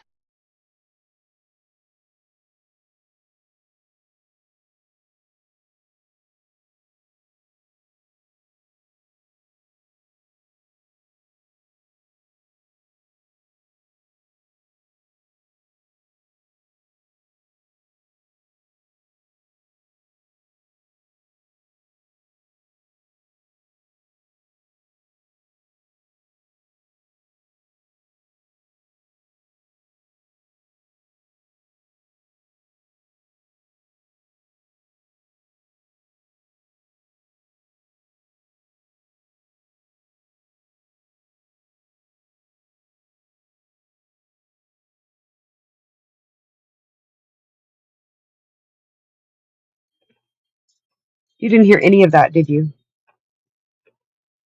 No, you were muted. I was muted that whole time when I read to you that on Healthline, the remedies they suggest are exactly what I told you to do. Over the counter pain relievers, you're already doing that. Cold or warm compresses, you're doing the cold. Olive oil, I suggested that. I didn't say neck exercises because I assume you're already stretching and rubbing. Ginger, garlic, and it says to put hydrogen peroxide in your ear if you don't have olive oil. Yeah, but they're saying that goes in the ear though. They're not saying to eat ginger, are they?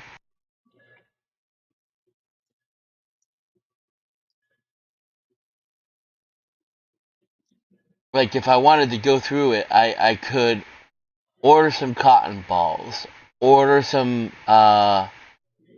melanin oil or olive oil, get some fresh garlic. Then I don't even have a microwave, but then I could microwave the melanin oil with the garlic in it so that it becomes infused and warm. Put that in the cotton ball, stick the cotton ball in my ear. Then the antifungal properties of the garlic will drip down into my ear and help kill the fearnesses while the cotton ball draws out some of the other fear. But I mean, that's a lot of shit to go through, especially like I still have to come up with a solution for not having a microwave. Or I can take one more Advil than I was taking and fall asleep and wake up feeling better, you know? It's like, you know what I mean? Well, I mean, if you can fall asleep, that's ideal. Sleep is the best medicine. If Advil doesn't work, I will regroup. I don't even know what's going on if Advil doesn't work. Speaking of sleep, we have 0 audience, and it's been, what does that say? 8:45, 40. It's been all day. You put in your 8 hours. I think it's time we shut it down, and I go cook some dinner, and you hopefully get some rest and feel better. I don't know if you want to go to like BC and hang out so that you're not sitting alone and suffering. I don't mind that, but I think I'm gonna like call this quits for today. Alright. But if you want, I'll meet you over in BC. Yeah, if you don't mind watching cop videos. Yeah, I'll hang out with you and keep you company till you fall asleep or hopefully feel better at least. I can do that while Yeah, I I want cook. to put on, Bay Area Transparency came out with a new video, and then I might put on some Rick and Morty after that. Well, I might leave for the Rick and Morty, but we'll see. Okay, everybody who's come in, everybody who's visited, everybody who will watch this later, thank you. Thank you, especially Den, and thank you, Kat, and who else came up today? AC and Widley and Zatwichi and LA. And thank you all for entertaining me and keeping me company and keeping Dan company today. We've had a good go. Do you want to like promote your channel for anybody who might watch this later? Who gets to this point, Dan?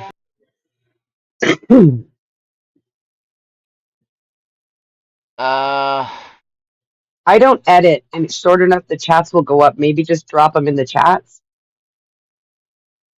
That's what I don't feel like doing. If I'll just say it, and it's so like if you know what you're doing, it's youtube.com/the @ denizen then a -x @denizen-x. If you go into the about, you can find the Discord. Join the Discord. Yeah, you can watch cop watching with us. But anyway, peace.